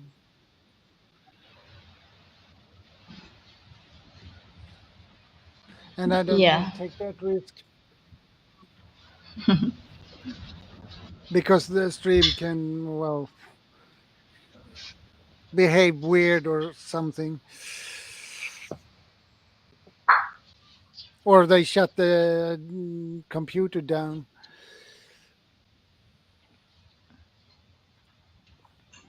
Yeah, So, I understand. so that's why I never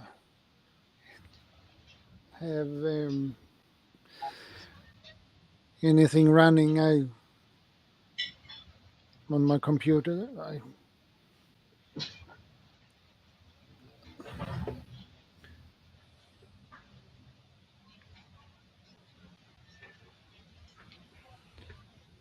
So I don't want to risk anything. Yeah.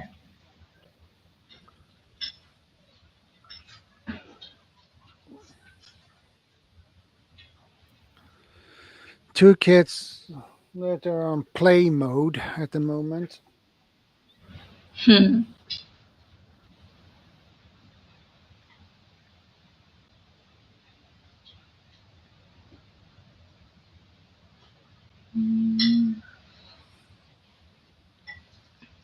Well, I think it's time to go to bed. Yeah, okay. So I think I end the stream here now. And I see you guys later. Yeah, okay. I will also do my live stream at 5 maybe. Or if not, if this IB do not do here live stream, I will do it early, I guess. But I will do it 5 p.m. later. Bye everyone. See you next Sunday. And take care, guys. Stay safe. God bless. And thanks for stopping by. Much appreciated. So, sweet dreams. Good night. Sweet dreams to you. See you.